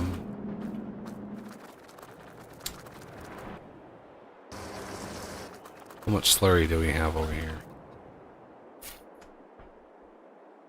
Quite a bit. Oh, so Buggy, on the subject of Factorio, do you want me to try and find some more mods to spice things up? You don't know. I mean, I'm not looking to release. So, in the end, to me, it comes down to how many streams are we going to get out of like a Vanilla Plus playthrough. I mean, instinct tells me if we're playing vanilla, it's going to be like 2 streams. We're pretty well versed in in Factorio. To jump into a vanilla game would be pretty easy. So, something to slow us down but not get frustrated, which is that's a tough line. That's a tough line to follow. And probably nothing with additional resources because you want it near vanilla. Yeah, it would be nice to get I really want to get like a sense of vanilla. Again, because I mean the last time we played, we were on space exploration, and like I'd rather wash that taste out of my mouth. As for one, there's many aspects of that game I just didn't enjoy at all, and I think that the expansion is gonna cut pretty close to home when it comes to that, and so I want to sort of kind of refresh my mind, reset my expectations. But as far as like production goals and stuff, like we already did the 100,000 science pack per minute world, and like It's tough to top that. There's no way to top that. The game wouldn't be able to handle it. Yeah. So, you know, there's things that's like, okay, well, yeah, we can't really do that because, well, it's like, ooh, 1 million science. It's like, no, the game can't handle 100,000 science per minute. It's not going to handle 1 million science per minute. Which is funny because I see tons and tons of people doing series like, you know, 10,000 science per minute, blah, blah. It's like, well, that's great. And especially if you're doing it like vanilla, you know, that's just more, right? More of the same. Which is why I sort of tend away from those kinds of goals. Because once you have like let's say you have a blueprint that is 100, you know, science, then that's a blueprint. Well, you just put it down 10 times. There's 1,000 science, right? So in Factorio, it's really easy to scale up. Really, really easy. Once you have a design, once you have a set, it's really easy. So the challenge then becomes automation and complex automation systems. So, and then that's another fine. Like, you don't want it too complex because then you kind of lose interest. So yeah, I'm pretty sure we're gonna have long reach because they basically done that in the vanilla game. Now the version 2 is gonna have a version of long reach that basically works across planets. Oh, this is slurry. This goes over here. Bob's Inserters, which is just I don't understand why people don't like that mod. Because the robot arms that you see in factories, you can literally program to go anywhere. So why would you have a game that kind of goes backwards in technology? Anyway, and then there could be a couple other ones, but again, I'm not interested in like an early game robots. I'm sorely tempted to get Bob's Logistics. I'm absolutely gonna have my nuclear bots. That's a must. Gotta have the nuke bots. In part, that's just to overcome some of the limitations that, you know, bots themselves pose. Yeah. Rather than having 10,000 bots, you only need like 100. Yeah. Well, and that's also UPS, right? Because we don't have the server anymore. At least I don't think we do. I haven't tried to log into it, but I'm assuming Anominate shut it down. Did you mention to him that you're all done with it? What? He was saving it for 7 days, and we haven't played 7 days in like 2 months. Okay. So you might want to reach out to him and remind him. Maybe I can, yeah. So, you know, I'm gonna have to host that as well. And I don't know why I brought that up, but anyway,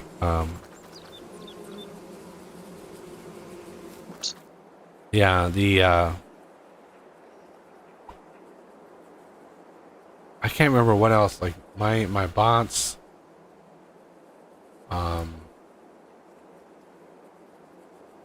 long reach, adjustable inserters. It's been so long, since I played like a vanilla playthrough of Factorio that I can't even remember at this point. Like, is there any kind of train mods that you like?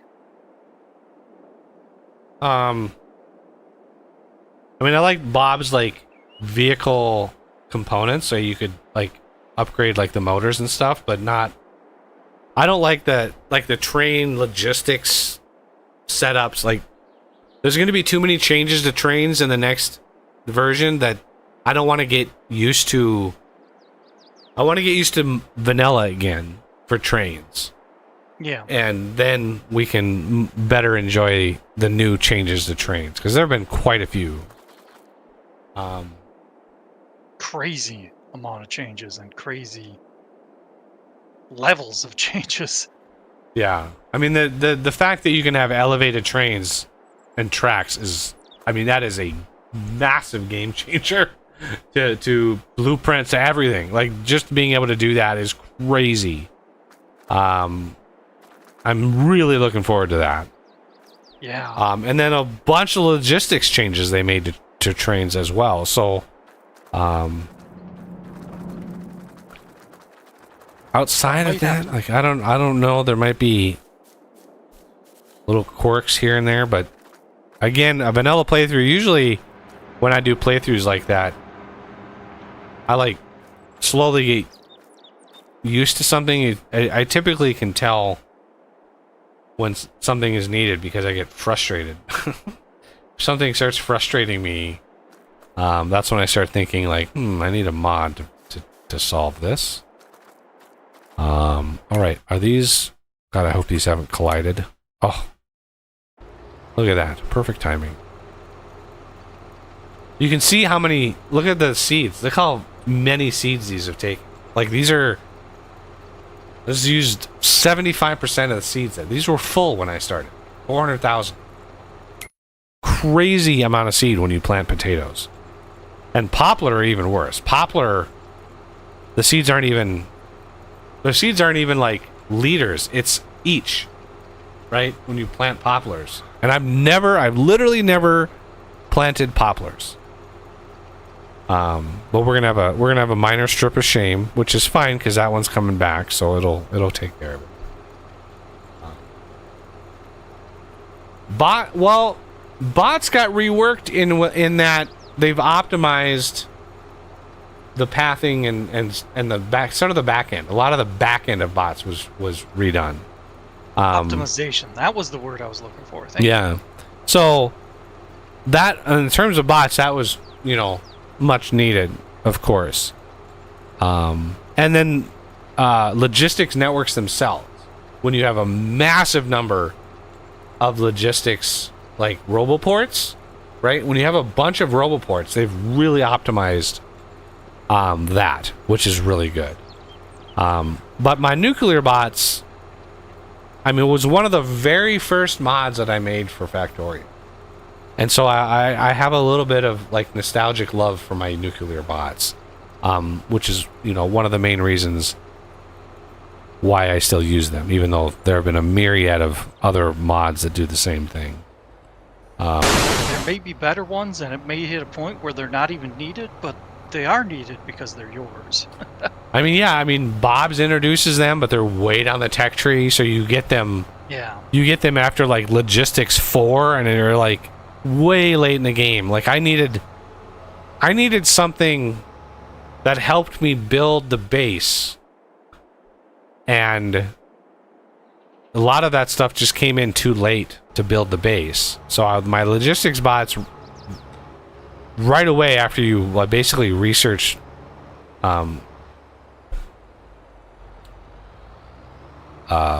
right after you research nuclear and you get the things, you can research the nuclear bots. Brilliant. Very, very helpful.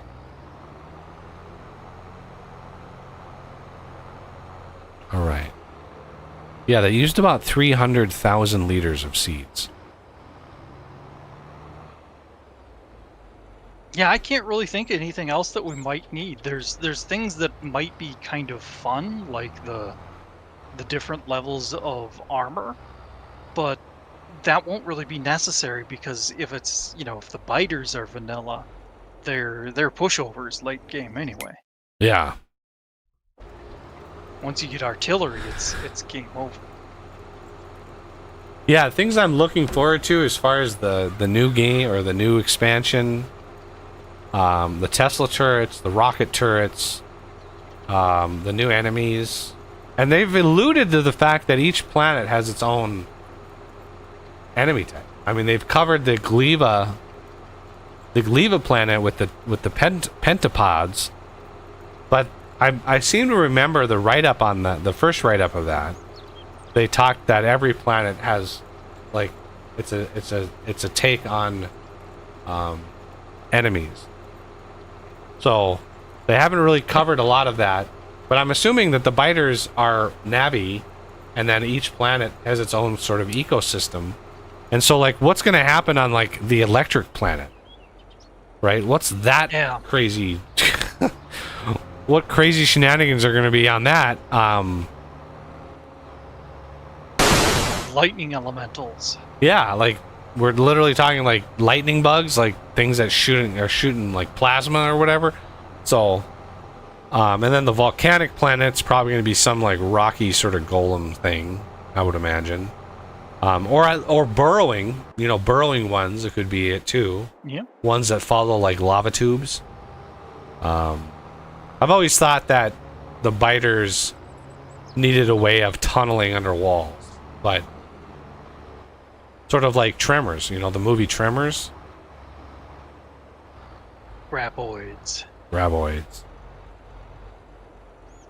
I love how that offhand comment of, graboids it became the actual official name. Oh man.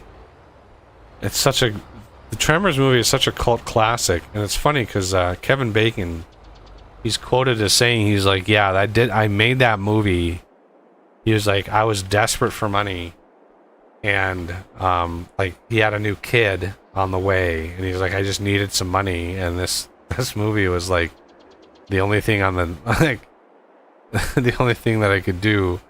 So it's like the only reason he made that was he's just like desperate for money, and it ends up being like just an iconic B-rated, like, it's just a great fun little movie. The sequels were shit, but the original is just, yeah, I remember being young, maybe just becoming a teenager. I've never liked scary movies. From way back, getting scared to death from other movies that my brother would watch. But I remember the scene in Tremors when there's that hat on the ground and they pick up the hat and it's the guy's face, right? There's a head underneath. Yep. Like, I walked out of the room. Like, I didn't watch the rest of this. I didn't watch the rest of the movie at that point. The first time, I was like, I'm done. I'm checked out. Like, I don't want to see this if this is what the movie is. It scared the shit out of me. But now, I mean, obviously, I'm a little bit more desensitized to it, but yeah, that scene, I mean, to a young kid, that is a freaky scene. That face up in the, like, that's crazy. Even though you see him getting pulled into the ground, you don't expect his head to be, oh man, it was freaky. That was a freaky scene. All right, so these trucks, you want to go into this one? Sure. Pull that out and sell that shit. All right. Just straight up sell? Just sell it. We have no reason. And the funny part is that's probably the worst scene. Yeah, that's the scariest. Like, that's the scariest scene in there. Everything else is highly predictable and not really a surprise. That one is like very much like you're not expecting it. You're expecting something, but yeah, that one exceeds your initial expectations. This line, like, I found the ass end. Like, it's just like there's so many lines in that movie are just like, oh my god, so great. And I hate when I hear an actor who is in a movie like talk shit about the movie, or talk about the movie like he didn't really enjoy making it. Because by the sense of that statement that he made was just like, yeah, I hated it. It was I needed to make it, and 'cause I needed the money, and I was just like, dude, like, what? I mean, in his case, it's a good thing he didn't get locked down in that. It's a good thing he didn't go on to the second one, even though I would have liked to see him in it, because he would have gotten instantly typecast. Yeah. Well, it would have been hard for him to get typecast. He's been in a lot of different movies, like a lot of different kinds of movies. So him getting typecast is probably not. It would have been unlikely, but it still would be something that if I was in his position, I would have concerned myself with it. Holy Joe, you watched. Yeah, you left the back open. You always want to close the back. Yep. Should I What did you sell pick it up? these? I don't know. Apples? Are these apple trees? Oh, did you pick up? Go and sell them. You probably picked up the peppers. I thought I was dumping them. I thought I was selling them. I ended up dumping them into you. Not many.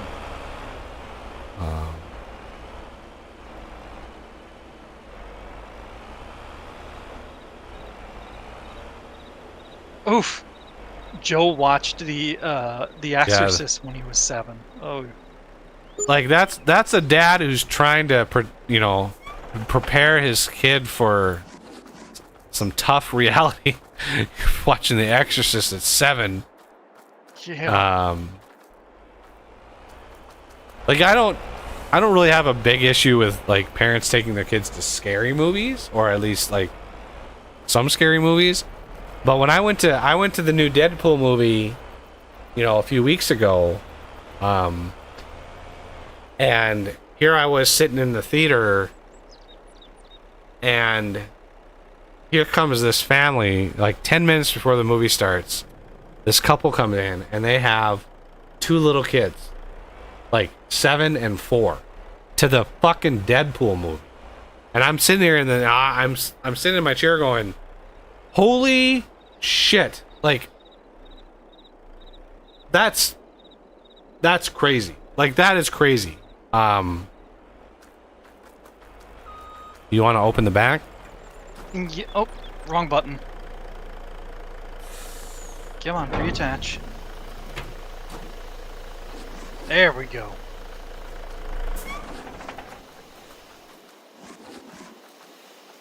There.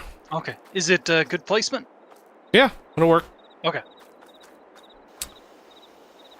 And this I already emptied. Yep.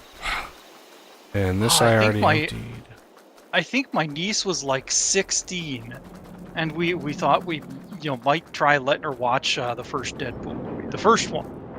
And yeah, I'm sure you know what scene it was. We were like, nope, gotta bail. Well, it could be many of them. Like, the road sign, the above road sign. Where the car is flipping and one of the guys flies out. Oh! Yes. Yeah. It's a brutal movie. Like, it's brutal. Like, it's not... So, like, either A, these 2 young people who had these kids hadn't seen any of the previous Deadpool movies, which, let's face it, is probably unlikely. Or alternatively, they had seen them and said, yeah, my kid can go to that. And in that case, that's damn near abuse. Like, that is insane. I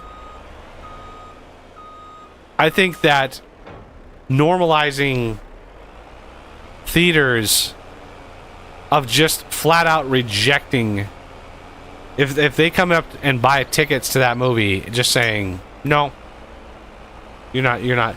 2 little kids? This is a hard R. This is a hard R movie. Like, what are you doing? And it's like, well, you can't tell us how to parent. It's like, well, you can't tell me how to run my business.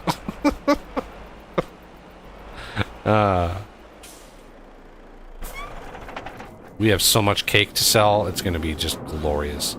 But I am curious, before we leave for the day, look at that. Look at how beautiful that is right there. God, 3 different fields. That's impressive. So I think as far as production goes, we're about done. I do know that we have a full truckload of cereal that we can sell. But whatever. I don't think we don't have enough trailers for that shit. So I'm really curious on how much it's going to cost. For all these productions? For all these productions. I might want to turn off... No, let's leave it on. Screw it. Let's see. Let's see how this goes. And sleep. There's a comment you'll want to check out there. Transfer Fever 2 is it's, great. 3 up. Yeah, Transfer Fever 2 is really good. Above that one, I think. You remember this game, Transfer Fever 2? I like to help you update mod. The Production X10 mod? Yeah. I mean, I don't even have that game installed right now. It's amazing that that mod has lasted as long as it has, and I didn't see how much money we got charged when we came up.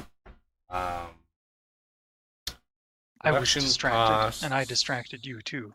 I'll just look at the stream. Yeah, that was 4 million plus.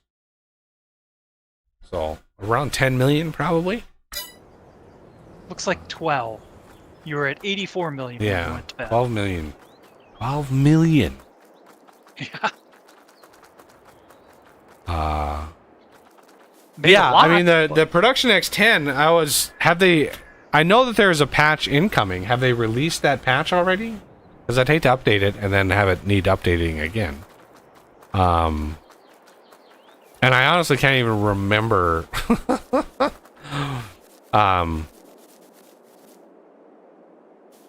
Like I can't even remember the mod itself.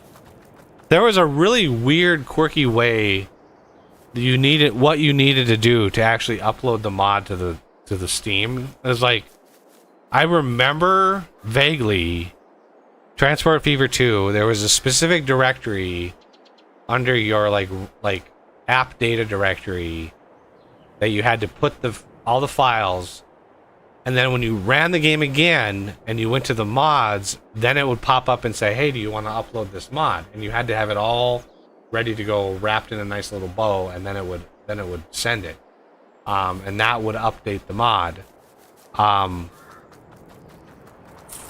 But I don't know anything beyond that. Like how it was configured.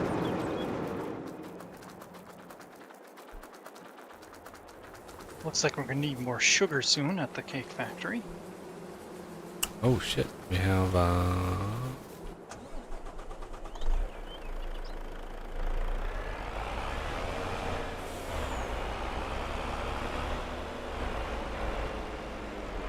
we should have some more sugar available. Yep, looks like 4.5.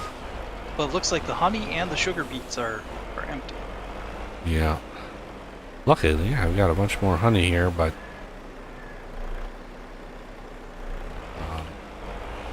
sugar beets will take a while, though. I don't want to do too much of this honey because it's an expensive production. But yeah, we have a whole nother trailer load full of honey.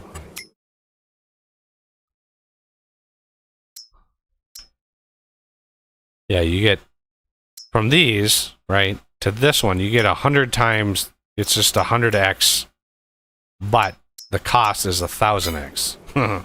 So, there's a trade-off. And if we look at the... Tira, are you on his Discord? Because we're probably going to be wrapping up the stream pretty soon. Yeah, go ahead and join my Discord. And I'm on there. But yeah, we're going to be wrapping up the stream here. We're 9 hours in. I'm hungry. Asa's probably tired. And we're doing pretty good. We got 72 million. And we have I would say a truckload of stuff to sell. But we literally have like 12 truckloads of shit to sell. We have a truckload of truckloads. Yeah, we have many truckloads to sell. But we can't sell until the right month. And then we get paid. We're gonna have to start stacking these, make a pyramid out of them. Yeah, I'd have to reinstall that game and investigate more to see like what I would need to do to update it. It's interesting that it broke. That means they must have retooled something in the back end. And so it's not it won't be a simple fix. Snicker. If it was broken severely. Or if they've added no more I don't know, because there were a couple mods that I did just for a single series. I think the X10 productions I did for an Uber production series, and I wanted to see what levels of production I could get, and I got because the X10 productions combined with my crazy modded containers, like my wagons. I would have wagons that could hold crazy volumes, just like I do in FarmingSim here. I had an Uber production mod set that I'd used in a series, and so I needed those X10 productions in order to even fill the trains, and I still had trouble with the way that the game was operating. But I can look at that in the next couple days. I have some time. I'll have some time tomorrow to look at that, and I can certainly look at that mod to see what might be done. Because maybe I can play that game again. I don't know. I do know that they've coming out or put out another update for that. One of the last updates they have planned that kind of redoes cities a little bit, and that's kind of what I was hoping for. I was hoping they would do something with cities. So I really wanted to grow like a giant big city, and the traffic just becomes unmanageable, or at least it did. Just massive traffic problems in cities. But yeah, I could look at that game again. Maybe if we don't get a lot of Factorio streams, then we can cover that. But yeah, that's gonna cover this stream, everybody. We're done. And I was hoping to get another stream out of it, and round out August with FarmingSim. It's harvest season. It's harvest season. We got to play FarmingSim during harvest season. So we'll see what we're up to for that. But yeah, next Wednesday is another stream. It's going to be another vintage engineering stream. I have no idea what we're going to be covering in that. We did the batteries last stream, so whatever we work on next stream, I usually put out community new versions to the community at the end of the month. So Friday next week will be another community version. Whatever we have done will be part of that. And so yeah, I don't know exactly what I'm gonna do on Wednesday, but single block smelter. I mean, I could start on that, certainly. Trying to figure out the ins and outs of how to get that working. Digging in a little bit to the base game, like alloy and stuff files, to see how they do it. Touch on all the stuff you need to, so that when you get the multi-block, it's basically just flipping a switch. Yeah, the multi-block will just be... Yeah, it'll just be the block entity that you point to it. That's just as simple as that. Well, yep. The block entity of the completed multi-block will just be the block entity of the alloy smelter. So, easy to test. You just have a single block you can just tweak and get working, and then the multi-block will be fairly straightforward from there. But yeah, I'm hoping to do something, and that's a good idea. The alloy smelter, or even the creosote. I mean, the creosote oven is going to be really dead easy. That's going to be a really simple machine. Basically, like item in, creosote oil out. So it's introducing a new fluid, introducing a new fluid, like a fluid portion. That whole process of JSON. Most of it is JSON, basically. But anyway, that's going to do it for this stream. Hope to see you guys back either Wednesday or next Saturday.